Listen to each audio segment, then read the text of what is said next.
going back out there again and finding your rhythm. I'm sure the bodies will be a little bit stiff, and the fact they haven't been playing too much cricket.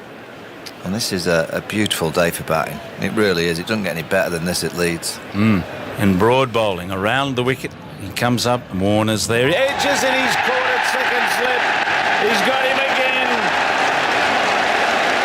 Broad's bunny is Warner. Crawley takes the catch at second slip. The game still races along at frighteningly fast speed. Australia 1 for 11. And Warner's out straight away.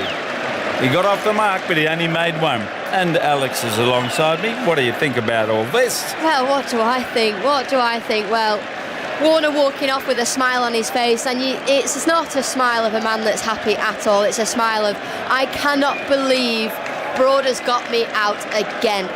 Time and time again, Stuart Broad strikes, just nicking the ball straight to Zach Crawley, who takes a decent catch in the slips. In England, they're behind, but they've got their first wicket of the day, and like we're talking about, it is a brilliant day for batting, so England are going to have to do the simple things well today. As Broad slides in, Labuschagne forward, punches it through mid-off for 4. Yep, a good stroke. Beat Wood just to his right.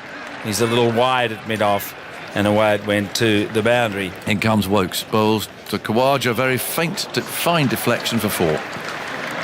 Getting inside the line, he does play that shot very fine. He played that well. Nothing Lawrence could do about it. Someone should tell Baz and Stokes that it's nice that they picked Wood and Wokes, but they will not succeed until they see the need to pick the best keeper, Ben Folkes. That's nice. Yes, well, there'll be some noise on that one.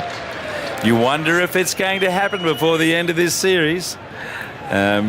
Thank you very much for that contribution to our collection. He should have a TMS Limerick book, Broad bowls. And he edges in front of third slip, and it's going down towards the boundary for 4. It was to the left. Didn't go to hand. He's so vulnerable. He got a bit lucky there. Yeah, he's so vulnerable to that ball that's shaping away from him. That right shoulder just comes in, he gets squared up. Does a little bit, but not a great deal. Kept it down anyway. Yeah, it sounds like a moral victory for the bowler, that one, isn't it?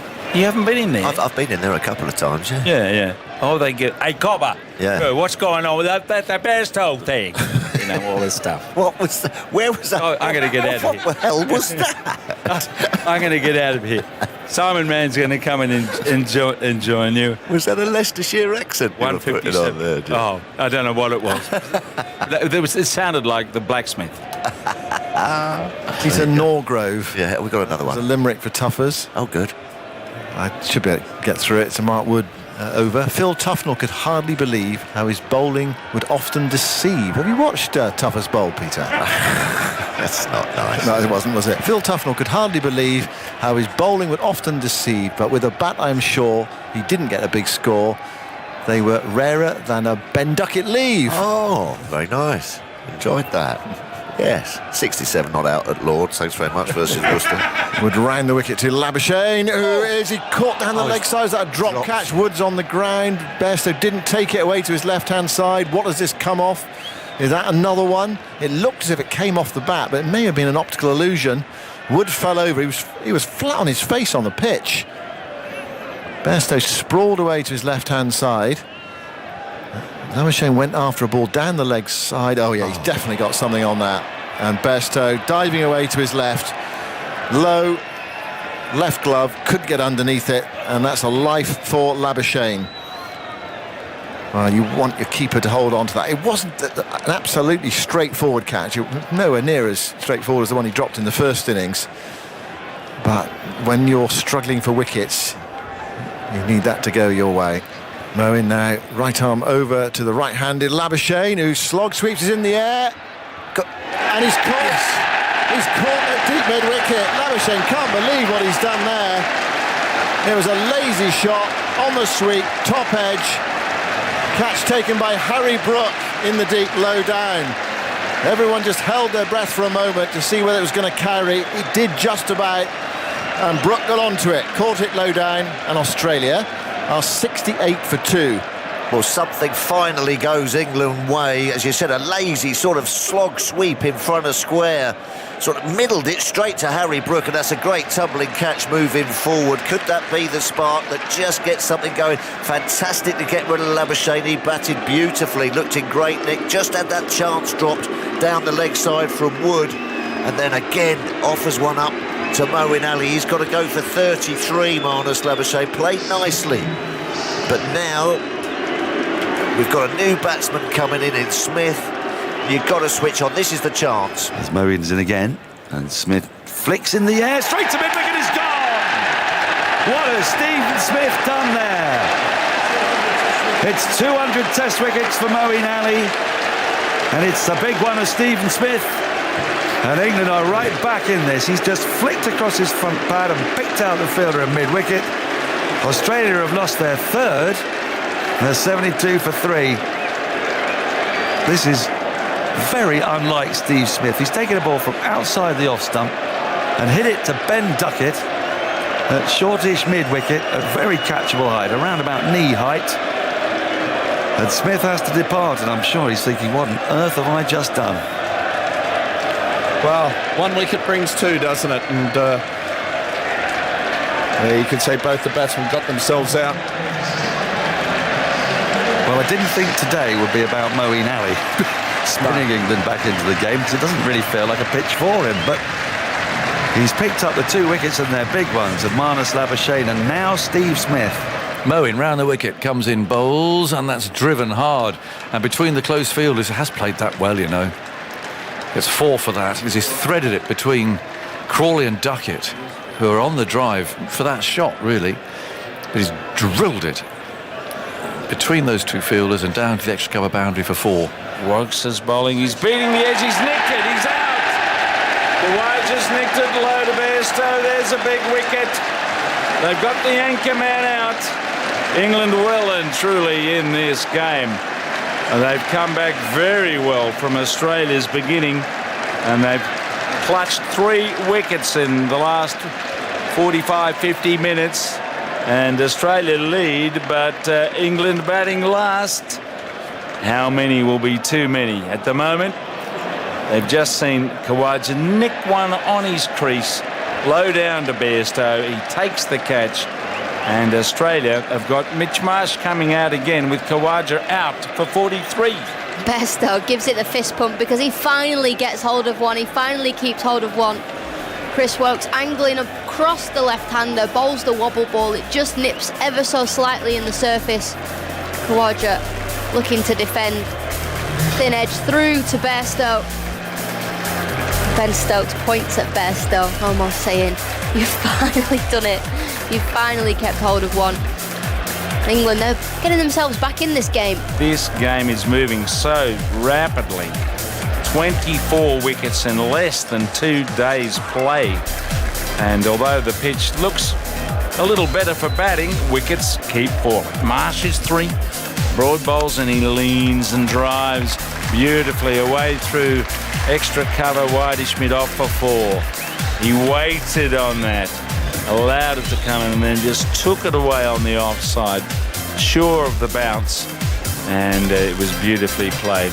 That's getting into the first innings groove, and it brings up the 100 for Australia. So here's the last ball of the second day. Wood rushing in, bowls to Marsh outside the off stump, and he allows it to pass by. It's the end of the day.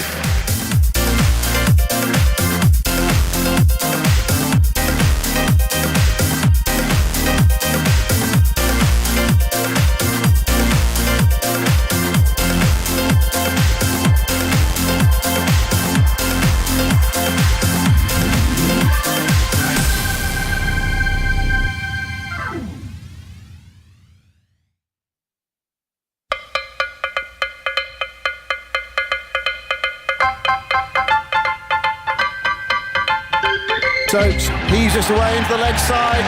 So everything that's going, it's going into the West Stand. 5 on the leg side boundary. But you cannot hold Stokes if he makes clean contact. As Moeen's in again, and Smith flicks in the air, straight to mid-wicket, is gone! What has Stephen Smith done there? It's 200 Test wickets for Moeen Ali.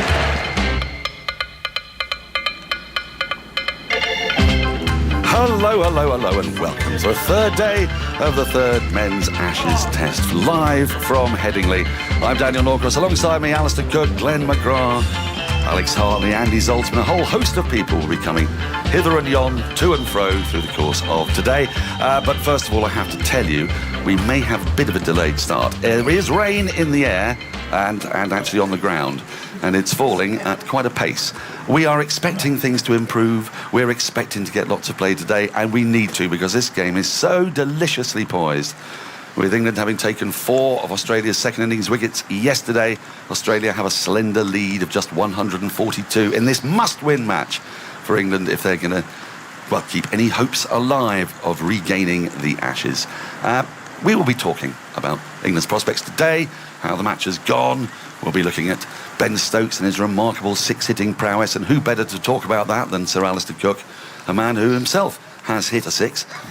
And more of that. He's shaking his head. He's already annoyed with me. But it's just so unnecessary. I haven't even said good morning to them. I'm on the fire. Well, you did start it, in fairness. We're going to be talking about Stokes, of course. 14 sixes he's hit in the last 7 days, we think, of Ashes tests, which is quite remarkable. England needed him badly yesterday. They got into a terrible pickle. Bazball, did it come unstuck? We'll be discussing that. In fact, much of yesterday was about England trying to rebuild. But there was a spectacular period post-lunch, as there was the day before when Mitchell Marsh did much the same thing for Australia. He is still in, and he will be a big, big wicket for England. Now, the question is, when will they get on? And to give us the answer to this, we hope, is going to be Simon King. Simon. Hello, Dan. Yeah, we've... Well, just looking at the radar image now, and lots of bright colours are presented to me because some heavy, heavy downpours around Leeds at the moment. Some thunderstorms mixed in with that as well. It really isn't looking good out there at the moment. Now, we've got 2 distinct bands of showers. The first one is what you've got at the moment. OK, so these are the heavy downpours which are moving their way gradually north and eastward. Now, I'd expect these actually to clear in the next half an hour or so. So while there'll be a delayed start, they will clear away, and then we are left with some dry weather before the next distinct band moves its way in later on this afternoon. So between those points, there may be the odd shower or two, but there will be lengthy dry spells. It's later on today that, again, we'll see the risk of those heavier downpours once again redeveloping. So, yes, there will be some play today. It's not going to be a washout. Just this first batch of showers has to clear away. Dry spells, then another band of showers later on. It still feel humid. Temperatures won't be quite as high as they were yesterday, but still, getting up to about 24, 25 degrees Celsius. And then the forecast for tomorrow is looking dry for much of the morning, but then heavy thundery showers will move their way in later in the afternoon. So that's something to bear in mind for tomorrow. And fresher tomorrow as well. We lose the humidity. Right, so what sort of time are we expecting the second band of showers today, and indeed tomorrow if the game gets that far? So today, after this first lot of showers go through, chance of the odd shower, but they will be very isolated, so, very hit and miss. We'll be unlucky to catch those. The band later, probably looking at about 4 o'clock onward, that we'll see those heavier downpours once again developing. And then for tomorrow, it's, again, going to be later in the day, from 4, 5 o'clock in the afternoon. Dare I ask about Monday? Oh, good points. Yeah, do you know what? I hadn't even gone through to Monday. Let's have a look. Later in the afternoon, so rain is going to move its way in, more substantial rain, so, proper rain rather than the wet showers. Wet rain, yes. Yeah. That's going to move in during Monday afternoon, so most of the morning will be dry, increasing amounts of cloud. Simon, that's pretty. You've given us great hope. I think there's a good chance we're going to get a few hours play today, by the sounds of things. That'd be right. And and enough time tomorrow to finish the game. Right, superb. Thank you, Simon. This has livened our spirits as we look at the covers being brought out. They were taken off briefly, but they're now very much back on. And the beautiful vista that is Yorkshire is mostly shrouded in dark grey cloud, so we're not able to see its pure magnificence. It's swathed in misery at the moment, but we're hoping that will lift. And by the sounds of it, what we could have here is a sort of slightly grubby morning session, potentially early lunch, 3 hours play in the afternoon, tricky overheads. Glenn, Australia, they're getting the worst luck of it, aren't they? I mean, if it wasn't that start catch, now it's this. It's just, I mean, Well, listening to that forecast, we'll probably get 3 days of rain. So who knows? But Well, you'd take that. You'd retain the Ashes if that was the case. you want to win. You want to go 5-0. Keep the prediction alive. But seriously, I mean, I don't really know how much the overheads have played a part in this match, because the pitch itself has proved taxing for all batters, really, apart from Mitchell Marsh, to a degree Zach Crawley, who's a similar sort of player, I suppose, and then Ben Stokes. I'm not even sure, really, if that was... he just took the pitch out of the equation, didn't he? Yeah, he didn't. This pitch here, on day one, it wasn't a day one pitch. It was probably day two. It was quick, it was bouncy, it was doing a little bit. Yesterday, the sun came out, it sort of slowed down. It didn't do quite as much, not as much through the air. And it was a little bit variable bounce. So I think the pitch itself is sort of a little bit further along in the test match than what it would normally be. Whether these conditions here just juice it up a little bit and make it a bit more...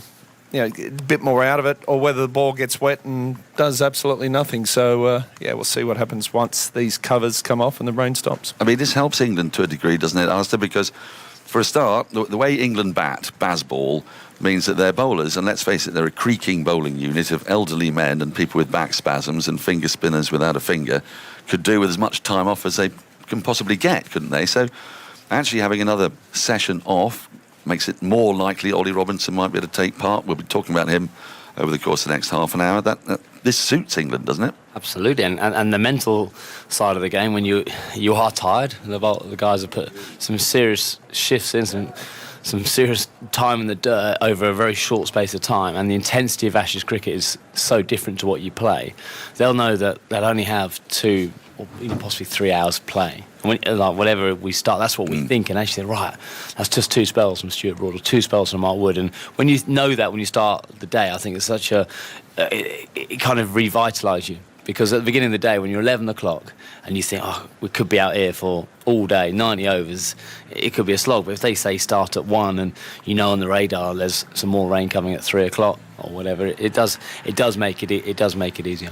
And Alex, it harder for the batters? I mean, we talk about this, we sort of assume that batters like to get in and bat for hours, and going on and off and on and off is difficult. It sounds to me today like there's going to be a discrete passage of play either side of rain.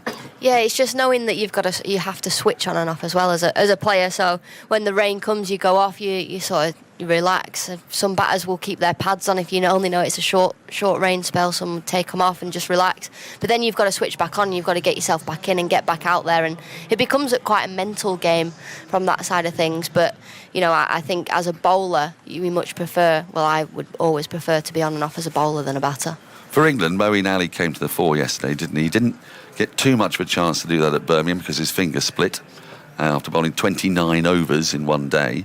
But yesterday, with England not having Ollie Robinson, Moeen was absolutely crucial. I mean, Andy Zaltzman's alongside me. I'm just taking a look at what were Moeen's figures yesterday? He was 17 overs, 3 maidens, 2 for 34. And that allowed, I suppose, Stokes to paper over the cracks of what is a creaking bowling unit. Yeah, I just wonder whether Australia will look back and regret actually not trying to put Moeen under a bit more pressure. They certainly, the way they batted yesterday, it was like this is our opportunity to nail England in this game. They batted so carefully, and actually, you're right, Alex. Hartley's tearing the studio apart. This might be the last you hear of us for the day. I'm going to sit on the chair and not the table now. I'm panicking. And I wonder whether they were almost too careful, and actually tactically it was a viable option to attack Mo, but they decided not to, and it worked in England's favour because he bowled unchanged the final session, bowled beautifully, and picked up 2 crucial wickets to really helping them. Is that Australia making a point that they're the ones who are going to be playing traditional proper Test cricket here? They had 3 and a bit days after England were bowled out. They weren't going to fall into the trap of doing what England would do. England would probably have gone after Moeen if it was, or Todd Murphy, for example. Australia almost performatively didn't. They were very careful. I'm going along about 2 and over, and then the 2 shots in anger that were played produced wickets. It was so bizarre. Marnus Labuschagne with a sweep, and then Smith. I think maybe he was trying to get on top of Moeen, but just made a mistake early on. Yeah, so you think they could have come out and looked to dominate sort of Moeen and sort of hit him out of the attack, but whether the other option was just keep him on and just milk him. But they did go along quite steadily. I don't think it's to prove that Bazball is not the way to go. I think they're just looking to bat time. There's still 3.5 days to go, and they were just going to try to bat 2.5 of those days, or bat as long as they can. So I'm not sure what their mindset was. I would have liked them to show a little bit more intent. When Labuschagne got out, maybe he was a bit of adrenaline. He'd just been dropped and played a bit of a rash shot. But Steve Smith, when he comes out, he's all fidgety and all energy, and he's trying to get on with it. Maybe, I have seen him get out like that before, where early on he's looking to make the running and then sort of settle down as he gets in. But that's just his little way he goes about it. I think we got him out in Cardiff in the first Test match. Caught short mid-wicket, very similar shot. But it just reminded me last night, actually, how hard this game is. The pressure that these players, the 22 players are out there under this, like the scrutiny of the biggest series. And it just shows even the great players can feel that. It was if you just looked at that shot in isolation and the Labuschagne shot, you just say, God, they've just thrown their wickets away. But it just reminded me, God, there's stuff going through their heads. Like Labuschagne scrapping away, hasn't had the best series, like desperately trying to influence this series, and you could see him battling himself. And then it's like Steve Smith is one of the great players of our generation, just playing a false shot.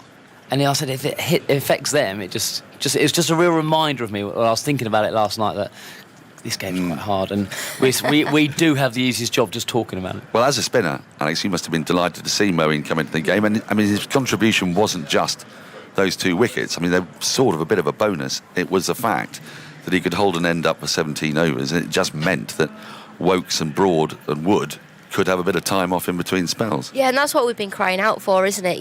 We want him to be able to hold up an end so that you can rotate your seamers at the other end, and then they can rest and rotate. But for me, I just loved the way he settled into his spell yesterday. And yes, Australia might have allowed him to settle by not being counterproductive. But, I think the way he bowled, he's ticking along at 2 runs and over, 3 runs and over. That's the Moeen Ali that has been brought into this side to be able to bowl like he did yesterday. So happy that his fingers recovered and he's able to bowl from one end. Well, 17 overs and only 3 maidens in that, but only going at 2 and over. Shows how few boundaries are coming off him. Now, Andy Zaltzman's been poring over Steve Smith's stats for what feels like a lifetime. And yesterday I put the question to him, how many times has he been out by 5 o'clock on day 2? Twice. There's no more Steve Smith for England to worry about at 5 o'clock on day 2, and that sent him scurrying at all sorts of second innings stats. What have you got for me? Yes, I think it was the 6th time Smith has been out twice in the first 2 days of a Test. The last time in England was the Trent Bridge Test of 2015 when Stuart Broad ran through Australia in the first innings. But his second innings stats over the last couple of years are extraordinary for a player of his quality. He's played 15 second innings since the start of the Ashes in Australia, December 2021. Has not scored more than 35 in any of those innings and has averaged 21.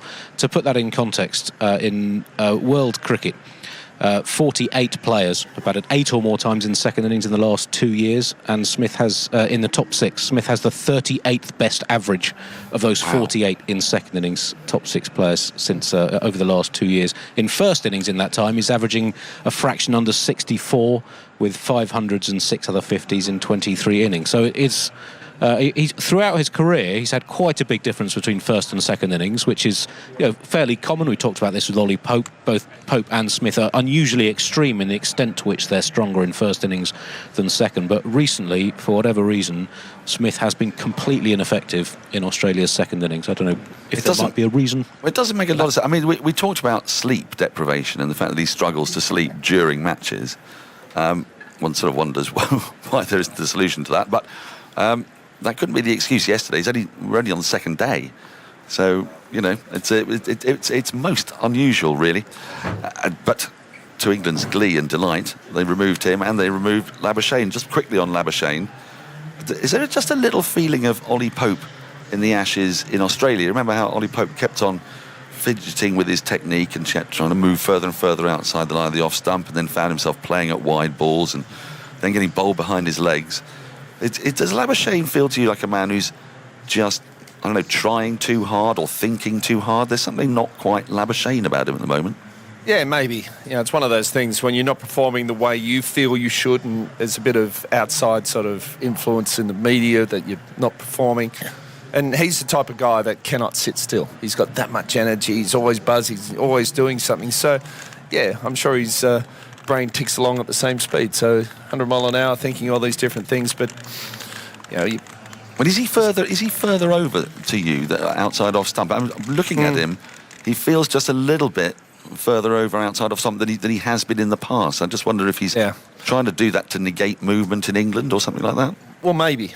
You'd have to sort of ask him about that, because Steve Smith, when he's batting and all of a sudden he's like, you can see the stumps behind his legs. He's got so far across, and apparently he was sitting there watching the highlights, and he goes, "Oh, I can't believe I'm that far across." So, you've got to be on top of these little things, and those two guys have more little idiosyncrasies than most other players. But all these little things you start analysing when you're not performing.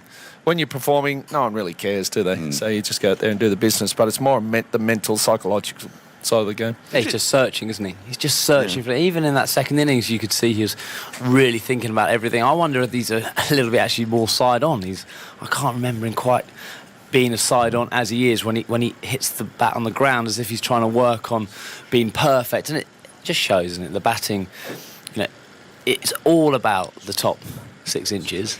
But because you're looking at your technique, and when you're out of form, you keep looking, I'm doing this. When you're in form, you might play a miss at those balls, and then the ones you nick when you're out of form, it's actually so little difference. You understand? There's so many. The difference between success and failure is so small, but when you're out of form or you're out of runs, you then search for it, you change a bit. When you're in the runs, you forget that you play a miss. You go back to any of your big my big scores. I've probably dropped twice or played a miss 30 times in the first 60 balls.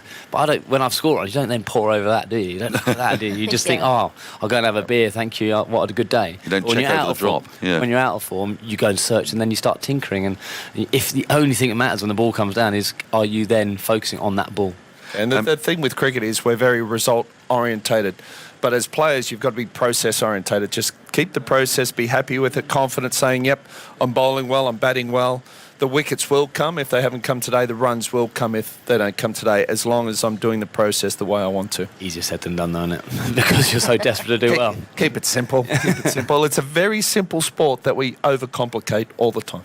Just a reminder, if you're just tuning in, it is raining here. We've been told, relatively good news, that it may be passing through in the next half an hour or so. There's a lot of water on the covers. All the covers are out there covering the square. The square goes from one side of the ground to the other, just these 2 little postage stamps for the bowlers' run-ups. It's grey, it's kind of miserable, but the sky above us is getting a little bit lighter, and we're expecting at least 3 or 4 hours play in the middle of the day, and then a band of showers to come back at the back end. We may get lucky, they may miss. It's summer, it's Yorkshire, strange things happen. But for the time being, we will be nattering on. Now, Andy, you had something on Marnus Labuschagne. On Labuschagne, since in his recent sort of form dip, really the first that he's had since he broke through into the Australian side in 2019, 11 tests, 20 innings, only 2 50s, but only 2 single-figure scores. So he's been getting in, but not going on with it. So how much, Alistair, as a batter, we often think about form, as you were saying, as a sort of physical, technical thing, but do you have sort of periods of mental form where your concentration is better, and what can you do to sort of change that when you feel that maybe you're not in that sort of concentrational form? Concentrational form? Sentence I've never heard before. No, me neither. Maybe the one thing, you could be working so hard to get in that it actually is taking so much mental energy to do it, so you there are a lot more likely to make mistakes. When you are batting really well, it's just, I always think when I'm batting well, time flies. Suddenly, you bat and drinks already. And then you bat again, and then it's almost tea or whatever. And it's long innings seem to take no mental effort at all. Is that when you're really scratching around, you're struggling for runs, and you're there, and you think, God, I'm only going 15 minutes, and that might be the case. That might be the case of Labuschagne. He's just so desperate to succeed.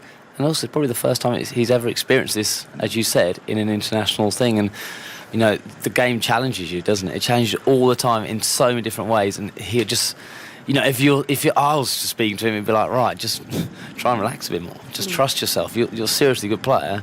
So he doesn't look happy, does he? No, he doesn't. And that's the thing. I mean, Labuschagne is a very upbeat, bouncy kind of guy. You can hear him on the stump mic a lot. He's very talkative. He's a very curious kind of guy. But he feels slightly muted, and it began with his first ball of the series, didn't it? I mean, he was out first ball to Broad, very uncharacteristically poking at a wide one and offering a catch straight away. I don't know whether, is there a bit of momentum goes in there as well? You start like that, and then the demons begin to arrive. Well, and also there is no escape. You face the same bowlers pretty much over those five games. It's not like in county cricket. You might line up a bowler, previous week, and I found that really hard. Didn't like that. And then you go and face somewhere else, so you find the rhythm quicker. Actually, you face the same thing. It's like the David Warner, Stuart Broad. Every time he has to go and bat now, he's got out 17 times. He has to walk out and go, here we go again. And actually, just to overcome that hurdle is it's almost nine impossible. There's no escape either, is there? Because this schedule's so relentless. It's back-to-back test matches, so there is no escape. So it's not like you can go, okay, I'm going to have 4 days off after the test match, put my feet up, relax, recover, and then I'm going to get in the nets and go again and work on something. You don't have time to work on things in series. You work, and that side of things is done away from a series. In a series, you have to trust the work you've done previously. And if it's not working, you go, oh, this is going to be a tough one. But it almost becomes personal at this point, doesn't it? I mean, like you, Glenn, and Michael Atherton, whom you got out 19 times. That's a record. That's the most number of times any bowler has got out any batter. Broad could get there this series if they keep picking Warner, because he's now been done 17 times. How many times in this series? In the 6, he's got him 3 times out of 6. It's not so weird for an opening bowler to get out an opening batter. I mean, you're bowling at them, but to what point does it become personal? So that the balls that Broad is bowling to Warner are also being bowled by other bowlers, but he doesn't seem to be nicking their ones. He does seem to nick Broad's. Yeah, well, cricket is a psychological game. There's no doubt about it. It's a confidence game as well. And when you've got someone out a few times, you feel confident bowling to him. The 2 balls that got Dave Warner out in this Test match were still pretty good deliveries around the wicket, pitching, angling into the stumps, and just straightening away. You're forced to play at them. So they're still pretty good deliveries. But I remember never mentioned anything to Athers throughout our career, even when we retired. But I had dinner with him in Hobart during the last Ashes series, and he brought it up. And he said by the end of it, he said he thought he was going to get out every single ball I bowled to him. And when you get a psychological hold over someone like that, and same with do you think Warner will be feeling that? I mean, is it? I mean, the way he came off yesterday, he's definitely feeling that. He came off and he's shaking his head and he's almost having to laugh because he's like, I can't believe he's got me again. He's got that fake laugh and that fake smile about him as he's shaking his head and he's walking off. I mean, it's kind of calmer as well, isn't it? Because to Australia, Broad is the villain. He's famously got a bit annoyed that Ollie Robinson might have gone ahead of him in the villain stakes in the first test. He says, no, I'm the villain. And for England, of course, David Warner's the villain. And it's just, you don't want to be in Warner's position where the villain's getting you out every time, because that's going to hurt even more, isn't it? The thing about Dave Warner, he's also done the tinkering as well. If you go back and watch the 19 series, he got out every way. He was either batting on off stump, got an LBW, batting on leg stump, nicking. He tried everything to try and counter. Tried to counter Stuart Broad all the ways he could do. Actually, this way he's just tried to bat one simple method. Broadie's just got his number, isn't it? The difference being a batsman and a bowler, and this is why I've always liked being a bowler, it only takes one ball to turn your day around. For a batsman, it takes a lot of deliveries, but it only takes one ball to have a bad day. So, that's the difference as well. It's very interesting, because obviously I've been on the other end of getting out. When you're on the top of your mind, you think, I've got Athers here, this is just an easy wicket. On the occasional times you didn't get it, does that bother you? No, not really. I never considered an easy wicket. You still have to get the ball in the right area, and it's always a fairly sort of confident type of guy, just concentrate on the process, and I thought things would happen. But for Athers, my job was to get opening bowler's job to get the opening batsman out. Opening batsman's job is to see the opening bowler off and sort of take the shine off the ball. So there's always that opportunity. The ball's doing something. There's a bit of bounce. You never think you've totally got someone's number. But I got him, 19 times in 18 test matches, and there was a few others where the umpires didn't really help me out. So Did he that's ever, okay. Did he ever change? Did you ever notice him changing his No. technique or like bat out the crease or do something different? Aggers and Henry and myself did a bit of a tour here a couple of months ago, and they showed the 19 dismissals, and there was some nasty deliveries just off length, just taking the shoulder of them. But the thing was, he got out the same way pretty much every one of them. And then you look at Courtney Walsh, Curtly Ambrose have both got him 17 times. So his name is in the top 3 of the top 5. Amazing. Which is incredible. And they all got him out the same way. So whether it was just a bit of a weakness to a ball that jumps off a length, but he must have done pretty well. Did you have one? Did you have a bowler who protect? I mean, I remember the best ball I've ever seen bowled was bowled to you by Ryan Harris, but he didn't bowl at you that often, did he? No. So Morne Morkel and Ishant Sharma, I think, got me out 11 and 12 times between them. That was Trent Bolt, I think. But that again, wasn't a very bad- similar thing. Come angle in, take the ball away. Both similar bowls from around the wicket. And do you think about that then? I mean, when are you thinking, oh no, it's Ishant? No, well, because then I also got. I did score runs against both of those. Mornay probably caused me more trouble when he found that perfect length. Yep. When he could bowl that slight fuller length, still with that same intensity. Because when he started his career, when he bowled, that it was very pretty, wasn't he? But he could, every time he did bowl fuller, it was just didn't quite have a bit floaty. That's a good word. But yeah, I scored a few runs against him. But I think one time I kind of did a David Warner fake smile and I got out. He bowled me absolute rank long hop with Essex versus Surrey, and I absolutely screened out the middle of the bat, caught point. I was like, you can get me out. He doesn't even bowl a good ball. But if you get out to an absolute jaffer, that ball from Ryan Harris, that was an absolute jaffer. You get out that, what can you do, really? But if it's consistently getting out the same way, getting out the same person all the time, it becomes a psychological. Well, what hasn't been consistent this season, or this Ashes, is having the faintest idea who's winning. And I want to put it to you that this is one of the most bizarre series we've seen so far. It could quite easily be 2-0 to England. I don't know how, but it really could be. And yet, for long periods of the game, both sides would have thought they're out of these matches. I mean, we saw Phil Tufnell wandering around yesterday looking less than chuffed when I think possibly at the Moeen Ali dismissal when England was 7 down, 120 behind, and then Stokes comes and does his heroics. We've seen the games just change so dramatically. Is this a function of Bazball? I mean, is it the way England are playing that's making this happen? Because they seem to fluctuate these matches more than tests that I can remember watching in the past. I think we have seen a lot of games, like the ones in Pakistan, they went through a period where they were quite stale as well, and there was quite a stalemate because the pitches were so flat. I think the way they're playing is they want to force results, so they'll look for that winning moment at every opportunity. They'll look to be attacking with the bat. I guess it's being attacking and being reckless, isn't it? It's finding that balance. And, the Moeen Ali dismissal yesterday is on that fine line of attacking and reckless. But I think the way they play, it does cause more opportunities. But I think England, they've not lost the games they've lost because of so-called Bazball. They've lost because they've dropped so many opportunities and they've not been clinical. Well, on that very subject, I do believe Andy Zaltzman had crunched some numbers on catches dropped and stumpings missed and whatnot, because we were talking about it in a Vietnamese restaurant yesterday. We were. I don't have the latest factoring in the last couple of days' play, but coming into this test, England had not only dropped a far higher percentage and far higher number of their chances, but Australia, up to the end of the Lord's Test, had punished England far more in terms of runs after reprieve, which is a stat that I'd like to see added to all the record books. Well, Mitchell Marsh, for example, would be 106, wouldn't he? Because he was dropped on 12, went on to get 118. Yes. In a low-scoring game, that does feel pretty calamitous, doesn't it? Whereas, Labuschagne yesterday caught the next ball after a drop by Bairstow. The keepers, I make it that Bairstow has taken 10 out of 18 opportunities, and Carey, I think, now 18 out of 20. I'd have to check that, but it's in that. Well, did you not that area? Was it you, Alex, yesterday, or somebody said? It might have been Ebony said that England had dropped or missed 20 chances. They reckoned in the field, the equivalent of a whole Test match worth of wickets. Now, it doesn't feel to me like I'm watching a side that's particularly much better than the other.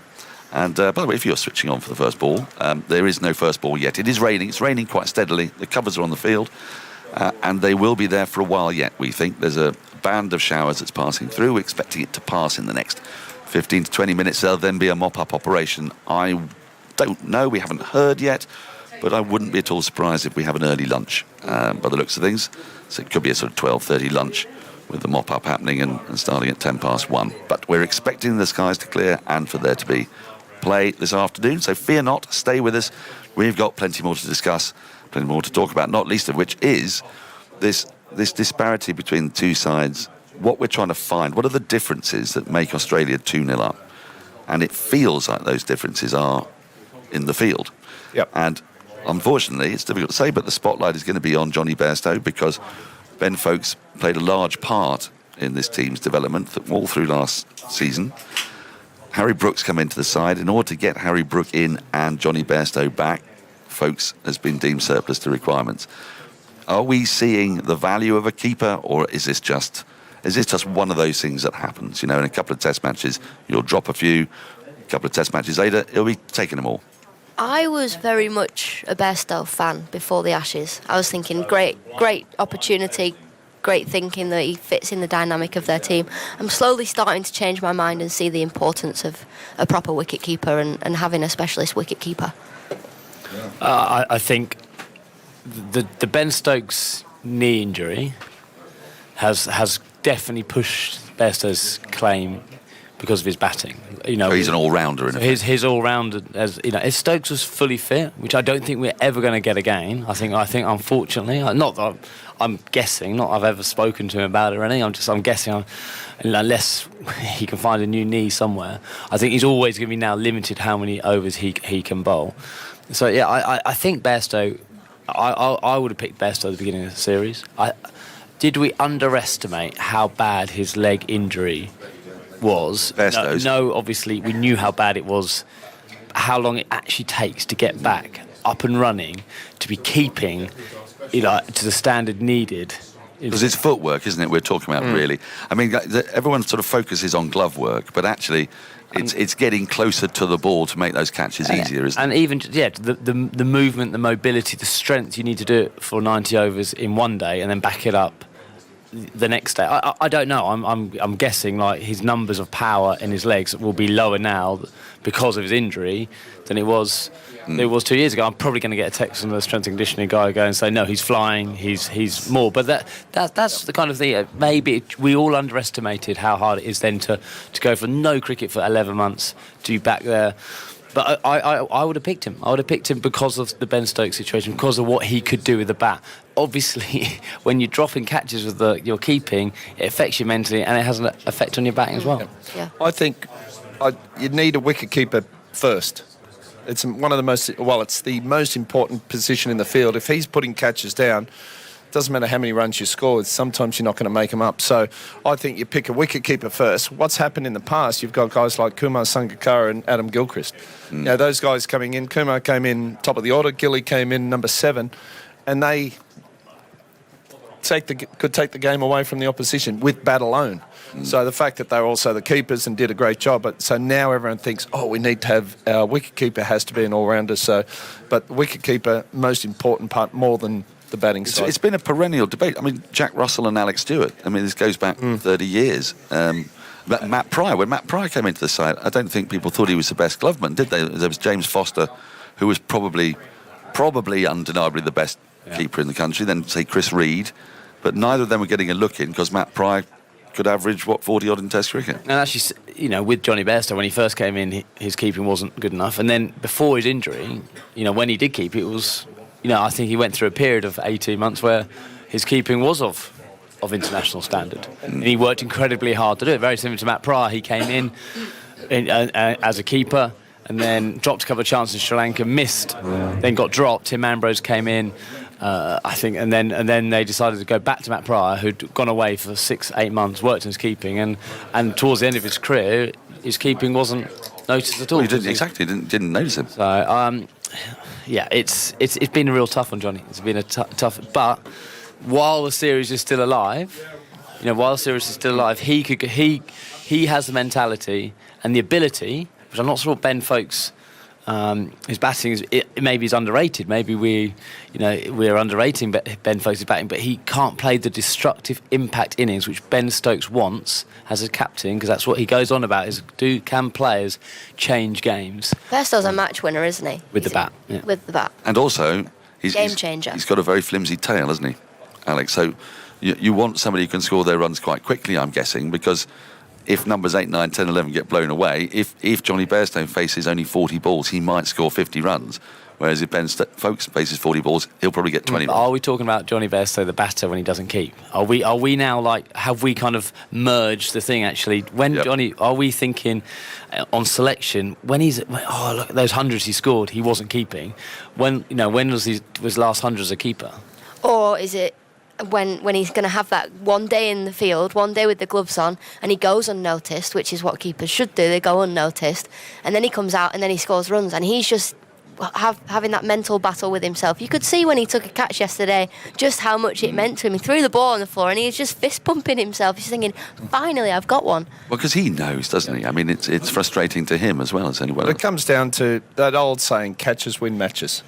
And the difference between these two teams, and one of the reasons England's not up 2-0, is because of the catches. They've scored more runs before this test match as well, more runs than the Australian team. With the bat, yeah. It was just the extras, but it was the catches that were extremely costly. Just picking up what Alistair was saying about Bairstow when he keeps wicket and when he doesn't. And I think this was the risk that England were taking, was assuming that he'd be able to bat this summer as keeper and at number 7 the way he batted last year, not as keeper, generally batting at 5. 600s in 10 tests from the Sydney test through to the end of the South Africa, until he got injured after the second test of the South Africa series. Averaged 66, strike rate 76. He'd only scored 6 test hundreds in 80-odd tests before that sequence. So England had finally unlocked this incredible sort of dormant talent. He hadn't reached 60 in his previous 19 tests before that Sydney test.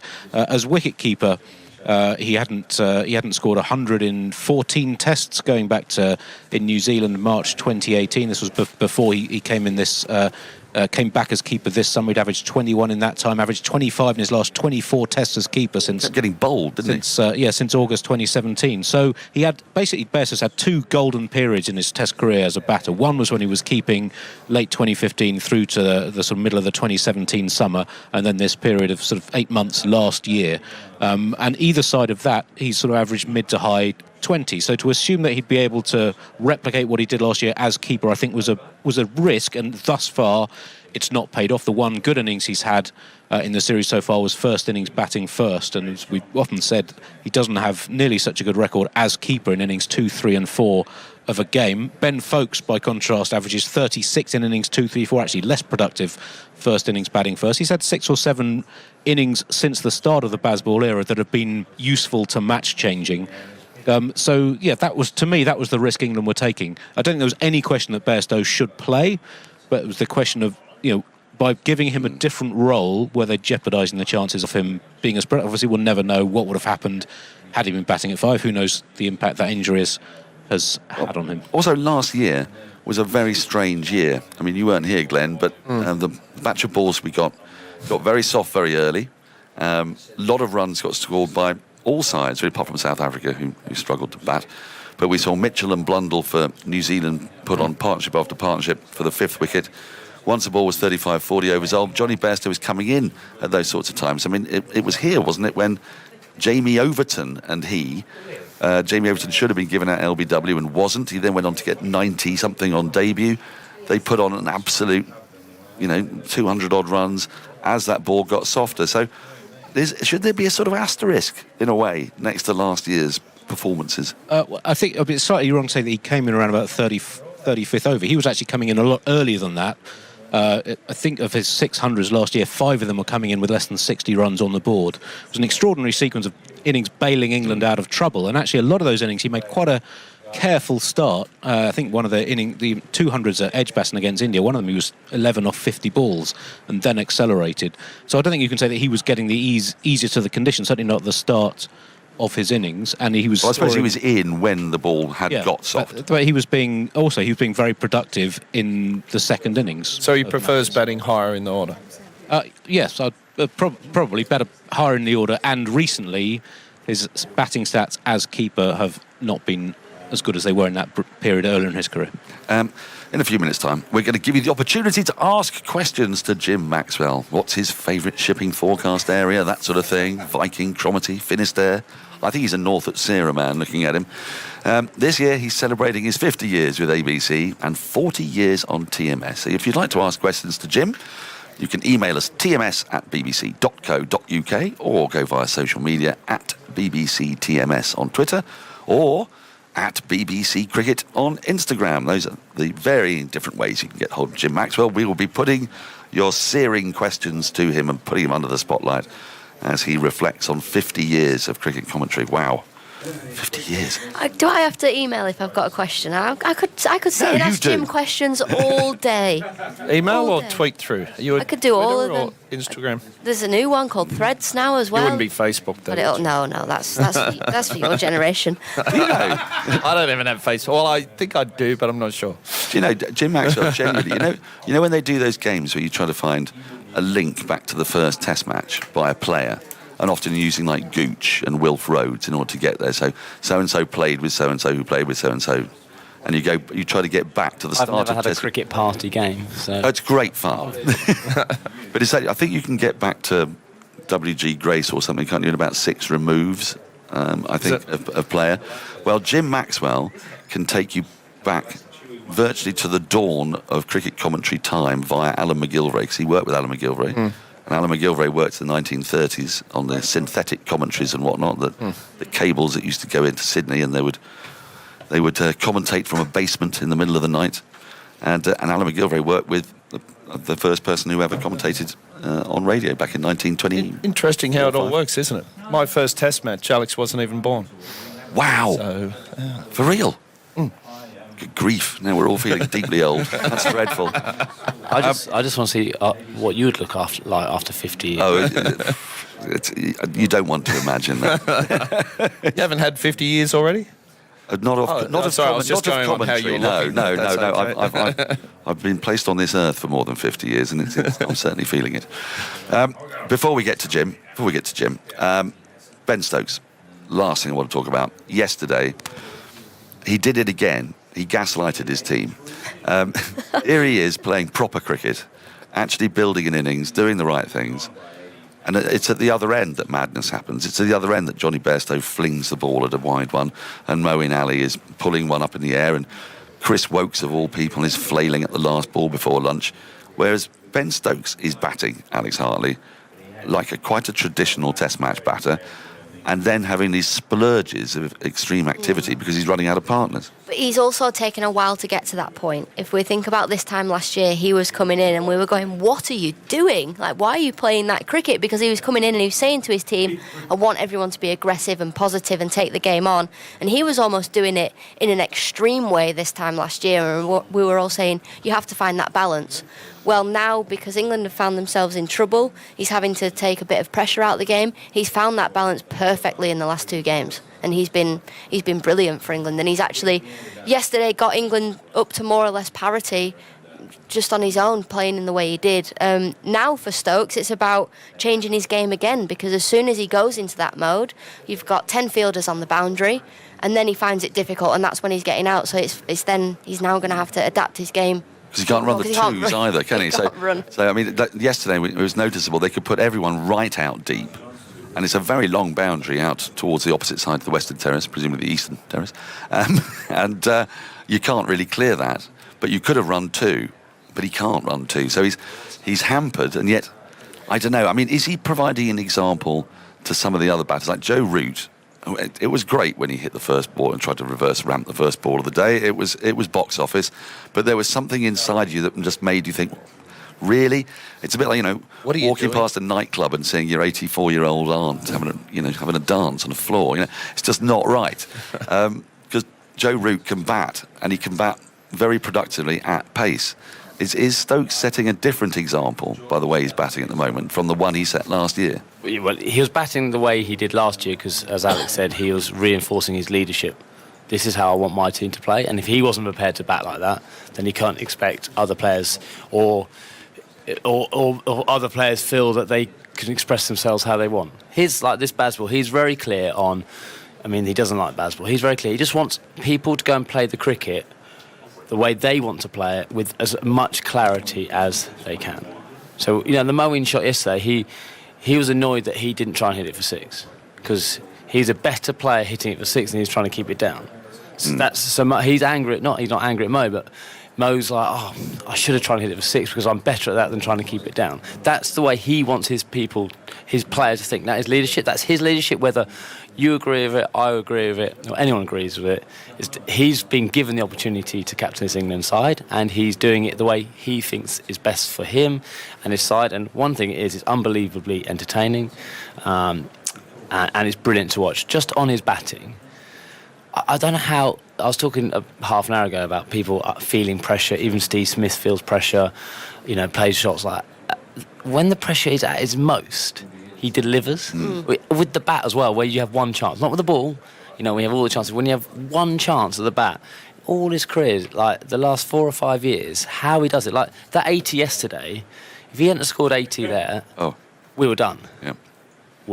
England were done in the series. He's had to stand up and deliver another, whether it's match winning, we'll find out, but a performance above and beyond that anyone else in that team could manage when the pressure at its absolute highest, and that's incredible. Well, I sometimes think he's at least pressure because there's no other option.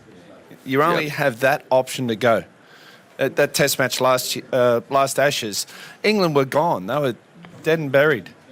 There's no pressure all of a sudden. You just play. If you get out, so be it. But it's only when the scores get really tight, close, I reckon the pressure comes on. So he still delivered. He still delivers, and he's delivered time after time. So crunch situation. You're talking about clarity, aren't you? Yeah. I mean, what he's got there is clarity. He's still got the pressure because the Ashes is on the line, and as you're saying, he's got to deliver that innings. But what you're saying, Glenn, is at least he knows what innings it is he's got to deliver. You've only got one option. Yeah. The other great finisher is someone like Dhoni. But if you watch Dhoni, he comes in, gets himself in first, and then he goes. And that's what Stokes has been able to do. He gets himself in. Once you get used to the pace of the ball, the wicket and everything, it's a lot easier than going from ball one. So, and once he's in, he's just such a clean hitter of the cricket ball. And, it's very entertaining. And at that end, the skill he has, I know the skill he has to consistently clear the rope. Not miss-hit many. Actually, ironically, the one he mishit to get out was actually probably absolutely in his slot. And to do it, like, if the ball's not in the area he wants to hit it, he then is controlled enough, when your beans are going and you want to throw the kitchen sink at it, is to be able to hit it in a slightly different area. And it's all right doing it once. He's done it so many times now. And I mean, his 6 hitting is phenomenal. And I'm going to have to go on to this now. They have good bats these days. Did you have a good bat? They could hit it that far? No, I blame all the bat. It's all about the bat, Glenn. He tried to give a name check to his bat yesterday. That's preposterous. My bats are outstanding. I'm sure they are. Now then, we did trail this right at the start of the show. Does this mean this is not going to be Andy Zaltzman's question? Oh, that's what I'm a little bit. Have you got a spare one, Zaltz? Have you got a spare one? So my friend last night texted me. TC, we played lots of cricket. He texted me this stat, which was the 6 hitting over in Ashes for England. Number 1, Ben Stokes, he's got 38. Number 2, Peterson, 24. Both of them are 3 at 20. Number 4, Stuart Broad at 17, which is very high. And number 5 is Flintoff at 15. And number 6 is extraordinary, Ben Stokes, since last Sunday at 14. Which I thought was an unbelievable stat, and it made me chuckle. And that's why I was at dinner with Ben Stokes last night. 2 innings, basically. Yeah, and I was at dinner and he showed it, and he did find it funny. And then I sent it to Zoltz this morning, thinking, team spirit. Like, what can you do with this? Well, no, I'm just saying this is interesting. I found a stat. Can't wait to share that. I'm going to help fellow statman out. Well, I'll just say he might. You were being collegiate, weren't you? You're like we are in this team. Well, share information. You thought, he might put that to one side, and it'll be like fantastic. Next thing I know, it's all over the BBC website. Zoltz's great idea, and then he hammers me saying, ask the question, how long would it take you to hit 6s, as many 6s as Ben Stokes has hit since last Sunday, if it was based on the same cycle of tests they play now? So to be clear, how many 6s did you hit In the Ashes. How many sixes in the Ashes and in how many games? I played 35 Ashes games. 35 Ashes games. I hit 1 6. You hit 1 6. And I actually have to ask Salts how I couldn't remember it. So, I mean, surely I should have been remembering it. I had to ask him. He found it on Cricket Info, and this is what it was said. Perth, December 2010, so the one good tour I had down there. Off Ryan Harris. Good bowler. In the 4th over. 4th over the match? 4th over? Long off, long on. Harris to Cook, 6. Cook throws everything at this. What a shot. 6 over backward point. Backward point? I mean, you're not flicking that over fine leg or anything. I played in the wrong era. I started it. I started this. That was it's the 4th over. I've hit the best bowler. Poland. It's cookie ball. It's not Baz ball, it's cookie ball. So then so now the question was how long it would take me to hit 14 sixes at the current ratio at that rate, yeah. of 10 test matches in a 4-year cycle. I'd be still going in 200 years. So it's is longer. 14 times 35. Yeah, 490 matches it would take. That was today's question. 200 years. As many as Ben Stokes has hit in 6 days. Ashes has only been going 130 years. Yeah, but in Cookie's credit, he didn't try to hit them. Whereas Stokes says if Cookie tried to hit him, how many? There would have been so many more, wouldn't there, mate? When you play for Essex on Monday, we want to see a 6 before the 4th over of the game. Over backward point. Well, Ruti said I've got, before I finish, whenever that might be, I've got to try and reverse scoop my first pull. He said, you've got to try it once. I don't know how I'd feel about that. I'd love it. Can you let us know if you're going to do it, and we'll all come down? Yeah. Well, I'm banned from running down the wicket to spin from my coach. Anthony McGrath's banned me from doing it. He said, you're not allowed to do it. Oh. He hasn't banned you from ramping the first one? Well, I haven't gone there, but yeah. That is very not Bazball, isn't it? I mean, nothing's banned. He just wants me to carry on. You've got to hit from the crease instead then. Because I always joke, Simon Harmer obviously single-handedly pretty much wins us every game of cricket. But I just smash him everywhere in the nets. It's embarrassing. That's why I don't like. I've come into out, hit him everywhere. You played Lancashire again? Yeah, so I wouldn't mind seeing off Jimmy, to do it just off Jimmy. Oh, I know. He blew my pass off twice already. I can't do it the third time. Yes, I recall that. 13th of April, I think it was. Or was it? Apparently they were missing. One was missing as well. Both were missing. Oh, both were missing. Right, we're going to wrap up here. Thank you very much, ladies and gentlemen. Did you have one last thing? Have you got a new question now? Slightly exaggerating for 200. It was only 196 years. Right, 196 years. Now, we're chatting because it is still... Well, I say it's still raining. It actually isn't now raining because I can see the puddles that have formed on the covers ahead of me, and there's no little flicks of water, which is great. So they're going to be removing the water shortly. The skies are brightening, the clouds are lifting, and this passage of showers is passing through. And with a bit of luck, we will get some play. I think it'll be after lunch because there's a fair bit of mopping up to be done. It was quite heavy rain, but we're very hopeful that we will get play and England will have potentially the very best of the conditions. We're going to say... Again. Yeah, again, it's so unfair. Australia have had such a rough time of it in this series. I feel so bad for them. Sorry, Glenn. Sorry.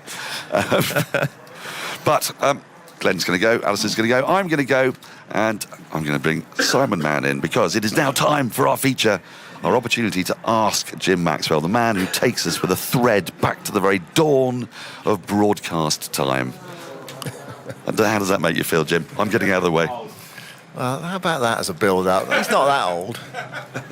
Come on in, Jim. Yeah, looking forward to this. I'm sure you are as well. And we've got lots of questions for Jim, who celebrates 50 years in broadcasting. And how apposite it would be, I suppose, if Australia were to win this series in England, their first for 22 years. Jim is just taking his seat alongside me. As Dan mentioned, I think the rain has stopped. Quite a lot's fallen. But we do think there's a window now. Once it's stopped now, we will get a window of dry weather until around about 4 o'clock. That was the forecast this morning. You'd have heard on Test Match Special at 10:30 this morning. So it's one of those sort of fingers crossed days. Spectators sitting out on the seats there. A few umbrellas up. Quite a lot of people underneath the stands. There's not a huge amount of cover on this ground when it rains. Anyway, we'll keep a watching brief. So, Jim, 50 years in broadcasting. How did it all start? How did it start? It's probably started at school, actually.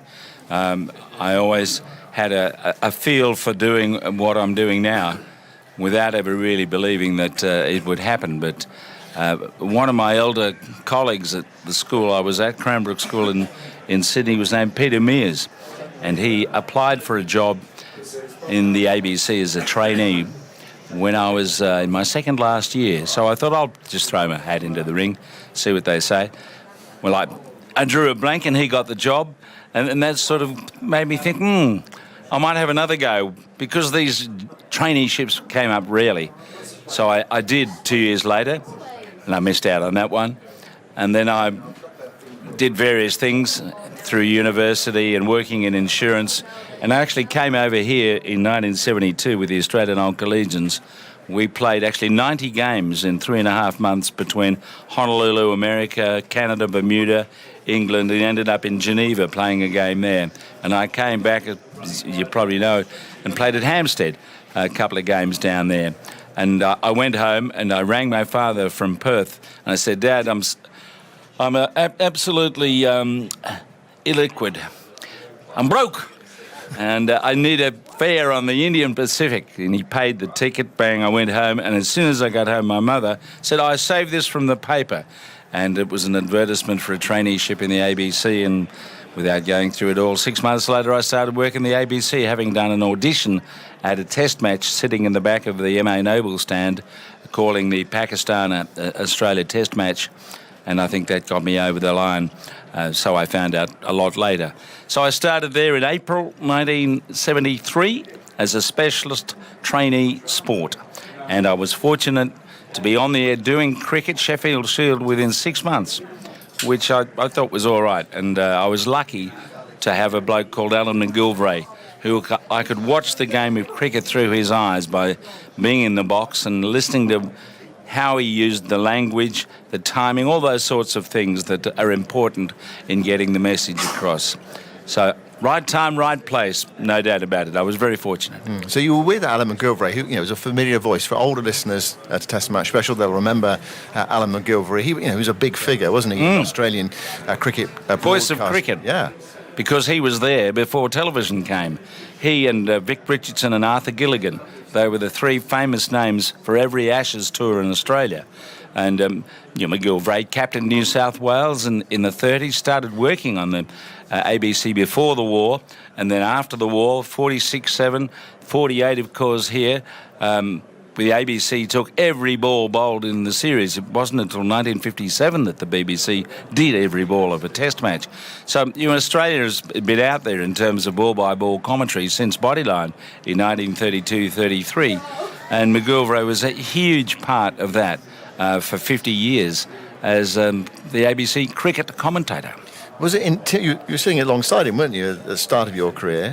Was that intimidating? What was that like? Well, more behind than alongside, because he had Lindsay Hassett or Jimmy Burke going back in those days when we were playing in Sydney. Yeah, well, he was quite intimidating because he had control of proceedings. He was authoritative, almost pontifical in the way he went about it as his career moved into the twilight years. But he had a lovely gift of timing. He was told by Sir Robert Menzies, the Australian Prime Minister, McGilvray, you have to bring pausation into your commentary. So he took that up, and that's what he did. He liked to use the crowd, and they were far more formal days of broadcasting cricket. The ball-by-ball chap would do the over, the expert would come in at the end. There wasn't the conversational style that we have now. And we were told, stick to the facts, right? Don't indulge yourself. That's not the way to broadcast. People who are listening want to know the score and who's batting and so on. So that's what it was like. It was a bit stiff. Yeah. What was your first Test match? And how did you get from 1973? I think it was 1977, wasn't it? You first did a Test match. How did you make that progress 4 years to be a Test match commentator? Oh, well, someone must have thought that I was doing a reasonable job and eventually got... doing Shield games? Shield games, yeah. Well, that was the only other cricket that we had. And we used to do a lot of Shield cricket during the weekends, so. And also part of this exercise as being a trainee is not being a trainee cricket commentator per se. You needed to be able to be versatile. And so we were doing rugby league and rugby union. I even did what we call soccer, you call football at one stage, and golf. I've done a lot of different stuff, but cricket was always the main bag, and the more so as I got older. But 1977, first test was at the SCG, Pakistan in Australia, and a bloke called Imran Khan took 12 wickets in the match, and they thrashed us by 8 wickets. So an Australian loss, your first game. Yeah. I should just say, early lunch will be taken at 12:30. So lunch 12:30 to 1:10. The ground staff will take up to 90 minutes to clear the ground and make it ready for play once the rain stops. I mean, it sort of feels as though it sort of almost has. There might be a little bit of drizzle in the air. We've had some heavy rain this morning, thunderstorms over the ground, some lightning as well. The mopping up operation has started. I'm talking to Jim Maxwell about his 50 years in broadcasting. And I've got lots of questions as well, and we'll get to those in just a moment. What's your commentary philosophy, Jim? You know, when you sit down in front of the microphone, you talked about that it was rather stiff in the old days. What's your philosophy now, and how has it changed over the years? It's got a lot more relaxed. I credit Brian Johnson with that. When I came here in 1983, I realised there was a style of broadcasting that was very much part of the theme, the flavour of Test Match Special. It was different to what we did because of this formality, as I say. And it wasn't just McGillivray, it was every other person around him at the time that was imbued with this idea that you must stick to the facts. And you didn't go telling anecdotes. My goodness, you wouldn't have done that. So it loosened me up a bit, but it took a long while to get to the point, well, where I am now, hopefully, of being relaxed. I don't have any notes. I just want to see the game, talk about it. I got a lot in my head, I suppose.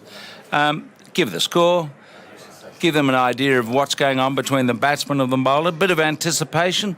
That was Norman May, one of our great all-round commentators' thing. He said, just give the audience a bit to live off, right? So, Broad's back at the top of his mark. Well, he's bowled 2 bounces so far in this over. Where's this going to go? Will it be right up in the block? All that sort of stuff. Just to give it a little anticipation to the events that might follow. And that draws the listener in. So you're involving the listener. And that's what McGillivray was a genius at, I thought, if you're really into the game. I mean, there were lots of poets around, lovely with words and eloquent, like John Arlott was an example of that. But when I was listening to the cricket from England back in the 60s, I'm telling you, you had to wait till McGillivray came on to get a real flavour understanding of the contest. The colour stuff, that's fine, but I want to know what's going on out there. But that's just me. I'm a cricket nut. How long did it take you to, you say you loosened up over the years, how long did it take you to do that? And when you started doing that in Australia, what was the reception to that from the listeners? It's Keith Miller actually had a dig at me one day about a certain remark, or just the tone of it. He said, just loosen up a bit, will you? So I think from that time on I tried to, but again, McGillivray was still there until 1985, so his influence was paramount. And, we didn't run on the same street for a few years there in the 80s when all of a sudden the ABC decided, despite the fact that Mac was the number one cricket commentator. They sent me here in 83 and the West Indies in 84. So I think that hurt a bit, given his circumstances. He lost his wife and he really clung on to the cricket from a social perspective as well as, brain nutrition as something to do because he loved it so much. But, we eventually got it all going again. But I think it actually took a long, long while before I got to the point where I've been in the last 15 or 20 years. It really did, yeah. To be confident enough, working with whoever was there, it's the old story. It's not about putting your foot in your mouth, it's about taking it out. And that's part of the trick of commentary. You don't feel embarrassed, unless you say something particularly slovenly.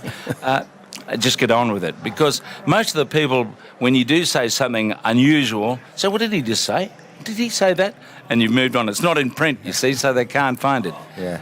But I reckon the last 20 years, probably since that 2005 series. I feel as though I've owned what I do more than I did before. I remember, you won't remember this, Jim, but I remember meeting you for the first time in 1994, 95. In a press conference after the first day of the Gabba Test match. And in those days, the England interview, it wasn't like now you go down the outfield and do a one-to-one. You do it in the press conference. And my job was to interview whoever England put up on the first day in the press conference. And I was interviewing, I think it was Keith Fletcher came out. England had a bad day, so it was it was what came to be known as a Duncan day, i.e. one of the coaching staff rather than one of the players. And I was interviewing, and I asked him a couple of questions. And my expectation was I was going to have 2 or 3 minutes with him. And I was interviewing. And suddenly this booming Australian voice came in and said, Fletcher, what do you think of this? I thought, who the heck is this so-and-so? Oh, and it was you, Jim. I was very rude. I'm very sorry, Simon. Australians are a bit like that, though. If they see a pause in the conversation, they jump in. Yeah. But it was a bit shambolic in those days. The organisation of it, wasn't it? It was. Right, let's get to some questions. Jason from Didsbury, an email for Jim. When did you think Shane Warne was special? I think the match against the West Indies in Melbourne, after he'd come back from Sri Lanka, where he'd made a bit of a mark. It was 92-3 leading up to that famous ball of the century. And he got 6 for 42 or something in the second innings. And he bowled Richie Richardson with one of those variations, the Zutta or whatever he liked to call it. He did his own PR very well, but he was extraordinary. And from that moment, I think, I'd seen him on other occasions before, and you thought, he's got something, this fella. And from about that moment on, you thought, this is special. This is going to be special. So when he did what he did at Old Trafford, did that surprise you? Or you thought, actually, no, I've sort of seen a bit of this before? No, it didn't surprise me. First ball, yes, of course.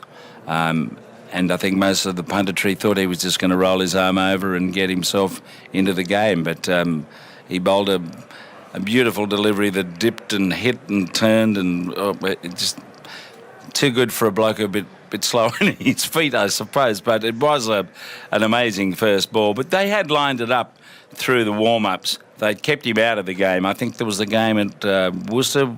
Hick got 100, and he just rolled his arm over. Yeah. Andy Bryant in Brighton says, well done, Jim, on 50 years. You all sound so enthusiastic, but could I ask if you've ever not enjoyed a test match and why? He says, excluding Australian losses, but have you ever not enjoyed a test match? You thought, I don't want to be watching this for whatever reason it might be. It might be some acrimony on the field. It might be the dullness of the game. There was one game in Sydney where Anil Kumble went off about the sportsmanship of the Australians. It was a particularly unpleasant game, and it went back to those days, of course, when the umpires made all of the decisions. There was no technology involved, and there were some rhubarbs. There were some really bad ones. Mark Benson was one of them. Can't remember the other, but it was Australia and India at the SCG, and it became very acrimonious. And I remember my old pal there, Peter Roebuck, he went right off and said, Ponting's got to be sacked as captain. Bring in Katich or someone else.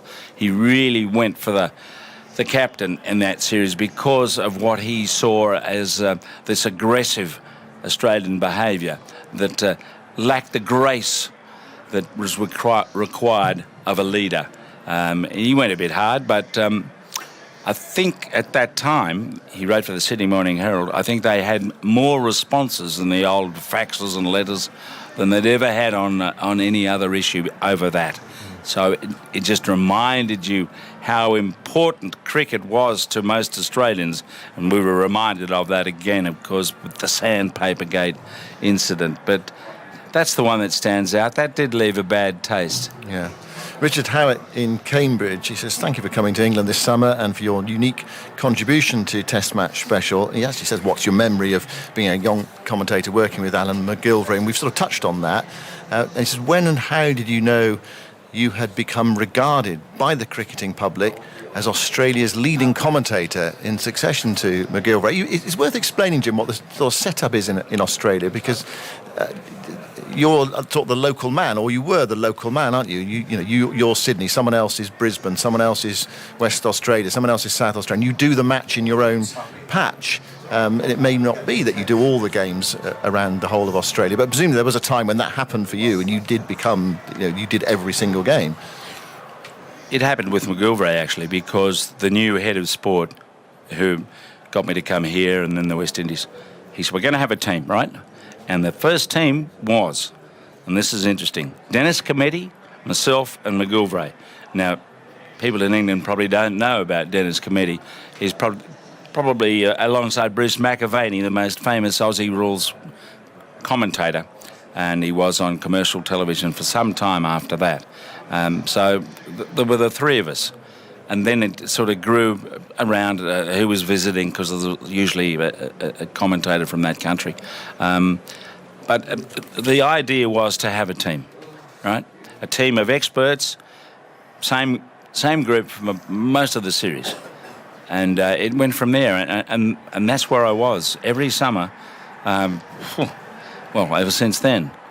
Although I've missed tours away, and because I was doing rugby league or rugby union or something else, or there was some other element of the discourse, whatever you want to call it, that meant that was happening. But essentially, I was doing all home Test cricket from then on. Yeah. And did it take a while for the Australian public to sort of embrace you, or did you find that relationship worked really well quite quickly? Alan McGilvray was employed by the ABC as a commentator on cricket. I've never been employed by the ABC as a commentator on cricket. I've been accepted to, now I've retired and I've come back on a contract, an occasional contract. But I was never in that position, although people regarded me as such in the last 20 or 30 years. But I was just, program officer, grade 3 sport, because I was still expected until I retired in 2018 to do everything. And I did a lot of other stuff. But no, I never had that ABC accolade, as it were. But it was assumed, I suppose, and that's the way it's been for the last 5 years since that official retirement. Janet Summersby says, I just want to say before my question that Jim Maxwell is my all-time favourite commentator. I lived in Tasmania for 10 years and watched cricket all over Australia. The Bluntstone Arena in Hobart is beautiful, being so close to the water. So my question is, do you have a favourite venue, either in Australia or England? Thank you, Jim, for your insightful comments and lovely personality. And that's another ABC thing. Now, Bluntstone is the name of a company that makes boots, right? So on the ABC, you're not supposed to give that notification to the world that the ground is sponsored by someone. So we called it Boot Park, didn't we? And so that used to go, oh, well, look, the SCG's been part of my life forever. I've been a member of the ground since I was 11 years old. It's a big part of me, and I love that place. And Adelaide is, without doubt, one of the best organised and readjusted grounds, given Aussie rules. Football's come to town in a big way. They've kept some of the character of the ground with the scoreboard and the hill and the rest of it down to those fig trees at the northern end. So I'd say of the grounds I really like in Australia, those are the two, Adelaide and Sydney. Tom Cohen, if you had to pick a BBC commentators 11 from those you have worked with over the years, difficult question this, who's listening in the back of the box, who would captain this formidable team? Who would captain it? So you don't have to name your BBC commentators 11. Who would captain it and why? Oh, well, Aggers would have to captain it. He's been doing it for 30-odd years, and he's the main man, and he's probably the best ball-by-ball commentator that the BBC have had, and they've had a lot of very good ones. Arlton, Martin Jenkins, Brian Johnson, there's a long list, Simon Mann. There's a long list of very good commentators, but no, Aggers would be the main man because he's got some leadership ability, that chap. Kevin Butler says the UK's education system is sometimes blamed for not producing enough good cricketers, male or female. In other words, cricket is not a national obsession in the way it is in South Asia and Australia. How is it that you can produce such remarkable young cricketers, male and female, when the UK appears to struggle by comparison, not ignoring, Kevin says, of course, Ben Stokes' recent heroics? Well, I think it's how does Australia do it? It's always been a strong part of our sporting culture, taking on Mother England and so on since the first test in 1877. And I think the spirit of cricket, playing the game, it's been embraced by Australia to the point where it's regarded by a lot of people as Australia's national game. Aussie rules people may say otherwise, but, you know, Aussie rules is only played in Australia. At least with cricket, you're playing internationally and you can be top dog, as we've just become in the world of Test cricket. So there are a lot of role models out there, and it goes back to Bradman and now Warne, Ponting, Gilchrist, you name them. Steve Smith playing here. So with all those superb role models, Glenn McGrath, who's been working on this game, you tend to have a production line of people who want to have the desire to play cricket for Australia. That's one of their things, and long may that go on. So I think that's part of it, whereas in this country, football has always been powerful in the culture and the tribalism, and unfortunately, I know money was involved. The taking of cricket off free-to-air television after 2005 was meant that it's a struggle, I think, to sort of proselytise the game in the way that you'd like to think, as we sit here, it should be. How about climate? That was the very good answer that Trevor Bailey provided. When he came into our box many years ago in Melbourne, he had a tour group and he sat down and we were having a chat. The dear old, the king of Schadenfreude was Trevor Bailey.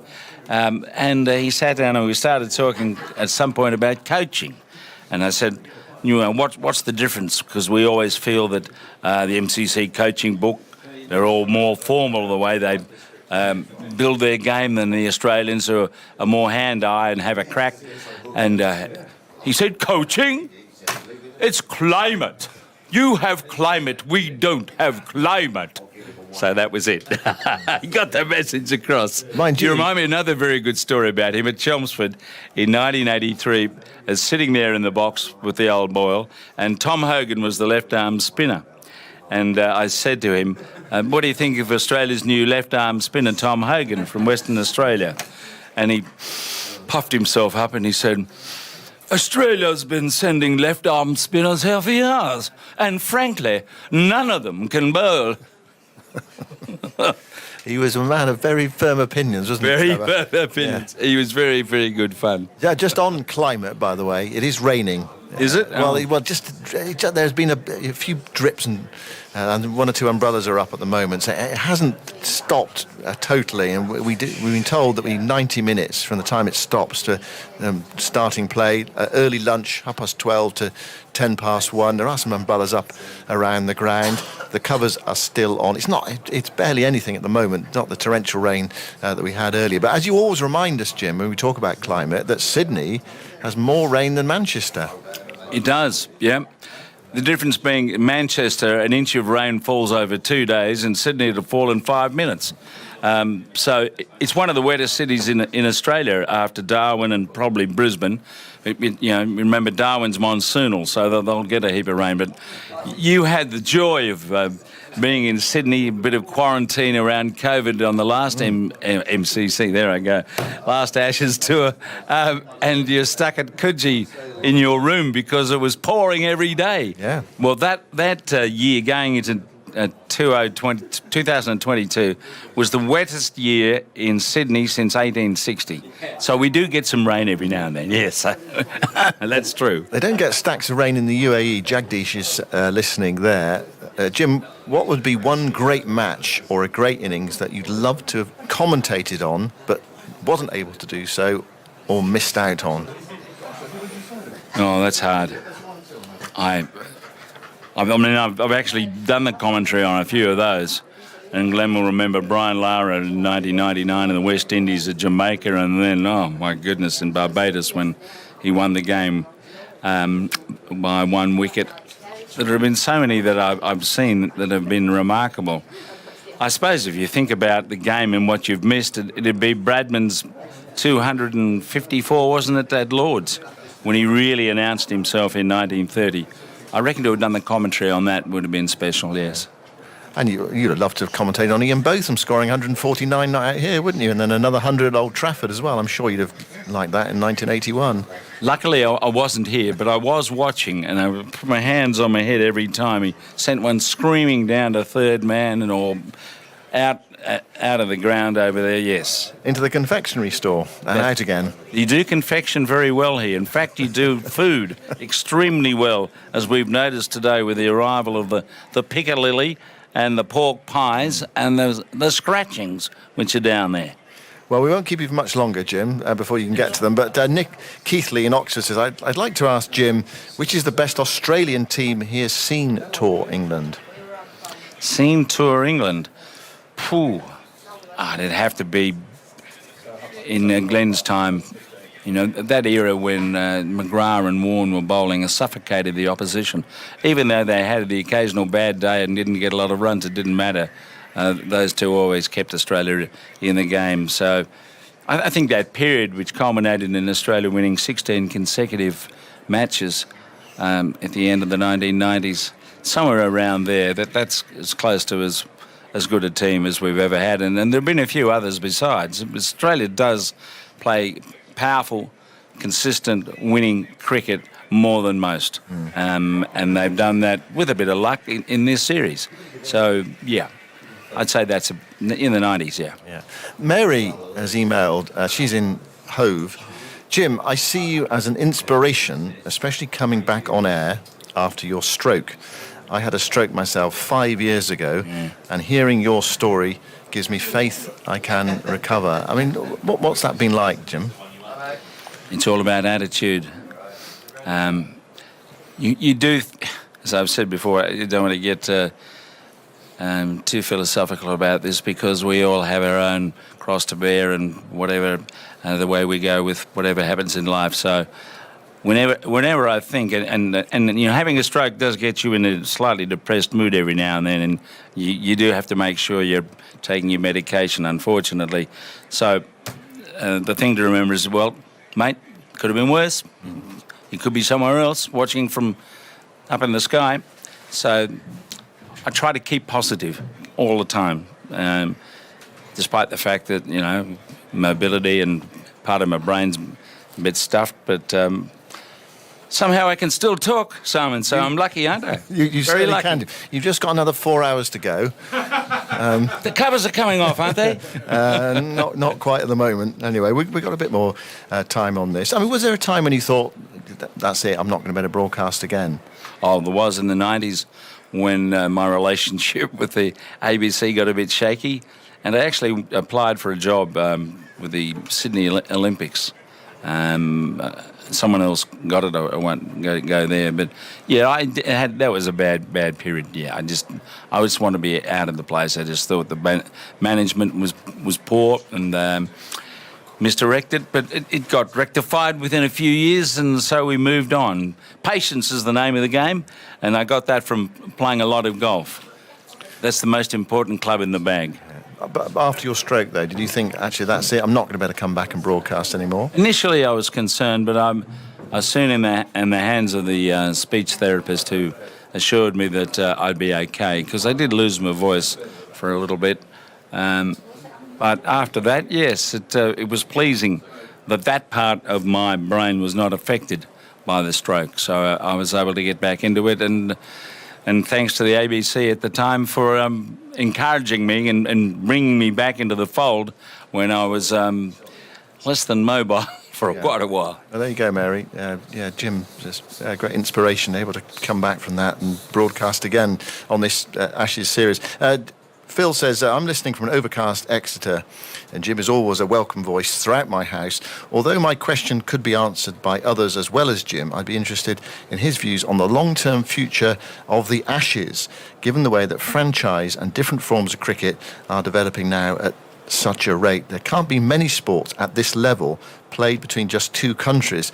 If it's sensible to look ahead, say 15 or 20 years, might we still be looking forward to an Ashes series in the way we do now? Best wishes to all the team, and many thanks to all of you.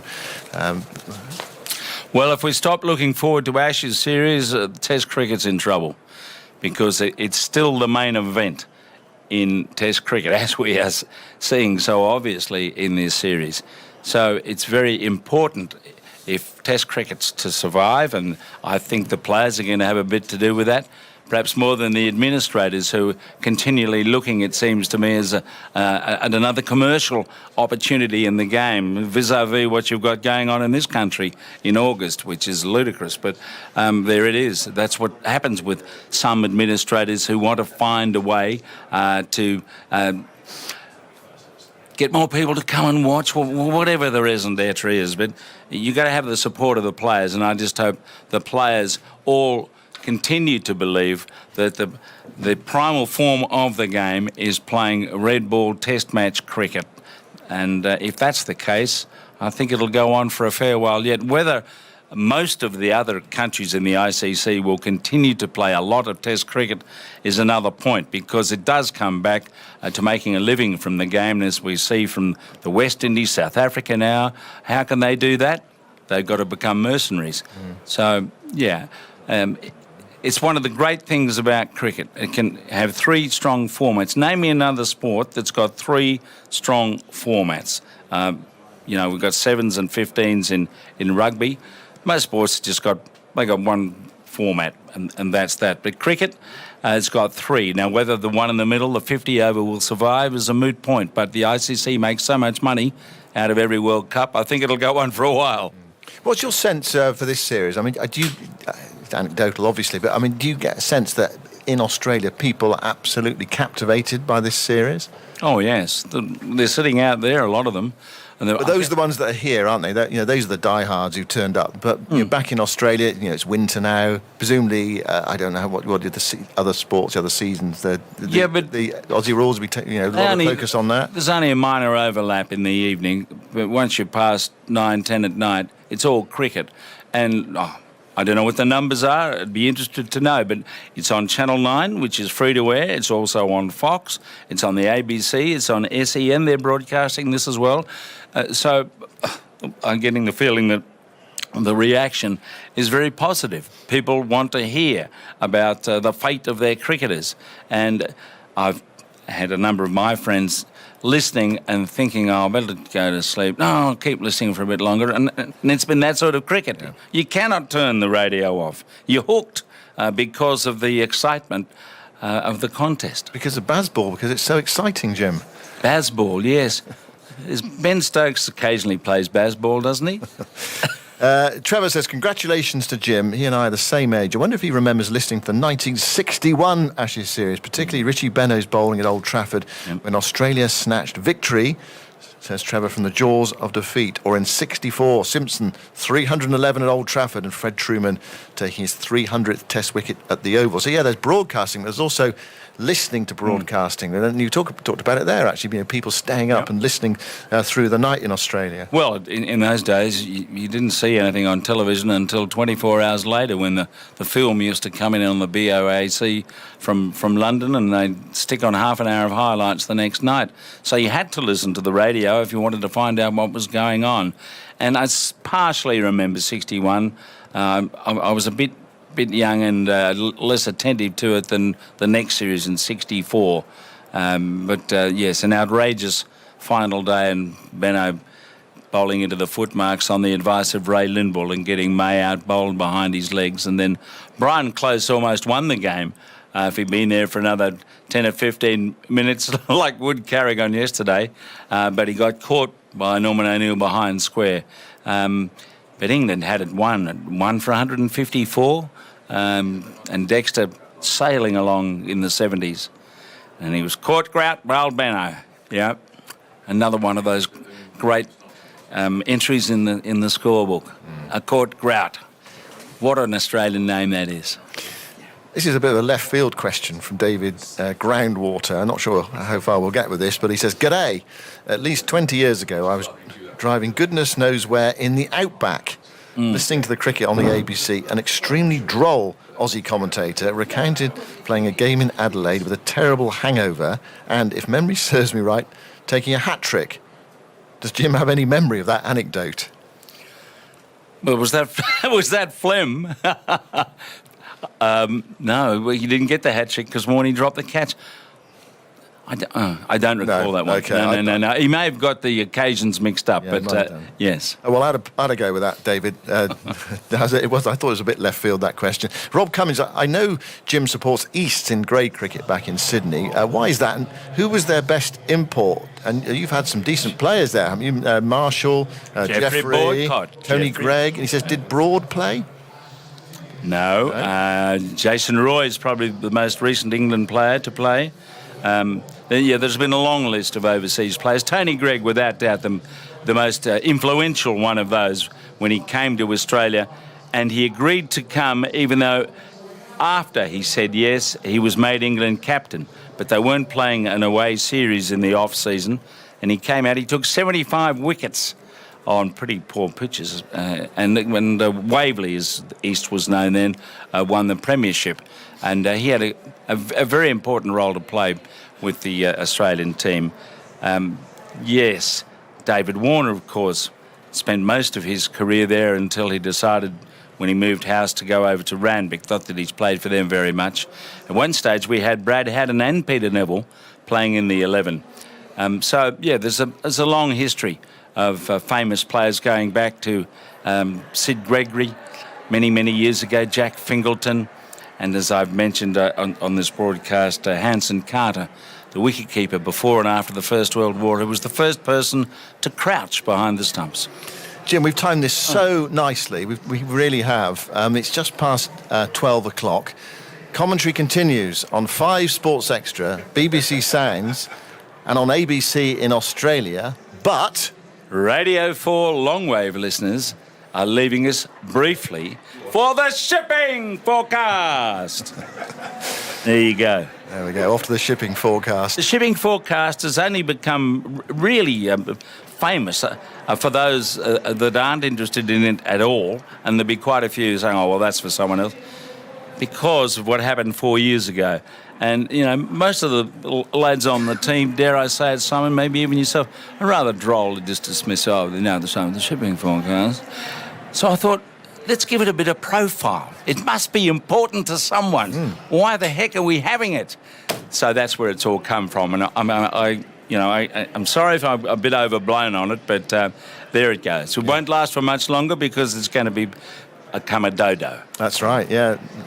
No longer will we be broadcasting on Radio 4 Longwave the cricket after this summer. Jim, what would your advice be to young commentators or potential young commentators? Some people say, I'd love to get into cricket commentary. What would you say to them? I mean, it's probably different. I don't know what it's like in Australia, how different it might be from being in England, but what advice would you give to a young Australian who wanted to get into cricket commentary?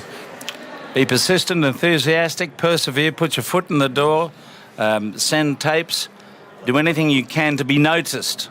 You need to be noticed because, look, unlike when I joined the ABC, there are no trainees anymore. So you really do need to bring something to the argument to get a job. And what have we got, about 8 or 9 specialist, all-round commentators. And you've got to be able to do either rugby league and cricket or Aussie rules. You need to have those building blocks to get a crack at doing it. And there are other organisations that are doing commercial radio and TV too, which of course on television, I guess, they tend to go for people who have got a name in the sport rather than a journeyman, a young person who's looking to make their way. But that's about the suggestion. I mean, that's what I did for a few years until the opportunity came up. But the opportunities don't seem to arise as comfortably as that with a job in the paper, go through the process. You really do have to let it be known that you are able to do the job. And that reminds me of Harsha Bogley, whose opportunity came along.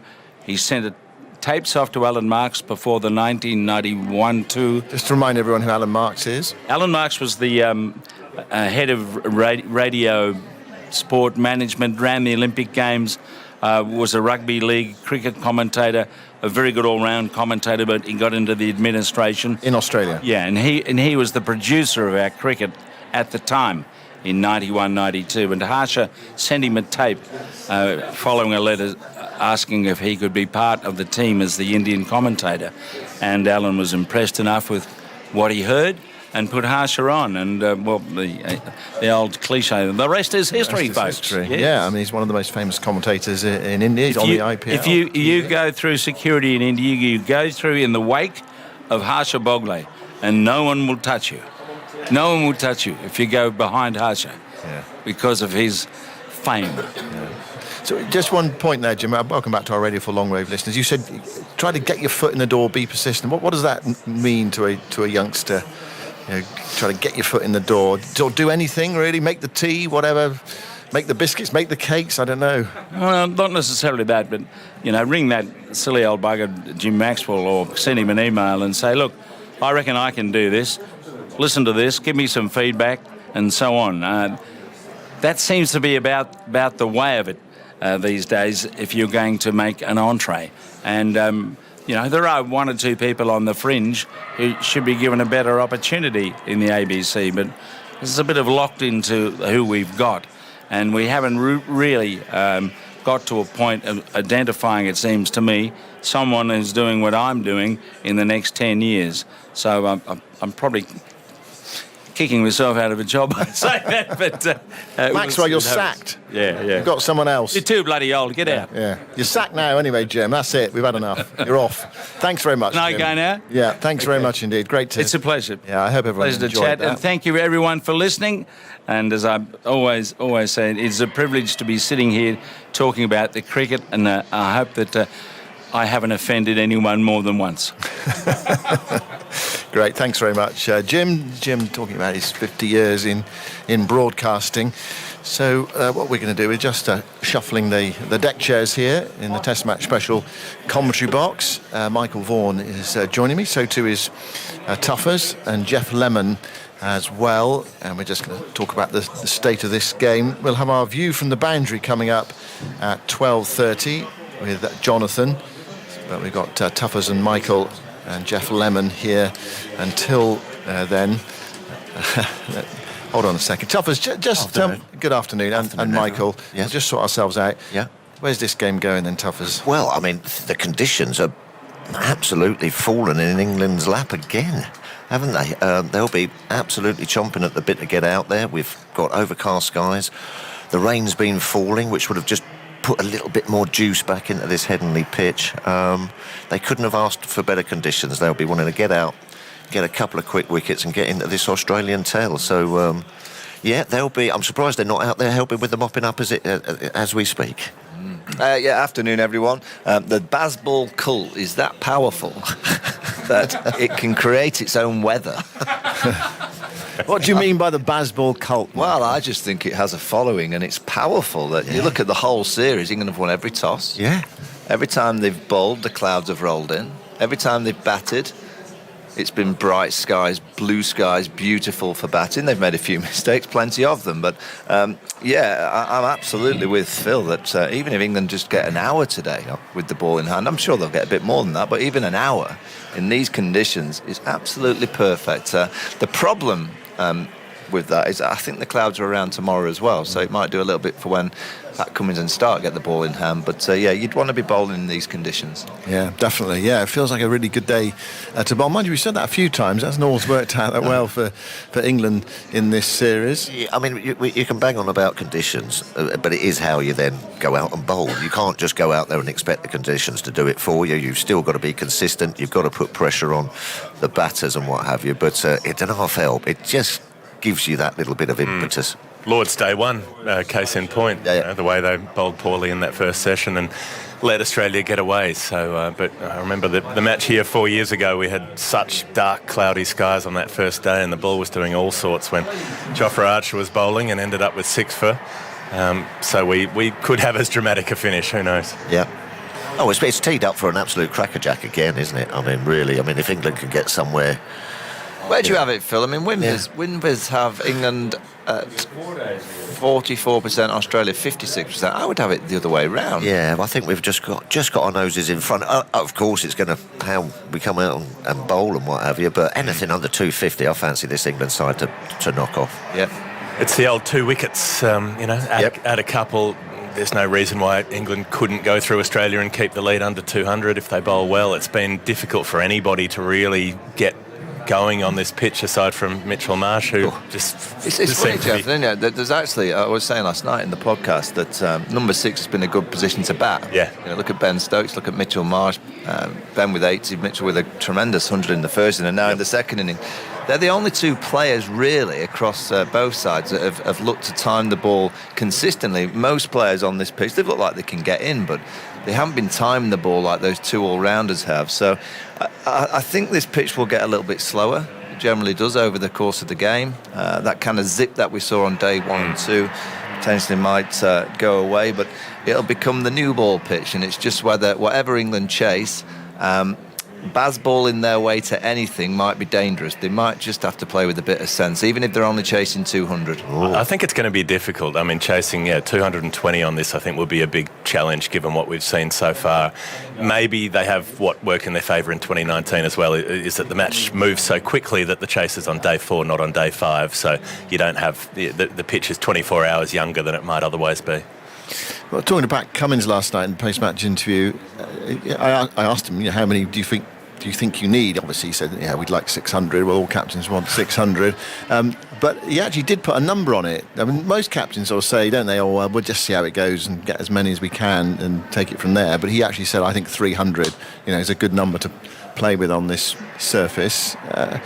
It's difficult. It's difficult nowadays, isn't it, to put a number on anything really, because just you can go out there and if you have a bit of luck with this opening pair, they can be 150 for none in a blink of an eye, or it can be 150 rate. Yeah, I mean, the problem with this England side, and it's a great problem, is that you're right. You're not too sure. Anything's possible, but let's be blatantly honest. That the reason why they chased down the score in 2019 was arguably because of the greatest test innings of all time. Yes. And the reason why England got to within 43 at Lords is because you could argue that it was the second greatest test innings of all time.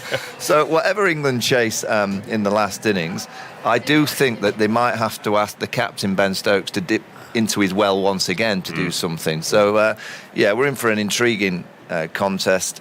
England will hope that whatever they're chasing, that the opening partnership, like at Edgbaston last year against India, that opening partnership just kind of calmed everything down. But it's England, it's Bazball. I don't think there'll be much calmness. How often can you ask Ben Stokes to do something like that? That's the question. Every time. Yeah. Every time. If you're a miracle worker, you can only... I mean, you get sainted for, 2 or 3 miracles? So you can't expect one every week or every innings. Eventually he's going to hit one up in the air. Have you ever known... I don't remember a time when England have desperately needed Ben Stokes to deliver when he hasn't delivered. That might be selective memory, though, because you don't remember the cases, the counterfactual. Here. No, but I'm looking at World Cup finals, both World Cup finals that the England men's team have won. Ben Stokes delivered here in 2019 at Lords, here in the first innings. And that's just I'm sure there has been many times that he's failed, but you just think when the pressure's been really on, he is, in my opinion, as good as anybody at knowing how to play the pressure. Why can't you just sort of tell him that the pressure's on every time then? It doesn't work. It doesn't work. It doesn't work. Well, and this is also... So yesterday when I watched, all the England players get out to the pull shot once again, I'm thinking, when you look at Stuart Broad, the way that he played in the second innings at Lords when he wore a few for Ben, just hang in there. I'm intrigued that in the first innings they don't do that. But whatever they're chasing, I'll guarantee that they will do that. So why don't they do that in the first innings and bat for Ben, like they did in the second innings at Lords? Why don't they do that? I kind of got that, Mike. I got it. What do England do if Ben Stokes can't play in the next Test match? Oh dear. Well, they're knackered. Okay. Yeah. Well, look, he's not going to sit out, is he? Like, No. if he's able to hobble, like he could be Nathan Lyoning it down the steps, and he'd still say, no, I'm good. Put me in, because he's operating on about half a leg as it is at the moment. There's barely a muscle on his body that he hasn't pulled or strained or dislodged or done something to, and yet he's still out there doing his thing. So I'm sure he'll play if he can, but it'd be good crack, as they say, if James Anderson got to captain a Test match at Old Trafford, wouldn't it? It would be a huge loss. You just get the feeling Ben Stokes not in this England He will team. play. Yeah. He'll be playing. Yeah. He- I think he realises that. Yeah. Even if it's 3-0? Oh, then there's another... Even more reason to play, because then they can lose. They can win the rest of it 2-0. Yeah. I remember. There's always an upside. See, the cult, you've been done by the cult, Jeff, haven't you? Every loss, every loss has an upside. Look into my eyes. Look into my eyes. Not in the eyes, round the eyes, into the eyes. Bazball, Jeff? What do you think? Well, it hasn't necessarily withstood a sterner test, I suppose. And I think there's a difference if you're trying to tee off against bowling that's 10 kilometres an hour faster than what you've teed off against before. I think Bairstow being a year later and having that injury and that interruption with rhythm, and then they bring him back with the gloves and they bat him at 7. Like, so much of what worked a year ago was Johnny Bairstow as the heartbeat of that. Like, Bazball worked because Johnny Bairstow worked, and it relied on him and it relied on Joe Root, and Root was able to do it at Edgbaston. Wasn't able to do it here, and Bairstow's been in an indifferent run of form, and that's been the story of his career. I think that Bazball has worked. It's just we've not we've dropped too many catches. Yeah. You catch the catches. I think we're ahead. Well, I agree. I know it's cricket. 80% of what the England side have done in the last year and a half, fantastic.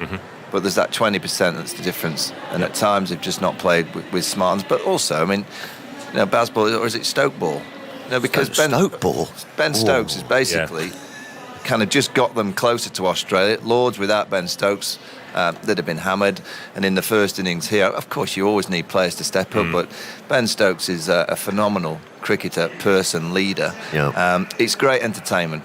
I've absolutely loved the whole of this series and the last year and a half. So they are doing something great for Test match cricket, but ultimately it is about winning, and England are 2-0 down because they've made too many mistakes. Yeah, I can remember watching a documentary with Graham Gooch saying that in order for England to do well, he felt that he himself had to do well and perform to sort of settle everything down and get us over the line. And I just hope that now Ben Stokes isn't getting that feeling, because then it becomes quite a tough place to be. I thought England, the results haven't really reflected the run of play. England should have won at Edgbaston. They were in the better position. You need 2 more wickets with 54 runs to play with. You should win that Test match 19 times out of 20. And shelled a load, and missed stumpings, and wickets off no balls. All the rest of it, and all of the extras. Whereas I think at Lords, England were flattered by the eventual margin because Ben Stokes plays a crazy innings. But he can play that innings and win a Test match from 100 behind. He can't win it from 250 behind. It's an unreasonable ask. It's too much to try to close up that gap. So, they end up losing by 40-odd runs, and it looks closer than it was, really, in reality. So I think those 2 results don't really reflect the run of play, which means, the Bazball approach did work at Edgbaston. They did set up a fast lead. They did stay ahead of the game, and they had enough runs to play with, and all the criticism of the early declaration and so on, they still had enough runs on the last day to win that match and didn't win it. Yeah, absolutely. Well, I think what's intriguing for me, Simon, is actually how hard it is mentally and physically to play Ashes cricket. Because you look at this week and the players that have produced the goods, the players that haven't been playing. You got Mitchell Marsh, who, he's on his holidays. He said he's the only ever Australian on his holidays to get a Test century, and he's played brilliantly, fresh in mind, fresh in body. I was surprised he didn't bowl a little bit more yesterday. I don't know if there's an issue there, but he didn't bowl. He bowled nicely the previous night. You look at Moeen Ali, didn't play last week. He's looked fresh. Thought he played okay until he played that iffy shot. Got the 2 key wickets, and that's a huge momentum shift in the game, getting Labuschagne and Smith out on a flat one for the spinners. Nothing there for the spinner. And then you look at Woakes and Wood. England's best 2 seam bowlers have not played any cricket for a long period of time. So, I do think that shows us that playing week in, week out at this level with this intensity, it's hard. It's very hard mentally, very hard physically. I think Mitch Marsh didn't bowl in that innings because he's only brought his flip-flops. He forgot to bring his bowling boots. He's on holiday. One of the players who's sort of gone against that, actually, though, is Pat Cummins, isn't it? You know, he bowled 25 overs in that second innings at Lords, more than anyone else in the Australia team. Yesterday, 18 overs, more than anyone else. And just, I mean, there's something sort of relentless about him. He's always smiling, but he's deadly. Well, he knows that, to win an Ashes series away from your home territory is huge.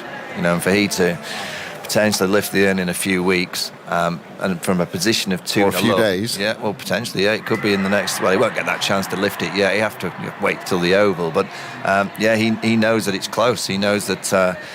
This Australian batting lineup, they get another 160, and you will guarantee that he'll just keep running in. He is, I think, with Jasprit Bumrah, I think of the last few years, I think they're the best tone setters with the new ball. I watched Pat Cummins' first over, and whoever he's bowling to, he always sets the tone. He always asks the batter a question or two within the first few balls. And we all know, when you first go out there, it's so difficult. And you're all very nervous and what to play, what to leave. He just asked the awkward questions early, as good as anybody. He gets the ball nipping back to right hand as he gets it moving away. Yep. So he will play a big part in whatever Australia set England. Pat Cummins will play a big part, particularly with that new ball. And his physical durability is a key part of it. It almost goes unnoticed, but you know the story. He missed so much cricket after his debut, didn't play for nearly 7 years. 2017, he comes back into the side, and I'm just running through it in my head. I remember him missing 2 tests in the UAE in 2018. They're the only ones I can think of where he hasn't been fit to play. He missed one when he was COVIDed out in Adelaide. He missed a couple when his mother was ill earlier this year. He's barely missed any test cricket aside from that. So he's been fit to play almost every test match since he came back in 2017, which, given the workload he shoulders and given just how hard fast bowling is, it's been an extraordinary testament to the work that he's put in to be so durable, to go from the kid who was always broken to the man who never is. He is the leader of that attack without a shadow of a doubt. When something needs to happen, he goes to himself, doesn't he? It's quite a nice place to be, because you're right on it. I mean, out of the Stark, the Hazelwoods and the Cummins he's head and shoulders. Has he had a haircut this week, Phil? I don't know. Have you heard that story? The haircut gate. Have you heard that, Simon? Well, I've heard whispers of it. Yeah. Apparently, Alex Carey, I'm not quite sure, this is alleged, ran out of the barbers, or was he stumped? Complete. Or was he stumped? With somebody else. But it's good to see the super soccer wandered out of his ground. He wandered out of his ground. Well, he should have been more alert. Just on Cummins, Jeff, is he? Have perceptions changed about him? There was sort of talk that he's not the leader that Australia really want. But I mean, he's won 2 Test matches in a row in the Ashes Series. He won the World Test Championship final. Just tell us a bit about that and some of the comment in Australia about him. Well, he's a World Cup winner as well. Won the 50-over World Cup in 2015, the T20 World Cup. So I think what you got in Australia was a classic sort of media beat up, and basically it's the fact that Justin Langer has a lot of friends in the very right-wing media, and so when Justin Langer was pushed out as coach, all of those outlets rallied behind Langer. Not that Langer was directly making this happen, but he was their guy, so they decided to get behind him, and they have to point the finger and blame somebody, and so that's Pat Cummins. So a captain who comes in 2 weeks before the Ashes is supposedly responsible for deposing the coach 6 weeks later, which is absurd in itself. The problems with the coach were over a year old by that point. There was a large proportion of the playing group who weren't working well with him. But because that happened, there was a section of the media that started targeting Cummins as being too progressive, and then he had the temerity to suggest that maybe climate change is a problem and maybe we should do something about it, and to get involved with a movement towards that. And so for all of those reasons, there was a media contingent that wanted to get stuck into him. And of course, as soon as Australia lost a couple of test matches in India, well, there was the evidence. They're too soft, they were too woke, all this kind of nonsense. And then he's just shown what nonsense that is with the strength of leadership that he's had since then. Yeah, what kind of style of captain would you put Pat Cummins in, I think his whole thing from the beginning was that he wanted to be relaxed. He didn't want to be riding anybody. He didn't want to be giving anybody rockets. He wanted to make it an environment where people were confident to be themselves, to express themselves, to trust players who had experience, to be able to manage their own preparation and to be supportive. And so he's able to do that And you saw, like, over the last week, whatever your perception on the Bairstow stumping was, the way he handled it was remarkable. He was so calm and so measured in every press conference and every press appearance, and didn't let it get to him, just kept a smile on his face and said, look, we're not bothered about it, we're comfortable with the way we played, and other people can think what they want to think. I thought that was an impressive test of off-field captaincy. And then, you know, we've seen on the field yesterday, for instance, the way he let Steve Smith basically run the field settings while Cummins was bowling. Smith was working out who was going where. They've got that cooperative sort of mentality, which is that they have to help each other out. I think one of the fascinating things about Steve Smith running it out there, if you say he's running it out there, is he always puts himself in the position where he knows the ball's going to be hit in the air. I mean, he's hitting the air, and there he is, taking the catch. I mean, 5 yesterday, it was almost like there were 3 of him. And that's actually sort of part of it, isn't it? Because I think you get a sort of feeling as a field of where the ball's going to go, and that's where you want to be. Yeah, I mean, you look at, you know, we praise Ben Stokes for having that mentality of knowing when to deliver, and he generally always does when the pressure's on. I think Pat Cummins is very similar. You know, when Australia need something, Pat Cummins delivers. You only have to look at what he did at Edgbaston with the batting hand. Yeah. You know, he got Australia over the line to win that Test match. You know, with the calmness. Those 2 sixes that I hit off Joe Root, he just knew that was the moment that he had to win. He had to get the boundary count up. He had to get the scoreboard ticking, and that was a massive moment in that Test match. And you just know that he will have another say in this game. It might be with the bat to start with. You know, I think it'll be more challenging for the Australian tailenders against Mark Wood. It's just how this rain's actually not bad for Mark Wood. It gives him a few hours rest. Well, just to say, they were taking the covers off, and I think it started raining again. They brought them back on again. They took one of the covers off to the right-hand side by the west stand, and now I see the umbrellas up around the ground again. Some more rain is falling. It's very frustrating, it really is. Yeah, a couple of things that are just already in this sort of short period of time of Ashes cricket. I remember from Pat Cummins yesterday, Joe Root.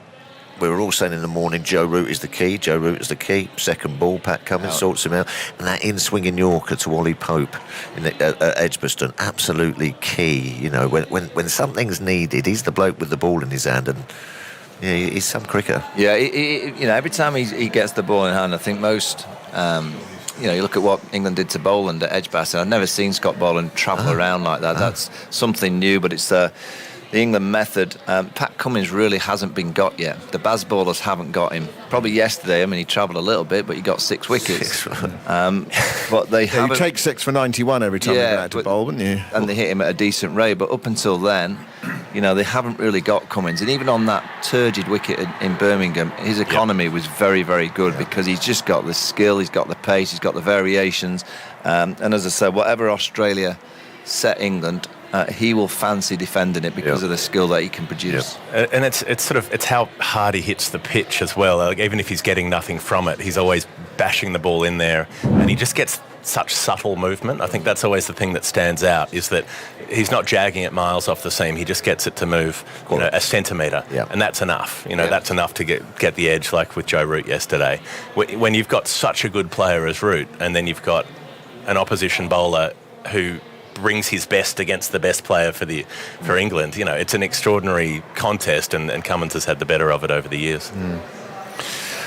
Right, so the super stoppers are going up and down at the moment, trying to take some of the excess water off. I think it's one of those where I think we had a brief shout, might just be the tap might have been turned off again. What are you pointing at, Tuffers? There's more rain coming in over the city of Leeds. Is that the city of Leeds to our left? Yes, it is. Yeah, that's where we're staying over there. I'm usually asleep in the cab. Well, that's true. I can believe that. The forecast we were given at 10:30 this morning is that there was going to be a window this afternoon up until about 4 o'clock. That window hasn't seemed to have arrived yet. Well, there is a window. We're just watching the rain clouds out of it. That's the only thing. No, it's not that. That wasn't the window I was talking about, but unfortunately. So it's a bit of rain around, although I just see one of the stewards there standing guarding the pitch has taken his umbrella down. So it might be that, anyway, it's stopping. But it's going to be a while. It's going to take 90 minutes. Basically, from the time it stops raining, it's going to take 90 minutes. And they haven't taken the covers off yet, so you know, it's one of those things, isn't it, with cricket? As soon as they take the covers off, it'll start raining again, and we're ready to go. It'll start raining again, probably. England will be absolutely desperate, and Michael said, just to get an hour. Even if you're just getting 2 or 3 wickets, they will be desperate. There's some Archduke coming along about 3 or 4 o'clock. They will Archduke, what covers? Duke of Spain, Archduke of Spain, Duke of Spain, Ray. And they'll be want to be getting out there just to sort of make use of these conditions. If a ball's not bowled today, they'll be a little bit upset, I think. Yeah. Well, it's one of those difficult things when you're the batting side in conditions like this. You don't want to come on for 45 minutes, you know, and then go off and then maybe come back for another half hour at some later point. You want to be off for the day and be done, but we won't have anything like that sort of surety for a while. Mitch Marsh holds the key. Yeah, what about Mitch Marsh? I chatted to him the other evening, and he's very different from your sort of archetypal cricketer, if indeed there is an archetypal cricketer. He's sort of prepared to sort of have a joke, say things, venture things, toss them out there. He's a fascinating story in a way, because he got so much stick, and, you know, I can put my hand up as being among these people earlier in his career, because he was always picked as a potential player, you know, as in here's a player with a lot of potential. And his older brother Sean was also being picked. He was being described by selectors as a player with potential when he was 32. You know, they seem to have this idea that because the Marsh boys, because Geoff Marsh had played for Australia, they must come good at some point. So they both got a lot more opportunities at Test level than other players with those records would have had. And people got very fed up with it. As you know, spectators got sick of seeing those two picked when their returns didn't necessarily warrant it. So there was a lot of negativity towards Mitch Marsh. And I think what he's done over the last few years is just consistently work at getting better. You know, he's in his early 30s now. He's captained Western Australia for a few years. And he's grown as a player in a lot of different ways. So we saw him come in 2019, play that one test at the Oval where he swung the ball around corners and picked up 5 for and was important there. And then he started batting first drop in the white ball teams. And so number 3 in those teams, you need to be a player that the rest of the team can build around. But he wasn't just nudging it, he was smashing it. So he was coming out and being aggressive at batting long, making big scores. Player of the match in the T20 World Cup final, has been important in the 50 over and 20 over teams through that period of time. And I think that's helped set him up to have the confidence to think that he's a player who can actually have an influence, who deserves to have a spot out there. And he's been on this tour knowing that basically he's Cameron Green version 2. If there's a problem with Green, he'll come in, and got his opportunity here. And what we saw yesterday was him basically playing the way that he's played in the white ball teams, which is back his strength, back his judgment. The way he played those cut shots away yesterday, the off drives, like there's this incredible power just in conventional cricket shots, and he's not ramping it and scooping it. I'll be and doing interested everything else. to see Cameron Green is fit for Old Trafford. Mitchell Marsh surely has to play with what he's done this week. How do they get Cameron Green and Mitchell Marsh in the side? David Warner? Yeah, well, there might be pressure on Warner at the top. Well, I actually, a few months ago, put that, you know, Australia could open with Marsh or Green and have 2 all-rounders in the side. Want a right-hander at the top of the order, Broad and Anderson love ball into left-handers. They might go to that. They might go to that. They could drop David Warner? I think it's possible, given a double failure here. I don't think Warner's been terrible in this series. I mean, people tend to look at the scorecards and say, well, if he hasn't made 100, he's been no good. I think Warner played a really important role starting out the first morning of the World Test Championship. I think he did an important job in the second innings at Edgbaston, and he did an important job starting out at Lord's. So he has made contributions, even though he hasn't made huge scores. But there will be some discussion about it, I'm sure. Yeah. OK, watch this space on that one. We'll find out anon. So we're in the official lunch break here at Headingley on the 3rd day of this 3rd Test match. No play so far today. The covers are on. It looks as if the rain has stopped, but it's that sort of day. There are thundery showers around, and there is that fear that, you know, once they've tied it all up, then we might get a bit more rain later this afternoon. But we'll watch and wait, and we'll try to keep you entertained. We have a view from the boundary to come. But before today's guest, what we can do is listen back to the guest Jonathan Agnew welcomed on the first day of this Test match. So, a very special guest and taking a view from the boundary. He made 57 appearances as an England footballer, including playing in the semi-finals of Euro 96. But as a manager, he's excelled, becoming England's most successful boss since Sir Alf Ramsey. He took England to the semi-finals of the World Cup at his first tournament in 2018, and in 2020 became the first manager to reach the final of a major men's tournament since 1966, when England lost to Italy at Wembley in the final of Euro 2020. But I wonder if his proudest achievement was scoring an unbeaten 22 Panel Ash against the local rivals Spofforth Seconds in Yorkshire's Nidderdale League. Hello, Gareth Southgate. It's lovely to meet you. Thank really you. good. I wonder what the answer to that is. I mean, 22 not out. That's dizzy heights. Well, one of the privileges of my life, that Aggers, because I got to actually bat with my son for a few balls. Oh, that's and I think nice. For any father that plays cricket, that's a very special moment. So, that is lovely.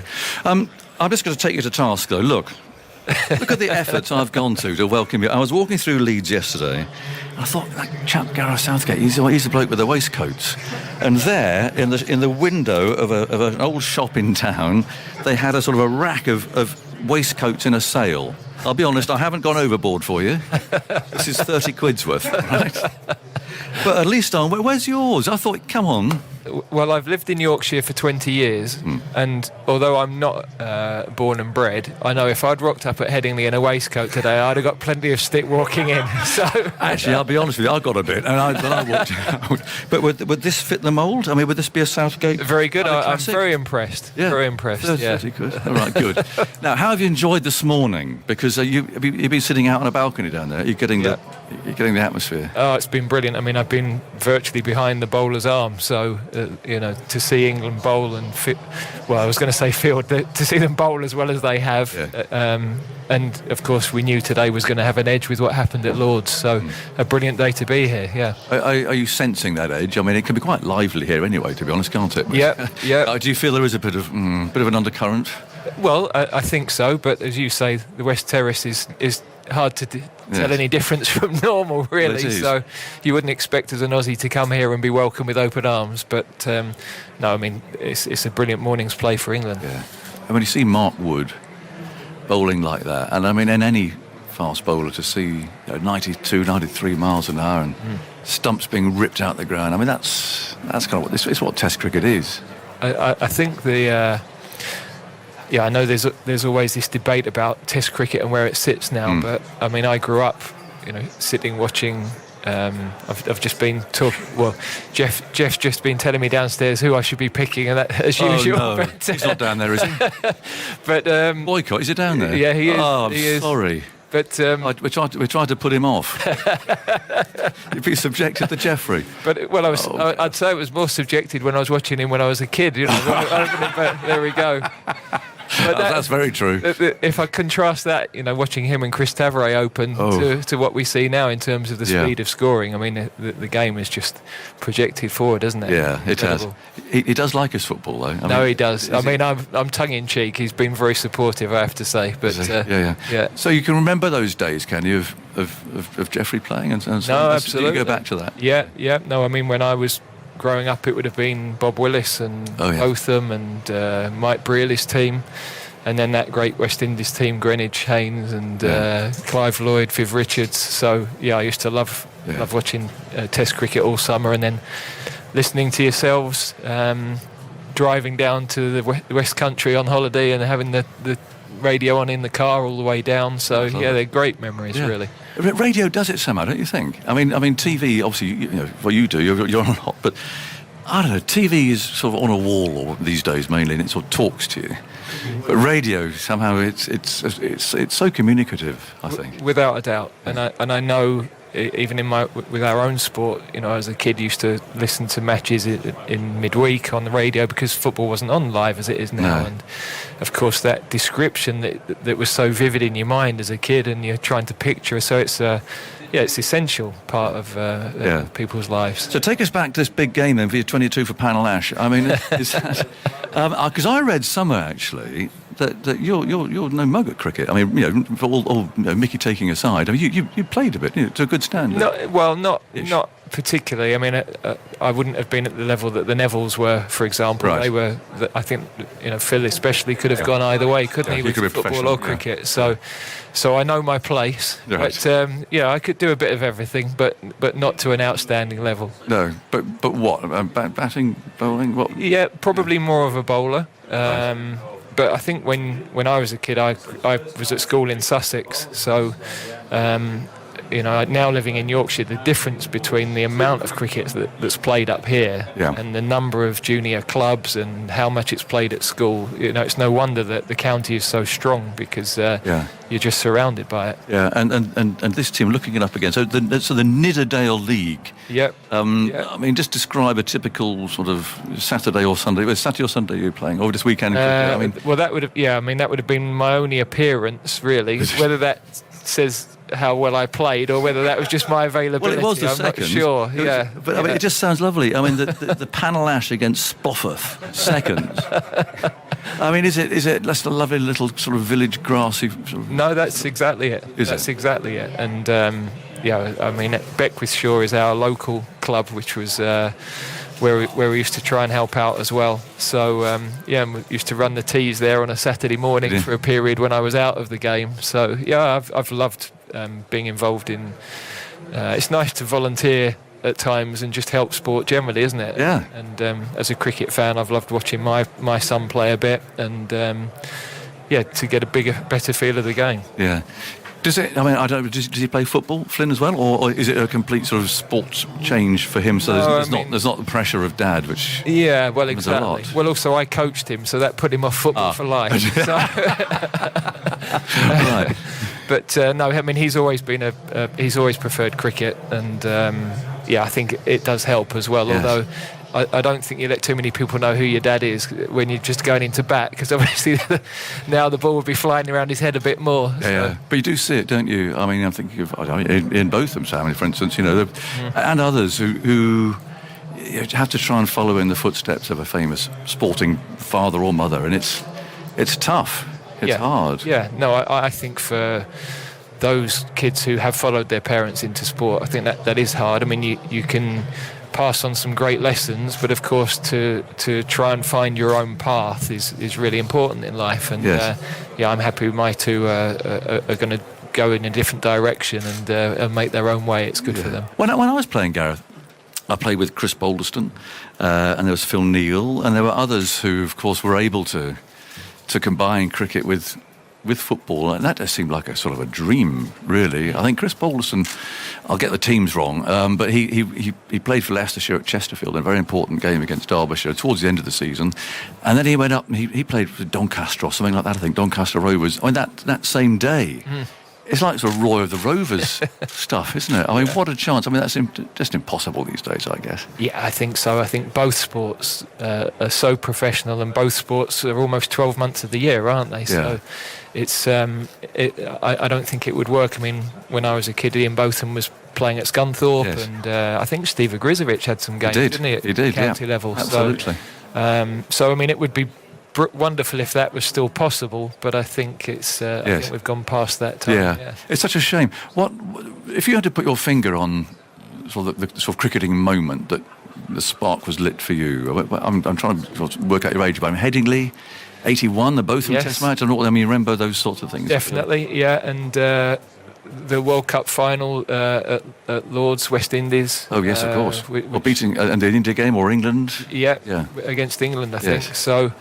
Yeah, I mean, but I used to watch every summer, and I loved it. And I've been fortunate over the years when I was playing to get to know a few of the players. So I've known Alex Stewart for years, who's become a very close friend. And now we've linked in quite a bit with the guys. In the last few months, I've spoken quite a bit with Rob Key to find out what they're doing. Yes. When Andrew Strauss was running things, we linked quite a lot with England football and England cricket. So we try to share ideas on coaching and player development and pathways, those sorts of things. So there's a strong link. And what do you make of what's happened with English cricket? I mean, I was there in the West Indies a year or so ago, in Grenada, and the whole sort of thing blew up, really.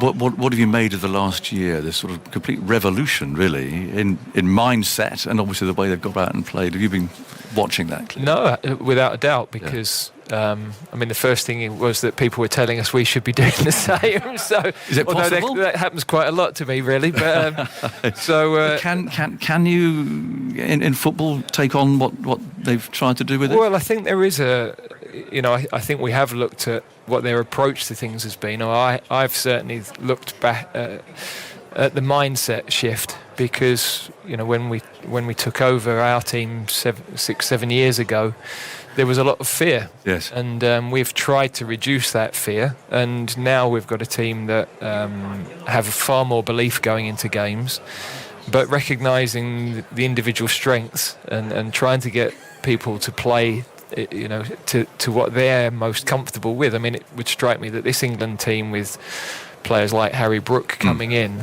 you don't want to restrict talent like that. People are always going to criticise a shot if he gets out. Yes. But when you see them play as well as they do and can, and when you see an innings like Ben Stokes' last weekend, then it's drawing in a new generation of fans and the excitement that it's bringing. And quite possibly we could have lost those games playing with a different approach anyway. Yes. So, do you think it's a mindset thing?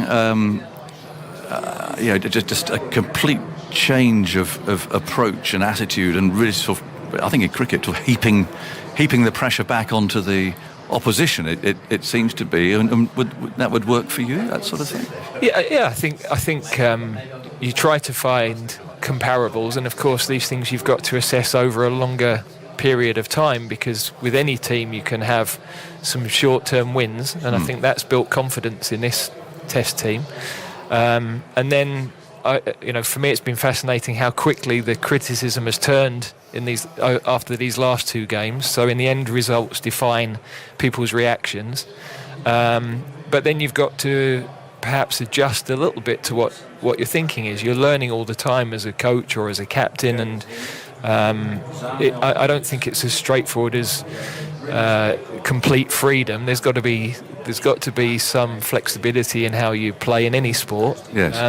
But I think the initial shift to try and reduce the fear and change people's mindsets was really important, and I'm sure now they'll review what they're doing and they'll tweak it, and they'll learn together as a team. Yeah. You've probably worked out by now, I know nothing about football. Unfortunately, I've never played. I wish I had at school. I wish I'd got into it. We just didn't play it. But going back to when you took over, do you think the Iceland game was kind of England's Grenada moment of a year ago? And it really did need some pretty drastic work. Not just with the players, but also the people the fans, the people who support the game. I remember a lot of angry headlines and the usual stuff when England lose in football about the players not caring and all of that. So when you did take over after Sam Allardyce, that brief period, what was in your mind about how to try and get rid of that baggage, get rid of that sort of feeling of hostility from people and the media too, and try and engage with the players in a more positive way and vice versa? Was that part of your agenda then? It was, and there were a lot of people involved within the FA.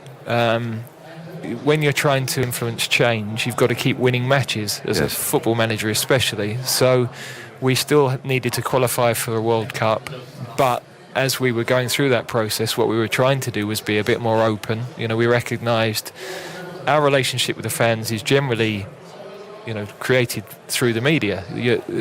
Speaking with you guys is our opportunity to talk to our fans. So that had become fractious, and that had become not particularly enjoyable for anybody on either side of the microphone, really.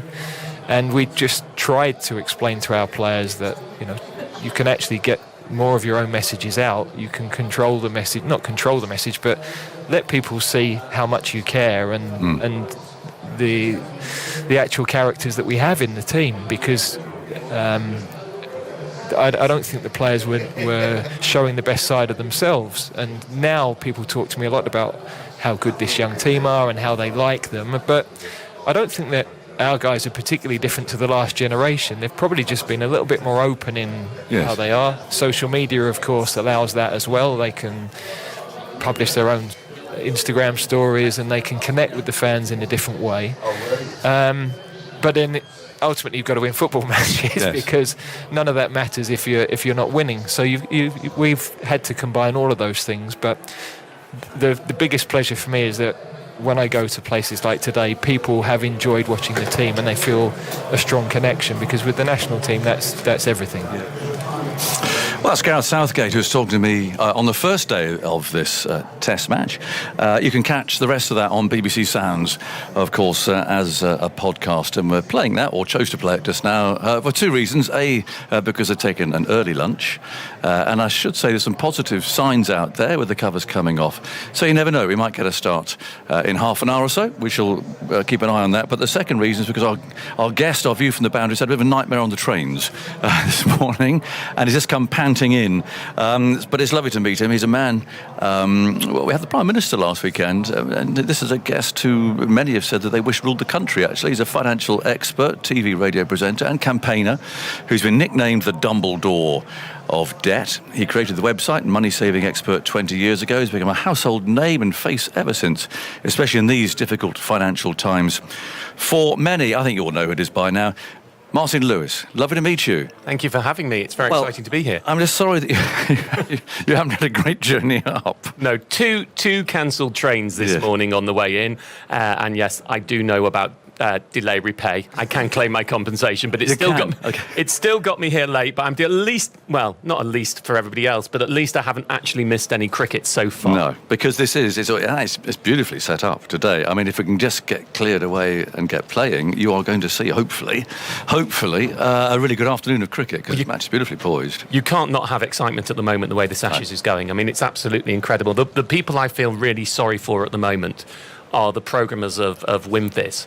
Because their algorithms are clearly set up. I mean, I watch the cricket with WimViz open. That's how I work. Yeah, that's my type of cricket. That must be exhausting. I was just fascinating because it swings so much, and clearly their algorithms were set up for the old style of test play, and that just does not work in this Bazball era. I mean, WimViz is swinging quicker than Ben Stokes at the moment. It's absolutely fantastic, and I just don't know that anybody can judge where a match is going to go. No. They've both been so close. England have lost, but any team has been in the game all the way through it. It's absolutely fantastic stuff. And the great thing about the Ashes is it grabs new people too, doesn't it? I mean, anybody who's never really been involved in cricket before or ever watched or listened, I mean, you can't help but be captivated by this. No, there's something about that friendly rivalry. You know, friendly? Well, it is. No, but let's be honest. Australia is a country that is one of our closest allies that we have great friendships with. I've come here with one of my best mates today. He's standing at the back of the studio. And if I play a sport against him, I want to win so much more than against someone I don't know that well. And I don't have, Right, yes. And I think that's what the Ashes is. This is a country who, if we're in truth, if you look at, geopolitics, we have absolutely everything in common with it. It's one of our best friends in the world, and that's why the rivalry is so fierce, because we can be honest, we can be ferocious, we can really go for them, because everybody knows ultimately there's a steadfastness between the two countries. Well, that's true, because you do shake hands afterwards, don't you? I mean, for everything that's happened on there, everything happened last week at Lords, the players will still have a drink afterwards and they'll shake hands, and that's what sport's all about, really. Well, it should be. I mean, we do sport as a proxy so we don't have to have wars.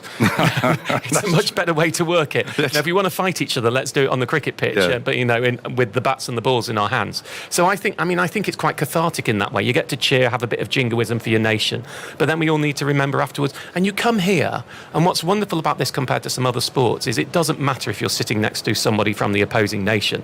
You might have a bit of banter and a bit of fun, but you're not feeling threatened or there's going to be a problem. And that's how sport should be, sure. Yes, absolutely. It gets quite lively down here. Okay. Have you been to Headingley before? I haven't. It's my Old Trafford, the Oval, Lords I've been to. It's my first Headingley trip. Right. Well, if you kind of double Old Trafford at that big stand, that's what goes on over there. And actually, you can see the Australians. I can. And you're right. I mean, they're sitting absolutely there. And there's two groups of them with, just on the next road from England supporters. So regardless of what happened last week, there's a bit of banter. Yeah. Well, banter's great. Yeah. Banter's enjoyable and fun. I mean, we want rivalry, we want competition, we want all that to happen. But I mean, the cricket, the beautiful thing about cricket is the spirit of the game. And I know people have talked about what happened last week, whether it's rules, but the spirit of the game is you sit next to each other, you're competitive, but you can shake hands afterwards and have a joke about it. Yeah. Did you understand the spirit of the game? It seems to me that everybody has a different line, if you like, of what they think fair play is. I mean, and actually, in your job, in your life, I mean, you're talking about fair play, aren't you, most of the time, or what you consider to be fair play? Well, I started my career with loopholes, to be honest. That was how when I first set Money Saving Expert up, it was about uncovering loopholes. And we used to do things that were within the rules, but were against the spirit of the rules. right? But that was fine because we were against banks. You know? Because the rules were bad, presumably. Well, no, it's because what the rules were trying to do is suck people in with marketing. I mean, I'll give you an example, guys. It's a bit arcane for this show, but I remember in the very early days, one of my favourites, there was a credit card company that if you shifted your debt to it, would at 0%, it would give you 5% of the debt you shifted back. So I wrote an article on how you could falsely construct £5,000 of debt. Then you could shift that false 5,000, and so you just got debt when you didn't really need it, and you get 5% of that back, and then you would shift it back, and you would do it twice. So you could make 500 quid in about a week from doing so, and that was what I started the website on. Now the company weren't very happy because that was against the spirit of what they intended. Yes. But I didn't really care about it, and so my interpretation of what happened, I mean, it all did balance out. The catch that wasn't a catch. Yes. And then the stumping that was against the spirit of the game. For me, they balanced out. And actually, ultimately, my view on all this is you have to make sure the rules are right. And the rules of a game are whatever the rules of the game are at that moment. And if they don't work and something like this comes up, then you have to reevaluate them or say, well, we're all going to have to play with them going forward. Zach, that's a really good example that you give, because the credit card company was given the 5% would argue that they're trying to do you a service, a good thing, a favour in a way, would they? Well, they're trying to make lots of money. They were trying to make money. But they would argue so therefore you were kind of your spirit was not quite the spirit what they were trying to do. If I give you yes, but I mean I didn't really care what their spirit was. It was a credit card company. Well, I'll give you another example. I remember again early days, and they don't do this anymore because they know these days. My site we email 10 million people a week, so we close them down pretty quickly. But in the early days there was a bank who was paying people 100 quid to switch to it, but it was a terrible bank account. Right. And so I simply wrote, I want everybody switch to it and then switch away from it the next day because it's awful, but they'll pay you the 100 quid anyway. And we shut that account down in 3.5 hours. Right? And the point of that for me was that was a campaigning thing. First of all, we could give people money, but second, we could get rid of a poor bank account, which would where we're trying to get other people to go into it for. So that was actually using the loophole to do what I thought was good. But yes, the bank weren't particularly happy about it. I was going to say bankers and so on, they must be terrified of you, aren't they?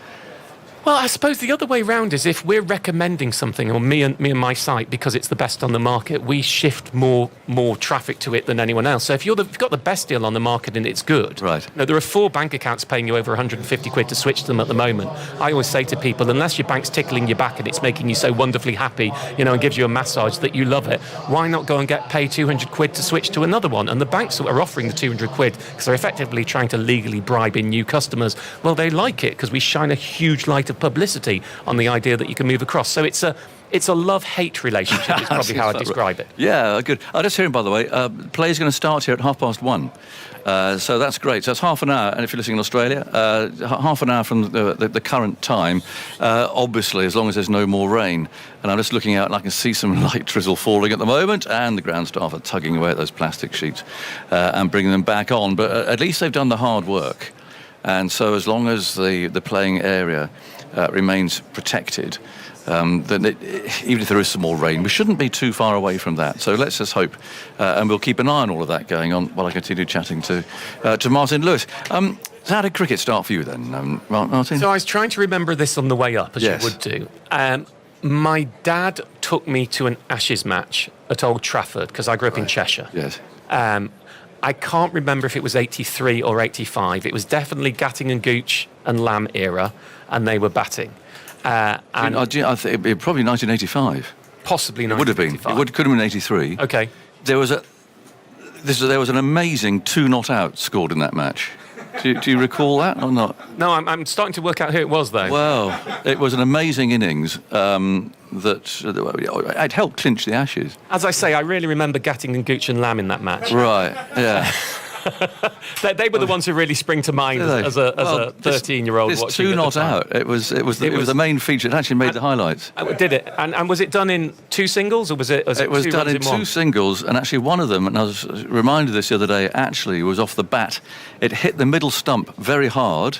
Yes. Bales didn't come off. the ball just sort of squirted away somewhere nondescript, and so we managed to get through for a single. So that was one of the two. And it must take a tremendous amount of skill Amazing. to allow the ball to hit the stumps and not have and to have judged that the bails would not be coming off in that particular circumstance. They're working on it in the IPL at the moment. Yeah. It's going to be a new shot. Yeah, it's absolutely fantastic. But unfortunately, you don't remember it.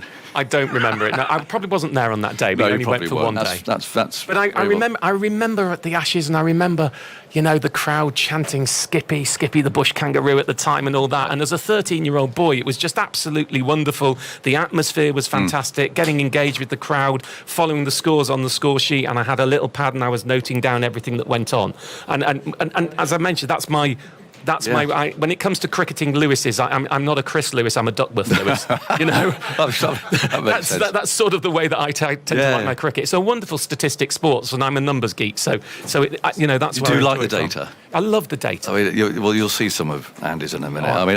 He has the best job. I think that's probably the best job in broadcasting. You'd like to do that? He does the stats and he does news quiz. I'm extremely jealous of those two roles. Well, I just wish I was pressure on him. Funny and could do it that way. Oh, there's there Andy. he is. Hello, nice to see you. Yeah, I mean, he comes up with all this stuff. I brought some Rugalach, Andy, which you will know, which many people won't know at the back. You better explain what it is. Well, Rugalach is so it's a Jewish pastry cake, singles.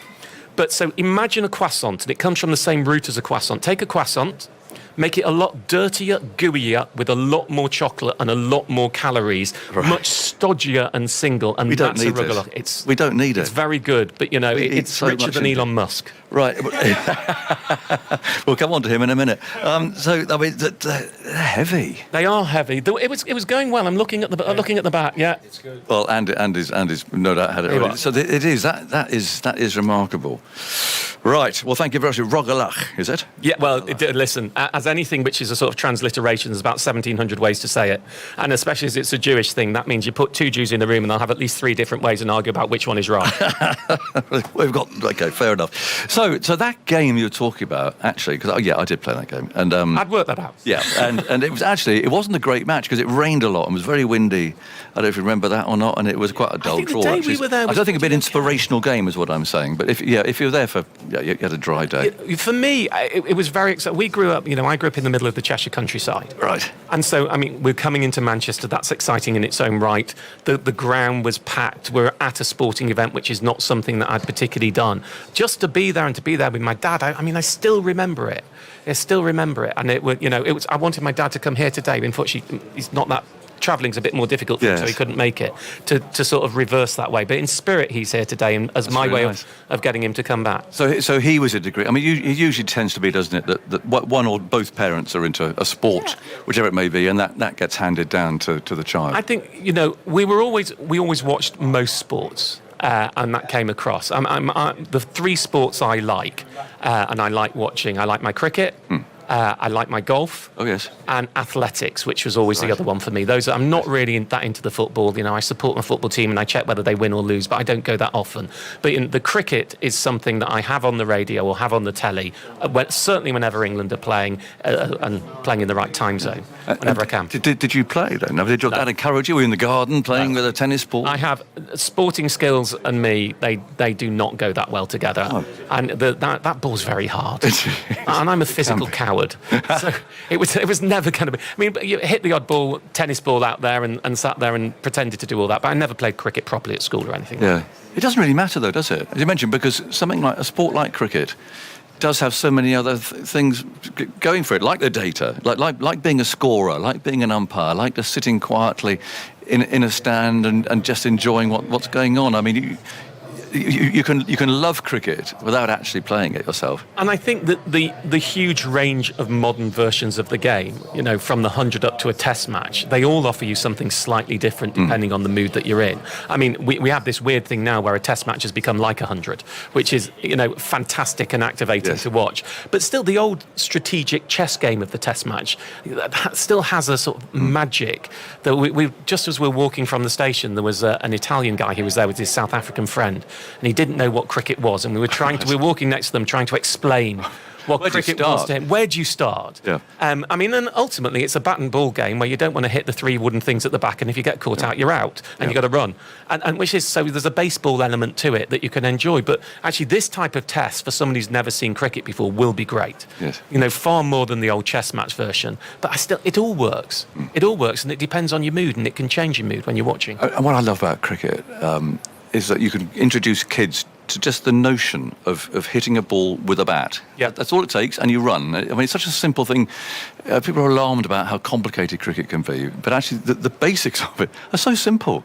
Hit a ball and run, you know, and that's all it is. And kids, they latch onto it so quickly. Well, I've played with my little girl. You know, she Oh, likes to good. hit the ball, and clearly we're not using a cricket ball when No. we do it. She's 10, and it's not happening, and she's inherited her parents' sporting ability, so we're definitely not going to be Right. throwing a fast ball at her. But yeah, hitting the ball with the bat, running, Yes. catching, all of the basic elements that you need in bat and ball skills, it's all there, and I think, you know, we just have to be careful in this country that we don't lose our cricket. Yes. I do worry, you know, the dominance of football that is out there, that the media and the pounds that are being pushed into pumping football in forms of marketing out there. Cricket is still a wonderful English sport that we need to make sure thrives and survives. I walked through the Regent's Park the other day and I saw 3 cricket nets, and I just remember thinking it's been quite a while since I've seen cricket nets anywhere. Yes. It does worry me slightly, the future of the game on that. Yeah, it does feel a bit swamped. Yeah. I mean, I was talking to Gareth Southgate. He was sitting there on the first day, and I felt rather missed out because I had never played football at school. It is such a national conversation, isn't it? And you're right. I mean, and yet you look at this, you look at a packed out Headingley for every day, and it just takes something like the Ashes to put cricket back on that front page Well, again. Ben Stokes, I mean, he's the best thing for English cricket that we've had for at least a decade. You know, he's a proper schoolboy hero, isn't he? You know, I'm sure if I were 14, 15 now, I'd go to bed with my eyes closed dreaming of being Ben Stokes and hitting the sixes and being the England captain winning it. And amazing to be the player he is and to captain the team, which hasn't always worked with his type of players in the past. And what's really interesting about that is the way that he enthuses the rest of the team. And I think that's a really interesting trio of skills. He's playing well Takes them with himself him. as captain, and he's taking everyone with him. And I think that's something that we need to grasp hold of. I mean, it's the scores that he's had in the last couple of matches and the way that he's done it, Yes. you know, the brilliant, passionate aggression, it's addictive to watch. It's been very bad for me when I'm trying to work and write something, because it's on, you know, and you're just getting totally torn away. You can't take your eyes off him. No. It's fantastic. It is, and you like the way that they are playing now. I mean, you think that's attractive to this? We call it baseball, call it whatever you like. It'd be nice if we were winning. Yes, but that's the line, isn't it? I mean, you can entertain, but surely you've also got to win. And being entertaining losers, I wonder how long people will carry that. So, as an inexpert cricket watcher without any of the specialty, there's many great cricketers sitting in this room, so I need to be careful. My instinct is you feel, I'd just like them to take it off 10%. I still want Bazball, but I'd like slightly 10% less. Tempered Bazball. And I'd like them to come out for 3 or 4 overs and get their game going before they really start to slog it and just get their eye in. Because this is the point, we love the entertainment, or I shouldn't say we, I can only speak for myself. I love the entertainment, but I really would like to see England win as well. Yes. Well, I think that's probably what most people would consider to be the right balance. Do you take your daughter along to games? Have you taken her to the 100? I mean, the reason we know, or got to know that you were into cricket really was because you, I think, did your podcast from Lords, didn't you? I did. So in the Ashes Test match. So I presented Good Morning Britain last week, and a friend had invited me to the cricket with him, and I had my Radio 5 Live show, which we turned into a podcast afterwards. And I politely got in touch with 5 Live and said, would you mind if I did it from Lords? Because otherwise I'm going to miss an hour of play either side, going home and back and doing that type of stuff. And they said yes. So I did it from the commentary box there, which was wonderful. I mean, properly doing a show about how to save money, sitting in the commentary box, the 5 Live studio. So that was great. I have taken my daughter to the 100. She absolutely loved it. Oh, that's good. She had really good fun at the 100. We took her there. We took her to Lords to see it, and we were right up in the tops. And you know, she doesn't get all the nuances of the game, but you don't need to in the 100. No. And she loved it. What did you like about it? I think she liked that mix of entertainment. She liked the music pumping and people running and everybody cheering and just, it's got a bit of a pop event to it. Yes. And I think when you're 10, or I think she was 9 when we took her, she just liked that frisson of excitement that comes from being in a large crowd. And then the sport sort of seeps in, I think, on as a secondary level when you're going to see it the first time. She wants to go again. Oh, she does. Okay, well, that's good. And do you see her therefore getting more interested in cricket as a whole because of that, or is kind of that, the 100 cricket completely different to what we're hopefully going to see this afternoon? I mean, it's very difficult with a 10-year-old to know what they're into because it changes week by week, and there's a lot of other competing things out there. My hope is, at a very minimum, it will give her a basic understanding of cricket, so that if there's something excited and I'm watching or listening to it, and because my wife has no interest whatsoever, so that I actually at least have somebody in the house I can pull over and explain what's going on, and she might sit and watch it with me for 10, 20 minutes. Yes. That's my limited ambition, but that's my ambition. Talking to Martin Lewis, and I'm looking outside. They're hoping for a 1:30 start. I don't know, looking at that, if we'll get there. It's nearly 10 past now, and the sheets are out. And I can see somebody there, not sure who it is, under an umbrella. A steward, but maybe. So there is still some light rain falling. And our Australian friends actually very sensibly brought some sort of sou'westers with them. They're rather like North Sea trawlermen down there in their gold colours and their umbrellas up. So it's coming from over the city, and that looks brighter. But that's the only optimism I can offer at the moment, and that it might just be that's on the way. I hope so. That's where the storms have come from so far. But we shall keep our eye on all of that and keep nattering away. Go on, Martin. How do you deal with having to be this immensely trusted figure that everyone believes, and you are our guardian angel there? And how do you cope with that? Not brilliantly well. Right. It is certainly, since the start of the pandemic, we've had the pandemic and a cost of living crisis. At the point I was hoping to take my foot off the gas in my career a little bit. It hasn't gone that well, I'll be honest with you. I find it quite stressful. I mean, look, people are having a really hard time out there, and I get a lot of messages from a lot of people in absolutely desperate situations. And the truth is, I think the big change over the last 4 or 5 years, I tended to have an answer in the past. And it's getting more difficult for people at the bottom end. And that impotency to be able to help or suggest anything, I find very difficult. You look at the stats. I don't want to depress people when they're having a fun day, but if you look at over 50% of people who go to Citizens Advice for help now, and those are people, struggling with their debts or struggling with their finances, after Citizens Advice have given them one-on-one help to reduce their expenditure, over 50% are still deficit budgeting. In other words, their minimum expenditure is still more than their income. Now, there is nothing in the world even a money-saving expert can do to fix that. And that's at the bottom end of society. That's probably why I've been campaigning far harder over the last few years, because I realise that money management still works for many people, and it's great, and you can save lots of money and it helps many, but there's a whole chunk of society now who are beyond that. And that's why we just have to look at how we get people through this. And on a personal basis, nothing like the people who are struggling. It's pretty hard to have that rammed at you day after day after day. Yes. And to be seeing what's going on and feeling that people look, because of the media profile that I have, they feel like it's, I've had people walk up to me in the street, and I had one woman burst into tears telling me I'd been sent by God to help her, and I couldn't help her.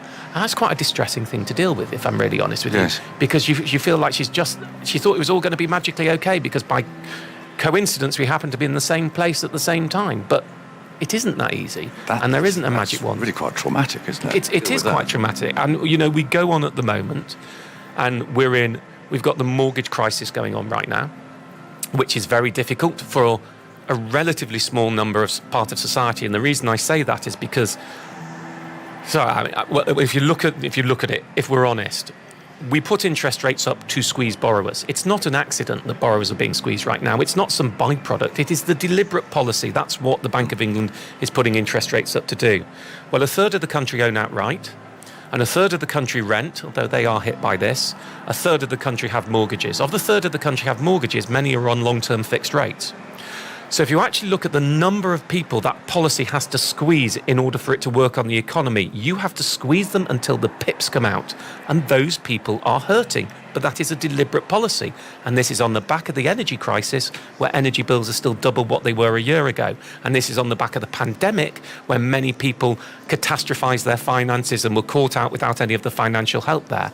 And that is, when you look at it from my perspective of that's what you're dealing with in many days. It's not the easiest thing. No, I'm quite depressing, I'd have thought. I mean, how do you bouncing out of bed every morning and go to work? Well, I don't sometimes. I sometimes find it really quite a difficult thing to do and quite traumatic. And then you realise, I feel my work has been incredibly generous to me over the years. I have had success beyond anything I could have ever dreamed of. And I think, and hopefully this isn't self-aggrandising, but by pure fluke, I am in a position where if I stop doing this, I don't see anybody else stepping in to do it. There wasn't anyone before. Just by chance, I happened to be in the right place at the right time. All the right things happened to me to have broken out of the money genre and to have this, level where I can pick up the phone to politicians and I will get the phone answered and I can push in campaigning to do. And that, I think there's a responsibility to do that. If you've been successful, you have to have a responsibility to give back. But, I would far prefer to be watching the cricket every day and playing a little bit of golf at this stage. But I don't feel that's appropriate for me to do right now. You feel driven by it, don't you? I mean, you are. I mean, you're a campaigner. Yeah. And you do wear that responsibility. I do. And I am a campaigner. And, the more I realise that those campaigns work, the more I feel obligated to do them. And it's interesting, I get people very upset with me that I haven't taken on one campaign or the other. And sometimes I just want to go, I can't. It's not publicly funded service where I have unlimited amounts of time. And you get thrown into things sometimes that, I'm doing the scam campaign that I've been doing for 6 years, which I never wanted to do. But I have so many scams out there with my face on that I had no other choice but to get involved into fighting the scams and the things that are going on. And all that, it's not very pleasant. It doesn't, and some people sometimes, prophet of doom. Yes. It's quite difficult when you have to tell people that if you think things are bad now, it's going to get worse, which is how it's been for the last couple of years. But I do it based on data, not out of instinct. Yes. And do you out of policy? I mean, do you keep politics out of it, a government policy in particular, or do you simply look at a situation that has been presented to you by people who come to you for help? Just take a sort of an apolitical line, or do you find yourself actually getting into government policy? I try as best as I can to take an apolitical line, but I also get involved in government policy. So I am strictly politically neutral. I speak to all the major parties, and I have meetings with the major parties, and I have meetings with people on all sides. When I take a policy line, probably the most difficult was last summer on the energy crisis, where I felt, we were going to get a state over winter where energy bills were going to be typically £4,400 from £800. And that was just going to absolutely kill the finances of most people on lower and middle incomes. And so I was calling out again, I was using the horrible phrase, but the true phrase, people will make a choice between heating and eating, and people will die unless we do it. And we had that coinciding with the Conservative party leadership campaign where we had a zombie government with nobody in power and nobody taking any decisions. And so I felt I had to go more political than I ever had before. I'm always very careful. I talk about the policy and what needs to happen. I don't go playing one party off against another. I don't do any of that basis. I don't attack. I might argue against the policies of the government at the time, but that's the government, not the Conservative or Labour Party who was ever in there. But it's a very fine line to tread. And in the end, we did get intervention, so bills were only just over double rather than quadruple, which is where they would have been without the government-based intervention. But it isn't easy. I try and stay as neutral as I can and just focus on the individual issues. Yeah, and you're an expert in what you do.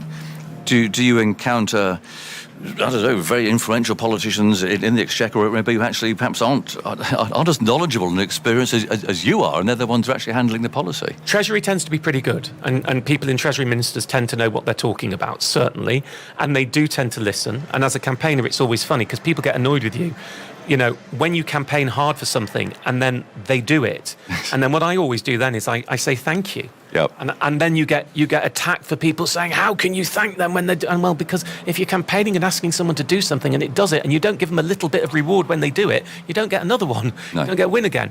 But I mean, I remember, look, student finance is one of my specialties, and we had a number of different universities ministers over the years, and a couple of them knew about student finance when I met them earlier.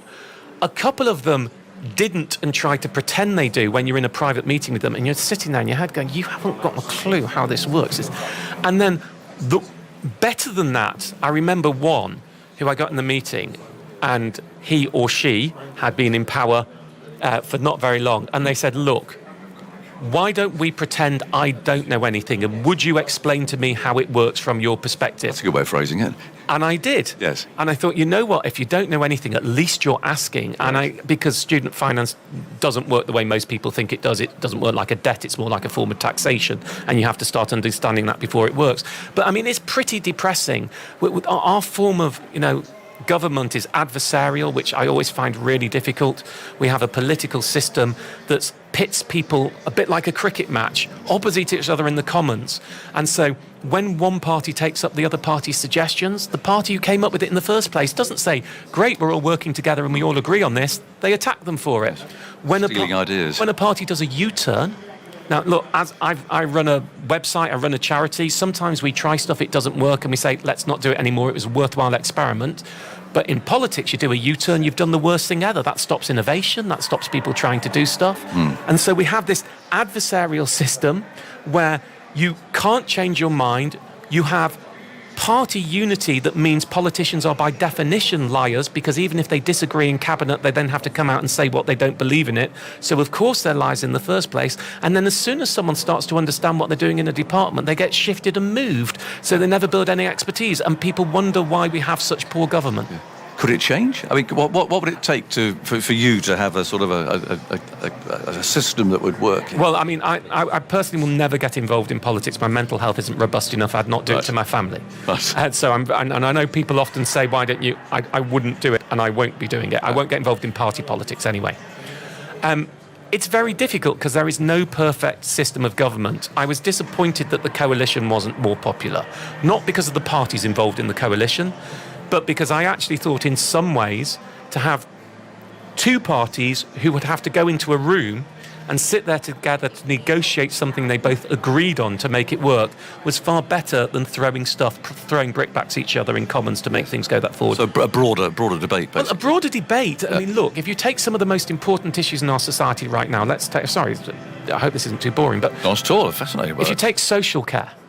Social care is a monumental issue in our society, that there have been suggestions and papers of how we get social care to work, care for people once they get into their old age. For decades, there have been papers written, but nothing is done. The truth is, you cannot have a short-term governmental policy on social care. We need a policy for the next 20 or 30 years. Same on pensions. How do you do that? We need a broad-based coalition from all the governing parties of a way to work it forward so we can have consistency and development over the next 20, 30 years, rather than them constantly trying to dot I's, cross T's, push it around the room in order to get short-term political advantage, which is exactly what happens. And so actually, I would like to see more grown-up politics where it is not bad for parties to sit and agree that they will both follow the same policy over the long term, because it needs a form of long-term investment and structure in the way we work our society. But I can hear cheering breaking out, even in the room here, actually, at that suggestion. But it won't happen, and it won't happen because of short-term electoral advantage, because politics is a more aggressive game than the Ashes. Yeah. Right, and so they're not going to be an agreement, because if they can get a slide dig in and get a poke and do a bit of hassling of each other, they will do so, especially as you move towards an election. And our electoral cycle doesn't work, and so we have less trust in politics than we've ever had before. What's interesting from my perspective, though, is when I go and meet individual politicians on all sides and they're talking honestly and openly, people will be surprised to hear the vast majority want to improve the country, are doing it for the right reasons and are really trying to make things work, which is why I think the system and our structure, of the way that we have politics working is so devastatingly poor. Yeah. Do you live on a bit of a knife edge? I mean, Martin Lewis files his tax bill late or something. I mean, you are the biggest sitting duck in the country. Just for the slightest tabloid story about anything that you do that could possibly chip away at this reputation that you have. I'm professionally paranoid to an extreme level that often people I work with find difficult. When I do my own finances, my brief to my accountant that I work with is, we will not claim anything unless it's actually written in the rules and says you can claim this. It's just not worth it for me for exactly the reasons. I always remember, if you want to go to the arcane level, I think we had a deal on our website and we get affiliate links. We never write, we will only tell you what's best, but if it's best and then we can find a way to be paid for it, that's how my staff are paid. There's a large staff on track. Yes. That's how it worked. We had one deal, I can't remember, it was with a telecoms provider, and you could claim, I'm semi-making up the exact numbers, you could claim £100 back from them in this deal. And we'd negotiated an extra £30 for our users. Now, the £30 was paid automatically, the £100 you had to claim after 3 weeks. And I then found out that if people didn't claim, we got a cut of the £100. Okay. And I found out that was a deal. And as soon as I heard this, I said to the team, we can't take that. And I said, because people, I think, we're incentivized to get people not to claim. And so we went to them and said, we don't want that money. We cannot do the deal. And they were like, well, no one will know. I'm like, it doesn't matter. Even for me to know is too much. Even if we do everything right to make people claim, the fact that we were being incentivized for people to have a bad action cannot happen. And so I sit there and, and my team, I sometimes, because they just want an easy life sometimes, you want to get things out and get it done and do the right thing for people. We always try and do, the first rule of the website is in the editorial code is we must always do what's in our users' interest ahead of our own. That's the number one, when I sold the website in 2012, that's part of the legally binding contract of the way it has to operate. But the level of paranoia I have on that is pretty extreme. There must be such scrutiny. I mean, did you feel it from outside? Do you know it's not that much? The scrutiny comes from the users, but the internal scrutiny is what's more. We never let a chink in. We must always be as far as we possibly can, because there will always be somebody who wants to have a go, and people will try and have a go. We must always try and do what's right, but we're not perfect. We've got things wrong, because we're human beings like everybody else. And just like, the best batters in the world can't go out on that pitch and score a century every time. Yep. Occasionally you lose a bit of concentration or it goes wrong. But my aim is we must try and aim for perfection. And my team, I drive them nuts. That when new members of staff come on board and they're talking about writing an article, I always give them a talk that says, you will never send me an article that I don't change. You need to understand that is how I operate. Partly my learning mechanism and partly iterative. And sometimes we'll do something in my weekly email and we'll be taking what was written a year ago on a subject and updating the products. And my team will say, here we go, we've got it. And I'll go through it and say, it's not good enough. And they go, haha, you wrote it. Right. And I go, yeah. And it's not good enough, because I believe in constant iterative pushing to beat towards perfection. And I can do it now better than I could do a year ago. And in a year's time, I'll have learnt more and I can do it better than now. And I do drive them absolutely crackers with that. I think you're quite exhausting as a boss, aren't you? Yeah, I am. And during the pandemic, I have an editor-in-chief who runs it day to day. I'm chair, I oversee. And he came at one point, because I was... In the pandemic, I was sitting at home, as you were, every day, and I was obsessed with the financial help that was being given, trying to feed through to the government to make sure that the schemes worked well, and trying to feed through to the public to make sure that they understood what they were eligible for. And I mean, for months and months, I was just absolutely, constantly focused about the way that it worked. And then he came to me at one stage, and he just said, Martin, and I'm, there's 60 people on my editorial team, 50 people that work with. He says, you just have to let up. They can't cope, because it's like I'm a spider pushing out. I want to know this from you, and I want to know this from you, and you've got to bring it all in, and we've got to get it right. And he said, well, you just have to take your foot off. It was after about 4 or 5 months that the team can't cope. It's too much. They're exhausted. Yeah, I can see that. I can feel the energy. You looking and talking to me. Cover's coming off. Oof. We're still waiting for more news about when. But actually, that fellow who I talked about has got his umbrella down now. And in fact, looking in the stands, the umbrellas are down, and it is a bit brighter over the city centre. So this is looking good, and we'll just carry on chatting here, and hopefully you will get some cricket, Martin, which is what we want. Can I request at least 6 wickets today? As long as they're all Australian, which they would. I'd done the maths before I said that. Don't worry. They would. You can request them. To be fair, there could be a declaration, but I don't think it's going to happen. I think that's very unlikely. No, well, we're all rather hoping it gets at least 6 wickets would be good. And to be honest, even if we only have an hour of play, 6 wickets in that hour would be good as well. You might get that because I reckon England are 2 partnerships away from bowling Australia out. And I this is the bit that I'm scared of saying, because I normally on my subjects I know exactly what I'm talking about, and I'm not on steady ground here. But this weather should be advantageous to the bowling side, shouldn't it? Correct. Yeah. Humid, rain around, sort of muggy feeling. Hopefully that'll make the ball swing about a bit from England's perspective. But also, if there are 1 or 2 more showers, bowlers coming off, having a breather, getting their feet up, whereas the batsmen have got to start all over again. So they've got to be honest, in this series so far, England have had the best of the conditions, and they haven't really made the most of it. There have been too many mistakes and so on. But, that's kind of where we are with that. But anyway, they're doing a good job out there, and because they have done the hard work and there hasn't been much rain, then hopefully they'll come back and report that we can start pretty quickly. Tell me about the stuff in the papers yesterday, Martin, because I'm trying to remember the name of that program, that series that I watched on BBC, I think it was. The Capture. That was it, which was extraordinary, and it's the first I'd really heard about AI. And there it was, the doctoring of CCTV and so on. It really got a bit bewildering in the end. And it's something that's really quite grown, certainly in my little world since then, much more aware of it. And then there's you yesterday, and I'm looking at you now. This is the real me. Well, I just want to check, because I looked about an hour ago at a film of you talking to me and promoting something it looked like you and it sounded like you, and you were clearly promoting something that you don't want to promote. No, well, I've been the face of scam adverts for the last 6 years. I sued Facebook in 2018 over it and settled in 2019 for £3 million to set up Citizens Advice Scam Action and a scam ads reporting button. And it hasn't stopped. It's Facebook, it's Twitter, it's Instagram, it's all of them. And we need things to change. But what happened this week is a very scary next step.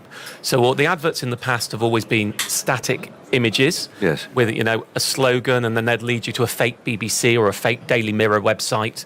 And then what these scammers do is all they want is you to call them.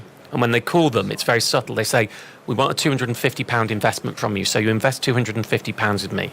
And then I've got this fake trading platform, which I give you a login for in some cases. And then you go log in and look, your £250 worth £350, £450, £550, £1,000. You've now got £1,000. And then I call you up again and say, look, it's going well, isn't it? Do you want to put some more money in? And you put more money in because it's going well, isn't it? And then, you've invested £1,000 and £2,000, but you've got £6,000, £7,000 worth. And look, I've had people, and my face is the reason some people have done that. Trust again. And we've had people lose over £100,000. Wow. We have, tens, if not hundreds of millions of pounds have been lost to this. And it's not just me. Deborah Meaden has it. Richard Branson has it. Elon Musk has it. And those have been static adverts. And we have an epidemic of scam adverts and fraud in this country. But what happened this week was the first I've seen with anyone, there may have been somewhere else, and definitely the first with me, was a deep fake AI adverts. So this advert is audio and video of me. It's you. It looks like you.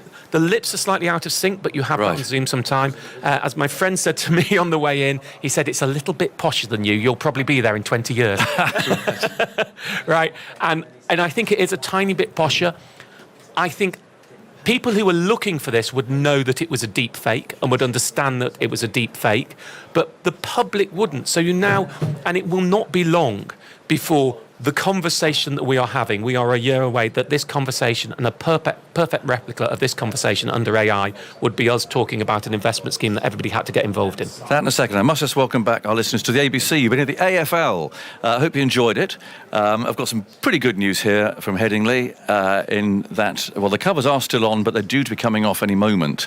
And the umpires will come out there and inspect, and they will give us a start time. We've had quite a lot of rain, and we're just keeping our fingers crossed that they'll come out and they'll do something and they can get things started again. We're also going to quickly nip off, excuse me, Martin, but you'll be interested in this, to the BBC Weather Centre. Matt Taylor, good afternoon to you. Hi, Aggers. Nothing fake coming? about what's up what's there at going? the moment, is there? No, is that definitely you? It is. And the sky as well. I wish it was. But it's not great out there at the moment. Just been looking at the radar. I know things have eased off at the moment. There does look to be some bursts of heavy rain just to the south of Leeds at the moment, which are working their way northwards. So we could see the rain start to pick up again.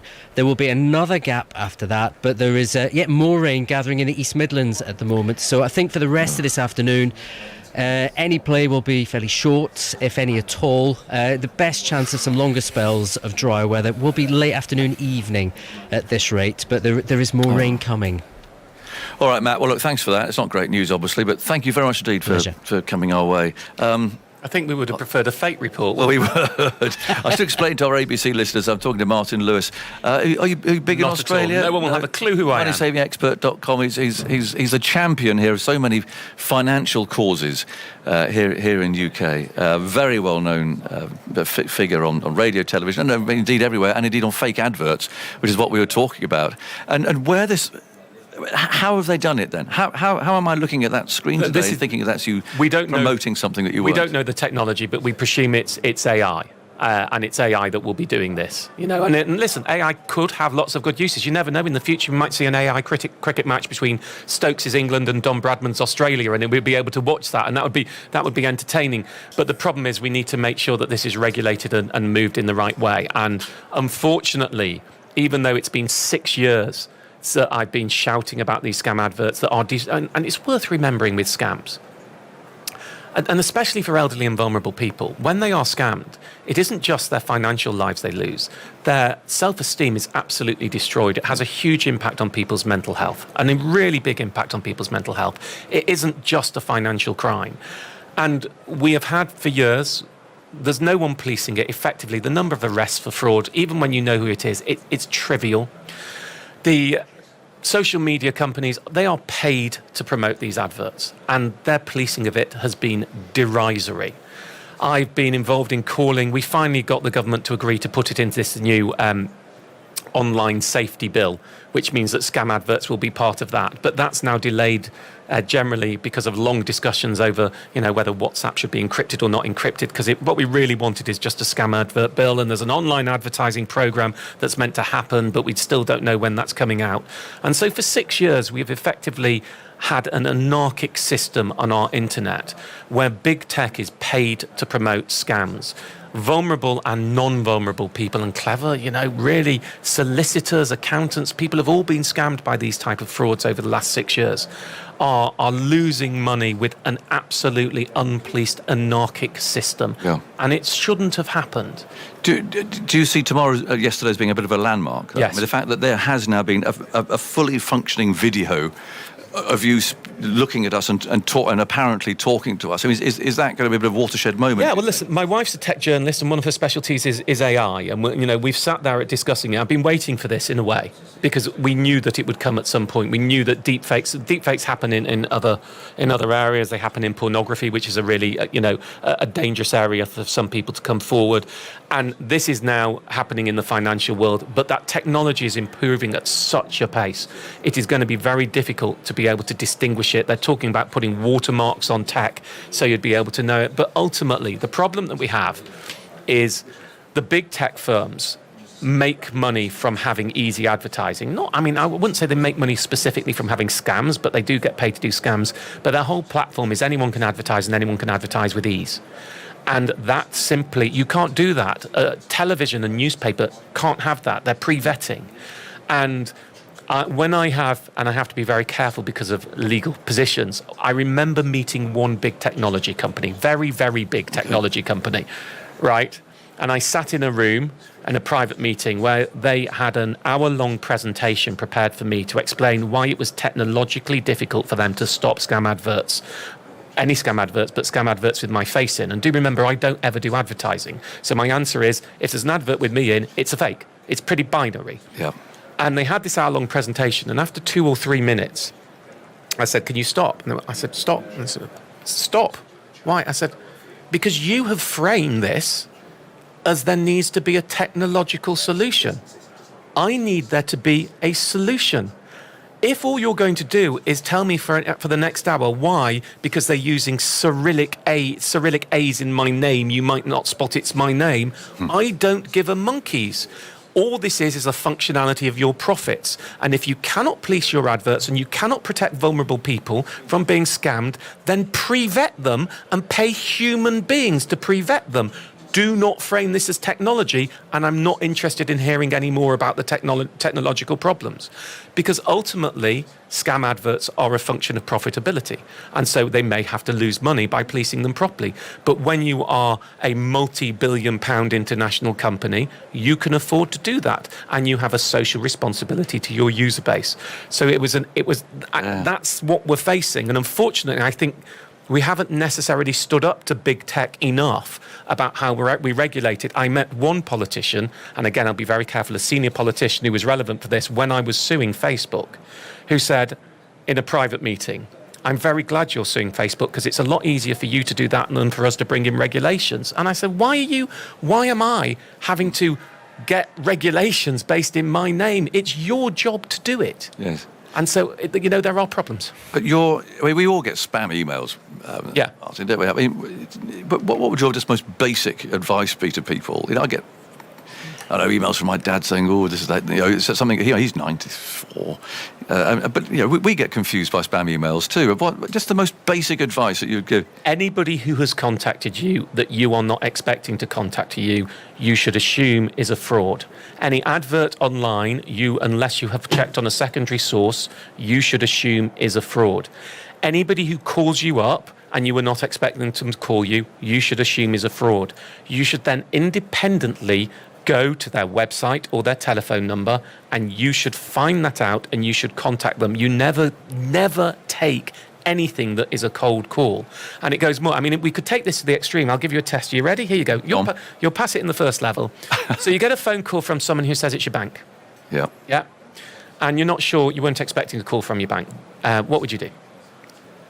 Would I recognise the number of it? No, I would probably say no, phone me back. I don't think I'd continue the call if I wasn't expecting it. I had one. But it's a fraud. This is a fraud. Right. This is really important. It's a fraud that you're being called up. What are you going to do? I see.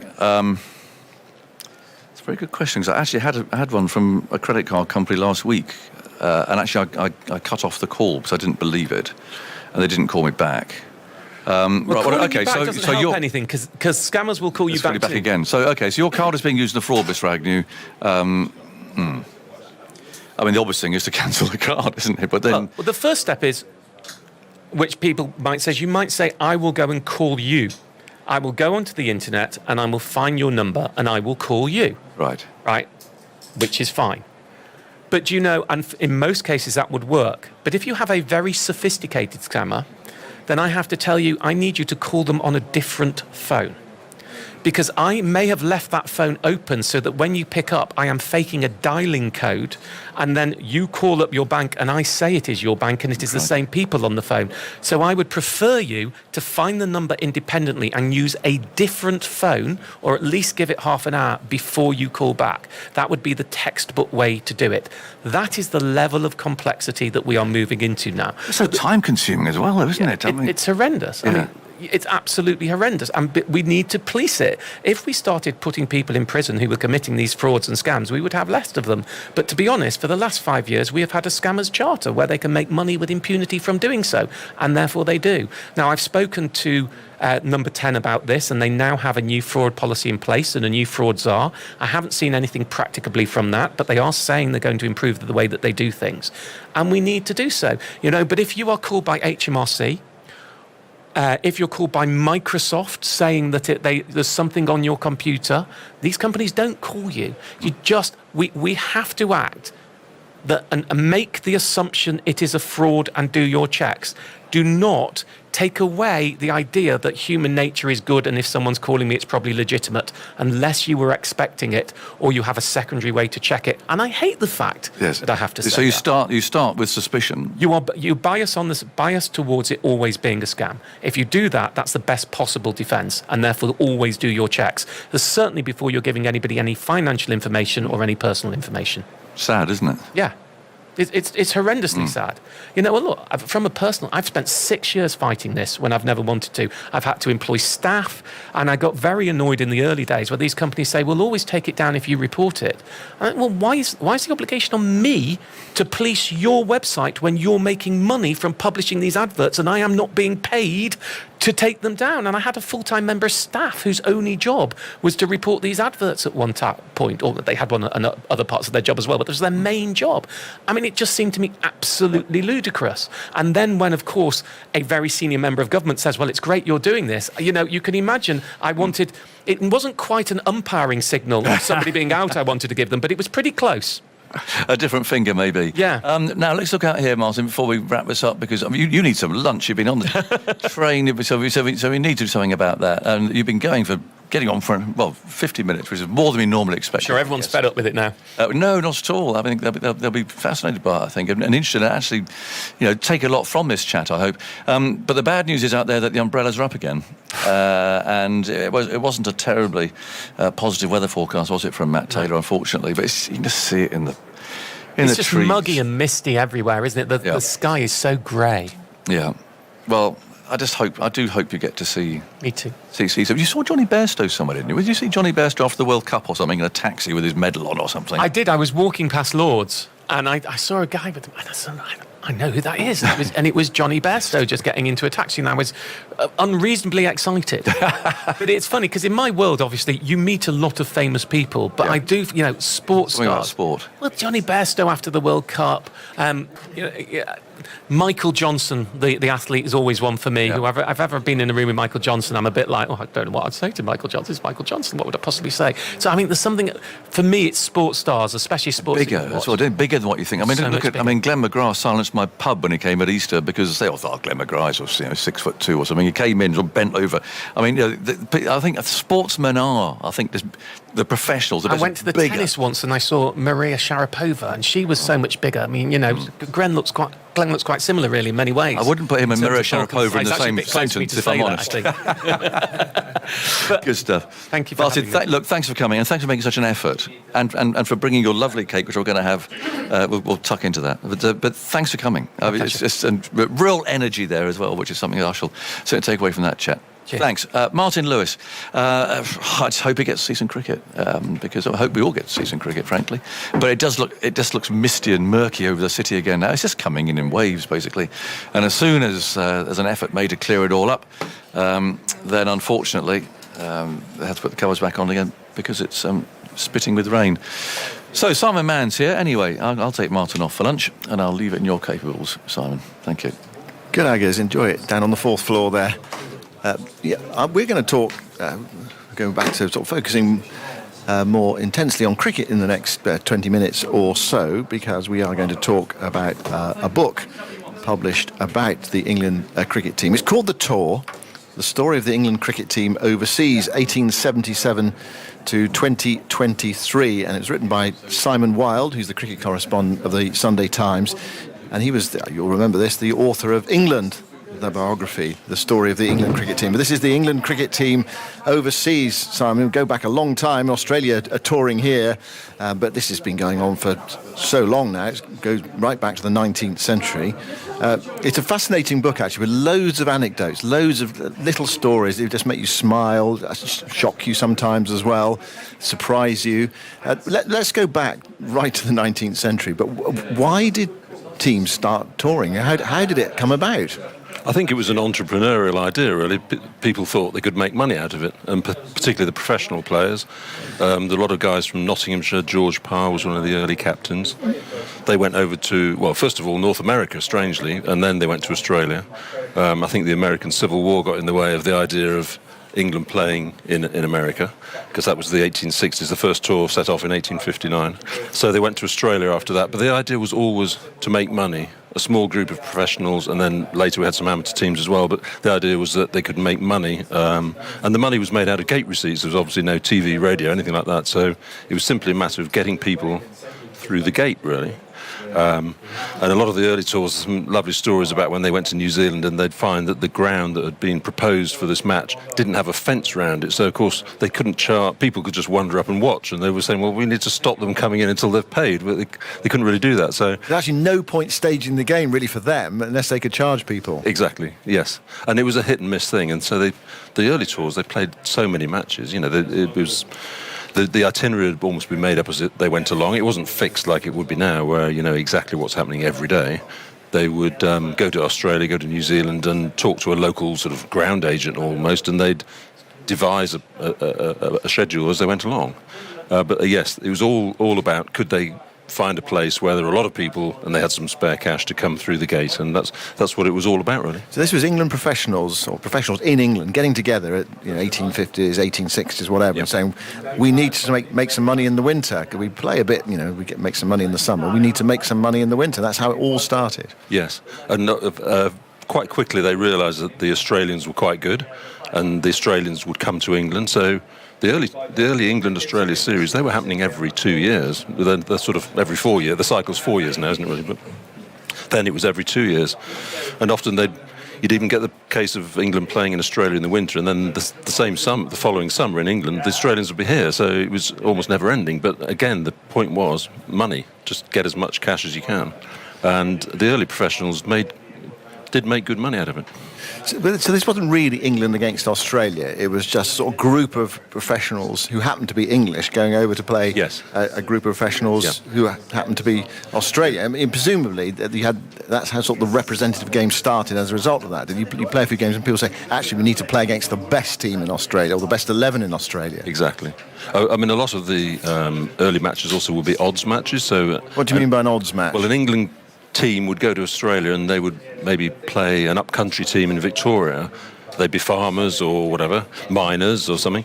They wouldn't be very good, so they'd be allowed to pick 18 players and the English would have 11. So it was odds. And that would level up it was a handicapping system, and it would level up the playing field, literally. Did you have 18 fielders? I think I tried to sort of establish that, and I think sometimes they did and sometimes they didn't.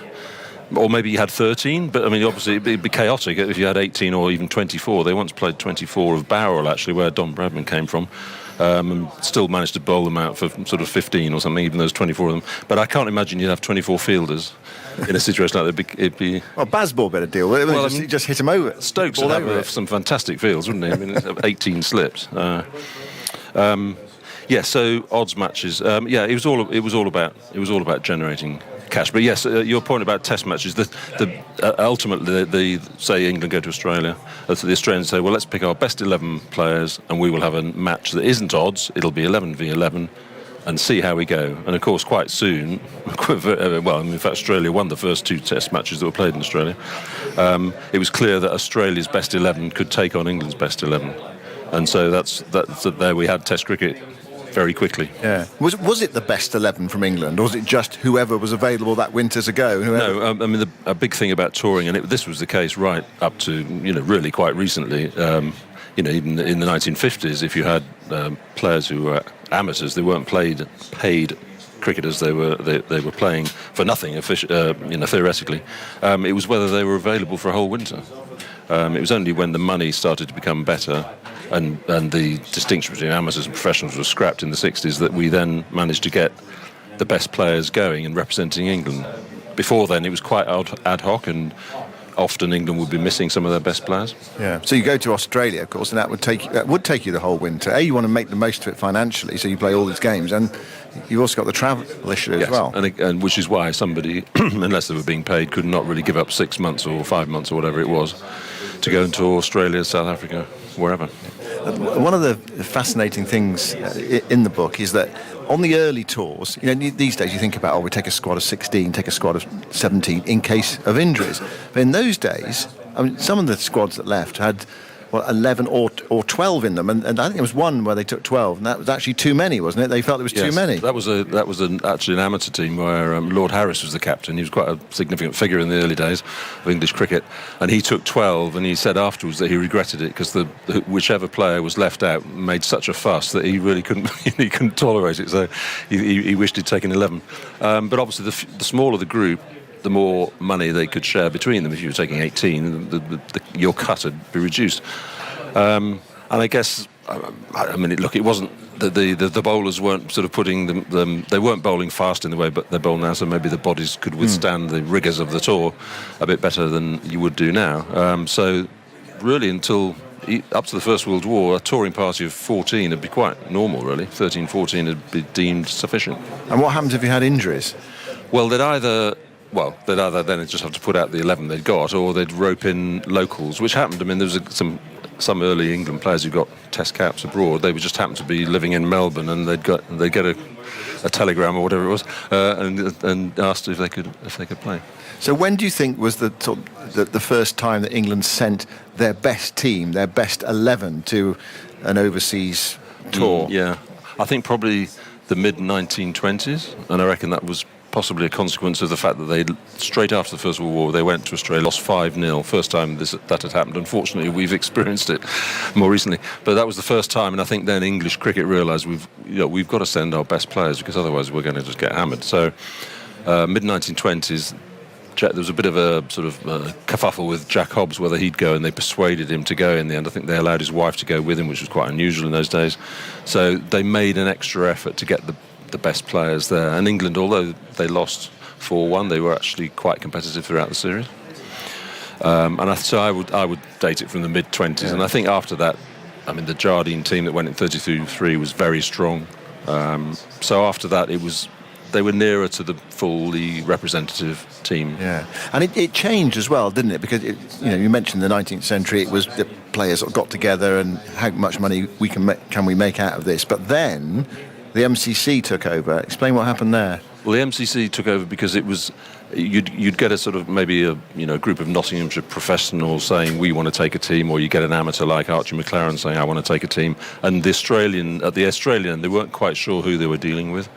And there was some sort of communications, and it was decided that if the MCC, if they could speak to one person about a tour, it would work better. And the MCC basically put their hand up and said, "Look, we'll organise it."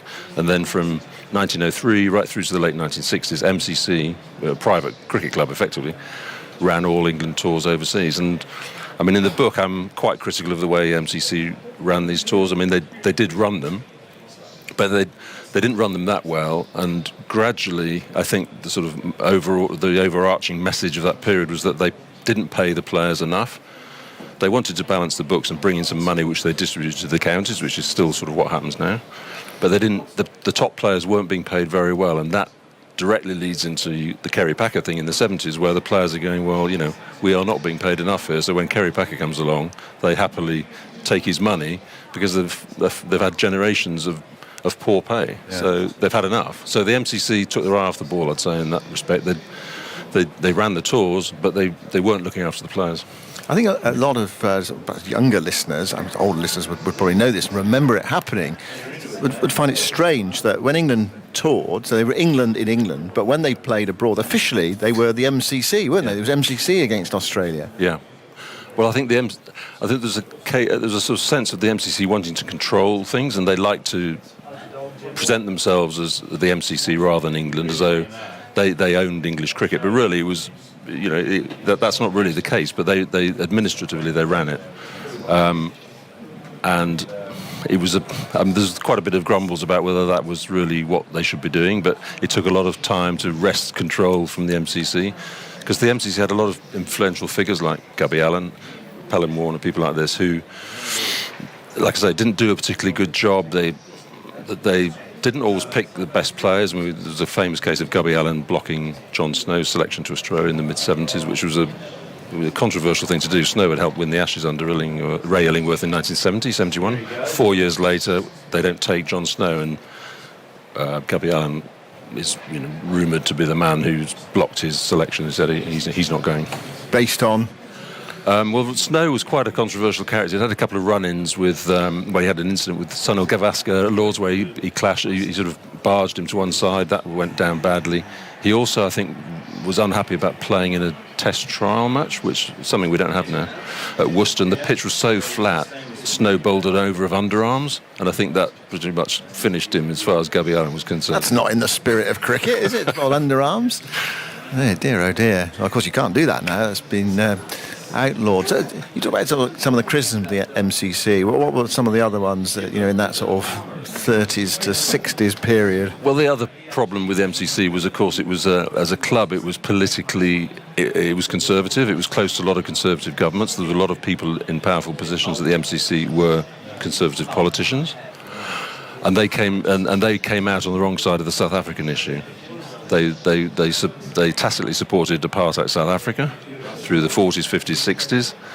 And then when the sports boycott comes in the late 60s, early 70s, the MCC are reluctant to support that, and they're wrong. And obviously they got in a complete tangle over Basil D'Oliveira's selection for South Africa in the late 60s. It's a very complicated story, but essentially MCC were on the wrong side of that argument, and I think that doesn't do them any credit. Yeah. And were players picked? I mean, this seems incredible now to sort of ask this question. Now, were players picked for tours by the MCC? Because it basically was them picking the team, wasn't it? Who just should not have been on the tour. Were just not good enough as players, but they were good chaps, and they were very good at delivering speeches to cocktail parties and things like that. Well, but yes, I mean, particularly the captain of an MCC tour, England tour abroad, they were regarded as ambassadors, really. And the captain would be required to make a lot of speeches. They'd go to they go to Sydney, they go to Melbourne, Adelaide, Perth, wherever, Brisbane.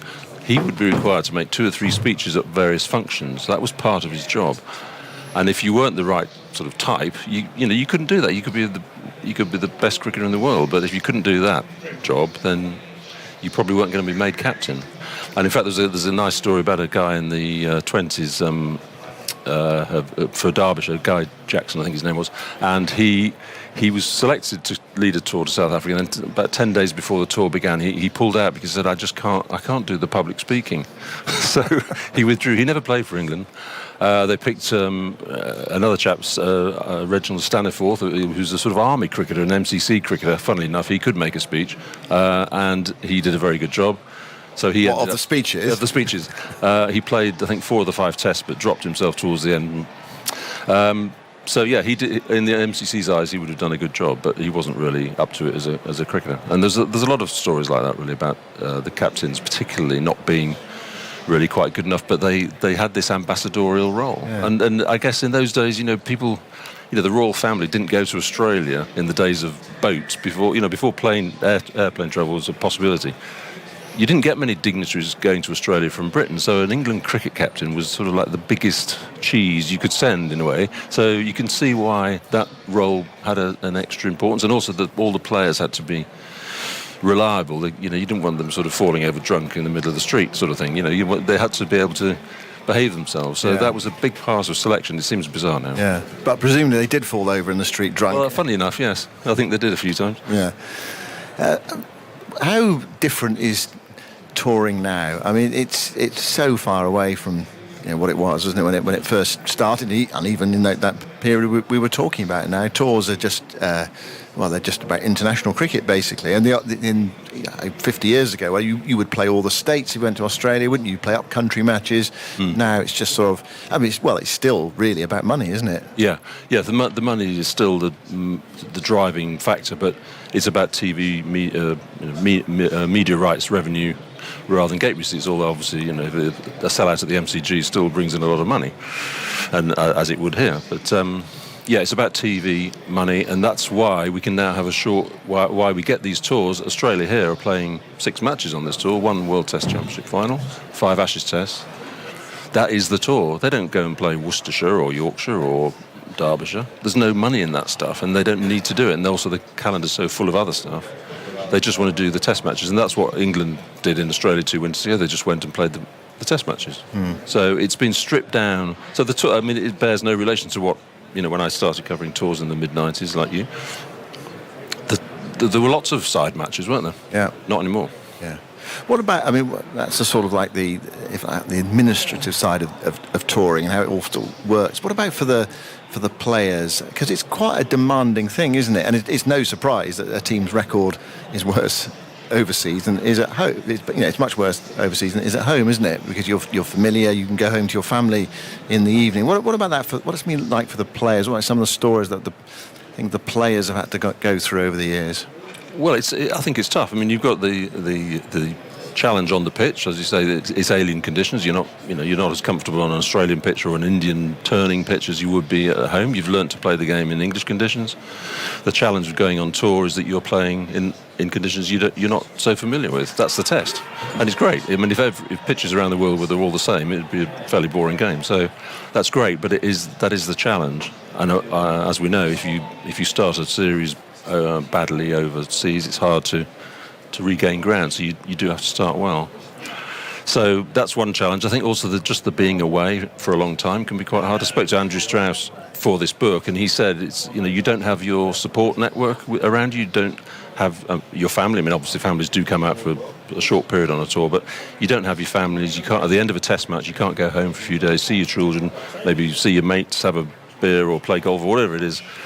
In that environment, you can't sort of decompress. You are in this bubble for the duration of the tour, and that's difficult. And I've discussed it in the book again. There's a chapter about the mental health issues. The guys that are well known, sort of Marcus Trescothick, Jonathan Trotz, these guys who've struggled, they struggled on the tours. They didn't struggle when they were at home.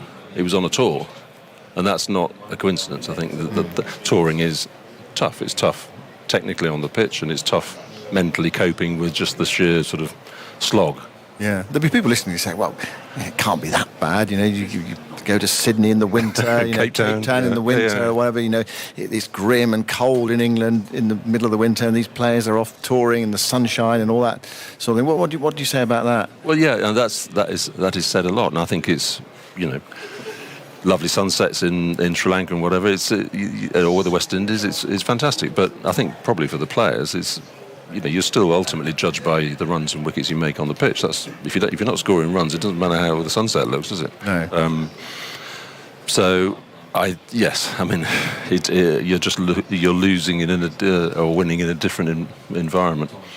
And players how were they treated on tour? And then there's one story that stuck out. I remember there's one player who. Remind me what the story was. Whose father-in-law was seriously ill, and he said, "Can I delay going on the trip?" That was Ken Barrington, a very famous player. That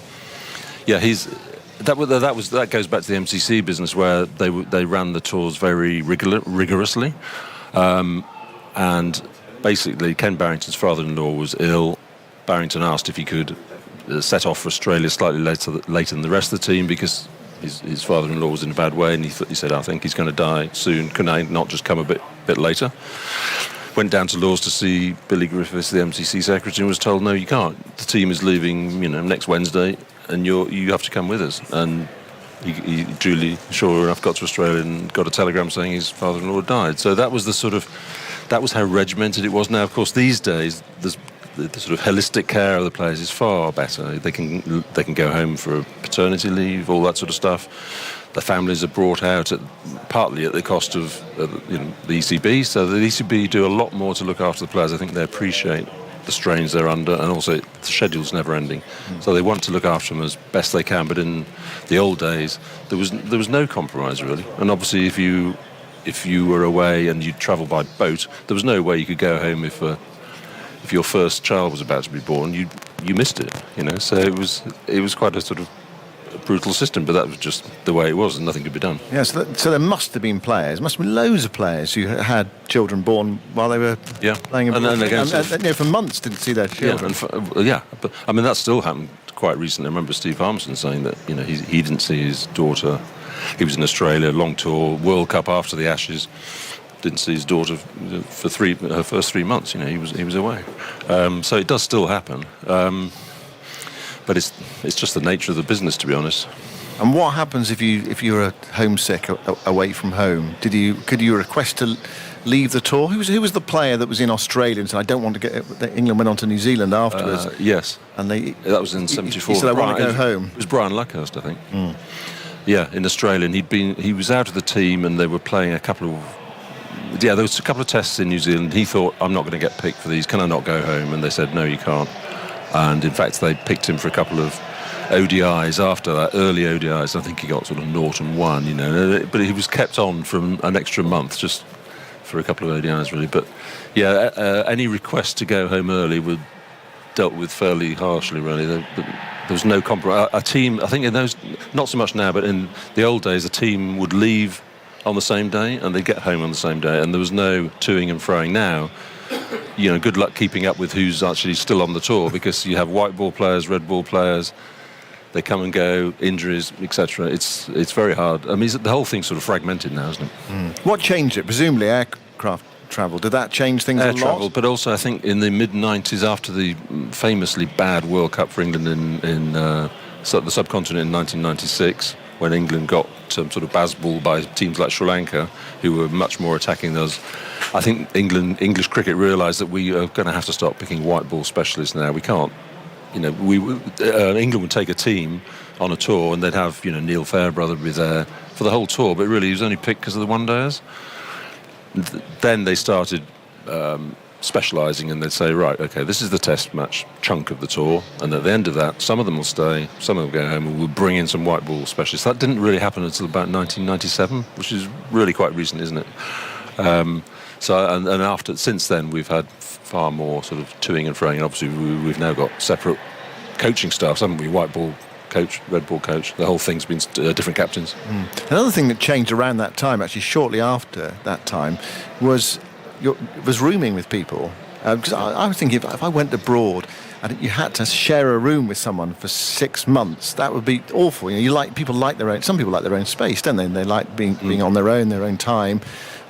That changed, didn't it? Because you roomed with people until about 97, and then Lord McLaren said, actually, no, these are grown men. They do need their space. But was there a benefit from actually having a roommate for 4 months? Well, I think so. I mean, going back to the sort of mental health issues, if you like, if you've got someone for company in your room, as enforced, maybe that gives you somebody to look after you. A young tourist, first-time tourist, maybe goes with a senior man. I think Phil de Freitas, his first tour, he was rooming with Beefy, which might have been interesting. But at least he had someone who would look after him. The mind boggles, actually, doesn't it, about who you could be sharing a room with. Well, yeah, luck of the draw, wasn't it? I mean, Phil Edmonds, I think, was one that people weren't too keen on because he would stay up all night reading, but.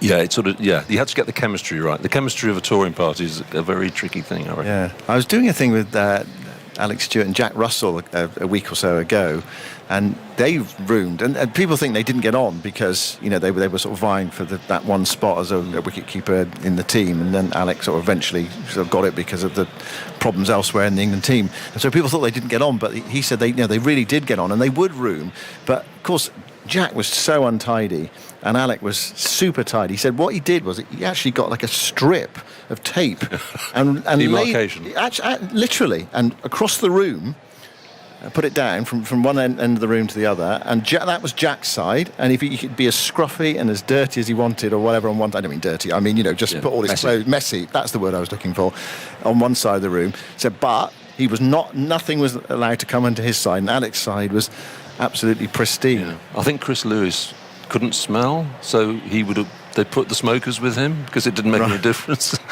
There's all sorts of strange things like that. But that stopped, and I think maybe there's some of the players who struggle on tour maybe struggle more because they were in a room by themselves. So you have to. I think in fact, we've got a Mark Saxby's now regarded as a sort of welfare officer. Explain as well who he is. Well, isn't he the?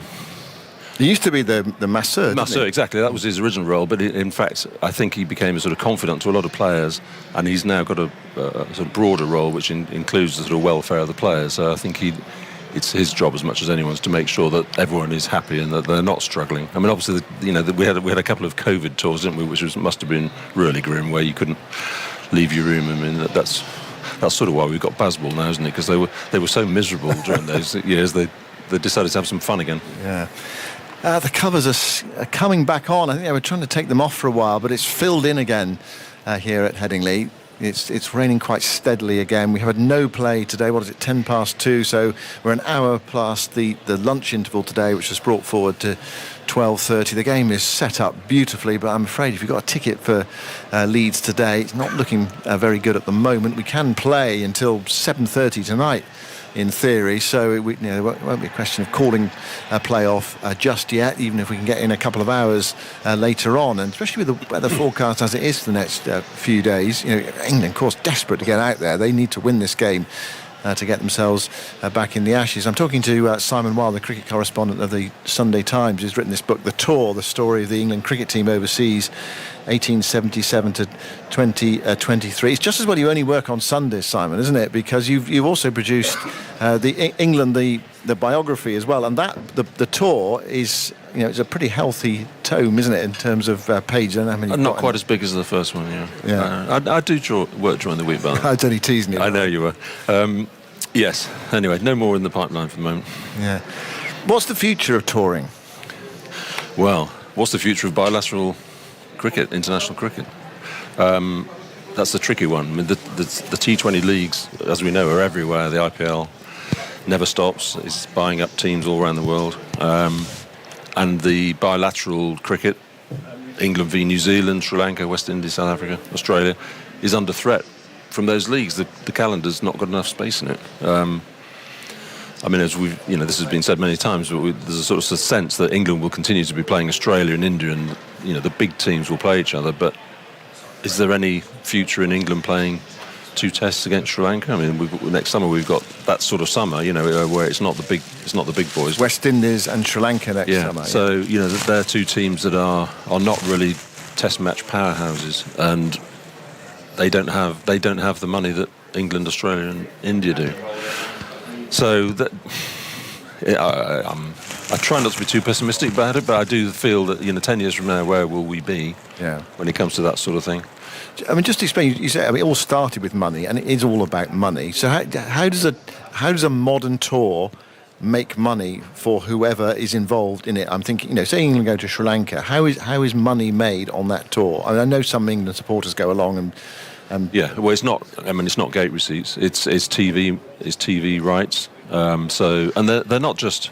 I mean, obviously, there's an audience in England to watch England playing overseas, and there'll be a Sri Lankan audience. But actually, you're selling these rights to India. There's an Asian population in the United States, for example. They will watch cricket like anyone else. So the rights to these series are sold around the world by the Sri Lankan Cricket Board. Yes, so that's how they make their money. Yeah. So in this case, so if England are touring this winter, Sky or BT, whoever it is, might be bidding for the rights to screen the matches that come so we can watch it in England. But there's a market out there around the world as well.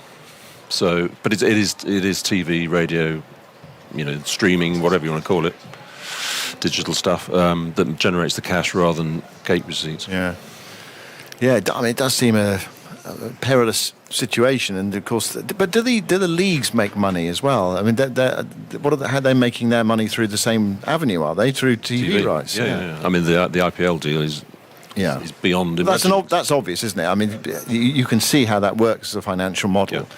But some of these other leagues, for example, the one in the UAE, where there's no one in the ground, were people watching that on television? I mean, the other point was, at the same time, the Big Bash was still going on in Australia, and also the South African League was still going on. I think there was one going on in the Pacific Ocean, one going on in the Moon as well, and one going on in Russia. Do you know what I mean? And I think there is a process of rationalisation going on. There's a lot of leagues, and some of them are going to die because, for the reasons you said, they haven't really got the cash to sustain them, but they're all jostling for a foothold in the market, and some of them will win and some of them won't. But I think at the end of the sort of shakedown, you're still going to end up with a lot of leagues. I mean, the 100 is a controversial concept in this country, but it may end up being a T20 tournament. It may end up being sold.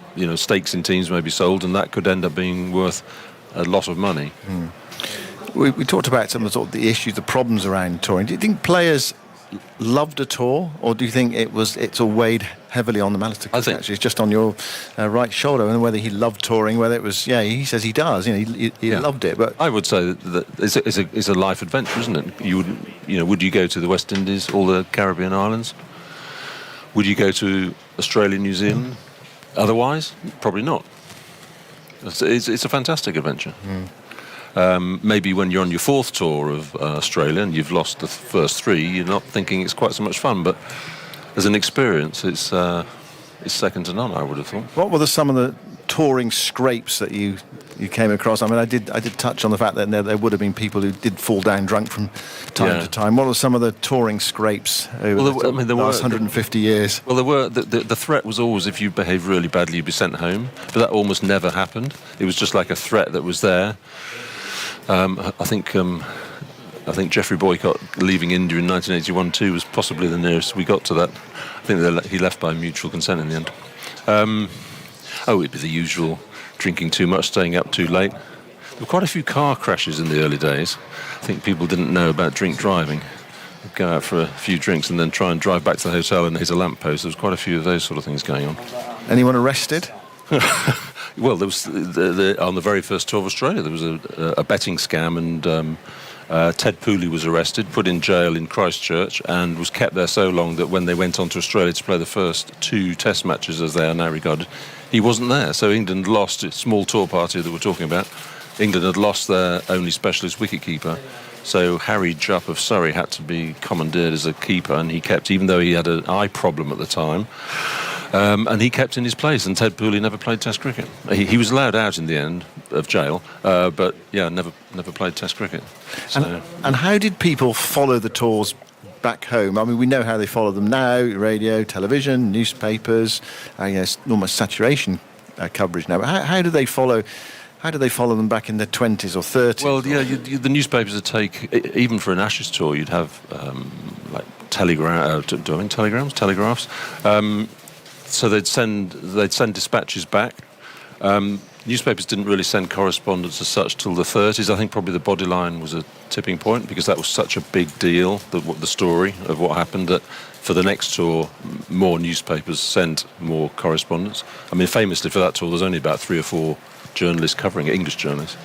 And it went up, and by the post-war, immediate post-war, you were getting up to sort of 20, 30 journalists.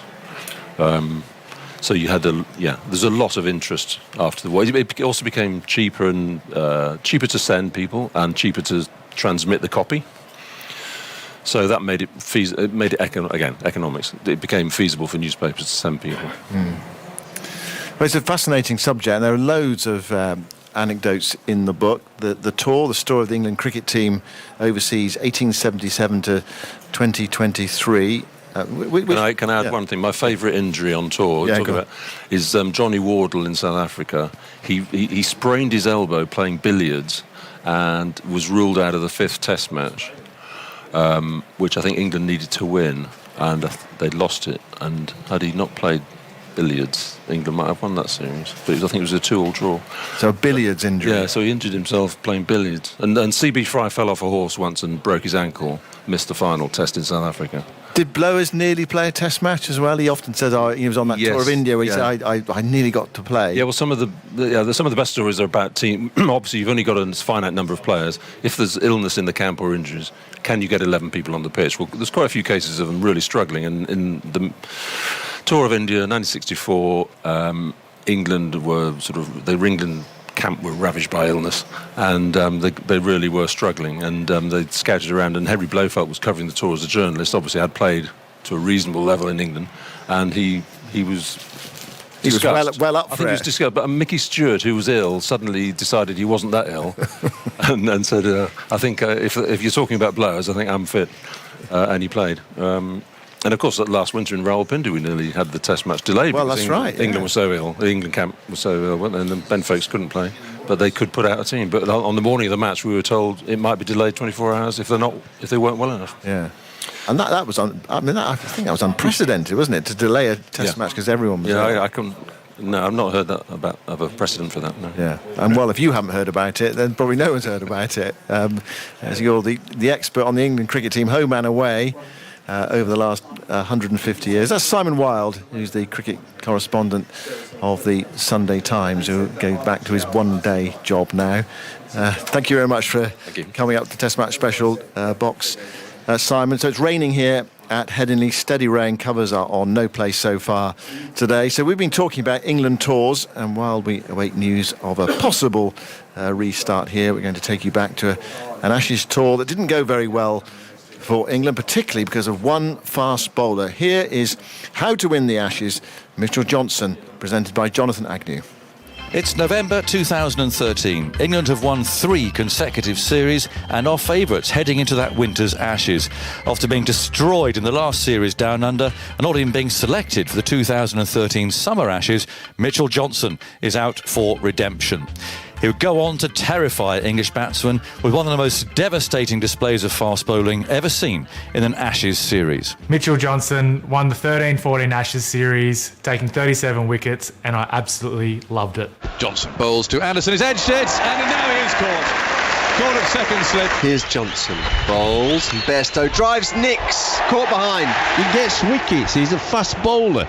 Nobody's been able to play him. Always brought up is, what was your favourite series? And a lot of people come up, must be that 13-14 Ashes series. It was definitely in the top 2. It's a real hard one because South Africa after that was pretty close. So it's probably out of those 2 series, but I'd say that series, 37 wickets, got a few runs as well.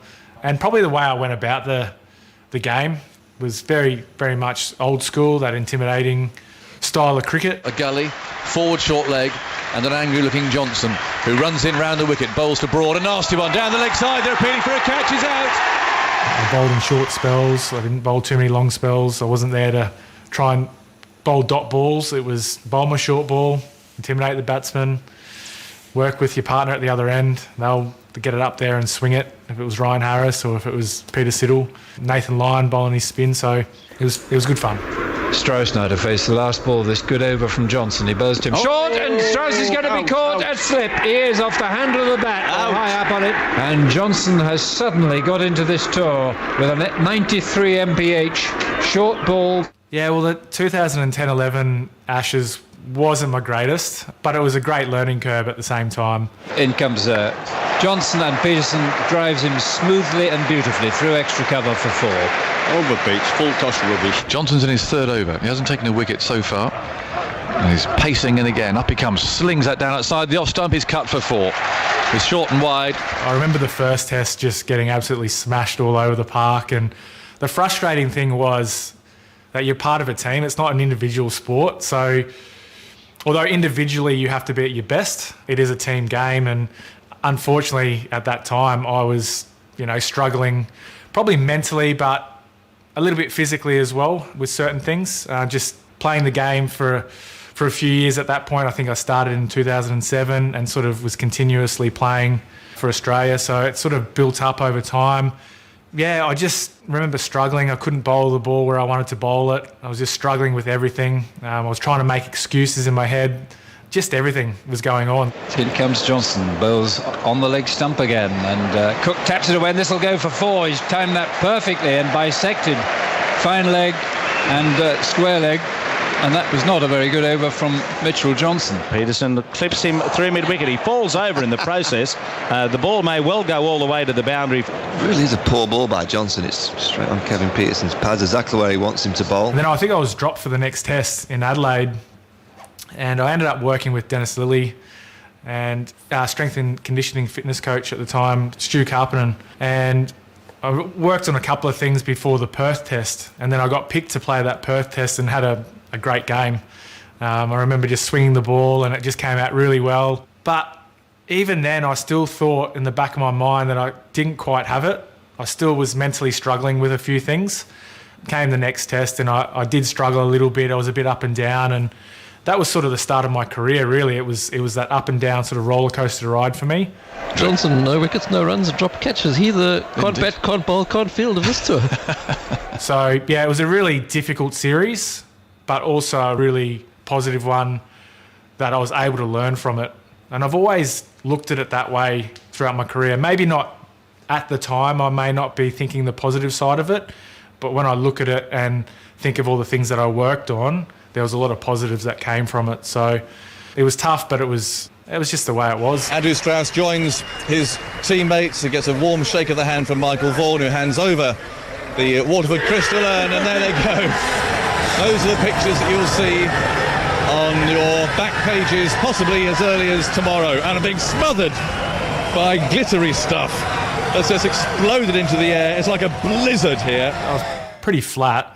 I think that sort of led up to me getting an injury in South Africa. There was a fair bit going on behind the scenes for me, and I wasn't able to just leave that behind the scenes. I started to bring that into my cricket, and my mental game really struggled. I didn't want to play cricket for a while. It was about a month that I just had no interest in cricket at all, and I didn't miss it. I wasn't sure if I was going to play again. I was 30, had an injury.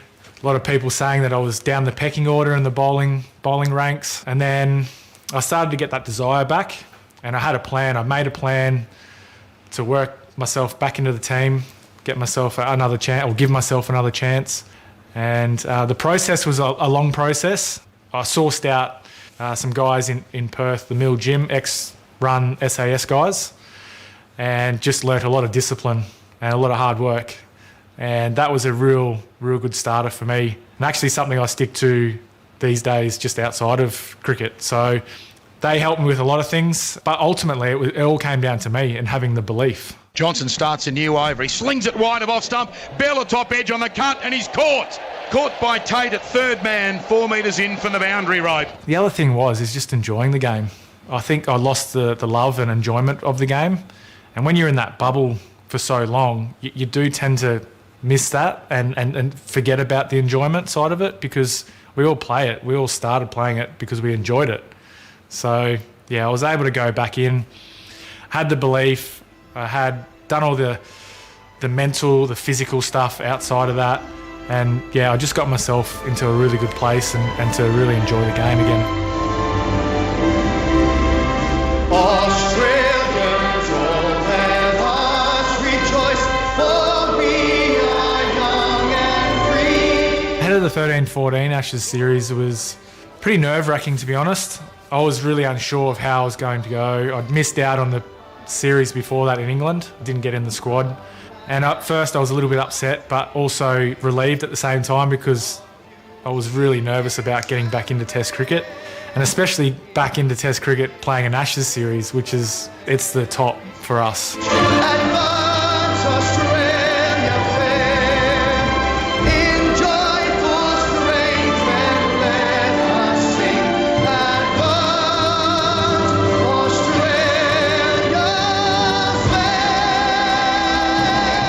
Good morning from us, good evening to you, and welcome to the Gabba, where we're half an hour away from the first ball of the next instalment of Ashes history. The Gabatoir, the joys of bowling there, the fast bouncy track.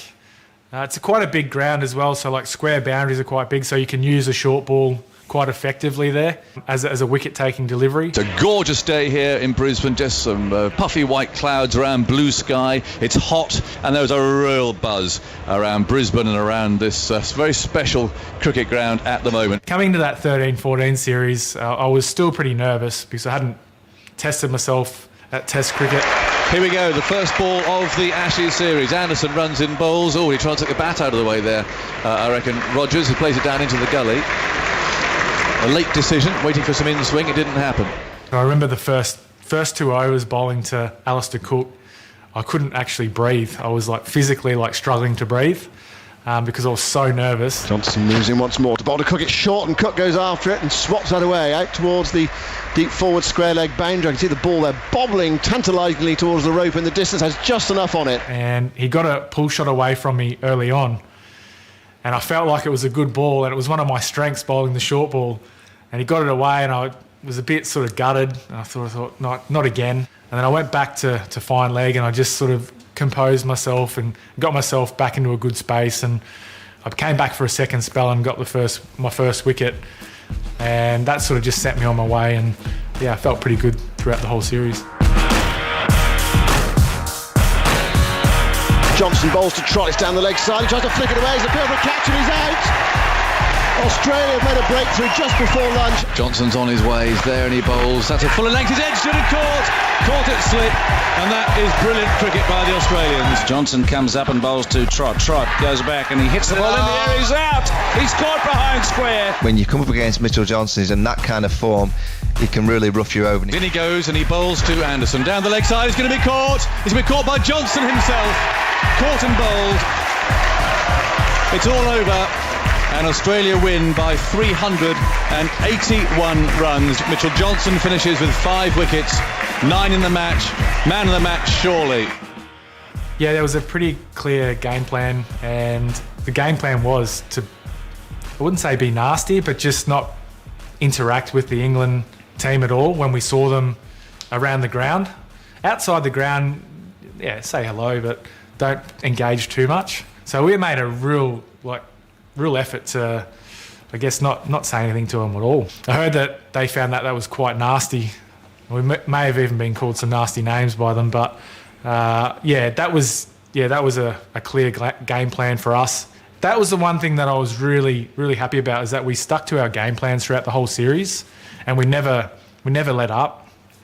I actually remember in the first test, I didn't mind getting verbal generally, but I made a real conscious effort not to say anything in that first test, especially. It was Kevin Peterson.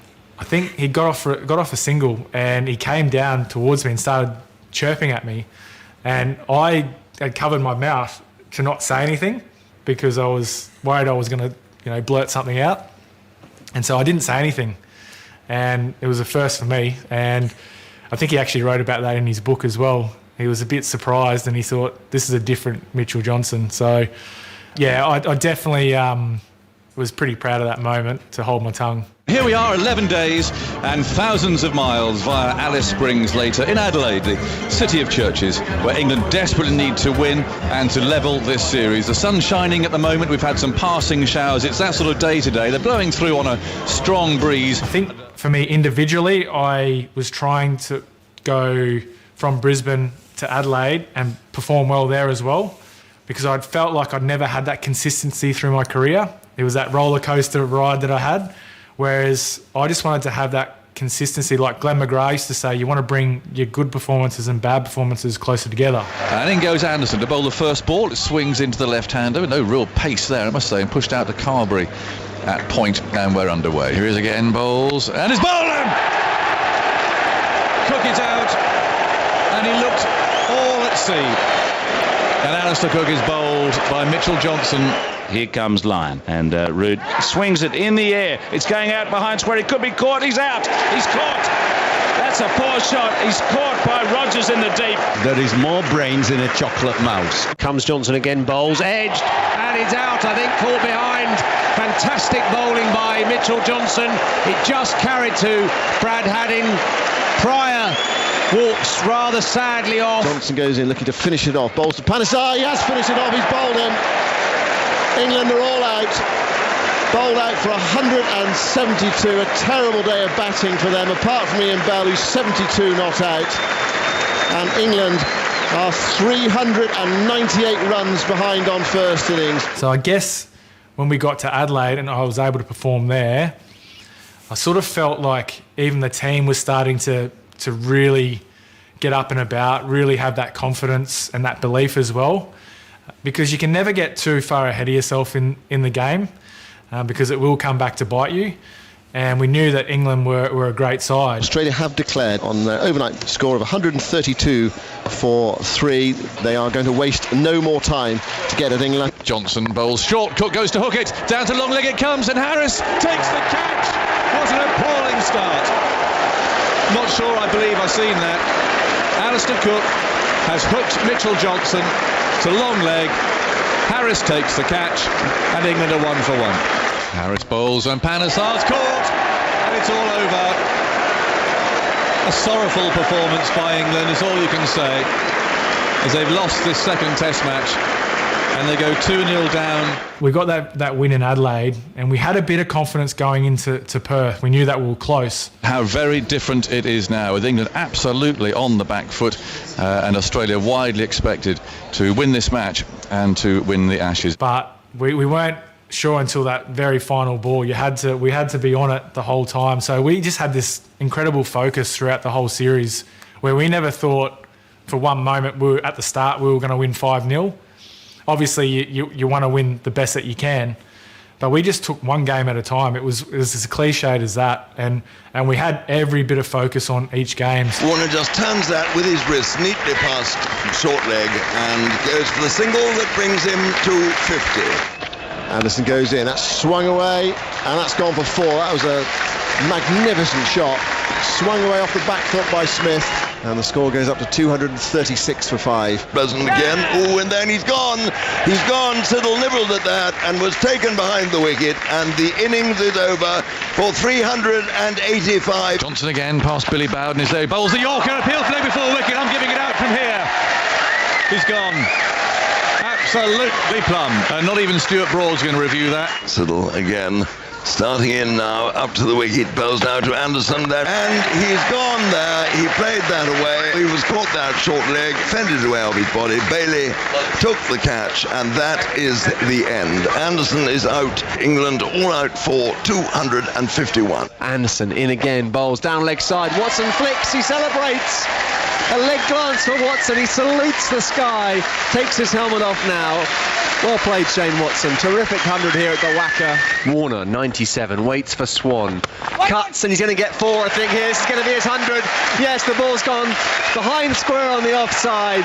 David Warner, helmet off, jumps in the air. 22 off it, Anderson bowls, and he's smashed him again. Another 6. Over long on. Surely that's it. Michael Clarke, call them in. They've had enough. And Michael Clarke is calling them in.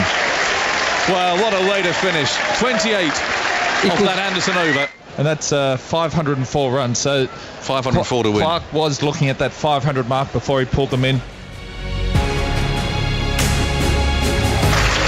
Johnson's on his way. Bowls to Anderson, is there, and that's into the leg side. He's taken. Anderson is out. Mitchell Johnson takes a wicket, and how fitting it should be that it's Mitchell Johnson that takes the wicket that wins Australia the Ashes. Yeah, there was a time of reflection, and through all the heartache, it did come up, and it made me quite emotional at the time. He was taken apart last time England were here, destroyed by the Barmy Army, and what a response this man has made. You know, just sitting back with people that you've gone through that whole situation with, my family and friends. Yeah, it was very emotional.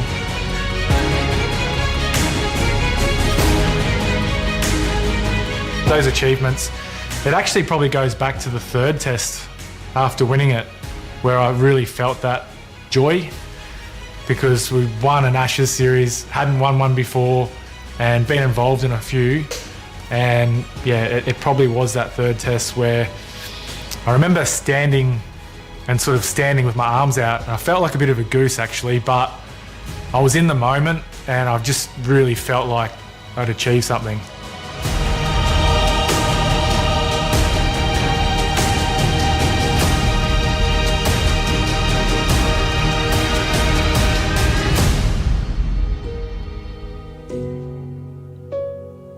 I went to a bowling camp with Dennis Lillee in 1999, and I hit 140 kilometres an hour in the nets, bowling to a guy called Lee Castledine, who played for Queensland.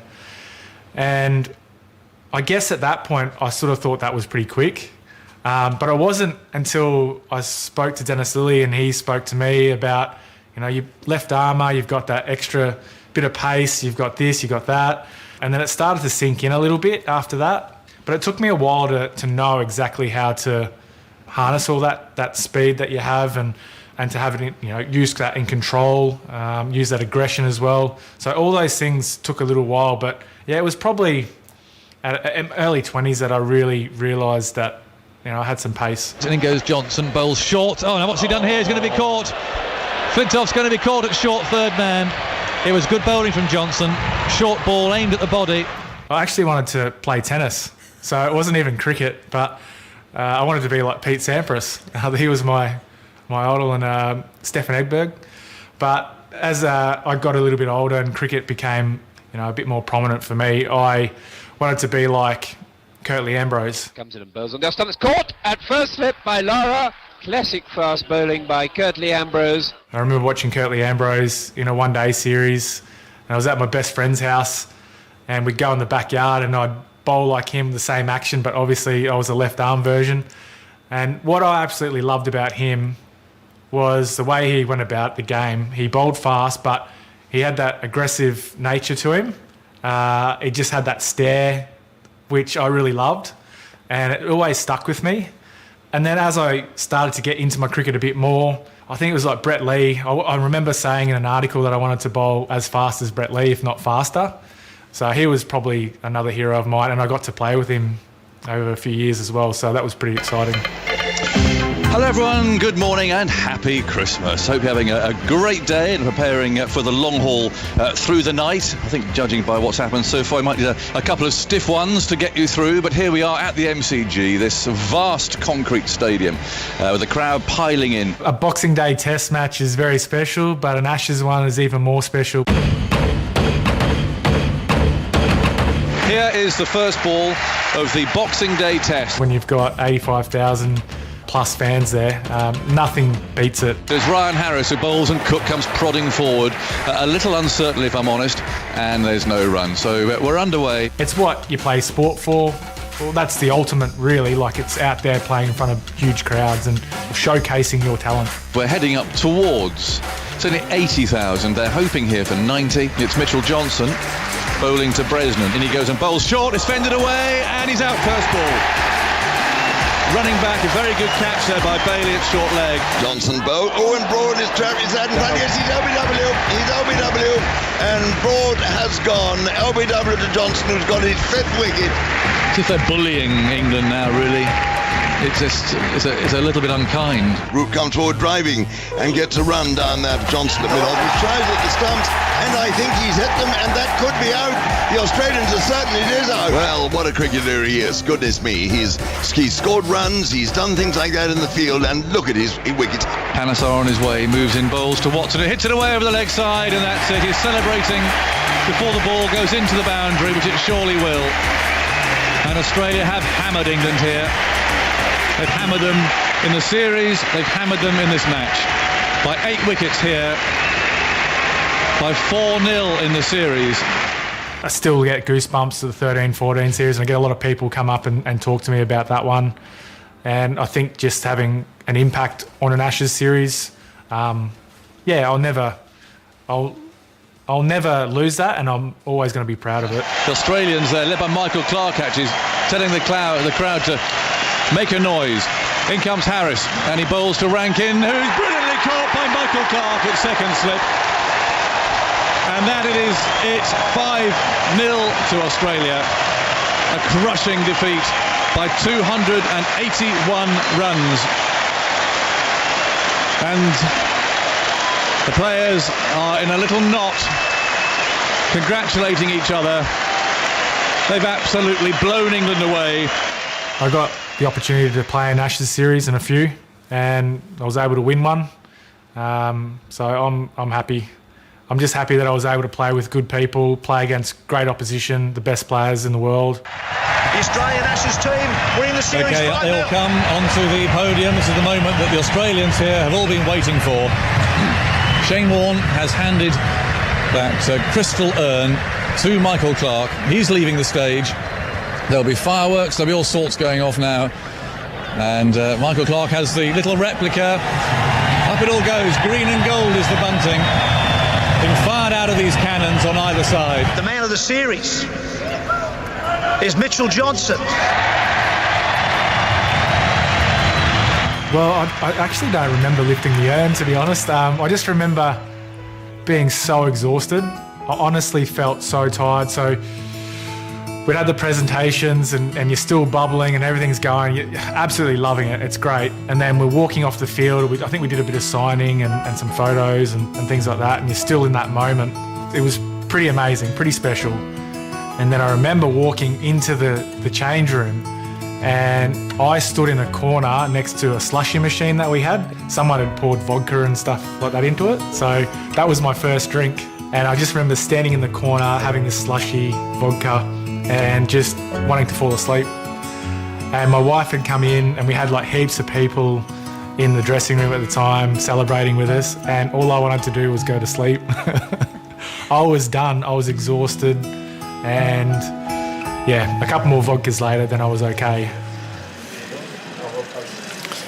Mitchell Johnson looking back on the Ashes series of 2013-14, where England were blown away. The situation here at Headingley is, I think the rain has stopped now. It's a dank day. at Headingley. The covers are still on. The super stoppers are moving up and down, trying to take the water off the covers. We have had no play today. There's no immediate prospect of play, although it has, I think, stopped rain. Just looking around the ground, I can't see any umbrellas up at the moment, so there's still a possibility of some play today. The outfield was very dry before the rain this morning, so there's still a possibility, but it becomes a race against time. We can play until 7:30 tonight, but I think the regulation is that we have to be playing by 6 o'clock, and then of course you've got to get the rain has to stop. Everything's got to be ready to sort of clean up before that as well. So I don't know, decision 4:30, 4:45. Just depends if it just stays dry from now on. If it does, then there might well be some play today. Alistair Cook was listening to that. Mitchell Johnson bringing back some great memories. Alistair, of 2013-14, Glenn McGrath here as well. What are your memories of that series, 2013-14? You just won the Ashes in England, hadn't you, in that summer, 3-0? Yeah, it was. I don't think I can call it a great memory. No. I said that slightly tongue-in-cheek. Yeah, it was an interesting 6 months of cricket. You know, I can't remember playing 10 Test matches in a row against Australia. Unless it happened in the past in such a close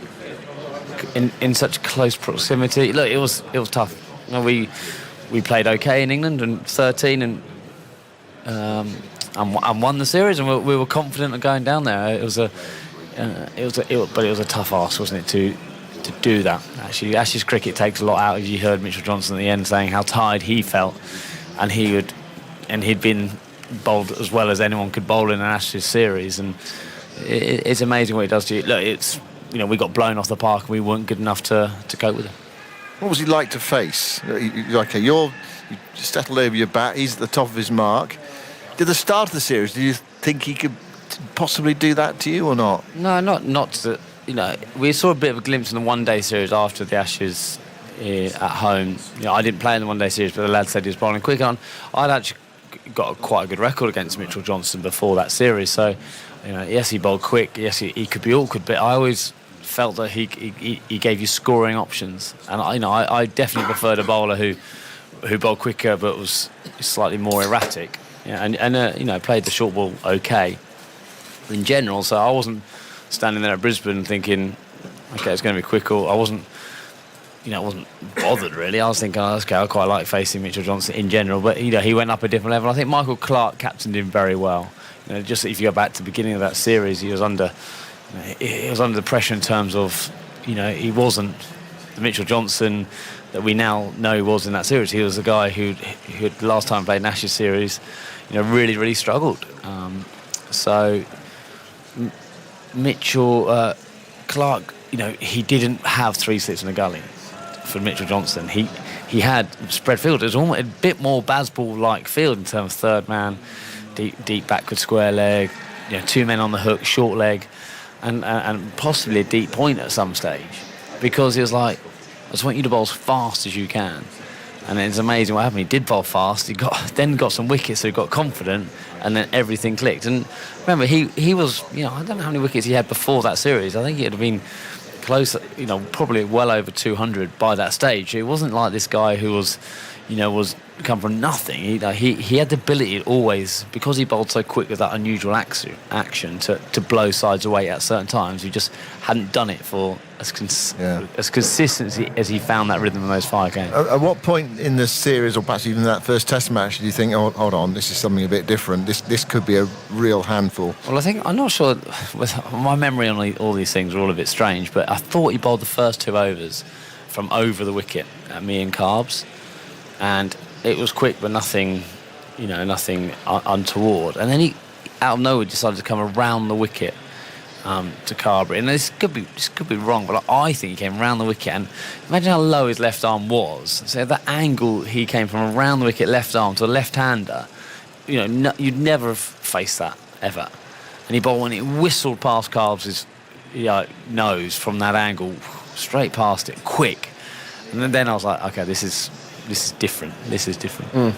Well, I think what Mitchell Johnson had done, he'd gone over to, because he lives in WA and played for Western Australia after moving there from Queensland, he went and worked with Dennis Lilly for a while, because he always had pace, but he didn't have that control. And so Dennis worked with him and worked on his run-up, I think. And he just got in this rhythm in his run-up, which just helped everything else. So I think he did a little bit of work on it, got in a place where he was really comfortable and confident, and where he could just run in, relax, and then just explode at the crease. So he always had natural pace, always had good pace, but he lacked the control. All of a sudden, sorting his run-up out, getting that rhythm running in, allowed him to have control with the ball. So he went from a tough bowler, quick bowler to face, to a lethal bowler. When you've got a bowler bowling at that pace with the control he had that series, and he's not a shrinking violet. He's got a bit of aggression, and he bowled fast, he bowled quick, he bowled short. I remember Jonathan Trott and a few others, and Carbs and a few others. Yeah, it was scary bowling sometimes too. So if you can combine extreme pace with very good control, you've got a lethal bowler. Just trying to think where he would have ranked in terms of fast bowlers in Australia, because Sean Tate was. I mean, would you face Sean Tate? Yeah, he was. I mean, he was ugly. Yeah, that very slingy action. Wild thing, wasn't it? That was his nickname. Yeah, we faced him in 2006. The first time we stumbled across him we were playing against South Australia. And I think Strauss and I went in for like 2 overs. We bowled him out. Went in for 2 overs at the end of the day, and his first ball hit second slip on the one bounce second slip wild. The next one was an in-swinging Yorker. It hit Strauss flush on the toe, absolutely dead. And obviously he had to walk off, not only with his toe blown off, but trying not to show any pain. But obviously not. It was that was quick. I think someone said it was 100. I always say it was 157 Ks was the fastest ball I faced. That was off Sean Tate. Sean Tate, yeah. And there were. I was going to say with Sean Tate, he was a totally different bowler, because he'd just amble in, a little bit like Bumrah, but Bumrah's got more momentum through the crease. He'd come in all at the crease, and because he'd fall away that much, they measured him, and he released the ball an inch higher than his standing head height. So for a bowler that's quite tall, you think if he bounces it short, it's going to fly over, but because he released it so low, everything pitched and didn't go up and over, it just came at you. And came at you at good pace. I faced him once in 2005 in the nets at must have been at Trent Bridge. So I faced him, and I faced 3 or 4 deliveries. So I said, this is ridiculous. I have no ability. There's nothing I can. I think I'm going to get hit in the head on the full every ball. I've at last found something you're scared of. So I said at last. Alligators, crocodiles, no. Brown snakes, no. I was a rubbish batsman. I was a rubbish batsman for first, and here's a guy bowling, 150s, and he's not sure where it's going, but it's coming, and it's coming quick. And so I said, no, this is ridiculous, waste of time. So I walked out. Justin Langer walked in. First ball hit him in the centre of the chest on the full. So Tatey was just. Yeah. There's no other bowler in the world that you can compare him to, because he was so unusual, but he bowled from so low that nothing was missing you. Everything was hitting, and at extreme pace. He got A.B. de Villiers on the hip in Brisbane in one game, and A.B. said it was the quickest ball he faced and the most pain he'd ever been in. It was ridiculous. Yeah. So there was Sean Tate, there was Mitchell Johnson. Yep. Brett Lee was lively as well, if I can use that word. It was a bit more than lively. And there was another bowler as well. I'm just trying to think, but fast bowlers, Australian fast bowlers that I can remember. There was a guy called, you probably don't remember, you might remember him, Duncan Spencer. Yeah. Duncan Spencer. I've heard a lot about Duncan Spencer. Yeah. I haven't. There's always the legend of Duncan Spencer in a bit of county cricket. I've never faced him, seen him bowl.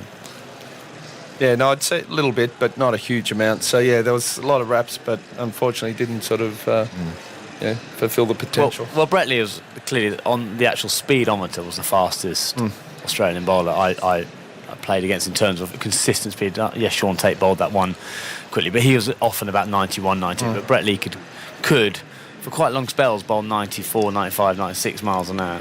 But he didn't feel as fast as that, because he had a lovely action to face. And when you saw the ball all the way. It's very traditional, it's what your brain is trained to see. But both Mitchell Johnson and Sean Tate, and Malinga was another one of the slingers who, because it's so unusual, that's the deception they could let go of the ball for the guy. When your brain's so used to one action, the unusual actions make them seem faster without a shadow of a doubt. And that handlebar moustache he got too just made him look really mean. And he was quite an aggressive bowler, and he's scared of moustaches. I couldn't grow a moustache, so I didn't grow one, so I couldn't look mean myself. Okay, well, perhaps that's another thing. Yeah, and I mean, going back, I mean, these best bowlers I can remember really, and Jeff Thompson. But I don't think I saw Jeff Thompson bowl live when he was fit. Do you know what I mean? After he had that shoulder injury, he wasn't quite the same bowler. So I did see him bowl live, but not when he was super quick. So yeah, there's a handful there. So who was the quickest of those? Do you think? Would you say Brett Lee was quicker than Mitchell Johnson? Well, he was consistently. Like I would say, I'm sure Zoltz could produce some stats, but I'll say his average speed over the career would be quicker than Mitchell Johnson. Mitchell Johnson just in that series, you know, he was obviously the standout bowler. What he was unbelievably well supported by were the other three. You know, Ryan Harris, a great bowler, Peter Siddle, and there's one other. Well, they're the two, weren't they? They're the two, and they had Shane Watson to bowl.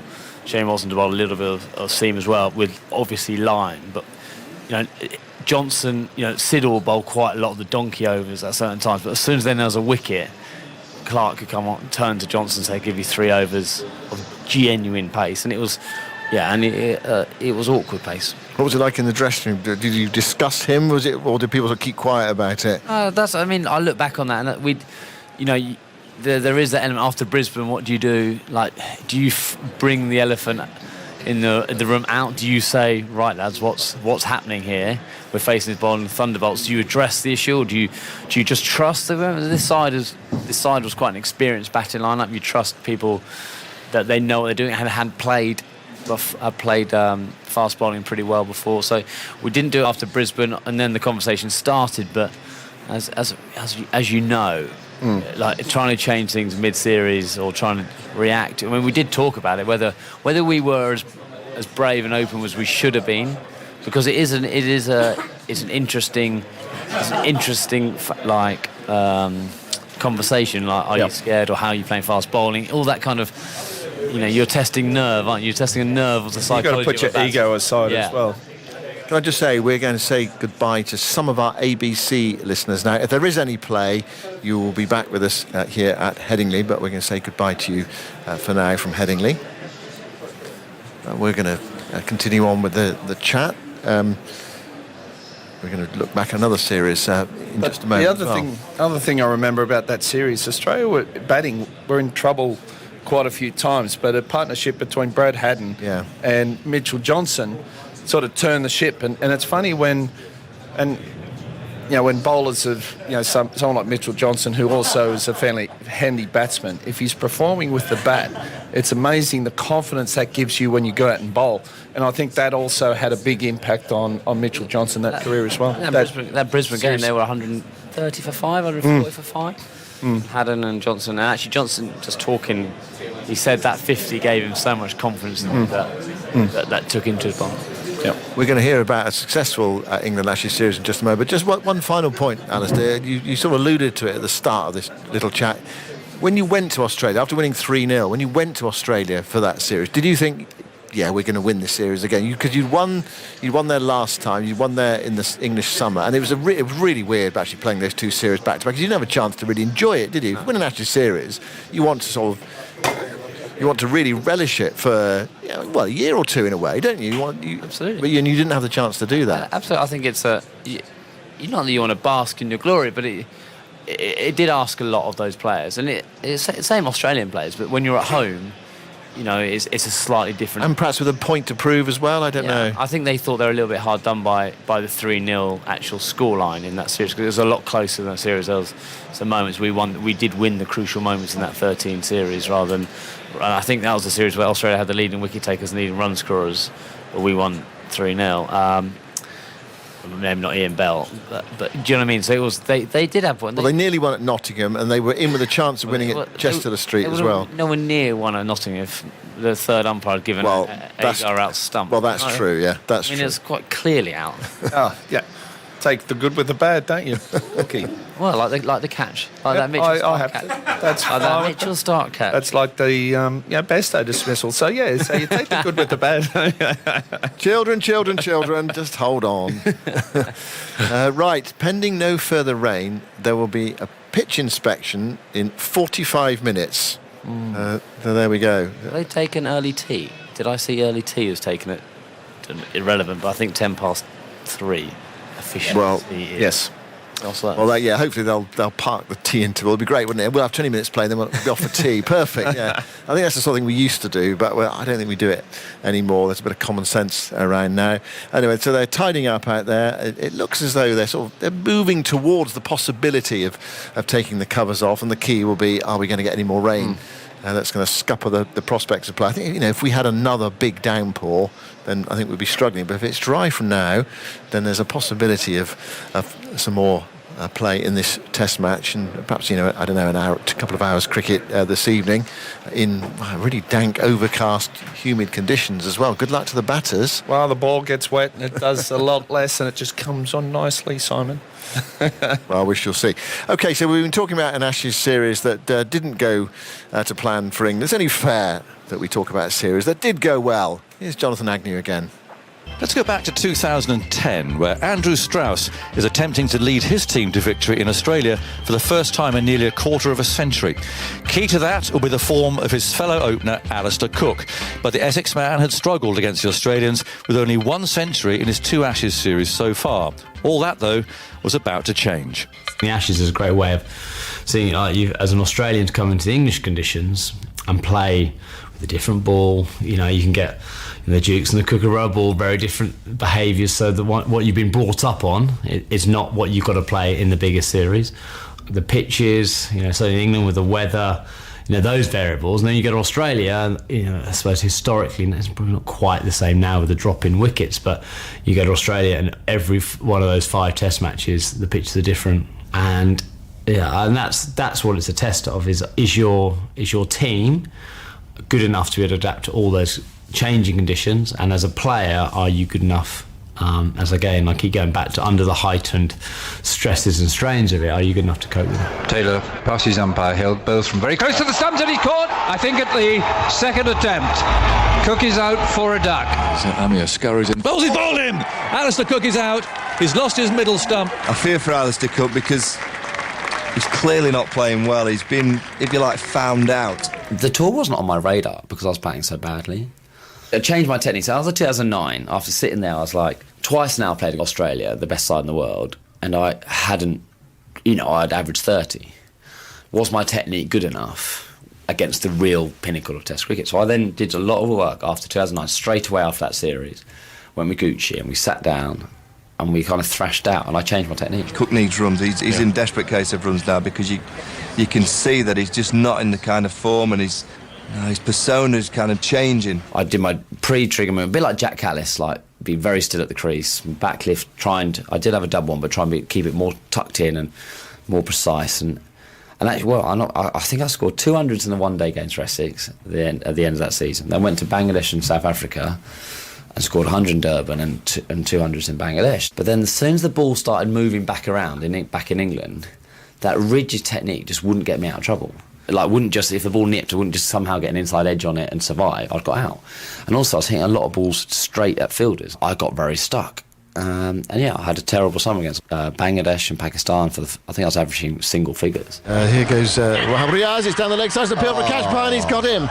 What a strangle there. Down the leg side. Cook looking to turn it away. So the Ashes tour wasn't on my radar. It was like, oh my God, I'm playing my last game for England. That's kind of how that summer was. I couldn't get out of the rut. And that Oval Test match after the first innings, I was 4 not out or something overnight.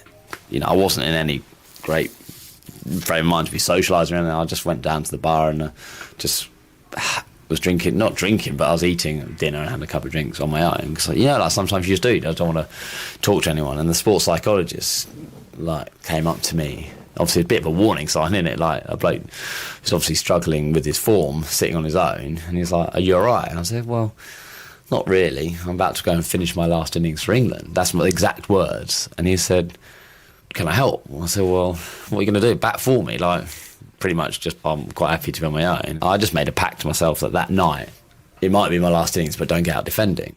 Pretty obvious that they're going to try to get Alistair Cook early, and pretty obvious this is do or die, possibly, for Cook for the immediate future anyway. Which obviously, you've watched enough of my batting. I'm built about defence and grind the opposition down and build a long innings, but I just didn't want to do that. And I also said, I'm going to go and use my technique, my old technique. And I hit my first ball for 4 the next morning, through mid-wicket from off stump. Here goes a mere ball in the first over of the day. It's a nice shot by Cook. It's through wide mid-on, out towards the scoreboard, and it's going to be 4 runs. And I was away, and I got 80 odd by lunch. And that 100 certainly then got me on that tour. Here comes Asif. He bowls Cook forward, watchfully, carefully. And, Asif's going to throw him to his 100. This is ridiculous. What a way to get to 100. This could never have happened before. And Alistair Cook reaches 100 in the most absurd and bizarre circumstances. And Alistair Cook raises his bat in some disbelief, but also huge relief. So I wasn't in the best spot. I wasn't flying, but I suppose I then had the clarity in my mind, saying, well, look, this is the technique, which is my best technique. It might not be the best technique in the world, it might not suit everyone, but I can't be any better than I can be. So my ceiling is with this technique. And that clarity, it was a very nice moment to have. And also then when you haven't scored runs, when you find a bit of rhythm and find a bit of clarity in your mind, you're so hungry to make most of it. The oval rises to Alistair Cook. He's back in form.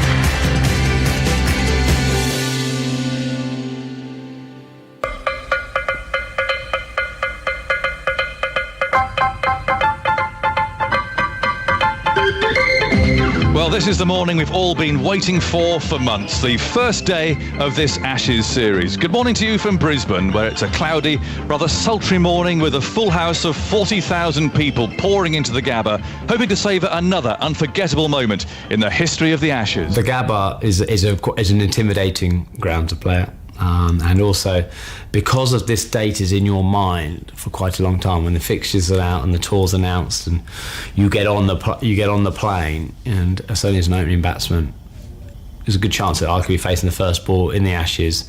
It's always around the 15th, 16th of November, around that kind of date. You've got that mark on, and you're wanting to get yourself in a good space, mentally and obviously technically, for that moment. That's your peak. That's what you want to be good at, good for from then and then for the next 7 weeks. His best bowl in these conditions. Here's the first ball. Hilfenhaus from the far end runs in and he bowls to Andrew Strauss, who lets it go through outside the off stump. It's collected by Haddin. There's applause all round. There's a deep breath all round, I think. Ultimately, it's still just another game of cricket, another ball you just got to face. But because of all these questions, all the interviews you do leading up to the Ashes, because everyone's what a great series you're part of. You got those past players who've been in there and done it and saying, "Cool, it's the best series to be part of." The tradition you're following in, and the history that can play on your mind, and you're certainly aware of it. Very quickly after day one of an Ashes series, it gets back to kind of normal cricket, and you realise it's still just cricket. But it's an intimidating place to go and bat. It's an intimidating place to go and play, but it's also where you want to go and perform, because you know if you can perform there, you can kind of perform anywhere. Hilfenhaus comes in, he bowls to him, it's short, and he's caught in the gully. Strauss is out, he's holding his head in his left hand as he walks off for naught. England are 0 for 1. A simple catch, he cut it straight to the gully. It wasn't a great ball, but look at Australia. They gather together, and England's captain walks off. I didn't notice anything like I was in great form or anything like that. And then I got to Brisbane, Straussy out third ball, and I fought and got 60 odd. Watson again from round the wicket, bowls, and Cook leans back, cuts, beats Hussey. Down to the boundary it goes, it's square third man. It'll beat the fielder who's chasing it now. And watches Doherty, and he pulls the short ball away for 4. He got in and under and walloped it out to the boundary. Doherty bowls, that turns a little bit. Cook had drawn away to head it off the back foot. He gets his 50, and well done, Alistair Cook. That's a great display of patience. I had a great opportunity on day one to go and get 100, which I always think is a great marker for a player. Can he stand up in the biggest game on the first day? And I missed out, and I was genuinely gutted. And obviously the hat trick That was the first ball of Peter Siddle's hat-trick. He comes to Cook, and Cook goes forward. He's edging it. He's caught at slip. Straight into the buckets of Watson. And that was a dry period of scoring that's led to the dismissal of Cook. Here's Siddle. He bowls to Pryor. Pryor hit on the pad. Gone. Bowled. It's hit the off stump. It's gone straight through him. Siddle steaming in. He bowls to Broad, and Broad is hit on the pad. And appeal for Robin Lovely. He's out. It's a hat-trick. Siddle has a hat-trick. To be bowled out 260, it wasn't a 260 wicket. It's probably a 350 to 400 wicket. Here's Swan for his first ball of the series. Round the wicket he bowls, and he's punched through mid-wicket. Bit too short from Swan, and a decisive staccato stroke from Simon Kettich gets him 4 runs. In comes Finn and bowls. Pulled in the air, and is it a chance? Another one, and it's Cook under it, and he's taken it, and that is the end of the innings, and Finn has 6 wickets. So the final total was 481, which means Australia have a lead of 221. There was a real belief in the bowlers that when they walked off after day 3, I know they scored a lot of runs. Actually, our methods work here. We just weren't. I don't think we got the rub of the green in that thing. And if we bowl like that again, we'll bowl worse and take lots of wickets. I think that gave them a real a bit of flip in their confidence. And then it was down to the batters. Obviously, then when you lose, when you leave that ground at 517 for 1, then you think, well, actually, yeah, we can score runs against attack, and we came back from the not the dead, but 200 runs behind in the first innings. You don't often get out of jail there, so that was the big thing, actually. That suddenly both sides, both sides batting and bowling were in a good space. Off goes Siddle. He bowls it short, and Cook could get 4. This is Watson bowling, so Johnson's off. Pulled away for 4 with glee by Alistair Cook, who's really opening his shoulders now. I remember sitting day one gutted that I hadn't made that impact. The 60 is good. I mean, you're going to take 60 every day of the week, but it doesn't win you games of cricket. And I remember thinking, that one chance of really making a statement at the start of the series, when it matters most, so I'll keep going back, making a difference as a player in the bigger series. I hadn't done. I'd done okay, but not. I suppose that kind of made me more determined to make it in the second innings. Well spotted, Michael. I got a fleeting glimpse of them all. Cook on 99. Siddle's on his way, running in hard. He bowls him outside the off stump. He's back and cuts him for 4. And Alistair Cook punches the air. What a fight back, what resilience, what an intriguing game this is becoming. 199, and he sits around the corner. There's hesitation, there's a misfield, and he gets the run, and he's made 200 in a test match against Australia. That is a wonderful achievement from Alistair Cook. Again, coming back off, I hadn't scored a run all winter, our summer. How hungry I was to do that, and then suddenly things clicked. And that was the first time, I think it was my 14th Test 100, but it's the first time I'd made a big difference to the side when it matters most. And again, that just gives you so much confidence as a player. And a bit of wandering around. Here's a shake of the hands from Ricky Ponting to Kevin Pietersen, and now to Andrew Strauss. Handshakes all round. What a Test match. It comes to an end. It'll be recorded one day in Wisden as looking like a rather boring draw, but that has not been the tale of this Test match at all. It's been like a roller coaster from the first day until a third of the way through the last.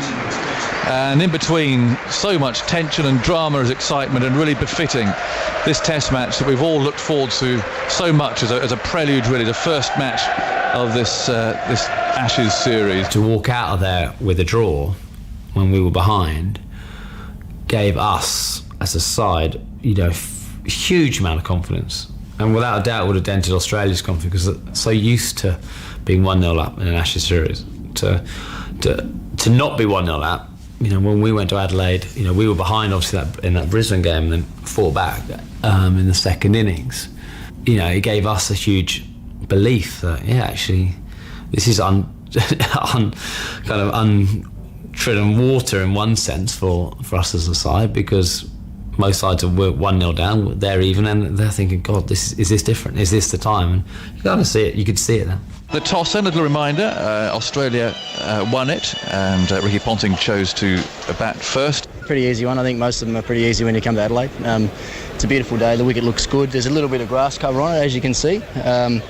That tends to sort of burn off pretty quickly here in Adelaide, especially with the sort of temperatures we've got today. So we just need to start the game well. Anderson again, runs in, bowls, and Watson hit on the pad. Appeal flag before wicket. The ball runs out to mid-wicket. The shy at the stumps, hits! It's run out for naught! And I can scarcely believe it. I think it's Jonathan Trott, who is not the most nimble of fielders. He's run out Katic without facing. And Anderson moves in, and he bowls to Ricky Ponting, who's edging, and is he caught? He's out first ball! Caught by Swan at second slip. What's going on? In he goes again. Bowls to the right-handed. Clark is edged, and there he goes. Another one to Swan. 2 for 3. The pleasing thing about Adelaide was the most amazing start. I think Jonathan Trott running out. Katic didn't even run around like Alan Shearer. Was to back up Brisbane. 2 men on the onside. He bowls wide and Cook goes for it and slices it away back with a point for 4. Cook, 99 not out. Draws back. Yes! And has got another 100. His third in 4 tests for England, his second in succession here in Australia, and this is turning out to be a wonderful tour for him. Obviously Brisbane to get double hundreds, and then the next time to bat when you're in form, you can quite often you get a low score. So to actually back that up, for me to go double 100 in 2 innings, I was incredibly pleased about that. Doherty comes in and bowls. There he goes. Peterson goes dancing down the pitch and lofts him high. Batting KP then was easy. He obviously missed out in Brisbane because he didn't get a chance in the second innings, and KP always wants to be the forefront of everything, and that's his personality, that's his character, and kind of knew when he was walking out the bat that he was going to make a statement. Doherty bowls and Peterson comes down the pitch and lifts him back over his head for either 4 or 6. 6 up. He swings across it and he smashes it for 4. Now what's going to happen here? Doherty, the left arm spinner, and straight away Peterson smears him for 4. So he's on 199. He's facing Xavier Doherty, and he drives the ball, and he gets a run, and he gets to 200. That is a wonderful milestone for Kevin Peterson, and he is full of joy. He's down there pumping and carrying on in front of the Barmy Army at the far end. We had a great partnership as a batting unit because we're so different. All the attention slides onto him. He wants the attention. He thrives off it. He needs it. And he wants to take on the bowl as well. I'm quite happy to slip underneath the radar, get him on strike and just build my innings that way. So that's probably why it worked so well. And it was a pleasure to watch that innings. To players who can make differences. And I could score runs and would score runs over a long period of time. He had the ability in 3 or 4 hours to kill games and change games, and that's what he did then. The crowd wait in silence for the final wicket. Swan comes in and bowls to Siddle, and he's played on, it's got straight through. He is bowled. Swan has got his 5th wicket, and England have won the 2nd Test match at Adelaide. And the first act of England's attempt to win the Ashes is complete. A triumph of no small proportions. Coming out of Brisbane, playing like we did in Adelaide, winning by an innings, I think deep down we knew we were the better side. Perth has probably more sunshine than anywhere in Australia. I mean, it just has lovely dry weather, 30 degrees most of the time, 28 to 32, blue sky, so it's lovely. And this side, Australia was there to take, and I think people had already gone, if we win this game, we've retained the Ashes. Up come England then, Andrew Strauss leading them out. There's a cameraman there inevitably pursuing them, and a steward in an orange jacket, but they're going to get into a circle out in the sunshine, maybe 25 yards onto the field. Here's the first ball of the match. 3 slips, gully point, mid-off, and Anderson running away from us, moves in, bowls to Watson. It moves away outside his off stump. He stretches a left leg towards the pitch of the ball and allows it to go through. I don't think it was a conscious thing.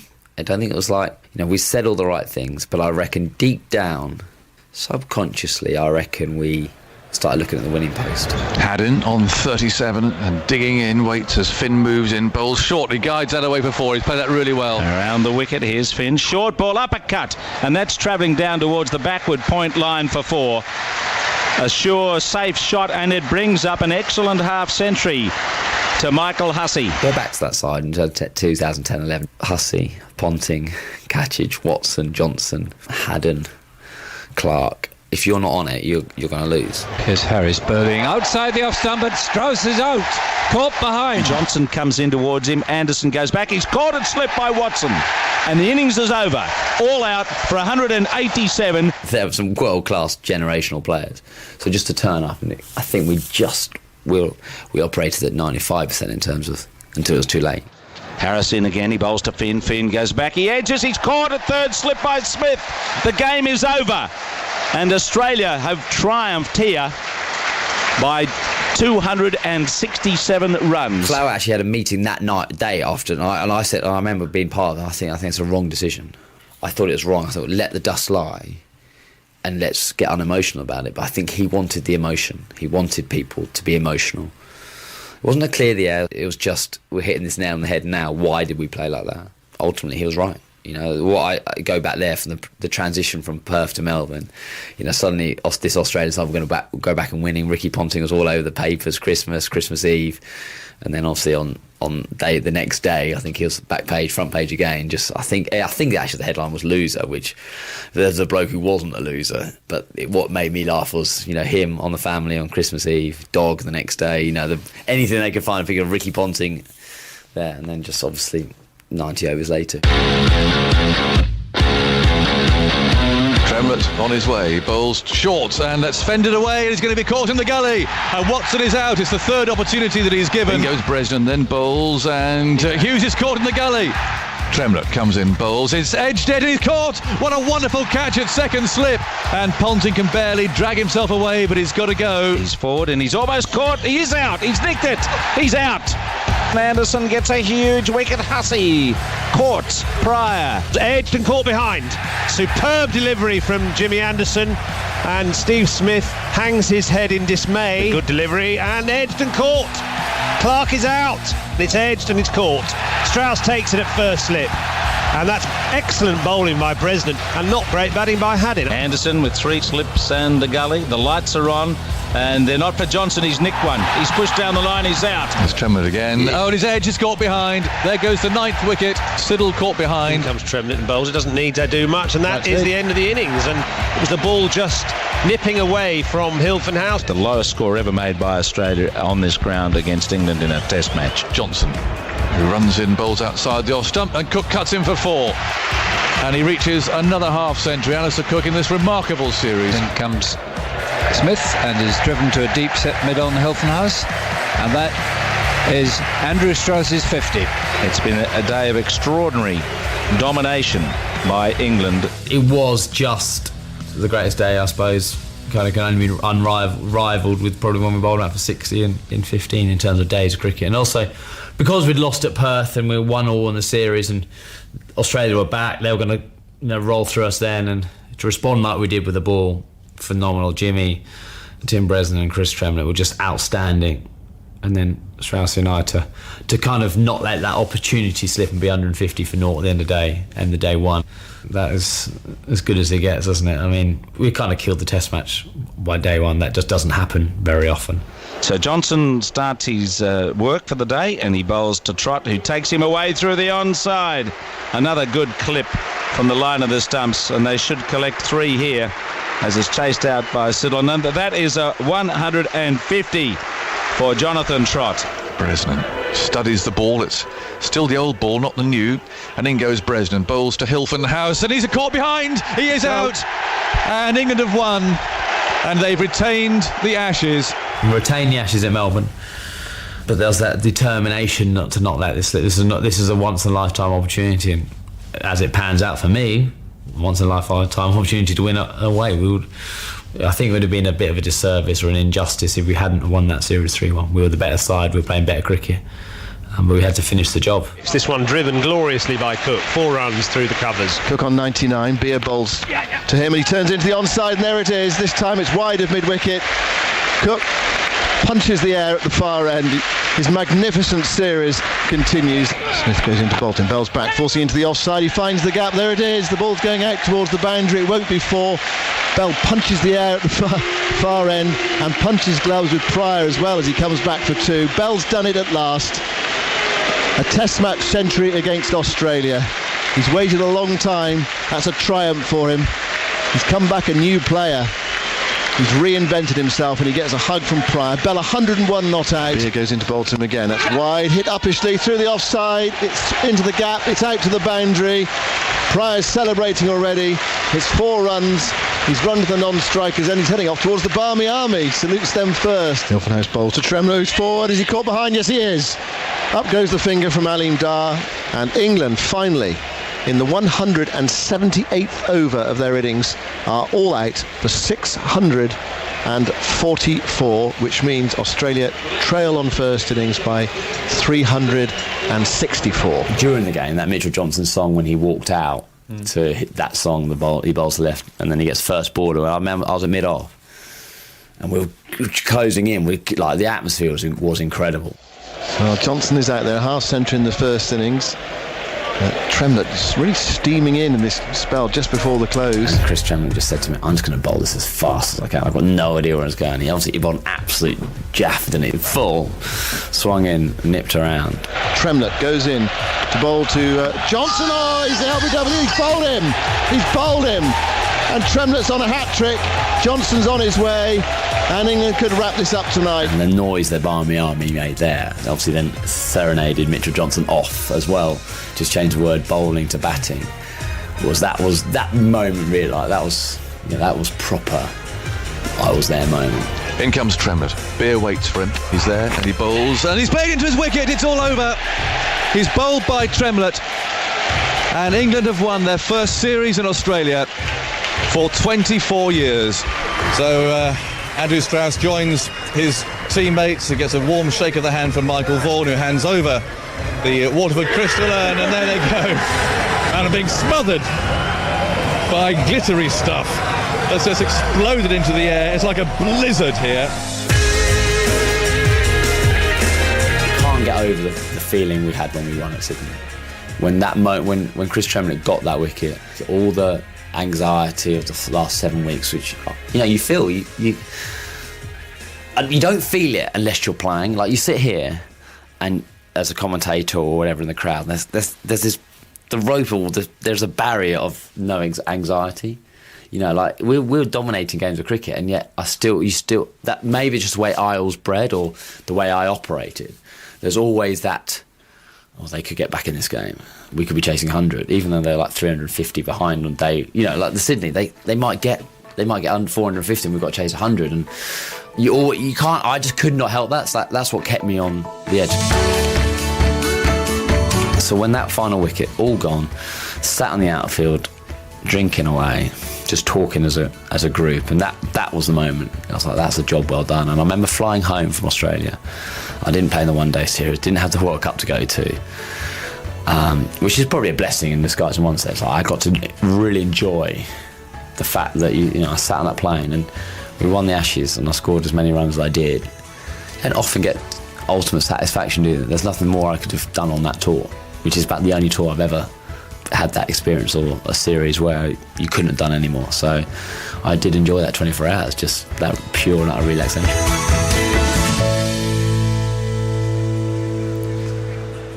That was How to Win the Ashes, featuring Alistair Cook. What can I tell you about the weather? It's still murky, but the skies are brightening. And I know it's 3:30, but we could yet be in for a bit of play. You never know. The covers are still out there. The super soppers are doing what they do. Unfortunately, umbrellas are still up, so there's very light rain that's still falling. But we can now see the beautiful vista that is Leeds away to our left, as well as the treetops around Kirkstall Lane and whatnot. So this is an improvement. This is better than it was.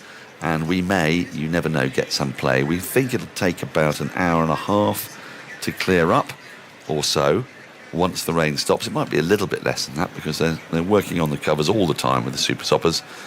So if rain can stop before 4:30, then they can get out by 6. They have to get out to play by 6 o'clock, and then that would give us, an hour's play, but they would have an extra half hour if they need it to make up the 15 overs. Whatever, we are speculating. It could be more play than that, but it won't be any less than that, because it'll have to be a start at 6 o'clock, come what may. So there's a pitch inspection in theory at 3:45. I think that'll be rather tricky because there is a cover on the pitch, so that might well get delayed.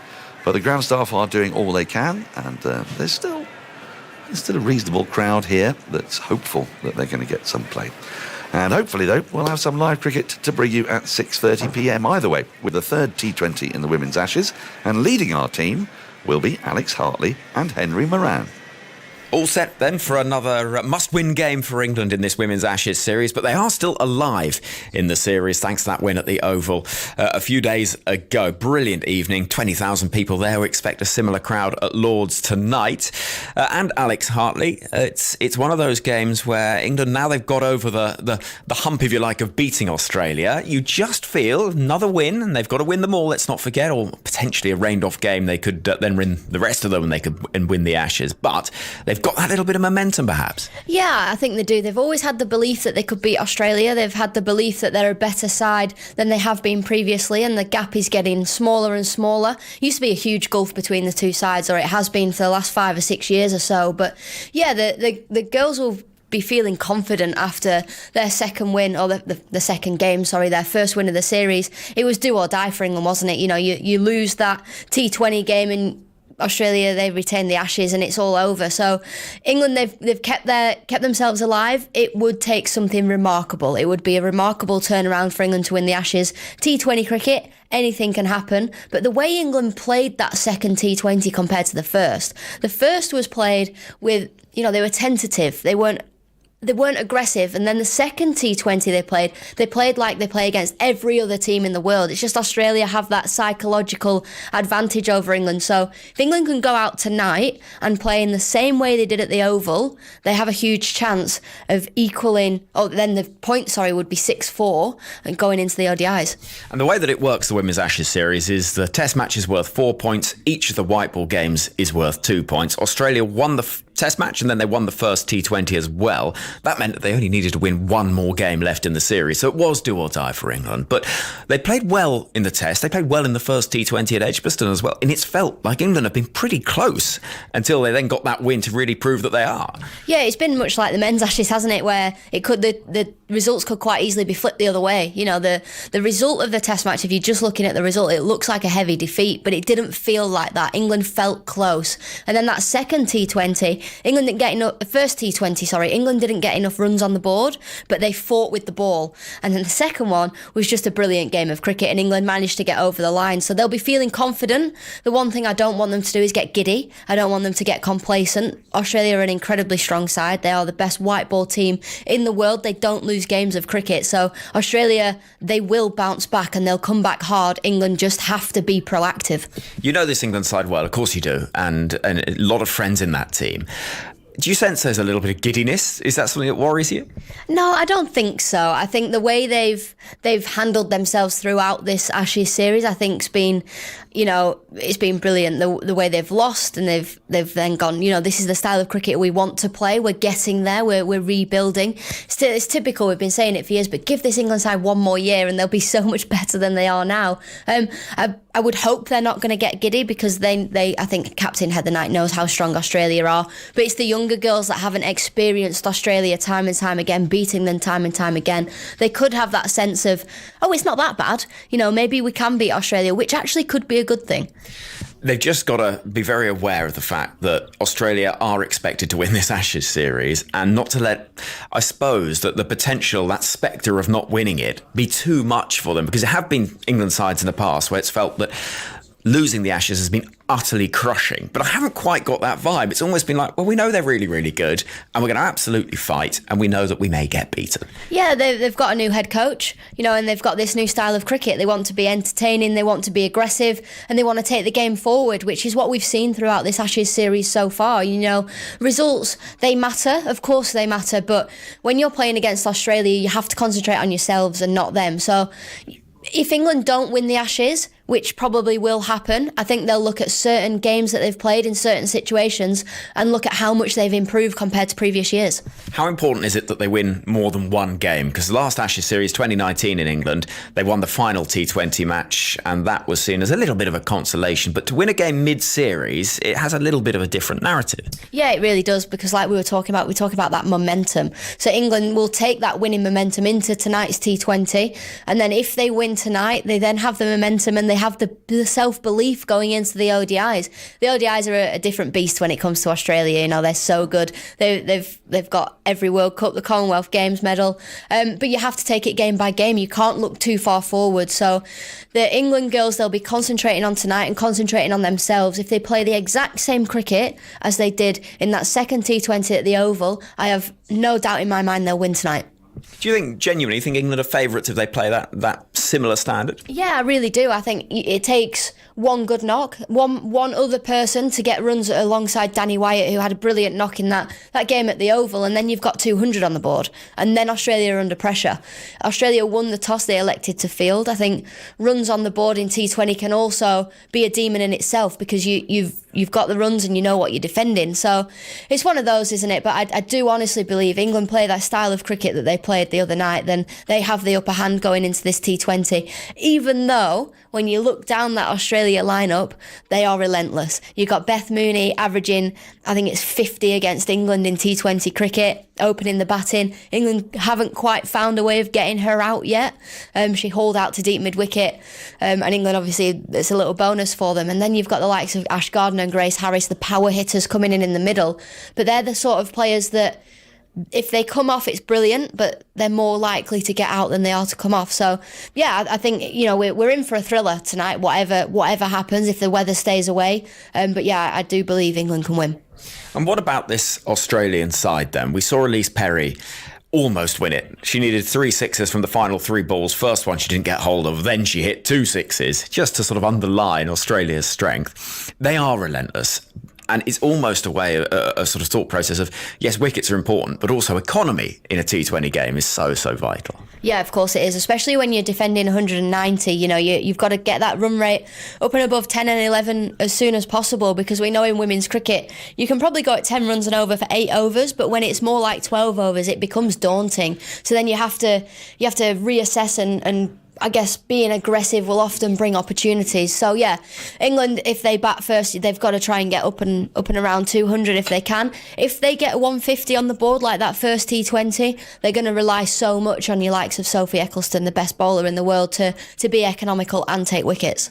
What about the occasion then, Alex? We've seen in the last 24 hours the spectacular news that all 3 ODIs are sold out. The Ageas Bowl, Bristol and Taunton. You know, grounds that hosted matches in the 2019 World Cup. Big venues that are going to be absolutely rocking for these matches. But also the T20s, 20,000 at Edgbaston, then the Oval, and we expect a similar number at Lords. It's been a remarkable few weeks in terms of the support in ground for the women's game. It has, and it comes as no surprise to me. When it's marketed well and it's marketed properly, people turn up and watch. You know, people haven't turned up to watch England play at Leicester, Derby, Bristol in the past because it's not marketed. You can't find it anywhere. You don't know where they're playing. This Ashes series has been marketed alongside the men's, and it's an Ashes summer. You go and watch the men, you can go and watch the women. You know, the women are in London, the men are in the north. You know, there's Ashes cricket wherever you look, and that's the way it's been. So, you know, it doesn't surprise me that people are turning up, and I think it's about time that happened, and I think the ECB now have to market it properly moving forward for every other series. And you look back to that 2019 series where the first 2 ODIs, the first 2 games of the women's Ashes, both at the same venue, Leicester, which is a great venue for women's cricket, and it has been down the years, but both on weekdays, and it was both, you know, the same venue. You can't expect big crowds, but they've done it differently. Yeah, they have done it. They've done it fantastically well, and I think actually what we've proven is if we play in those big venues and we play at big grounds and big stadiums, we can fill it. But actually, if you're playing at the smaller grounds, you can only sell 3,000 tickets. You don't have the opportunity to sell more. So the fact that the opportunity there is for people to come is the right thing to do, isn't it? And the fact that we're now playing on proper grounds and proper stadiums, no disrespect to the other ones, because they've been fantastic for women's cricket over the last few years, but it's time for the game to move forward. It's going to be a great night. Lords will be hosting this 3rd T20 International. England have to win it. It's as simple as that, and that's the story for the rest of the women's Ashes. Play gets underway at 6:35, and we'll be live on the BBC Sport website from the start of play, and also on 5 Sports Extra as and when play concludes at Headingley. That was Alex Hartley with Henry Moran previewing tonight's game. It's a must-win game, as we know. There is one little caveat. England can tie or have a game washed out.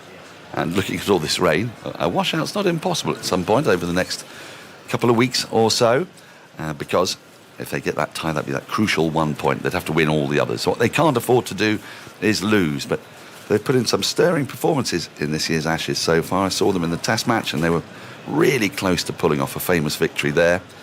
And they didn't lose the first T20 by much. 1 ball to spare, Australia. So these two sides are closely matched. It should be a thriller this evening. Now, I'm Daniel Norcross alongside Alistair Cook and Andy Zaltzman. And just to let you know, the rain is, I think, possibly even stopped. The skies are brightened, not to the point that we get to see anything as crazy as the sun, but the clouds are very light and they're high, and we can see the hills far away, which suggests there is an improvement. This is now going to be a race against time for the ground staff to clear up everything, allow the umpires to do a pitch inspection. There was one due in 5 minutes, which I think is increasingly unlikely because all the covers are still out across this mammoth square, the breadth of the oval, you might say. I think there's one major cover, of course, on the pitch itself. There are a couple of ground staff with umbrellas up. There are some doughty people in the crowd with umbrellas up as well. So I think there's still a little bit of drizzle in the air, but it is a brighter scene, and we hold out hope. But we are not going to leave you. We are instead, we're going to do a deep dive into Ben Stokes, the cricketer. He is renowned as one of the, well, what would you say, the top 4 all-rounders that England has ever produced, possibly top 3, both them. Flintoff, Stokes, they get talked about in the same breath. You might argue for Wilf Rhodes, Andy Zaltzman, but let's stick to seam bowling all-rounders in the modern era. Just heard, by the way, a pitch inspection will happen at 4:15. So they must be hopeful that the rain will have gone enough for them to take a look at that pitch, which is very positive news. So yes, we want to look at Ben Stokes, what kind of a cricketer he is. And I say that because his numbers aren't remarkable. His batting average wouldn't make him out as one of England's greatest batters. His bowling average wouldn't make him out as one of England's greatest bowlers. And yet he somehow finds himself in the thick of the action at some of England's most important moments, of course, winning 2 World Cups. England, the only side, the first side and the only side to hold both white ball World Cups simultaneously, and he was instrumental in both of them at Lord's and at the MCG, massive venues. And he's played here an innings that my correspondent Alistair Cook described at the time as the best innings you had ever seen by an English batter. Am I your correspondent? For now, yes. You can take my bags with you as well, by the way, and pack them into the cab when we leave. It was. I mean, and it was on course at Lord's to maybe have been able to beat that. And ironically, he scored more runs at Lord's, didn't he? He got 20 more.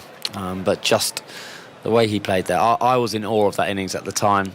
And now, as your correspondent, I'm glad I said that word at the right time. I didn't mess it up because I was a bit naive about stuff like that back in the day, 4 years ago, because every time it's ever played, the Headingley thing, you've got Aggers doing a thing, and I pipe up with my one sentence. If that one sentence wasn't any good, I'd have sounded right, idiot. Well, it was actually, I think you found the Mose Justs, or the Mose Just.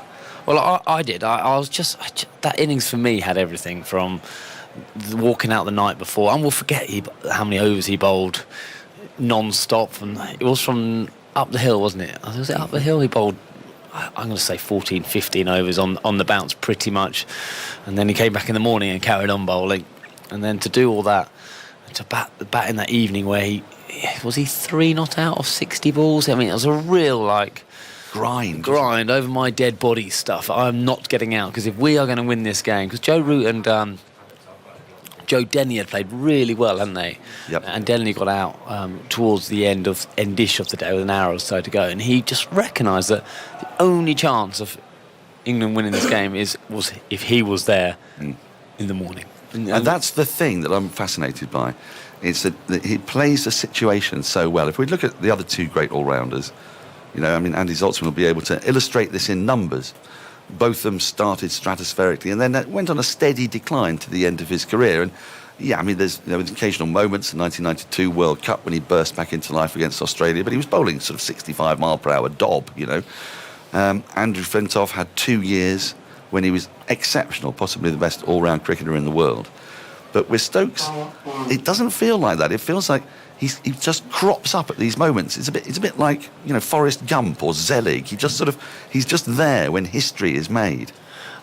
And we talked about just then, you said about how he plays a situation so well. When he first came into the side, he didn't.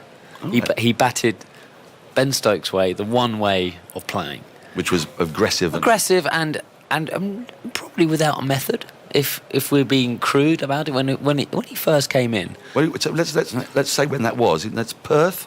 Perth in 2013. Yeah, but he'd been around the squad, hasn't he? Like, he'd been there. And Paul Collingwood, when he was still playing, he came into an England day once, we met up, and he said, Ben Stokes, up at ours, remember the name. But he said, this guy is unbelievable. He's a really rough diamond now, but he was pushing Flower and anyone who would listen to get this guy into, you know, whatever lines or whatever representing stuff early, because he said, you just can't believe what this guy can do.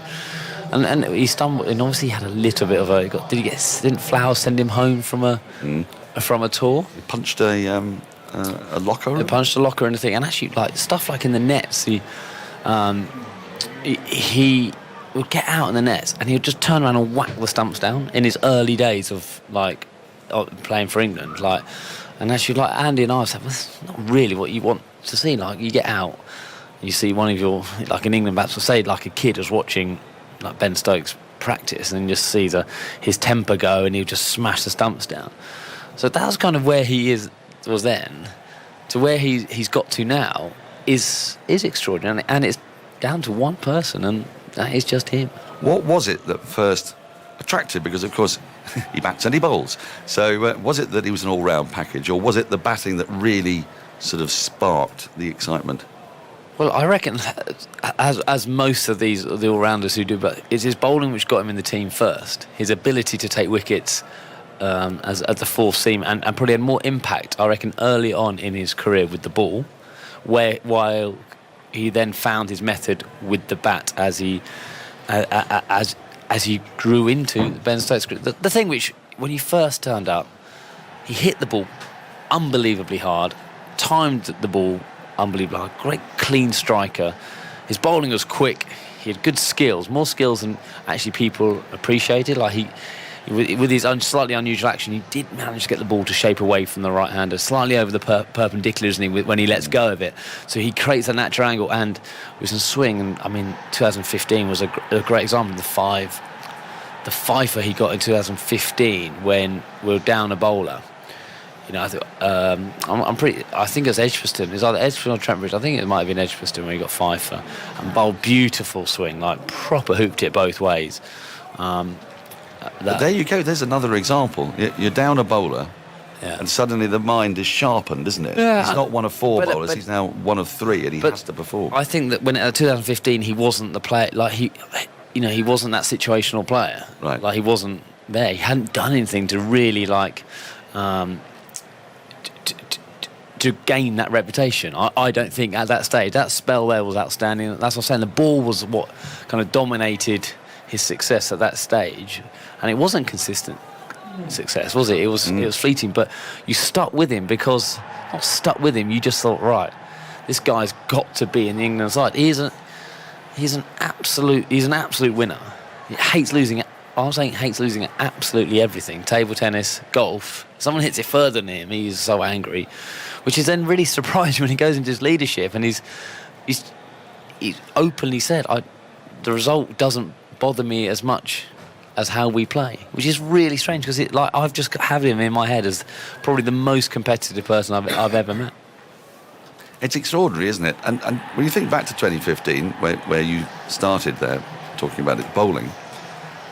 He was left out of the World Cup team. He went on a pretty poor run of form, didn't he? He sort of lost his game in a way, and it's impossible. It's crazy to believe that England went into that World Cup without him. But you've got to remember that he wasn't actually doing the things that we associate with Ben Stokes. I've got Andy Zaltzman alongside me, who has been crunching many a number. I should tell you also that some covers are being removed, so we are hopeful, and umbrellas have gone down, which is all a positive sign, but we don't get too excited just yet. Yes, Andy. Yeah, well, the overall numbers for Ben Stokes, he's passed 6,000 runs in this match. His batting average for his career, 36.6, 13 centuries. He has 197 test wickets at 32 and 98 catches in 95 tests. He's one of only 3 players with 6,000 runs and over 100 wickets, with Garfield Sobers and Jacques Kallis. You mentioned the comparison between him and Botham and Flintoff. And one of the sort of similar-ish statistics. Flintoff ended up averaging just under 32 with the bat, 33 with the ball, but had those peak Flintoff for a relatively short time was extraordinary average. I think over 40 with the bat, under 25 with the ball, and a lot of wickets per match. I think it was over 4 wickets per match, which is something Stokes has never been, a sort of high wickets per match bowler, partly because he's often been the fifth bowler. But I'll come on to that in a sec. Ian Botham, stratospheric at the start of his career, ended up averaging 33 with the bat, 28 with the ball, 383 wickets in 102 matches, 14 centuries. But the sort of first part of his career, the first phase, first sort of third or so of his career, was pretty much as well as anyone's ever played cricket, and then there was a decline. Average 50 with the bat almost and 21 with the ball. It wasn't ever quite that high with the bat, but a lot of high impact innings, and his bowling stats were incredible, averaging around about 20 for his sort of first 200 odd wickets, and then the back injury, I think, affected his bowling, and he became less effective. Stokes, as you mentioned, had a difficult start. His first 20 tests, averaged 20 batting and just over 40 bowling.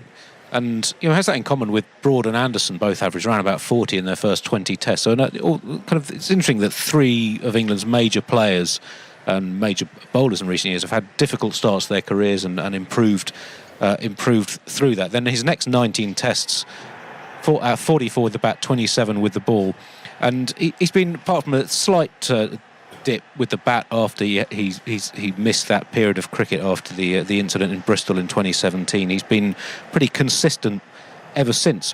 One of the interesting things with his bowling is that he's bowled less in recent years in terms of the percentage of overs that England have bowled.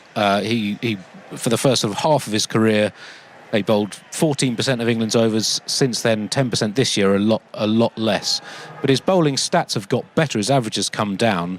And it's interesting that he's been used less, but he's bowled a lot of England's longest spells. So they've used him in a much more targeted way, and he's been very effective with that. Since 2019, there have been 11 spells by England seamers of over 10 overs, and Stokes has bowled 9 of them, including all 5 since he's been captain.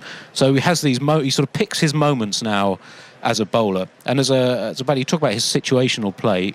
The Lord's 100 was his third fourth innings 100 in tests. Only 3 other England players have 3 fourth innings 100s: Jeff Boycott, Graham Gooch and Herbert Sutcliffe. And in the Ashes, only Sutcliffe and Don Bradman have 3 fourth innings 100s other than Stokes. And all of his fourth innings 100s have been 120 or more. There's only one player in Test history with 3 fourth innings 100s of 120 or more. That's Yunus Khan, who had 4 of them. So those sort of testament to how, as you say, he's not maybe sort of churned out the numbers in the way that, say, someone like Jacques Kallis did, particularly with the bat, but he has been sort of explosively effective on numerous occasions.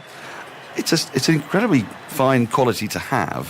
When you captained him, what did that mean for you? How you would deploy Stokes? Well, I obviously got Ben at the beginning of his career. Yep. So not when kind of he's now produced kind of more consistent results and unbelievable. Obviously, that World Cup, we had the double 100 in South Africa, which was just kind of the first time where I think the world sat up and saw his talent, how good he can be. 358, wasn't it? At Cape Town. I remember that. I think he was 60-odd not out overnight, and we were in a good position. And I said, after very flat wicket, and we were 4 down. Him and Johnny had a good partnership the day before. And I was like, just Stokesy, just remember, just get yourself back in.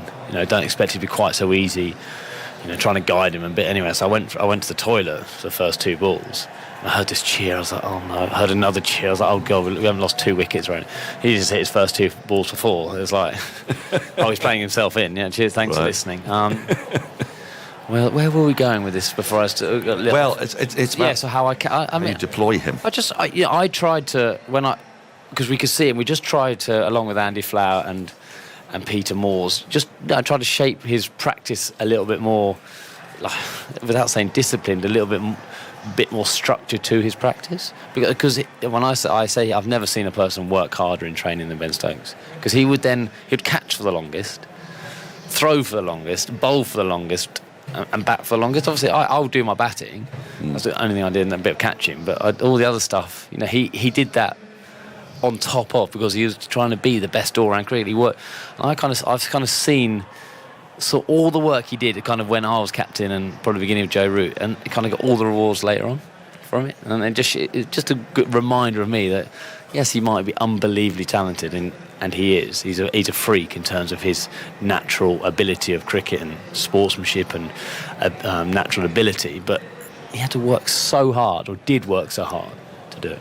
Did you sense when you first knew him, and indeed, in the years after that when Joe Root was captaining him, and I'm sure you were talking many times to Joe and other members of the team, did you sense that he would be as inspirational a leader as he's become? Because, he really is, notwithstanding present company, one of the most extraordinarily inventive captains I've ever seen.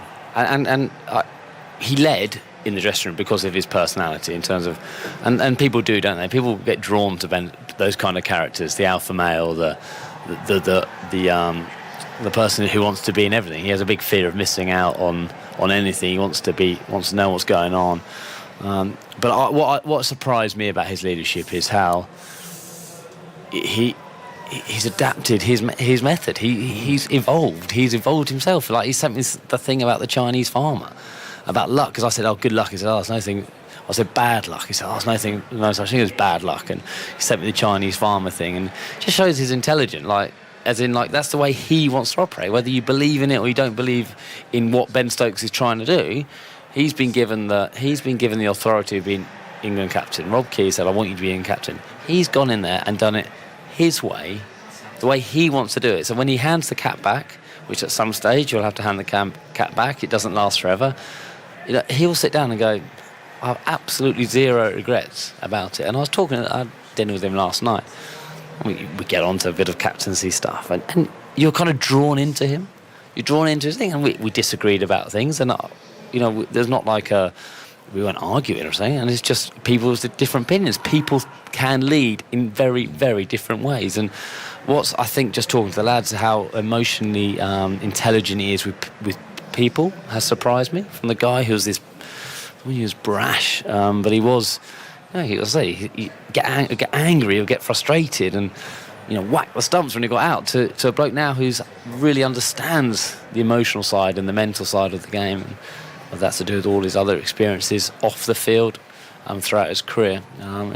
It's incredibly impressive. I would never have thought those 8 or 9 years ago, I'd be sat in where we were last night having dinner and having the conversations with Ben Stokes about leadership, and I was almost learning. Like, I was gripped by what he was saying. And you're talking there about man management and that form of leadership, which is, it's clear the players adore him and they adore the environment that he and Brendan McCullum have created. But there's also the tactical astuteness, just by, when you're commentating, something weird's happening when, normally we say, in comes a bowler, 2 slips, gully, cover, extra, mid-off, mid-on, mid-wicket and a long leg. And you can get it all out in about 3 seconds. And I'm frequently going, he's got a long, short leg, he's got a short, long leg, he's got one man 40 yards in off the boundary on the offside. It's just... they're incredibly inventive patterns, and they're not tricksy. They're quite deliberate, and his players bowl to those plans, and if they don't work quite quickly, he will change them as well. And he wouldn't be going down writing those fields on a piece of paper the night before. He just plays the moment, and I think we see that with his batting, we see that with his bowling, and you see it with his captaincy. That kind of looking, right, this is what I want this team to do, this is what the plan is now, and we need a fielder just about there. And do you know what I mean? So it's not on like a back of... And it's never a position that's easy for me to describe. No, not at all. I'm glad you have to do it. I've been incredibly impressed. Like all these, like the evolution of leadership and the evolution of his captaincy. Well, the getting judged, what he'll end up getting judged on. He has made probably the biggest impact on a cricketing side that I can remember in terms of his leadership thing, from what he's, the style of the way the team plays now. There's no other captain who's had as big a influence on his troops as he has, and he's done it his way. So he's going down in history as an inspirational captain. There's no doubt about it, even if he loses next few games, because people are going to play. The English cricket, I think, has changed the start. Even the next captain who comes in, they might not be as brash, they might not be as bold as Ben Stokes, they might not have declared on day one of an Ashes series of 380 for 8. But I tell you what, there'll be certain times when players do go berserk under the next leader, and they score 90 off 10 overs, and the sweeps come out off seamers, it will almost be the norm at certain times, and that will be down to Ben Stokes' legacy. I ultimately you're going to get judged on results in big series at the end of it. In the cold light of day, I can't see any other way of getting judged alongside the influence he's had on how a side plays Test cricket. He's such a curious cricketer, and this is why I want to bring Andy in, because when we think about his batting innings, yes, we think about those incredible sixes at Henley. We think about them the other day at Lords. We think about that. Got the fastest 100 at Lords? Was it against New Zealand? Yeah, that was 2015, and he had, I think, 90 and. Did he leave? Yeah, then he left one, didn't he? He played beautifully. We were like 30 for 4, and him and Joe Root, and he left Root. He got out caught on the boundary for 98, and then he just left a spinner. Is it Craig? I'm going to go Craig. Yeah, that's right. And then we were behind in the game, and I think I was on 90 odd when he came in, and I got 100, and I was about 104 when he got out on 103 or something. It was just, I had the best seat in the house for that. But was that, you see, there's a situation in which he's counter-attacked. He's taken it upon himself to do that. If we think of his 258, it's explosive. People who perhaps just, watch cricket casually, sort of enjoy it, they might be perplexed as to how does it happen? How does he turn the tap on? And why isn't it always on? It's obviously not as easy as that. But actually, in a lot of those innings, the one against New Zealand notwithstanding, you get a very slow start. It can take quite a while to get in. And do you have data on that? Well, yeah, that's actually more in the latter half of his career. So I've looked at all his scores of 50 or more since 2019. There have now been 19 of them. So I'm just factoring in the one from this game, which isn't in this data, which I update in between games. And of the times when he's taken 99 balls or more to reach 50, which is 9 of those innings, 7 of them he's gone on to reach 100. And of the quicker ones, only once has he gone on to reach 100. So his bigger innings have all been from a more solid base, slower base. Not all, but almost all been from a more steady start and then expanding. And again, that I guess factors into that situational thing. In terms of his captaincy, and this series, the stats before this game, how England had scored more runs off the bat for the same number of wickets, but managed to lose. I think that's testament to the bowling plans have been highly effective. On paper, the averages of the Australian top order. You'd think that they're a much stronger batting side than England. Stronger side, man for man, aren't they? I think they've got faster bowlers than we saw in the first 2 tests, and yet it's been very close. And Stokes presents opposition teams with puzzles they're not used to solving, whether it's the nature of the fielding positions, the nature of the bowling, the sort of unremitting short pitch bowling, the opening the bowling with short pitch that they did in Pakistan. In Pakistan, they won 3 tests. Now, the batting was tremendous, but it was against a historically inexperienced and quite a weak Pakistan attack without Shaheen Shah Afridi. But they managed to take 60 wickets on flat pitches. Australia won 1-0 in their 3-test series. New Zealand had 2 draws. But England somehow managed to concoct 60 wickets. And a lot of that was, I think, through the inventive approach. Now, you see that the Baz Balian approach in batting is more obvious, but there has been this incredible invention and flexibility in the field. And it's invention with method. It's not just random, his captaincy is not just random thing. I like the line when he took over as captaincy. I don't know whether he said it to me or he said it in the media, but he said every England captain gets criticised. You know, whether you win or lose, or you're considered one of the better ones, or whatever you want to judge England captains, and everyone's got an opinion about an England captain, and that's the point. Everyone's got an opinion about it, so you're going to get criticised. And he said, when I'm going to get criticised, I want to get criticised for doing it my way, and that's what more could you ask for a leader? He also, in his tenure as captain, has taken two quite different approaches to batting, hasn't he? When he first started, he did come charging down the wicket. He frustrated a lot of people last year by what felt like throwing his wicket away, coming down the wicket to Carl Jamieson. His innings felt shorter. They would be explosive, but they weren't the innings that we've seen in this series, where he really genuinely has batted in that way we're more familiar with Stokes when he makes these hundreds. And is that because, you know, in a way he's trying to set the tone, and the tone he wanted to set to start with was of courageous, fearless batting. Absolutely. I mean, I remember at Karachi, he came out to bat, you remember, Andy, he came out to bat himself. He put himself up the order because he wanted to win the game that night.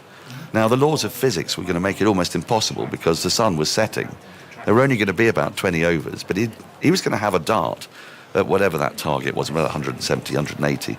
Now, previous England teams set 180-odd in the fourth innings of a test match in Pakistan, when there's 20 overs left in the day, are hoping that they can get to the close at 45 for one, aren't they? Absolutely, and he's changed the mentality of the way England played. The reason he batted like he did, and he didn't do that in the first Test match he played. I'm pretty sure. You know, it wasn't straight away he was charging down. It was after the second or third game, and when I think probably evolved his mind. Now, this is how I want this side to play, and he said, "Look, if I'm going to ask you to have clarity on how you play, and if you want to take a shot on, you've got my back in." If he doesn't then go and do it, it's very hard for Harry Brook to come in the side and say, "Well, you're asking us to really run towards the danger." But he was the biggest example of maybe being a sacrificial lamb, but to hammer his leadership point home. And the damage has now been done, not the damage. His message has hit home. So he now can go back to batting, which probably for him as well, he probably enjoyed that process of like, well, if I bat like this, and he's probably, you know, as I say, he's very cricket intelligent. He's from, actually, doesn't suit my game as well. We had remember all those conversations, actually. The one person that suits the Bazball way of batting, or this new way of batting, is actually Ben Stokes suits him less. Yeah. Because, as you said, second ball, he was running down the wicket, where someone like Zach Crawley actually looks far more comfortable running down the wicket than Ben Stokes does, or Johnny Bairstow or Harry Brook. So it's been extraordinary. It's been great to be involved in this. And well, do you know, I'm just thinking, as you were saying all that, I was thinking about the truly great all-round cricketers. We've mentioned both, and we've mentioned Flintoff. Jacques Kallis would be another. Gary Sobers would be another. Richard Hadley. Apart from, say, Imran Khan, I can't think of very many of them who have been good captains. You know, Ian Botham famously struggled as a captain. Andrew Flintoff wasn't a great captain. You know, Gary Sobers wasn't a great captain. And part of the problem is that they're so good that they kind of can't quite understand where other people are coming from. Do you think that perhaps because of the difficulties he went through when he was a mere mortal, when he first started his career, he understands that Test cricket is actually really rather difficult, and he has a sort of better empathy, therefore, for his own teammates? Absolutely. I think he's probably experienced more in his life, on and off the field, more highs, more lows than probably anyone. And he that's what I'm saying, he really understands, you know, the himself now, his cricket, and he's very clear on how he wants to captain his team. And no, he wouldn't have read any leadership books.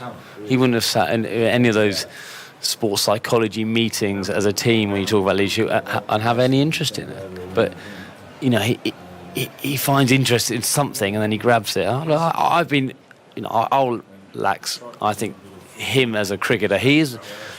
The great question, where would he rank in terms of... That's where I'm going. I don't think you can not...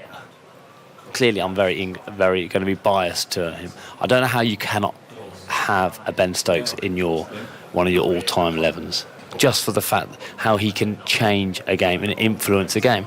Yes, you can. You need your Jack Kallises, you know, averaging 57 catches everything and takes wickets. You need, of course, you can have, but you do need a spark or someone at 6 who can pretty much change a whole, the way Australia, if one person changed the way how they pretty much play, when there's a chase on because of him. If you had a fully fit Ben Stokes and you can only choose between peak Botham, peak Flintoff and peak Stokes, which one do you take? Well, I think it's between Botham and Stokes. I think that they're a notch above Freddie. I know, because how many times... I know that 2005 series, obviously, Andrew was unbelievable. On either side of it as well. But we'll look at that there. And I know you're saying absolute peak, but Ben Stokes has delivered over a longer period of time in the absolute pinnacle of pressure situations, like the Freddie on day 5 of Oval. He didn't get the 100. I'm not slagging Freddie off, I'm saying, but there's more chance of Ben Stokes doing something there than... So I'm having Ben Stokes ahead of Freddie. I'm going to be... didn't watch Beefy enough. He was just before my time, without sitting on the fence. So I have to pick Ben Stokes because of what I've seen with my own eyes, and that's ahead of Beefy. Now, Beefy is everyone says he's the greatest all-rounder England have. So who am I to argue? But if you haven't seen him, and you haven't seen him in there, it's very hard to justify. So I'm very sorry to all Beefy's fans. Oh, goodness me, we've got news. Play is going to restart at 4:45. Or start.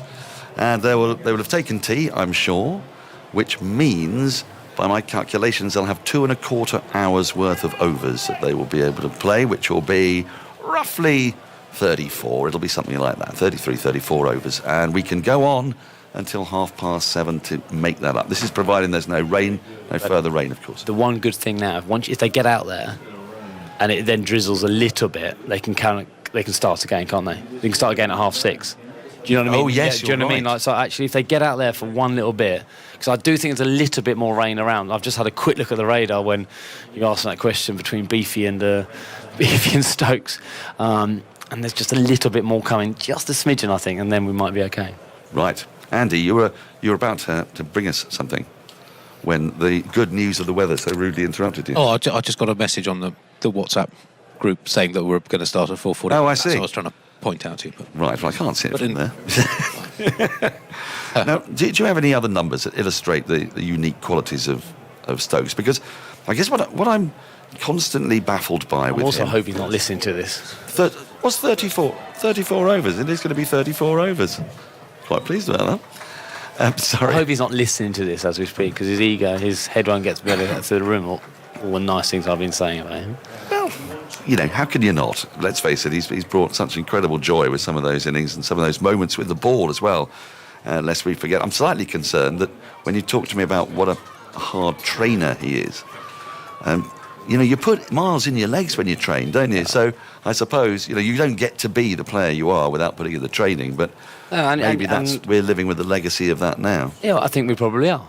But also, he's the cricketer who will dive full length, head first, to try and stop the ball to save one run, and put his body through agony to try and do it.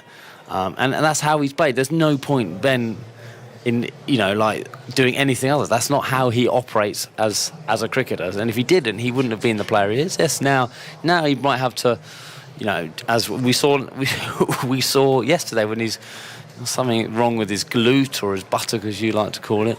He evolved. He started standing at second slip.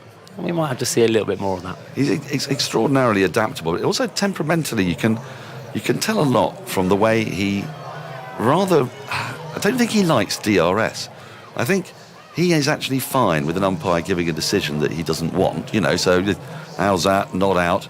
He has to be persuaded to do DRS, which strikes me that he's actually very quick to compartmentalise something that's gone wrong. So he hasn't got the decision I want. Charge back to your mark and bowl again. Whereas having to think about ways of gaming the system I think he's one of the better captains I've seen at DRS, because his instinct is not to do it. I think his instinct, he goes straight on his instinct straight away. And it took me I reckon, a couple of years of my captaincy to when you, and we have had some prickly DRSers in our team. Oh, really? Naming one opening bowler. Well, naming two. Two opening bowlers. And if that goes, if it goes wrong, the fallout is worse. But when you've got someone telling you it's out, like in the emotion of it, as you've done your 17 overs, you're sweating, and then suddenly you've got this thing you desperately think is out, and you're thinking, I'm not sure it is, but he's imploring with you to get it. It's a very hard thing to take that emotion out of it. And what the method which I tried to use towards the end was like, you'd go with the bowler. You go with your natural instinct. So my first thing, we sit up here and we go, and it's hit him on the pad. Like, what do you reckon? Oh, I reckon that's high. That's what my first thing. But then if I got someone else who's going, that is 100% definitely not high, then I might change my mind. But if everyone goes, oh yeah, not sure, then I'll be I'll stick with my instinct, or vice versa. And Stokes seems to do it calmly, a lot more calmly than I ever did. And I don't know what his record is at DRSing, but I reckon he's not too bad at it. I imagine. Well, Andy, I'm sure, has those numbers, but I don't suppose he's got them immediately to hand. What numbers do you have immediately to hand? Well, we talked a lot about Steve Smith's second innings struggles. Ben Stokes in the Ashes has a really extraordinary second innings record. His batting average in second innings, in 19 innings, with 4 centuries, including those 3 fourth innings hundreds, the average is 50.8. Out of all England players who've batted 15 or more times in second innings in Ashes tests, he's got the 5th highest average behind Ken Barrington, Herbert Sutcliffe, Graham Thorpe and Dennis Compton. Also averages 26 with the ball in second innings of Ashes tests. In first innings, he averages 26 with the bat and 50 with the ball. A bizarre symmetry. I'm not sure what you can read into that, why he's not better in the batting is more surprising, isn't it? I mean, bowling in the first innings can be difficult. As we know, the pitch is supposed to be a bit better. I mean, that is quite a massive disparity, 50 to 26. But the batting, you'd expect to go the other way round. But that rather speaks, it seems to me, of somebody who gets focus as the match reaches its pinch point. And we talks a lot about, I want to chase. So I'd never heard this phrase in a test match before. People would say, I want to bat or I want to bowl. They wouldn't say, I want to chase. He's already thinking about the fourth innings. And that's the point at which his laser-sharp focus comes to the fore. Well, you started off this segment saying Ben Stokes is a situational player, isn't he? And there's no more situational than when the game's down at the crunch moment of him walking out to bat in the fourth innings, when there's no second chances, there's no second innings, there's no, it'll be okay tomorrow. It's now and ever, and quite clearly he thrives on that. Andy? But just further on the nature of his players, you talked about this situational play. In one-day internationals, averages 45, chasing 34 when England bat first. And we saw that famous innings in the World Cup final that, aided by a few little moments of luck, managed to get England to parity in the Super Over. In T20, he has really quite a bad record as a T20 batter. So up to the last group game of the World Cup at the end of last year, he was averaging 18 in international T20, then made 46 not out to get England through the last group match to qualify for the semi-finals. Didn't have to bat in the semi-final, then 52 not out, just over a runner ball in the final. And so he's never, oddly, for someone who has the range of stroke and power that he has, he's never been a particularly effective T20 batter. But in those situations where he didn't have to score that quickly, there weren't huge targets, but England were in difficult situations, the amazing sort of precision he has when facing a target came to the fore. It's intriguing. I mean, there are certain other players a little like that. I think of Jos Buttler, who I always sort of thought in the first innings of a test match might have been slightly daunted by the blank canvas of opportunities that his incredible skill could bring to the moment. But actually, once the game had sharpened up, he nearly saved a game at Adelaide with an incredible backs-to-the-wall innings that only ended with a freakish hit wicket, if you recall. His first century for England, I think, was against India, wasn't it, at Trent Bridge, in what was a losing cause, but there was no other option. That was where they were at. It was in the fourth innings. And I suppose both of them are actually, they both happen to be the captains of England's white ball and red ball. It's a very good quality to have, isn't it? To know that, to have good game smarts, because that's really what you want your captain to have. Well, you want as many players as you can to have that. Yeah. But I think we're finding out that just the way we've discussed this and the way we have discussed Ben Stokes, and his numbers suggest one thing, but people who have seen him play will see him as a totally different player. That this game's smart and being able to handle situations and play the way he can play when it matters most. You just can't buy that. You just can't buy. I don't know if you can train it. Certain people have it, and a lot of people. No, very few have it, and a lot of people don't have it. What incredible contrast they were at Lord's, he and Stuart Broad, when the stumping incident, regardless of what you think about it, when that took place, Stuart Broad came out, and I felt that he was fueled by righteous fury, and he then got in behind the ball and defended for his life and was there to do everything he possibly could for his captain at the other end, because he was in some marvellous performative space where, you know, he's normally the villain, but now the baddies were there. Ben Stokes, on the other hand, had not a single word, didn't say a single word. The moment it happened, his eyes changed and he took himself away, didn't get involved at any point. All the time Stuart was was winding up the opponents, he was never involved in any part of that. And that sort of, again, spoke to me a little bit about the character of Stokes in the moment. What makes him such a good situational player is that he's obviously read that situation, knows exactly what he now needs to do, because England have lost that 6th wicket. He's now batting with the tail, and he's able to flip a switch. Now, talking as somebody who's played so many innings yourself, how difficult is it to be playing one way and then, by necessity, flip that switch and go in a completely different direction? You're talking to the wrong person about that. I possibly am, but I was hoping as you were talking again, you're going to slag me off. But I didn't have the ability to change the gears like he did, so that wasn't one of my strengths or whatever. But just go back to that situation. I think he read it very well, that he didn't need two England batsmen going back Australia. Broadie was quite happy to take every one of those Australian people down himself.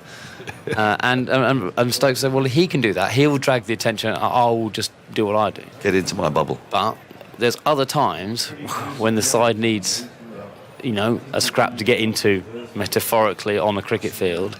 He could be the one leading it.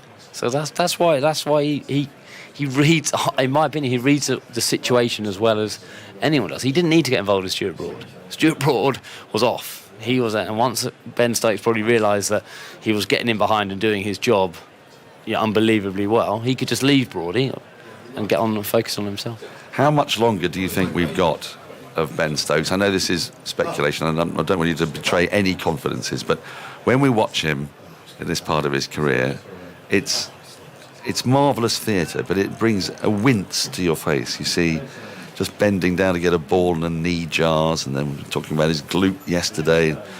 Everything looks so painful.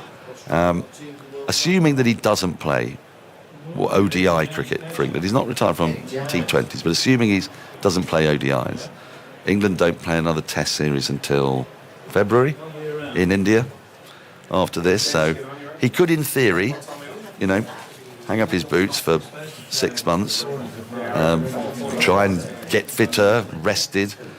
Is he incentivised, do you think, to keep going and try that route? Because obviously the problem he's got with his knee is chronic, isn't it? Well, I don't know actually what the problem is with his knee. So clearly it's not great because, they haven't operated on it because they haven't had time. Or do they need to operate? I don't know. So there's no point in me speaking about his knee.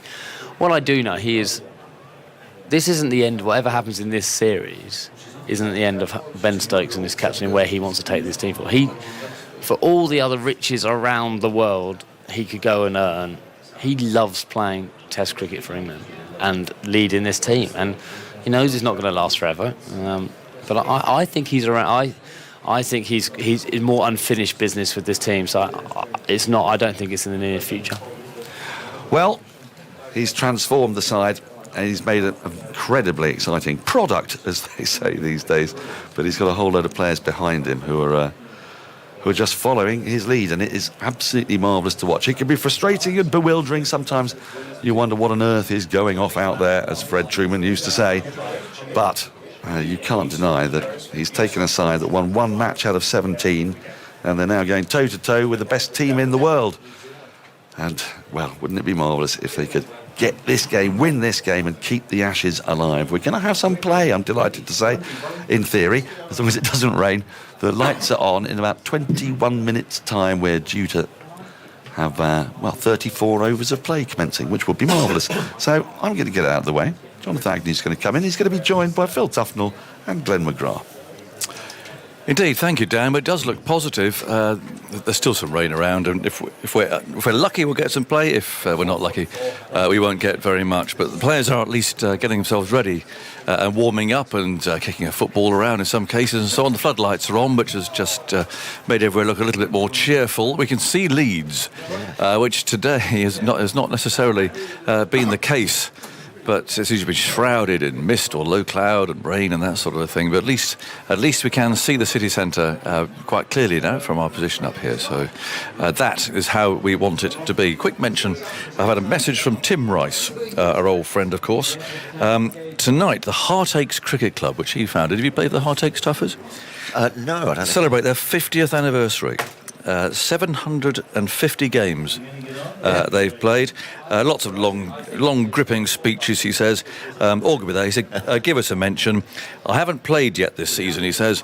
I'm saving my fire for the annual Cornwall tour in September. So well done, the Heartaches, and Tim, and good luck. Not too strenuous, I suggest. No, Tim. Steady. Take it easy. Take it easy. I think so. But anyway, well done. 750 matches and a 50-year anniversary. So well done, all of you. Now, let's focus on today and where we are with this game, because of all the various diversions, distractions, and everything else. It's easy to rather take our mind off what's actually going to happen in about 15 minutes. Or so. So Australia resuming on 116 for 4. Already dismissed Warner, Labuschagne, Khawaja and Smith. So they lead by 142. There's Head and Marsh at the crease. Carey to come in next, then into the bowlers. Yes. So 2 key partnerships here, Glenn, for Australia, really, to push that up, at least another 100, 130, 140 they'll want, won't they? Yeah, no, exactly. I think, Travis Head, Alex Carey have big roles to play, but I think a lot of it hinges on Mitchell Marsh. The way he batted in that first innings, if he can get in, get set, and sort of start playing some of those shots, you can get up and post a very good score. So I'm just curious from the Australian point of view, is there enough time to get out there, get set again, and sort of start posting a good score? There is a bit of rain in the distance, and I'm not sure how much play they will get. But this partnership, the next one, and out of those, Mitchell Marsh, I think, is most important. Seems to me, Philip, yes, that there's only one team really that can benefit from this little session here. It's dropped in England's lap again. They've had their fair share, haven't they, of conditions, this England side during this series. And again, I mean, I was down there on the ground just a minute ago. It's warm, it's humid, it's overcast. That we've had quite a bit of rain, and that just sort of seems to juzz up the pitch, doesn't it, as well? They will be absolutely chomping at the bit to get out there, because they realise that there's nothing much for Aussie to gain and everything for England here. If they can, just get into that sort of long tail of Australia and unleash a Mark Wood, coming down this hill. This is absolutely crucial for England to get back into this series. They don't want any more rain. No, they have had a bonus, those bowlers too, of a few extra hours off. So we'll see how they go. I saw Robinson bowling this morning. Seems a long time ago now, when we first arrived. And word is that he's doing all right. Yes. So, but again, if it's a short session, they don't have to bowl him, and they can wait and give another night's rest and treatment and so on. Absolutely. I think it's also just crucial here now for England when they come out to bowl, and Glenn, you'd be able to tell me more, is it just consistency, getting it in the right areas. Don't go searching, don't feel that you're under pressure. Let the pressure of the situation sort of dictate and get your wickets for you a little bit. Always difficult to bat in that third innings, especially when you know that you haven't got much to gain. Just put it in those right areas. Yeah. And the only sort of positive, I think, for Australia would be if they hit a couple of good boundaries along the ground. Just wonder how dry the outfield is. If there's still a little bit of moisture, if it soaks into the ball, it'll stop sort of doing quite as much. But, yeah, there's a lot of factors at play, and, you know, looking out in the distance there, it looks like there's a little bit more, but it looks clear at the moment. Yeah, absolutely. Just get it in those right areas. And that's when I think Australia got it wrong a little bit yesterday, didn't they? They didn't score quick enough, or they looked to just sit back a bit, and that's what can happen to you. You can get yourself in a tricky situation now.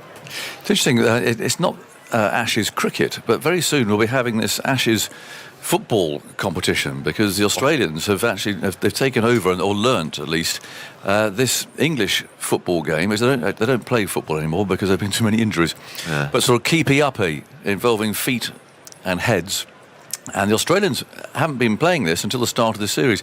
And the player who allows the ball to drop, in England's case, we're seeing it now, gets a rather unpleasant flicking from the index finger and the thumb straight onto the forehead, which I think is quite sore.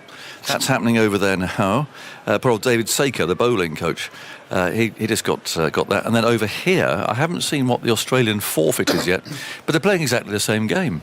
Yeah, so I dare say that English would well and truly dominate if it came down to it for a football match. Yeah, the skill level of the Australians nowhere near what the English are. No, but it's interesting how they've picked it up. We had Justin Langer at Middlesex for 3 or 4 years, and we always used to play a bit of football in the mornings, and his nickname was Toblerone Foot, because it just came off at all sorts of strange angles. He didn't have a clue, old JL.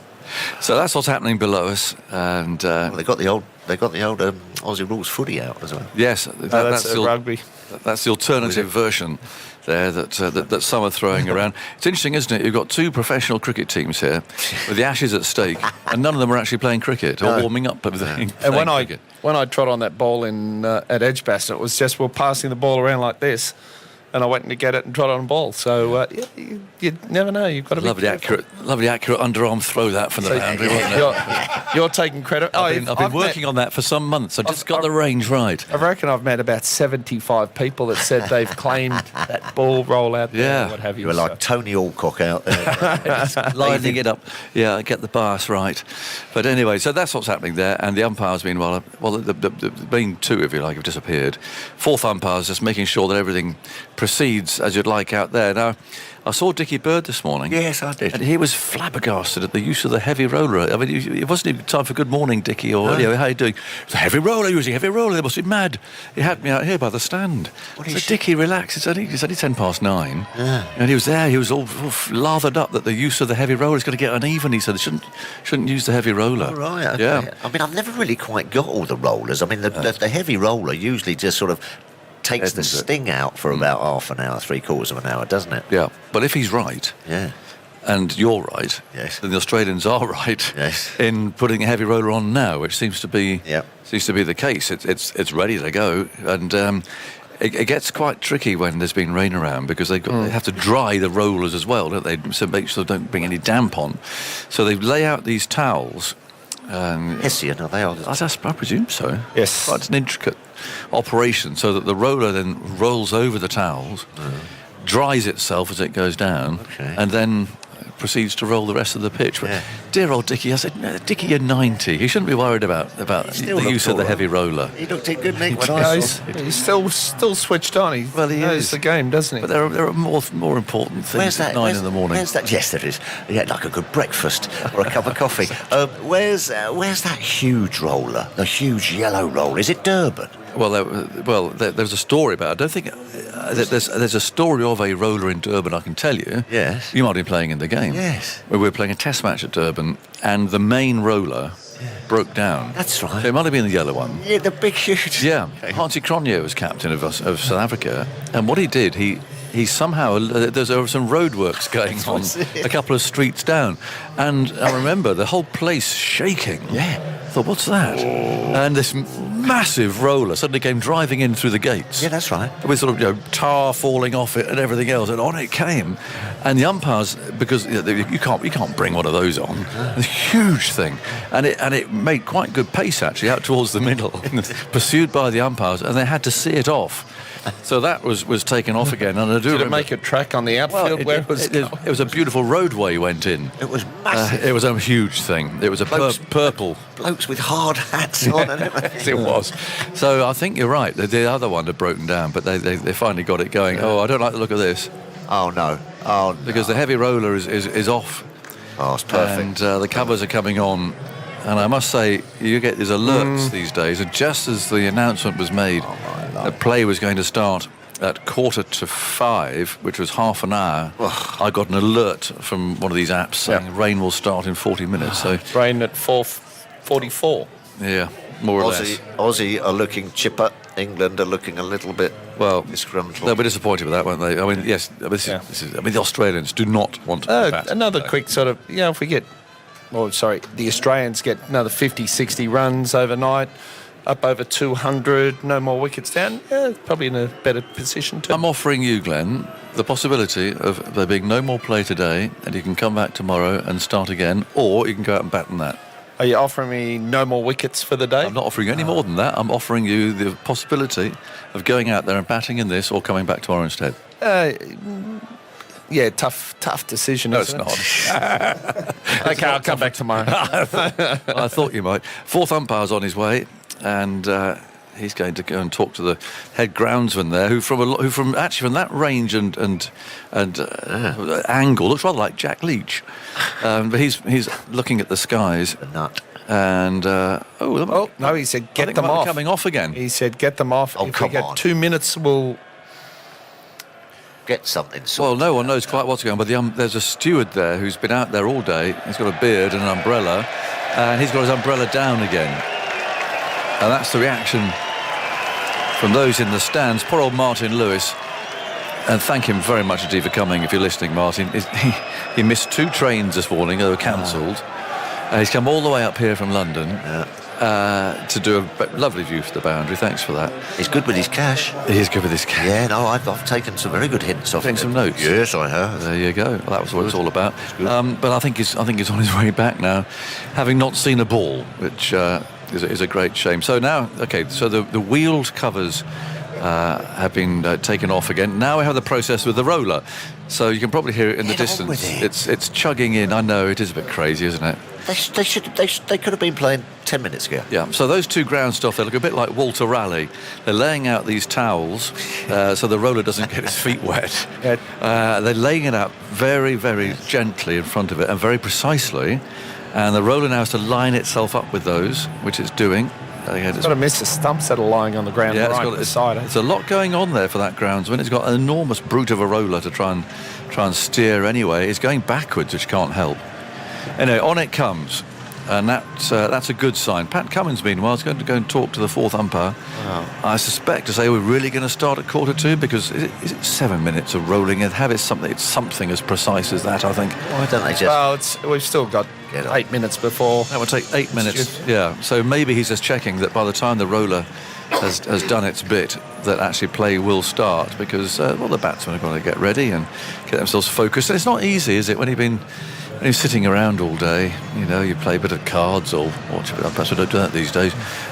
Play a few video games or something. Well, you can't. You don't have your phone, so they can't do any of that either. They can't play the games on. Perhaps the they do play cards then. And then suddenly you've got to switch on. Absolutely, like on the flick of a switch, get ready to go. Yeah. No, and you're facing Mark Wood at 92 miles an hour. In some gloom. Yeah. And swing as well. It's perfect bowling conditions. England, where as you say, will absolutely be chomping at the bit to be getting out there. I'm sure they're in the umpire's ears going, come on, get us out there, even for half an hour. Even for 1 over. Absolutely, might get 7. I think that's Ollie Robertson. It's 7 runs. He's walking away from us, so I just want to make sure it's him with a cap on. But I think that's Ollie Robertson, who's got one of those medicine balls, and is going out with David Saker to go and get loose. Now that's a good sign as well for England. If he is able to bowl, there's a little back spasm, and apparently he just felt it Because we were wondering what was wrong with him, because it wasn't anything obvious, was there? He looks like he's walking a lot better. Yes. Yesterday in the field, he was walking a bit stiff as well, Certainly so was. he looks fine to me. Looked like he had rocks in his shoes. Yes. It's an Australian term, isn't it? Looks like he had rocks in his shoes. Mate. Is it? Yeah. Is that an Australian term? Is that in I don't know. Do you want to explain it a bit more? Oh, no, not really. No, I hear it a lot. I hear it a lot when I'm listening to the other commentators. Okay, fair enough. Yeah, he bowled like he was bowling with a medicine ball in the first innings, I must admit. Yes, he did rather. hardly get it up that hill. Yes, he did rather. They are very heavy, aren't they? Yes. Anyway, he's finished with that. Why it's called a medicine ball? I don't know. No, it's interesting, isn't it? I don't know. Perhaps it's good medicine for your heart and everything. They are heavy, aren't they? We used to do lots of exercise. I'm going to look up that, actually, because that's a really good question. Oh, thanks. Stuffers. Shall we carry on? Well, it doesn't often happen, but There's some for sale there, mate. Yeah, not really what are medicine balls used for? There we go. They're 1 to 11 kilograms. They're effectively used in ballistic training for your to increase explosive power in athletes in all sports. Yeah. That still doesn't explain why they're called medicine balls. No. Spoon for the medicine. Also Take your known as medicine, an Tuffers. exercise ball, a med ball, or a fitness ball. So that's presumably different colours, perhaps a bit like 10-pin bowling, where you have different colours for different weights. Yes. Yeah, you do. Yeah. Never got myself around a medicine ball. You probably did, Bigham, didn't you? You must I have just work on the core. Fast bowler's got to be strong. I thought you spinners just really power through the crease. No, mate. wing it. Live. You've got to be live. You've got to be snappy. I've seen you live, Tuffers. It's quite a sight. Right, the roller's still going up and down. There's some applause there. I'm not sure what that's about, but the ground staff are applauding as well. Maybe they're just saying well done to the ground staff for getting everything ready, which actually they deserve. They work so hard, don't they? They need to just get a bit of the hurry up, though. Everyone's just still cruising around, you know. You should be out there. That last one, they don't really want to take off. No, it's poised. It's ready just to run on quickly. But the problem is, as we said, the roller, it hasn't finished yet. In fact, it's possibly not even halfway through its 7-minute roll. Ridiculous. But the stumps are going in. Jerusalem's fired up, and all the signs are good that we're going to start at 1:45. But get out there. We'll see. Robinson's still bowling over there to the right-hand side of the pitch. No sign of the umpires yet. They should be appearing any moment. And then we will know for sure that play is going to begin in 4 minutes' time. But last minute adjustments there to the bails and so on, because of course we were talking yesterday about the stumps coming out of the ground, and you don't see that explosion of the cartwheeling stump. Do you remember what a great sight that was? But of course there's so many cables and wires now attached to the stumps with the cameras in that you just don't get that. But that used to be. That was the spectacular sight, wasn't it? The cartwheeling stump. That was the old West Indies trick, wasn't it? They used to water the stump holes like that, and then you'd be sitting there. You'd be sitting there first sort of warm-up game, going, "Whoa!" There's this massive explosion. I'm pretty sure that the holding over to Boycott ended with a full catapult as well, of the stump behind him. Stuart Broad's appeared now to a great cheer. Still, the roller is making very slow progress. I mean, it's barely moving up the pitch, but that's what has to be done, and so that's got to be finished off. Any sign of the umpires? No, we've got the England players below us. I thought the umpires might have appeared by now. Normally 5 minutes to go. They'll come out and take their place. Still some ground staff milling about. A chap there with the bucket of sawdust, I suspect waiting to be told by the bowlers where to drop it, as it were. Here we go. You got the umpires? Umpires. Excellent. Well, here we are, nearly 4:45. It's been a very long day so far, and thank you for all your patience for waiting for play to get underway. It's been a long day, but with the roller still chugging up and down, we've got the umpires coming out, and now England really need to be up for this. Come on. What an opportunity they have in these gloomy conditions. There's low, dank, dark cloud behind the new stand down there at the far end. It's just sort of hanging over the trees. I don't think that's coming here. We're looking towards the city, where a couple of the cranes there have got bright red lights on them, just to alert low-flying aircraft or something that they're there. And we are just about ready to go, but the roller hasn't finished. Come on, roller, get moving. I mean, is it really going to make much difference? No, come on. The rollers aren't the fastest vehicles. No. Machines out there, are they? Well, this is the problem. Is the Australian, that bloke driving that roller? I think he's waiting for the rain. I think he is indeed. What an opportunity. England will not get a better opportunity to get back into this Ashes series than this evening. They have got it absolutely dropped on their... Well, they have. Umpire Damasceno had a word with the roller driver and he's changed gear and is now coming off. Look at this. This is quite spectacular. He's coming off at full throttle. So that's good. And one of his assistants there was carrying off those various rugs and mats and so on that helped dry it all up. So we're almost done. The cameraman there, who's the stump camera, is taking his box of tools away. He's got 2 boxes actually of tools. And Stuart Broad paws at the crease at this end. Wokes for me, the other end, John. Bit of swing. You've got him. Yeah. You've got him on. Yes, absolutely. And then just a bit. Let's try and prize one of these out with a bit of nibble and a bit of pitch-up swing. And then, when that tail comes in, get Mark Wood on them. All I'm going to say is you've got your man on the bowl swing. Yeah. But look at the field.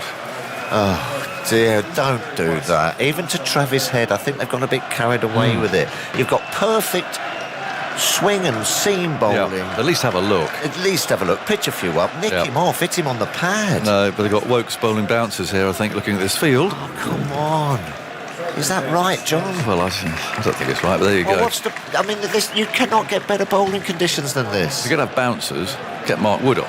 Yeah, correct. Let Wokes bowl how Wokes bowls. Oh. Anyway, you might knock him over, but that is a surprise. So there's deep square leg, deep long leg, deep fine leg, deep fine third man, deep backward point.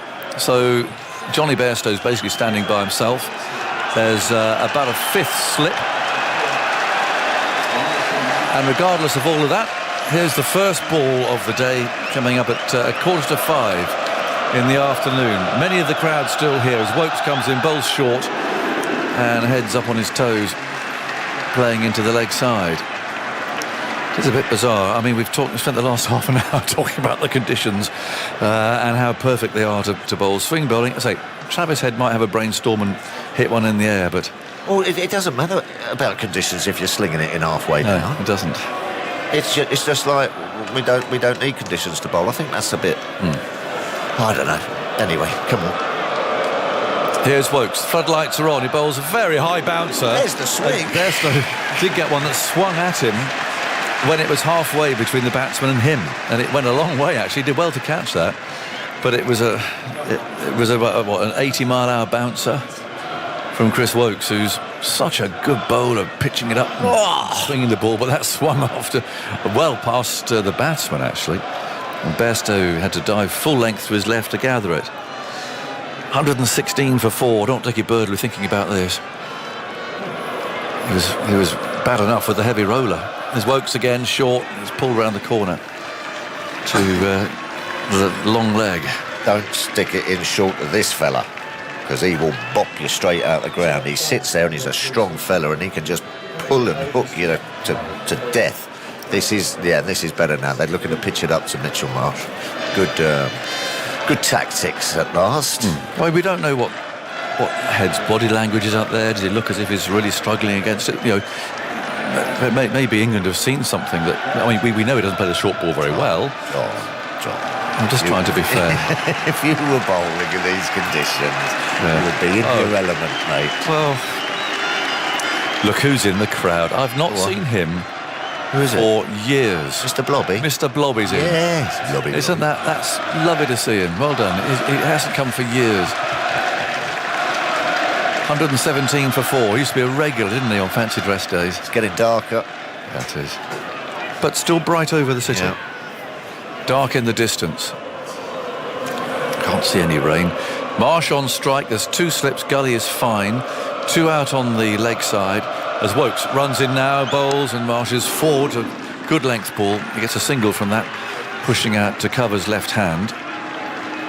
118 for 4. Pretty dark now, looking at the feet of the fielders, all carrying the shadows of the floodlights with them. So sort of looking at the ball and the replays, a nice shine on one side there. Beautiful wrist there, Chris Wokes, wasn't it? That went down gorgeous. Yep. So it's head, and so they're all scattered.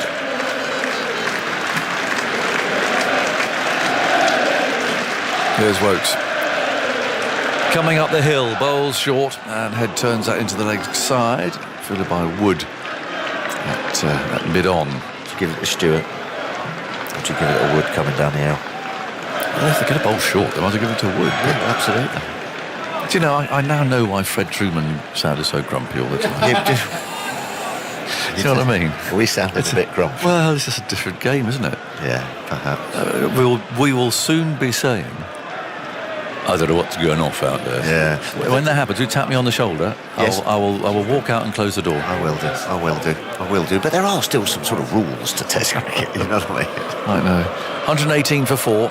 In comes Wokes, bowls, and hits on the pad. It's pitched up, and it did cut. It swung in, trapped him there, and did too much actually. It was swinging down the leg side. 118 for 4. Oh no. And quick, get an over in quickly. It's starting to rain. Is it? I think so. Oh, it is. Oh, get one in quickly. Come on. It is starting to rain. Come on, Stuart. Don't mess about. No, Mr. Blobby's all right. He's got his Mr. Blobby hat on. He's okay. But oh dear, umpire Menon doesn't like this very much. Dear. I think he's saying they're going to go. It's very light. Very light, but it is persistent. Stuart Broad's had a quiet conversation with Travis Head there as they walk off. It looks friendly enough. And the cameraman, who had been meticulous in setting everything up, has now got to come and take it all away again. It's a funny old game, isn't it, cricket? Drives you mad. Covers going on. It is brighter over there, isn't it? But is that only because it's dark over there? We're going to be here till about 9 o'clock. Oh, it could be. What's tomorrow? Let's throw it forward to tomorrow. You can add on half an hour from today. Yeah. And you can also add half an hour from tomorrow should it rain. Conditions? The forecast that we had this morning from Simon King was that there could be some afternoon storms tomorrow. Storms? Right. Sounds more like a forecast for Darwin, doesn't it? When you're in Australia, you don't really bother listening because it just says Darwin 42 late afternoon storm, and they move on. They don't bother with anything else. It's just, and that's how it's becoming here now. Afternoon storm. Well, it might. Because I believe Monday's looking a bit tricky as well, isn't it? So. Poor Fred Flintstone. Yeah, he was a whopper. So they're all out today. Scooby-Doo's here as well. Yeah, England might be running out of time a bit here, perhaps, if it's starting to look dodgy, because Monday's bad as well. Well, tomorrow... Oh, here we go. The latest one gives some showery stuff from about 4. Oh, well, that might be enough. Oh, nice and bright sunshine in the morning. Yeah, absolutely. The question is whether they'll get back on again. Again today. Or Monday. I could see a big sort of lightning bolt there. Thundery showers. That's in the afternoon again. Yeah, might just be enough time. Andy, would you like a statistical analysis of the day's play so far? Yes, please. Yes. Oh, I think so. How many? Yes. 2 runs, 6 balls. And how many balls were short? 4. Okay. So about 60% of bouncers. Which is about the going rate at the moment, isn't it? Well, they'll be chuffed in that Aussie dressing room. They'll be just having a little chuckle to themselves, actually, going, we've got out of jail there, lads. Yeah. Johnny Bairstow's signing some autographs. There's not much else really for him to do. Yeah. But it's hardly raining, Tuffers, is it? I know. Well, it really if there is a speckle, very gentle drizzle. Yeah, you've got to come off, and if there's a little bit of knocking about, just in case the pitch, and it's all fairness and everything, got to be fair. Yeah, Mr. Blobby's gone for a closer look. Yeah, oh yeah. Well, actually, no, he might be one of the little pigs, actually. I think might have got him wrong. I wouldn't say he's a little pig. No, it's not Mr. Blobby. Bit of crackling on that, I'll tell you. Sheets coming on. Very frustrating. Wow, what a day. Just hovered and lurked, hasn't it? Yeah. All day. No breeze. I think we've missed quite a lot of the rain, you know. I mean, look at it. It looks like it's pouring down over there. So that's over to the... let's work it out. That's not over to the west of us. Yeah, good for the garden, but not good for the Ashes, I'm afraid. No.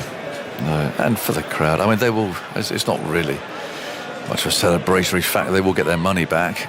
No, you won't see some cricket, didn't you? But they will. There is that insurance policy. So if you are here today and you're listening, do keep your tickets. Yeah. And you will be refunded. But at the moment, and that's not much of consolation either to the Australians who are here too, coming a long way to watch this series. But there are still 2 days to go. Yep. And there's still a lot of this game left. Oh dear. 144 ahead with 6 wickets left. But with Carey in next. Well, you just feel.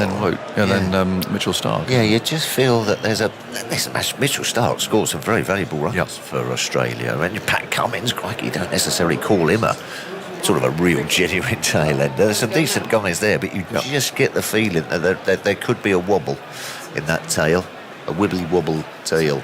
Yeah. Well, look, it is brighter over there.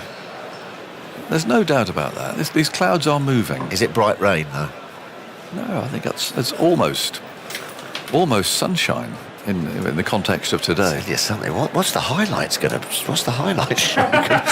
There's going to be 6 balls. Well, fortunately, that's not our problem. But I know whose problem it is. All right, Eb's got a nice hour's show there for us. We had a nice entertaining build-up, me and Tuffers. We had a little chat, so they can just put that on loop for a couple of overs at least. Yes, it's going to be an unmissable hour of entertainment. What are you going to do? Well, we don't know. I mean, there was a lot going on in the stands. I feel we could go and do a little... You reckon? Vox Pops, they call it, right? Yeah, well, the Western Terrace. Yeah. Look at the pig. The pig's absolutely... Go and Vox Pop the pig. Yeah. We could do. Oh. What a shame. What a shame. Of course, that was an opportunity for England. They'll be dying to get back out there, but... Has it stopped again? I think it has. I must mention the women's T20 starts at 6:30. Coverage of that will be on either online or they could be here, of course, if we're not on. So keep an eye on that. Does anyone know the rules of what happens now if they're not playing by 6 o'clock? 6 o'clock, yeah. It looks all right. Just get out there. I think we're going to get out there again. I do think so, because that brightness is coming this way. So I think that's going to be... I think it's going to be okay, but a bit of a frustrating day, Ebony. These bouncers, what do you make of that? I mean, I was a bit confused, to be honest. The overhead conditions, everything was set up perfectly. I was sitting in the room almost directly behind the bowler's arm, and you're just thinking, okay, this is made for it. And there's basically a gully and no slips, and I don't know. There's two, it's one of those where I can understand that they're thinking that works, but sometimes when something comes into your favour, which is called the weather, and there's a window to use it, it's just like so obvious for me. And so I felt we wasted 2 or 3 balls. I know personally as a batter, if the first ball you come at, you don't have to play, but you get a sighter of the timing, the ballpark, you actually start to feel quite relaxed after 2 or 3 balls. The first one, your nerves are up, and that's the ball you want to force playing and poking at. So I'm not really sure what the thinking was. I know that they think Travis Head in particular can't play the short ball, but I would have loved to have seen one up there in the big... They could always go to that tomorrow if they don't get him out by bowling when the sun's beating down. We saw the forecast that it's going to be a sunny morning. You could go to that. Baseball doesn't deal in any other way. No, it's that way, and that is the way we are going to do it. Even when things come into view that might be advantageous. Our old friend the steward's got his umbrella up again. He's standing there. He's been very patient, a very disciplined steward. He's just stood there by the covers for hours. Got a big brolly. He has. The fourth umpire's loitering as if he thinks he probably ought to go off, but he's just waiting to see. But if he'd just be patient for 5 minutes. Why does everything take so long, John? Like what? Well, like this, I mean, I've mentioned it with Andy as well, the walking of the umpires. Look at him sauntering over there now, you know what I mean? Is it raining or not? Right, chop, chop, chop. You get your message back to the two umpires in the pavilion. They say get the covers off and we're off and playing. Everything seems to be so drawn out. It's a sort of slow hand clapping breaking out on the West Stand there. I mean, they're sitting there. They're not, they haven't run for cover. So even though there are 1 or 2 umbrellas up at the moment, I wouldn't describe it as pouring down. And now, here we are. So something's happening. Jack Leach lookalike is waving his arm, saying, "Come on, get the covers off." Yeah. So there we are. We thought that was going to happen. So the steward determinedly has still got his umbrella up, but the covers are coming off, and that's what you want to see. You want to see a sort of determination to play, or at least a desire to play. Another thing as well. Okay, why don't they have a bit more staff so they could be now getting off the ones that are on the run-ups, you know? Like in Sri Lanka. Well, an army. They fill the whole ground, though, don't they? The sheet goes from... There's not an inch of grass on show. They have about 100 people, Tuffers. Well, there you go. Look at these. But these covers are still just sat there because they haven't got enough people to then do that. Tuffers, I think this has got your name on it, mate. I'm out there. Go on, get out there. You wrap it over your shoulder and you'll be back in here within 2 minutes. We did that with Middlesex. We were at Notts and we were looking to try and win a championship game, and Embers was coach, John Embry, and it was coming towards the end of the day and we were desperate to get a couple of wickets, and Notts were sort of like loitering around. The old groundsman didn't fancy it, so Embers took it into his own hands. We all went out there in our whites and started mopping up and folding up covers and everything. It got a little bit tasty out there. Very famous test in 68, was it? Yeah, at the Oval where it rained. Australia on the rack. Uncovered pitch. Derek Underwood. Derek Underwood. So Colin Cowdrey, who was captain, summoned the crowd. And they just dried up the outfield whatever they had to hand. Their blankets came, towels came. They got it ready and deadly ran through them. There's that famous picture, isn't there? John Inverarity, LBW, playing no shot with every fielder. You must have seen it. Yes, I have. Every fielder in the picture. That's it. That was that game. But the crowd, well... They are running. Tuffers, they've heard those you. Those two aren't. Look. There's a few of them running. There's two stragglers at the back there. They need to get... There's still quite a lot, though. Where's those electric underpants To be fair, You can't do that. He's about 60, that chap. You can't do that. You're not doing that. I was going to say, it is the youngsters who are going all in. Yeah, it's like Jonathan Trott down here. We've had Jack Leach out there, now Jonathan Trott by the look of it. Anyway, off they go. All right, so this is looking good. Yeah, it's looking good for your programme, Ebbs. You'll be singing and dancing by the look of it. You'll be actually having cricket on there. Thank goodness for that. I'm ready to do some Whitney for you. Yeah, well, there you go. I know. I've heard it before. Give us a drum solo. Yeah. We'll spare the audience. 118 for 4. So not a lot happened in there. Was it 2 runs, is it? 2 runs, 1 over. And they're now... Tuffers, don't worry, they're going to take them off. They are going to take them off. But on a serious note, they are taking their time here. Here they come. Roller's coming off. The colour's coming off. There is no roller. Another cheer breaks out. Well done. Oh, sorry. And off they all come. So... Right, where is everybody? Are the players down? Yes, now where are the England players now? You should be there. Oh, I don't know. I'm getting wound up now. So they need a standard half-hour warm-up now on Jerusalem. We can't have that. We're done with Jerusalem for the day. Put it on at 78. You know.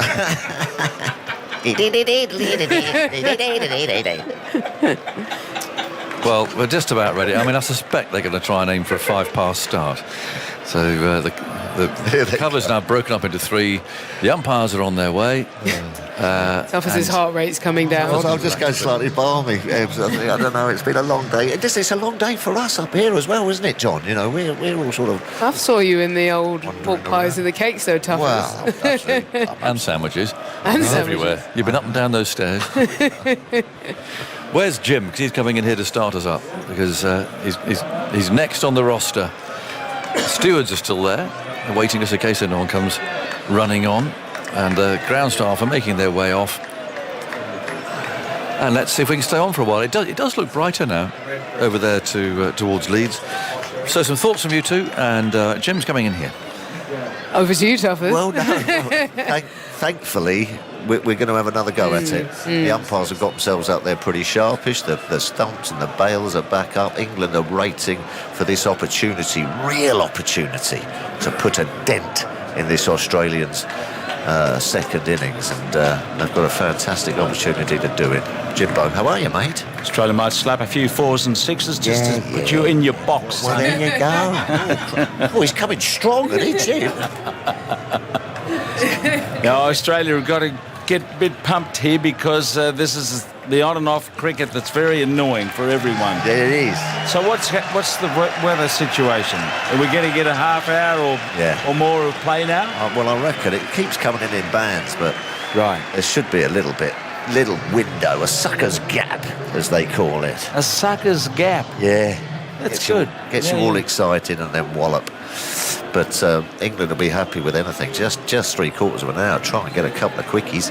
Well, why aren't they bowling to a normal field? Jim, I know. Well, I don't understand this. No. This is the side of Bazball that I don't get. No. You know, when you got conditions like this, a bloke he could nick it because it's moving around, and you didn't. Well, they had a slip for one ball for Travis Head. Anyway, here we go. We had one over. They went off. They're back, and it looks like Broad's going to bowl. And for those of you that would like to know, at halftime in Pretoria, the Springboks lead the Wallabies 17-5 in the Four Nations Championship, 2 tries to 1. And that is a little bit more intimidating than playing cricket at Headingley if you're a Wallaby at Loftus Versfield. Not half. It's an Afrikaner cage. Yeah, Definitely. my mate Matt Dawson sells some spine-touching. Playing at altitude in front of a somewhat aggressive crowd. Yeah, and aggressive team. Yeah. Very good side. So the skies have cleared a bit, and there are lights on here. Still a lot of people in the ground, but it's certainly not a full house. I think probably a lot haven't even come along today. But Mitch Marsh will be facing Broad, and someone's moving around down here, as is the habit of spectators behind the wicket on this ground, it seems. And umpire Mennon's playing the traffic cop to get them to keep still, and Mitch Marsh is just waiting for a moment or two to settle and wheel into action here. He's 18, Head's 19. Australia collected 2 runs from the only over. So we're back, and Broad is running in, and Marsh is around the pad, flicking it hard to deep mid-wicket, just in front of square out there on the boundary. So we're 5:05 local time. And what are we going to get here in the next half hour, whatever it is? Are we going to get through till what, 7 o'clock? Well, is that the knock-off tonight if we go the distance? All right. So it's all a bit unlikely that we're going to get a lot of play, but let's just go with what we've got. And what have we got? We've got the slip in the gully, the long stop come fly third man, whatever you want to call him, the deep backward point, a wideish mid off, wideish mid on near mid wicket, deep square, deep backward square, and a fine leg. Broad goes into Head. Head is pulling the short ball away and sends it scurrying out there to pick up a little moisture into the deep, and Australia 4 for 120. This is going to be an interesting little period if the tactic mainly to Head is to bang it in short. Yeah, I mean, he looks uncomfortable, we all know that, but when conditions are in your favour, let's have a little try of the pitch on a good length. Try and nick him on. Get one through the gate or bowl him, hit him on the pad, anything. You've just got more modes of dismissal, haven't you, Jim? Well, and that's what they're doing to Marsh. Yeah. 2 slips, gully, orthodox field, really. A few men out as Broad goes in, and Marsh is forward. Drives him for 4. Ooh. That was a smasheroo. He leant forward, the ball was up, and he just went at the line, and bang! It almost collected. Travis Head had travelled so fast up the onside of the pitch. A magnificent shot. Shot of the day. Toughest. Shot of the day, and there haven't been too many of them today, but gorgeous on drive. What a classical shot that was. Bit of in shape, bit of in tail from Stuart Broad, but saw it coming, did Mitch Marsh. Beautiful solid base and just clonk. I mean, you heard it come through the cans there. When he hits them, they stay hit, mate, don't they? Marsh is 23. Broad goes up again, Marsh forward and works the ball away behind square. He wants a second run, and he's not taking it because there's a quick collect in the outfield behind square. But Marsh is the real threat here against this bowling because he's in such magnificent form from his century in the first innings. And if these two get going tonight or tomorrow, Australia might be able to build their pile very nicely. Well, I don't think either of these two are going to be looking to hang about in this sort of tricky period of play. They both like to get on with it, don't they? And they'll be seeing this as, we can get yourself 40, 50, 60 runs and get ourselves just pushed through for tomorrow. I don't think they're going to be looking to leave. So that, can go either way for England. Broad goes in, short ball, pulled down by Head. Where's that gone? a bit edgily away on the onside. Did he get over the bounce there? Or did he top edge it? I lost it as it went away behind square. They got a single anyway. The difference in the first innings was that Marsh had 2-1 strike advantage overhead in that partnership, and that's probably the reason there was such a disparity in the contributions made by them. But they're certainly wheeling into action on the short ball, keeping the score moving here. 4 for 126. Well, I think they realised yesterday they batted a bit slow, Jim, the Aussies, and they sort of got themselves into that tricky third innings position when you can go bust. Broad bowls forward, goes Marsh, beaten. Good delivery, that's it, up on a length. He pushed it, missed it, just past the edge of the bat. So a bit of this and a bit of that in that over, and Australia pushed on by a few, and they lead by 152 with Marsh on 24 and Head 21. Andy. Jim, I've been looking at the ball tracking data to find out Travis's record against short pitch bowling compared with good length bowling and full bowling against seamers. Against short ball, so that's balls defined by CricViz as anything pitching 8 metres or more away from the batter's stumps, he averages 49. Against good length balls, 47, and against full balls, 38. So he's generally dealt with it quite well. He might sort of look a little dubious against it, but in terms of the statistics, he's generally done well. But of course that doesn't always tell you the full story. But Can you send them down to the dressing room sharpish, please? Can you run down there with an important notice? You'd buy all 3 numbers though when you're on 21. Now, from the far end, Wokes bowls and it's nudged away by Head. He doesn't mind that. Back of a length, he got over it and pushed it away. He moves to 22. So he's short of his average, whichever 3 numbers you like. And that's what he made in the first innings. I think, what did he get, 38, 39?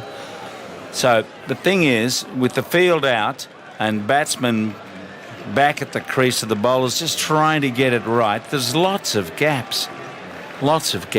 And they're knocking it around very comfortably so far, but it's just the odd ball might do a bit if you hit that length. And the outside edge comes into play. 2 slips and a gully are there. Ben Stokes at second slip. Wokes runs up from the footy end. Down the pitch comes Marsh on the wander. He lets it go outside the off stump. The other thing, Jim, as well, it's very difficult for a bowler to have 2 completely different modes, in an over. Bowling an over, you get into your rhythm. You start searching, you start tweaking sort of subconsciously lines and lengths in your body and in your feel. If Travis Head's bowling, you're banging 3 in, and then you've got to revert to pitching it up and hitting that beautiful length. That's quite tricky to get into any sort of rhythm. Wokes again, Marsh back, and he hits it hard out through the covers. It's going up to the boundary at extra cover for 4. A little bit of width and not very rapid from Wokes. And Marsh, plenty of time to lay his bat on it. And he's got a barn door in his hands there. When he hits it, it goes. 4 for 131. Australia have got the momentum so far. And there's my point in case, Jim. Chris Wokes, beautiful pitch-up swing bowler. The odd bouncer in his locker, that's great. It's very difficult to keep finding your different lengths all the time, and that was just a long hop outside off stump. So Wokes once more at Marsh. Marsh forward, hits it uppishly down the onside of the pitch. He went for that crisp little shot going through the line. It wasn't quite up, and he nudged it in the air down the onside of the pitch, well away from Wokes, but still a false shot. Just held a little bit as he aimed his shot. Swing and seam. Yep. Away swing and then just nipped back onto him, sort of just to say, leading edge. Knocked it out of his hand. So there's something on every ball. A 1, a 2, a 4, or maybe a wicket. Wokes wants that wicket and he lets the ball go. This time there's an appeal for a catch behind. He's out. Got him. He withdrew his bat too late and he has got the nick. Wow. After that little launch from Marsh, he just feathered one. He tried to withdraw his bat outside the off stump. Wokes was jubilant as he saw that deflection, and up they went behind the stumps, and Marsh basically turned on his heel and went. He's out, caught behind. They're just looking for a possibility of a no ball, I suppose. just the faintest touch as he withdrew his bat. As he withdrew his bat, he went to play the shot, the forward defensive sort of push, withdrew his bat, and it just run along the face of the bat almost. Didn't get the hands high enough, and that little bit of bat, that's Chris Woakes in these conditions. Pitch it up, get it swinging, get it moving. And here comes Alex Carey. The haircut man. The haircut. 157 in front. Marsh out for 28. And Carey, who may have gone on the wrong side of a few for what happened at Lord's, but great drama. Yes, we all like a villain in the opera and in the stage production. Bit of pantomime. Yeah. Who's a villain in the pantomime? I can't remember him now. The ogre at the top of the tree. Oh, I can't remember. Jack the Beanstalk. Andy will know. He's got it written down there. Who's the ogre in the opera? In the opera? Shrek. Or I don't think Shrek was in or in the movie, or whatever you like. Any dramatic production you want to name. We're looking for a villain. Yeah. Well, Captain Hook. Yeah, there you go. He likes a hook. Alex Carey. There we go. Pitch it up, swing it. 3 slips and a gully. Carey fresh at the crease. Woakes bowls to him and he nudges it away thick-edgily to backward point in Moeen Ali. So success for England. The crowd's on the rise as Australia lose their 5th wicket. Not a big partnership and not a big lead. They're 157 in front, and in the first innings from this position, what's the expression? They went whooska and lost 6 for 23. It did. Mark Wood came into the equation, didn't he, and absolutely blew the lower order Aussies away. Crucial wicket, wasn't it, that of Mitch Marsh, and a little bit of fortune. Went to leave it, just didn't get the hands high enough, and it just sort of ran along the bottom edge of the bat, or almost off the face.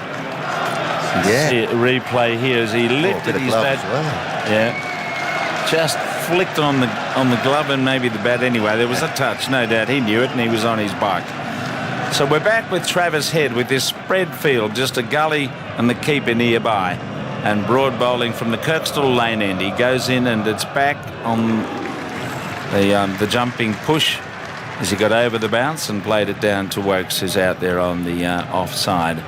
So Australia need a bit of a tail wag here to lift the score to something they can bowl at in the final innings. Doesn't look enough at the moment. No.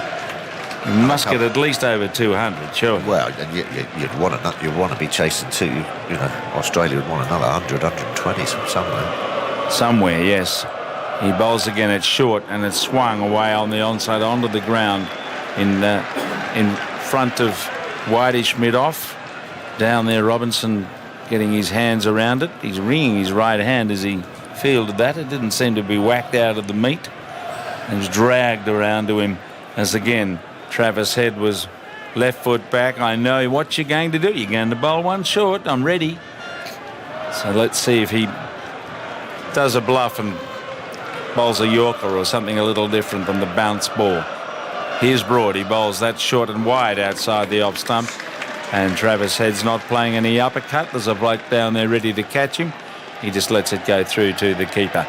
So 5 for 131 in dim light here at Headingley, with a threat of another shower or two before we wrap up.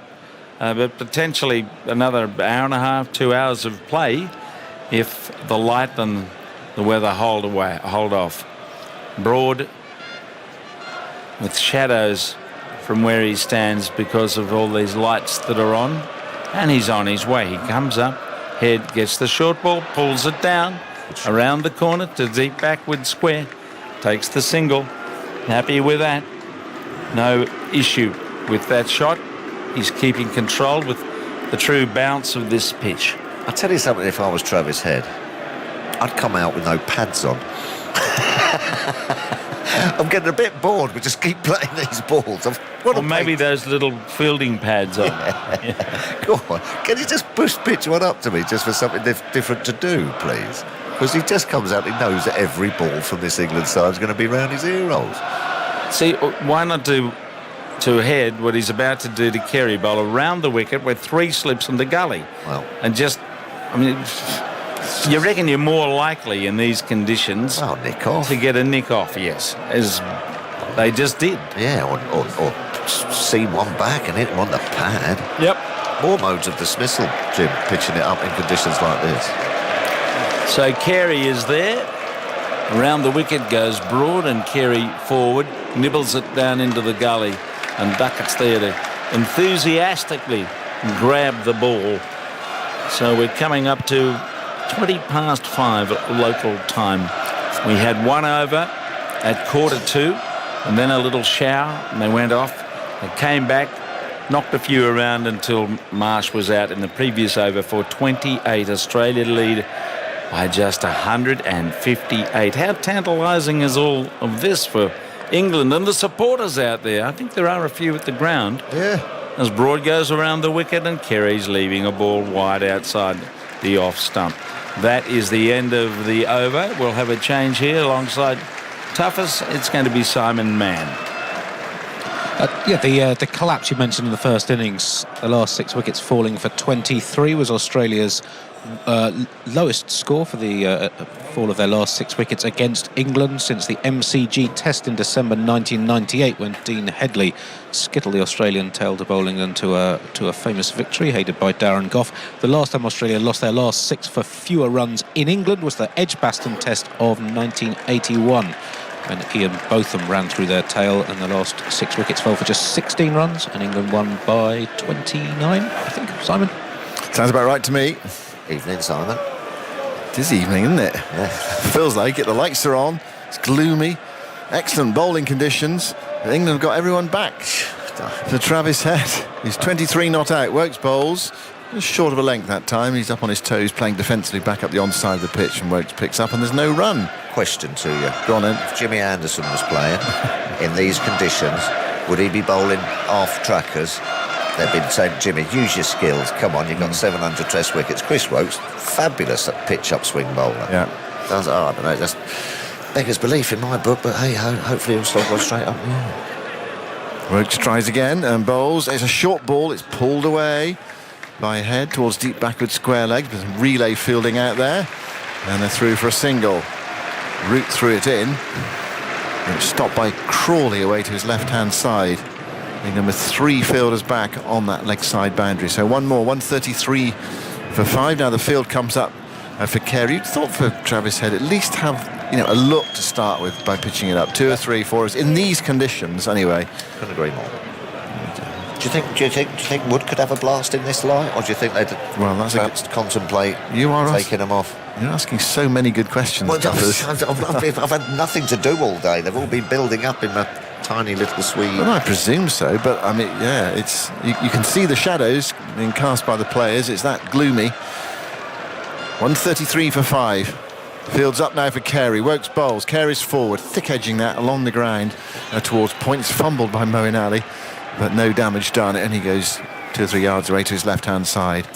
So a dot ball. You sound shocked. What, you're asking good questions? No, Thomas.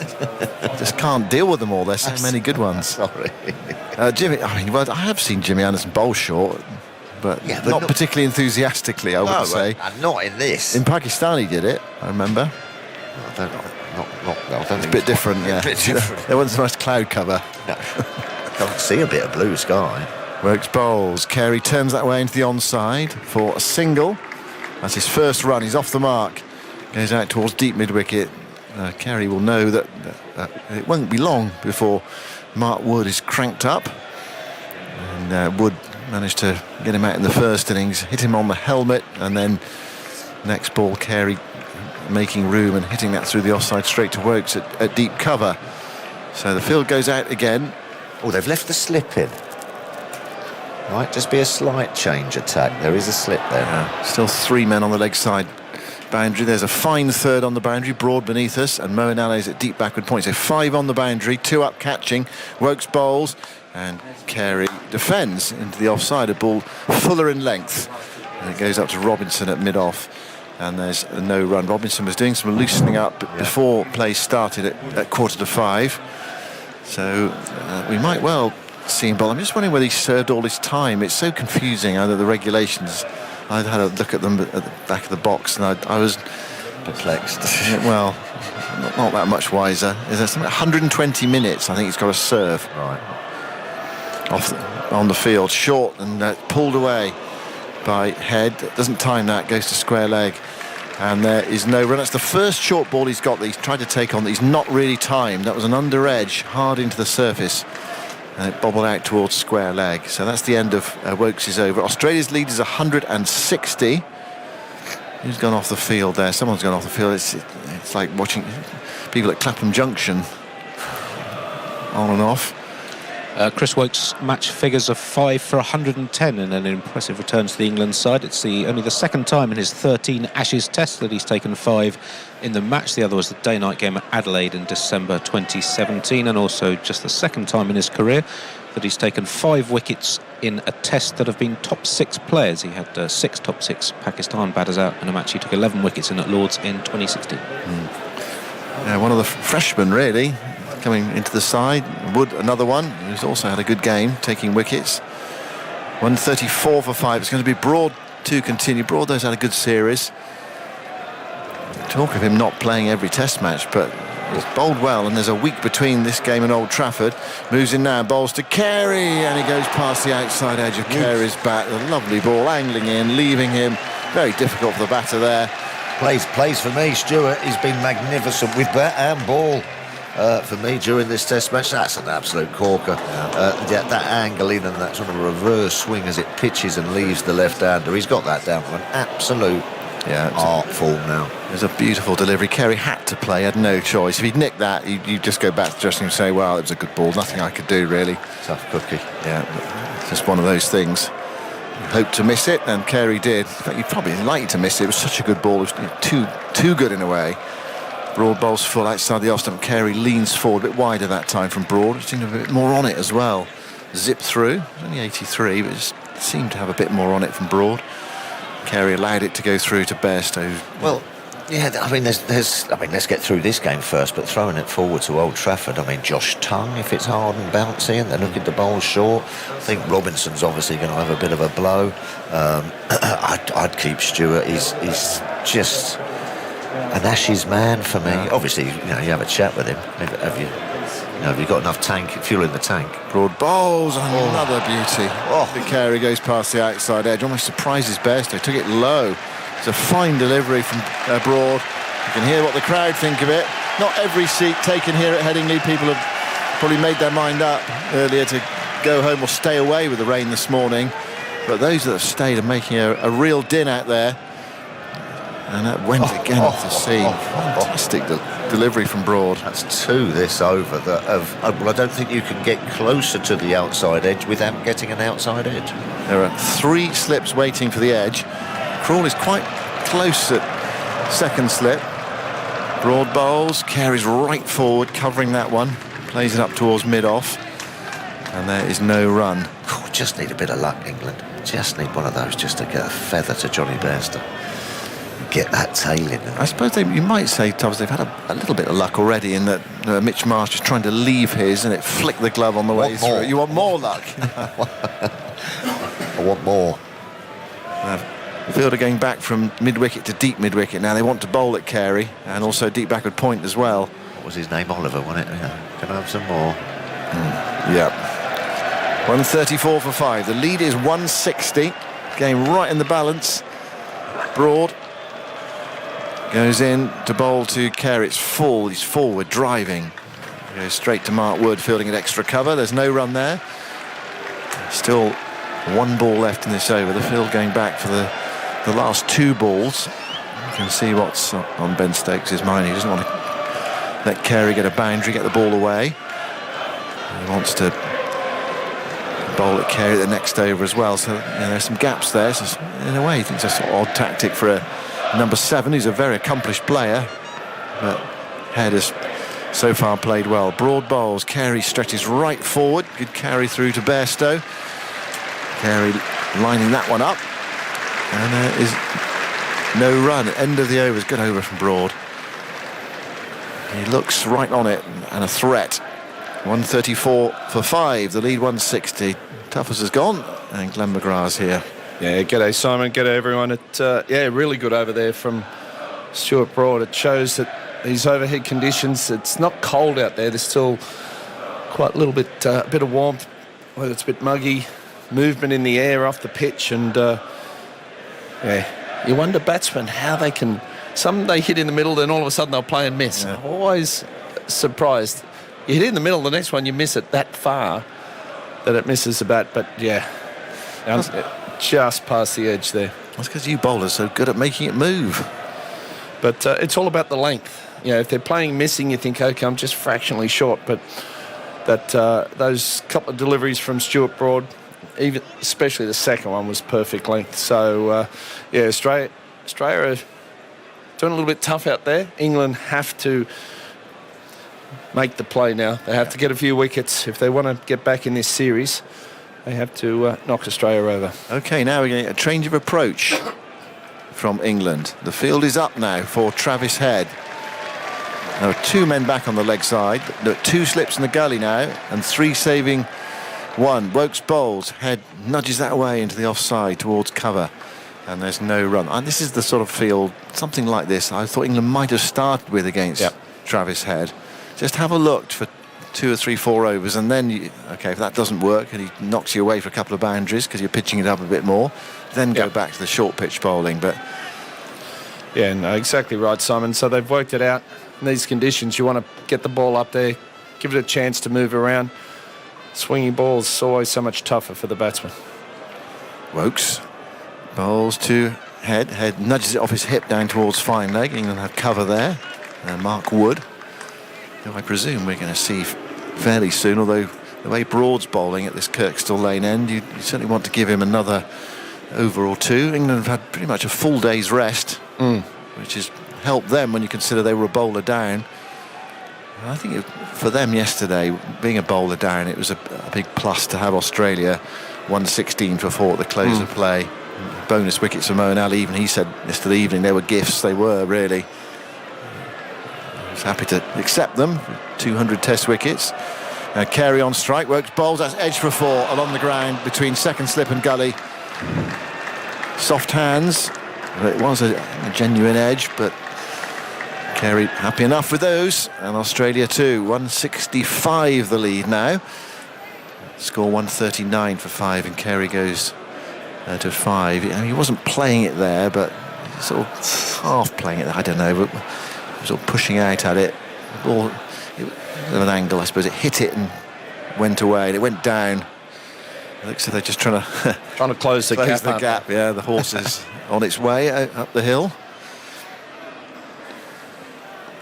Wokes in, bowls to Carey outside the off stump, and that nips back after it went past the batter there. Carey let it go, and Bairstow took that diving away to his right hand side. So there is some movement out there. These are testing conditions, as you'd expect really after a lot of rain today. It's a dank feel to the evening.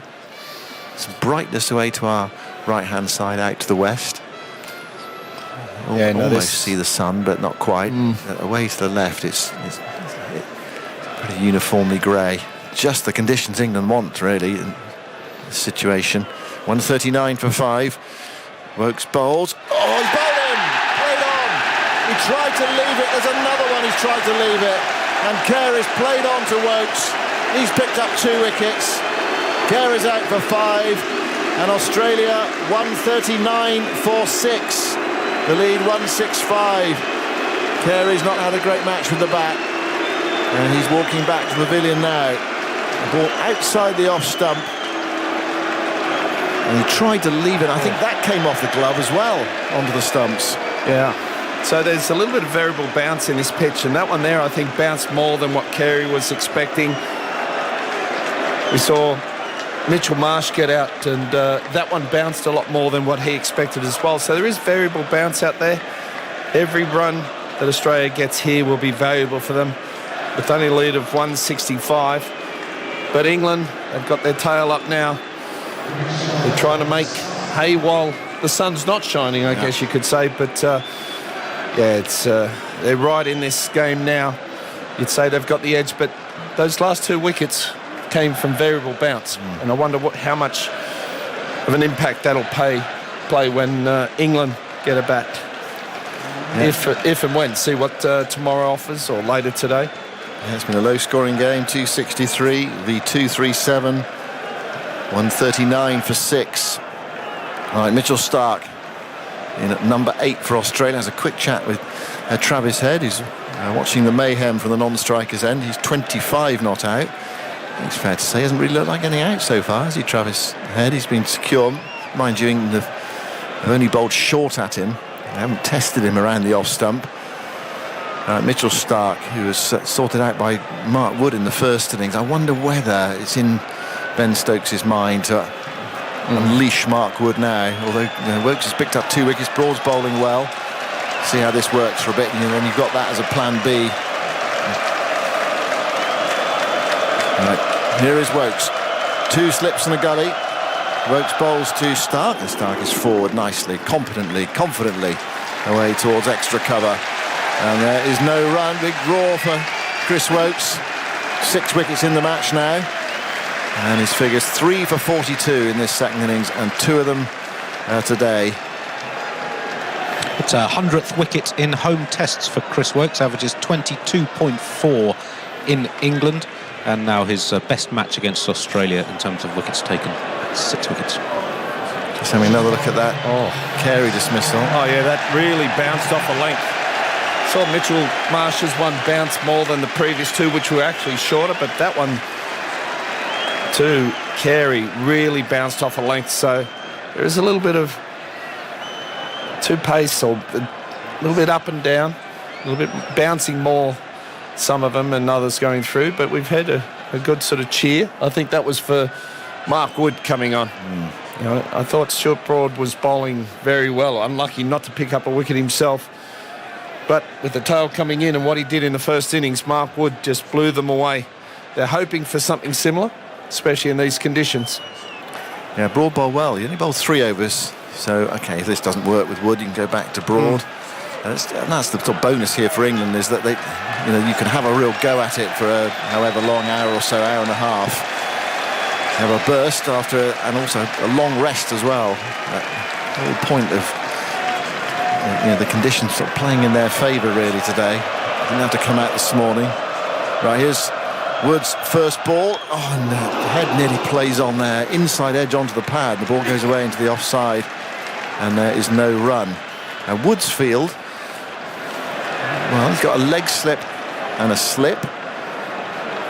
He's only got the 2 men back on the leg side, fine leg and deep forward square leg. He's missing that man in between. Normally there's 3 back. England got that extra close catcher. There's a deep third, it's quite fine, almost in the line of third slip, and a deep backward point as well. So 3 close catches, 4 men out, 2 saving 1. Wood from the Kirkstall Lane end bowls to Head. Head forces that away into the offside. That's an excellent stroke. He's timed that. He's used the pace of the delivery. It's gone out through the covers, and there are lots of gaps because of this, the way this field is set up. And Head playing back there and punching it away nicely. Excellent stroke. He goes to 29, and Australia to 143 for 6. The lead is 169. Mark Wood's spell in the first innings to clean out the Australian tail was 4 for 5 in 16 balls. Steady. Not bad figures, those. That's brought a change in the field. They obviously want to be bowling at Mitchell Starc here. So they put a deep cover on for Wood, and there is that deep backward square leg in now. So it's a very different field. Wood goes in, bowls to Head, who nudges that off his hip and takes the single. It goes to deep backward square leg. So how many balls in the over? 3 for Mitchell Starc. I think to survive. I mean, he's a very competent lower order player, Mitchell Starc.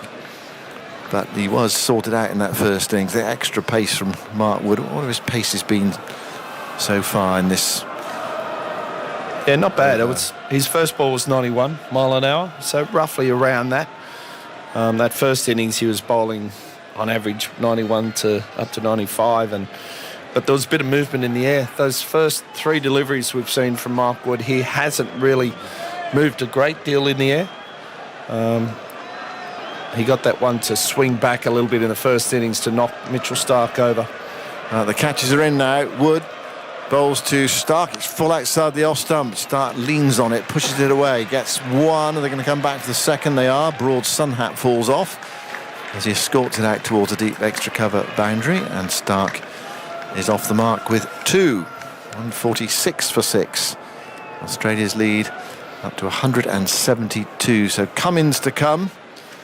Todd Murphy, who I thought shaped well in the first innings. He looks like one of those players, Todd Murphy. Well, he looks a very promising cricketer. That's the bottom line. You don't play for Australia at the age of 22 if you're not a very promising cricketer. But he looks like someone who, somewhere down the line, would be able to make some lower order runs. Yeah. 146 for 6. Wood bowls to Starc, and that's on the hip of Starc, and Starc says thank you. I'll tuck that away for a single down towards fine leg. So he gets up the non-striker's end for the final ball of the over. Then Scott Boland as well, who showed great determination. Easy to forget his contribution to that win at Edgbaston. And he played that role as night watchman and resisted England the following day as well. They'll fight all the way. They always do.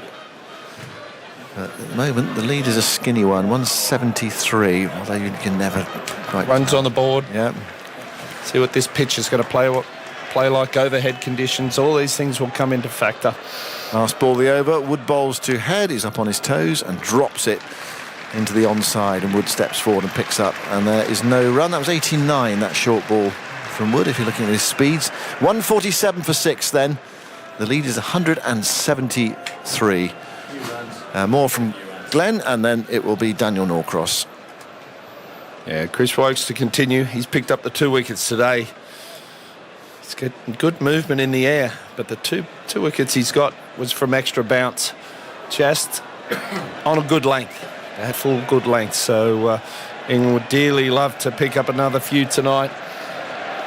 Oh, the sun's coming out. I see the sun. Wow. The wind predictor at the moment has England at 50%, Australia at 49%. Still the 1%. They'd like the 1% draw, don't they? Well, a little bit of rain around, perhaps, in the forecast tomorrow. If Australia can dig in here. Well, I didn't expect... Or should they declare? I mean, Baz... Well, the sun's out now. And come and bowl it. Sun's out, overhead conditioning out. Right. Woakes is going to continue. 3 for 42 he's taken. Australia, 147 for 6. Here he comes. Starc plays and misses at one in the channel outside the off stump. This crowd has been very patient all day, waiting on a miserable grey, miserly day. And now they've got real drama here. That was just poked at by Starc, no foot movement. Just a reminder, England's women and Australia's women are in action in the third and final T20 in their multi-format series, taking place at Lord's today.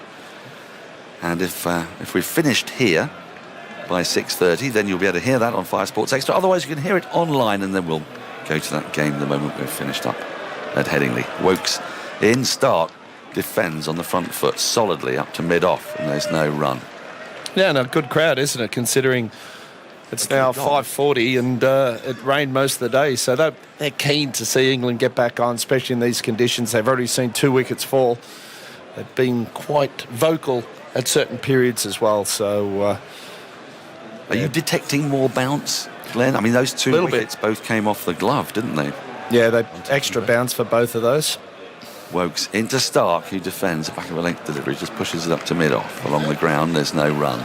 I mean, there was the first one, I don't think it bounced quite as much. Marsh just didn't get his gloves out of the way, but there's still a bit of bounce. And then the one to Carey, I think it was quite significant bounce. Now, that ball is being dried assiduously because it will be a bit damp, the outfield. How many overs? I'll come to that in a moment. As Woakes is in. Starc, drives loosely, gets a thick inside edge. The ball runs down to deep backward square leg along that slightly greasy turf. Brook does the fielding, fires in the throw. So how many overs were scheduled to be bowled today after that mini interruption? There were, I think, 31 in total. There's now 22.2 overs remaining. Right.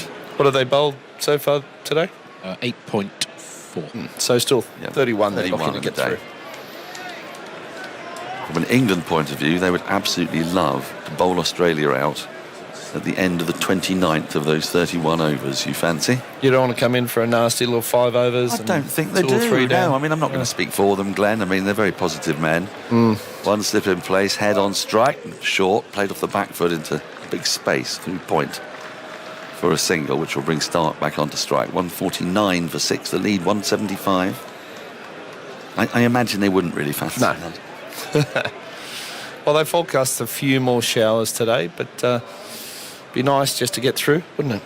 It would be nice from here, wouldn't it? Everyone's waited so patiently. Stark back on strike for the last ball of Wokes' 14th over of this innings. What are you seeing there? We'll come to it in a moment. As Wokes is in to Stark, who defends from the crease really well up to mid-off along the ground on the front foot. End of the over. 56 gone, 149 for 6, Stark 3, head 31. Andy. A little more on Chris Wokes, taking his 100th wicket in this country in his 26th test, averaging 22.4 in England. 16 bowlers in the last 60 years have taken 100 or more wickets in this country. 15 for England, and the only one with a better average is the one from overseas, Shane Warne, 129 wickets in 22 tests. Not bad. Average 21.9. So what's his away average? Because he averages 30 overall, and he's only taken 36 wickets away from home in what must be the best part of 19 matches, I think.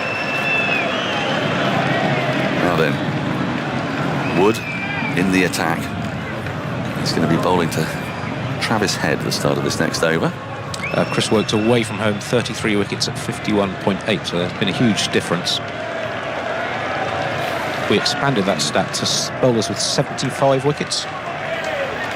A few more ahead of Wokes, all from overseas, so he has the best for England with 75 wickets or more in the last 60 years in this country. Marshall, Alderman, McGrath, Lilly, Ambrose, Warne ahead of him, which is quite a tidy list of bowlers. That is pretty tidy. Yeah. True. Bowling in England with a Duke ball, it's like Christmas. Well, Terry Alderman, I mean, that must have just been incredible for him. Coming from Australian exactly. pitches. Wood hurtles in to Head, and Head cuts away at this. It goes down towards backward point on the bounce.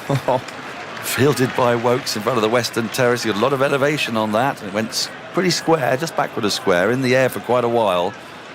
Wokes won't mind that too much. He's got fielder for precisely that. 150 is up. That's the ripple of gracious applause. I can see some Australian fans down below us. A little cluster in their canary yellow.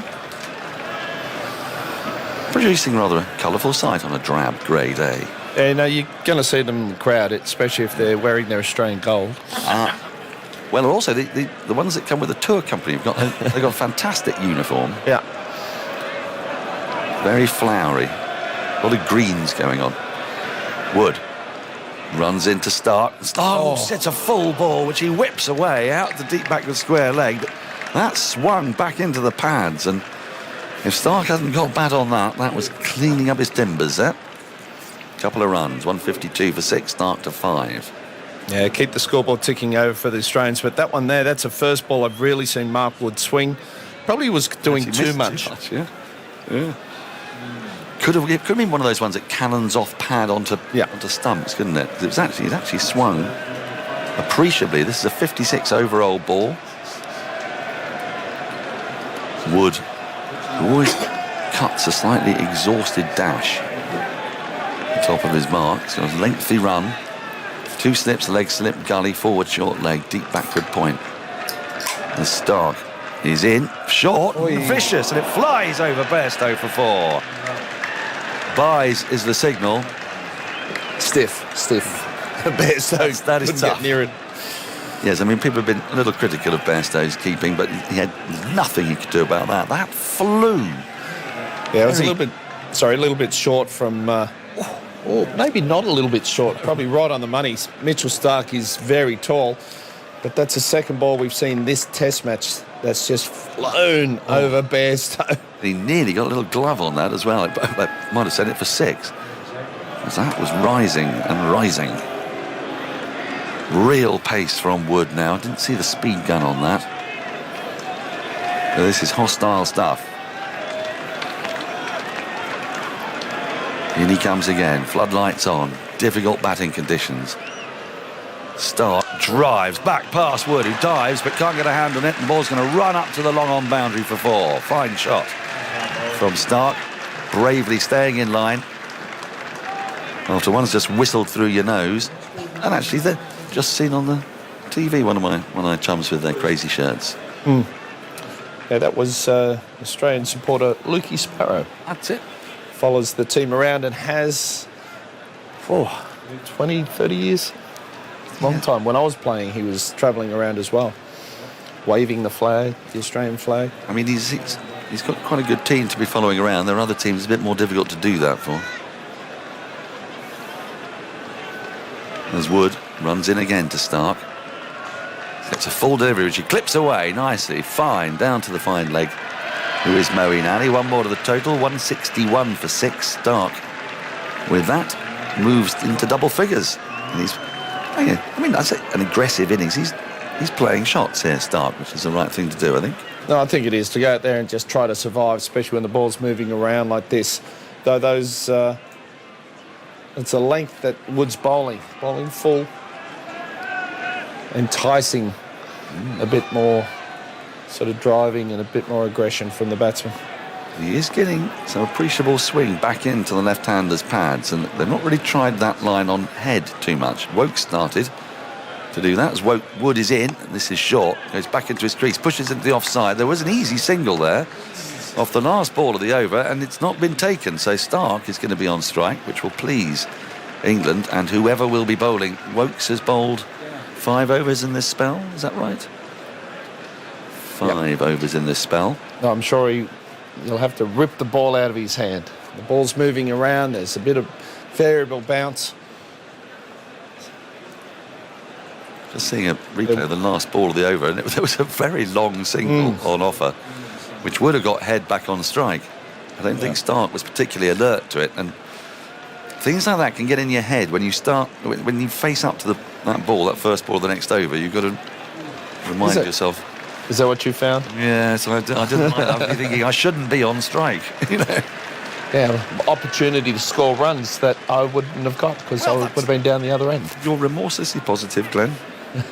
I wasn't. One of the many differences between us on a cricket field, I'm sure. Woke starts a new over. Into Stark, who defends on the front foot, pushes back to Wokes, who can't quite flip it up with his foot. And there's no run. 2 slips. A kind of gully, more like a 4th slip. 2 slips and a 4th slip. And then a deep gully mid-off, extra cover. Australia been a bit more positive against Mark Wood today. 16 runs from his 2 overs, including 2 boundaries. Just conceded 12 from 10 yesterday. Yep. I wonder if that's a plan or whether it's just Mitchell Stark is out there and he is naturally aggressive. Wokes, he's in to him, and Stark pokes at one away from his body. It runs down the deep third boundary for 4. That was in between the 4th slip and the 2nd slip. A little edgy, but effective. Stark moves to 14, 165 for 6. In fairness to him, he did guide it. Yeah, it came off the middle of the bat, so he just opened the face a little bit. Got it nicely wide of gully there. Partnership, 26 runs from 21 deliveries. Probably what Australia needs, just get that scoreboard ticking over, get up 200, around that 200 plus, and then keep adding to it. It's 191 run lead at the moment. England constantly drying that ball as it goes across this greasy surface. Wokes into Stark, who defends, back to Wokes. There is no run. 191 runs they lead. It's an evocative number here at Headingley, 191. Is it? Yes. It was a score that Sir Geoffrey Boycott scored when he made his 100th 100 on this very ground back in 1977.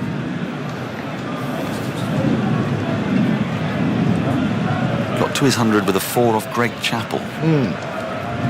Weirdly, on drive. As Wokes is into Stark, who defends, full ball. Pushes it up to mid-off, and there's no run. Well, they may have to start to think about prizing the ball out of Wokes' hand. Just as he comes into this, his 6th over, and we're going to find out if Ollie Robinson is fit to bowl, I imagine.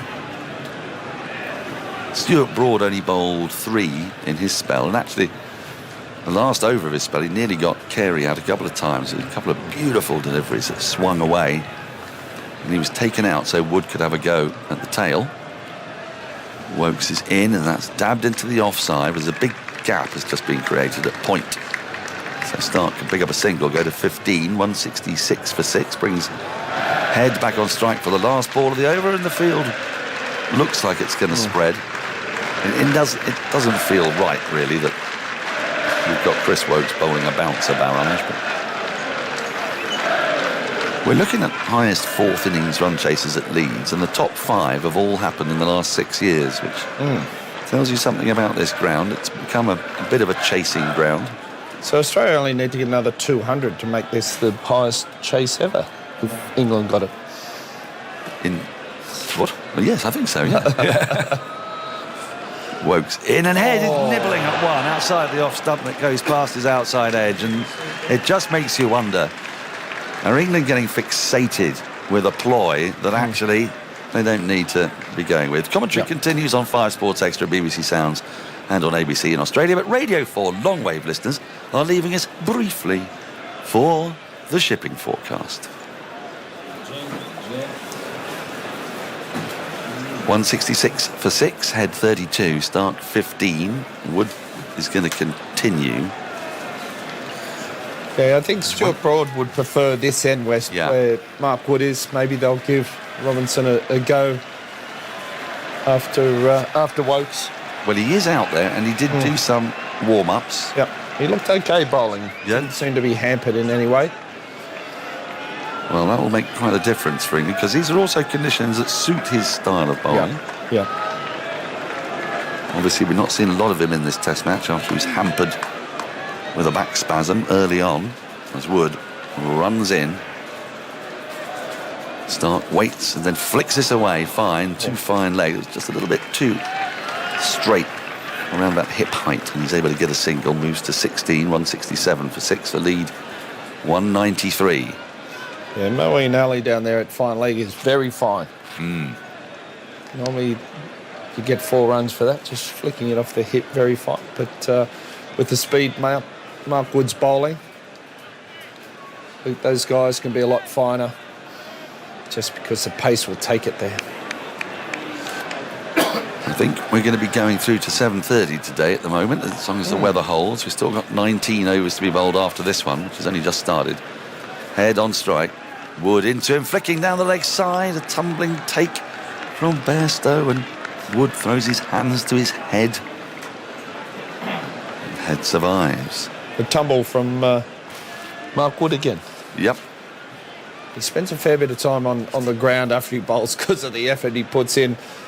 I saw a picture of his arms and elbows, and there's bark off everywhere from where he crashes on the ground. Stephen Fenn was another one who used to do that. Was he? Yeah, and he came down from quite a big height. Finney hitting the ground's probably... Yes. Well, you felt it. The earth would move. Wood in, and Head just... this is just past a diving short leg. Flicking away to the left.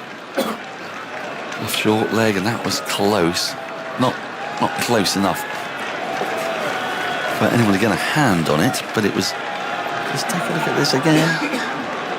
Arm shoots out now. It was about a foot wide of the left hand. We saw Travis Head get out like that at Lord's.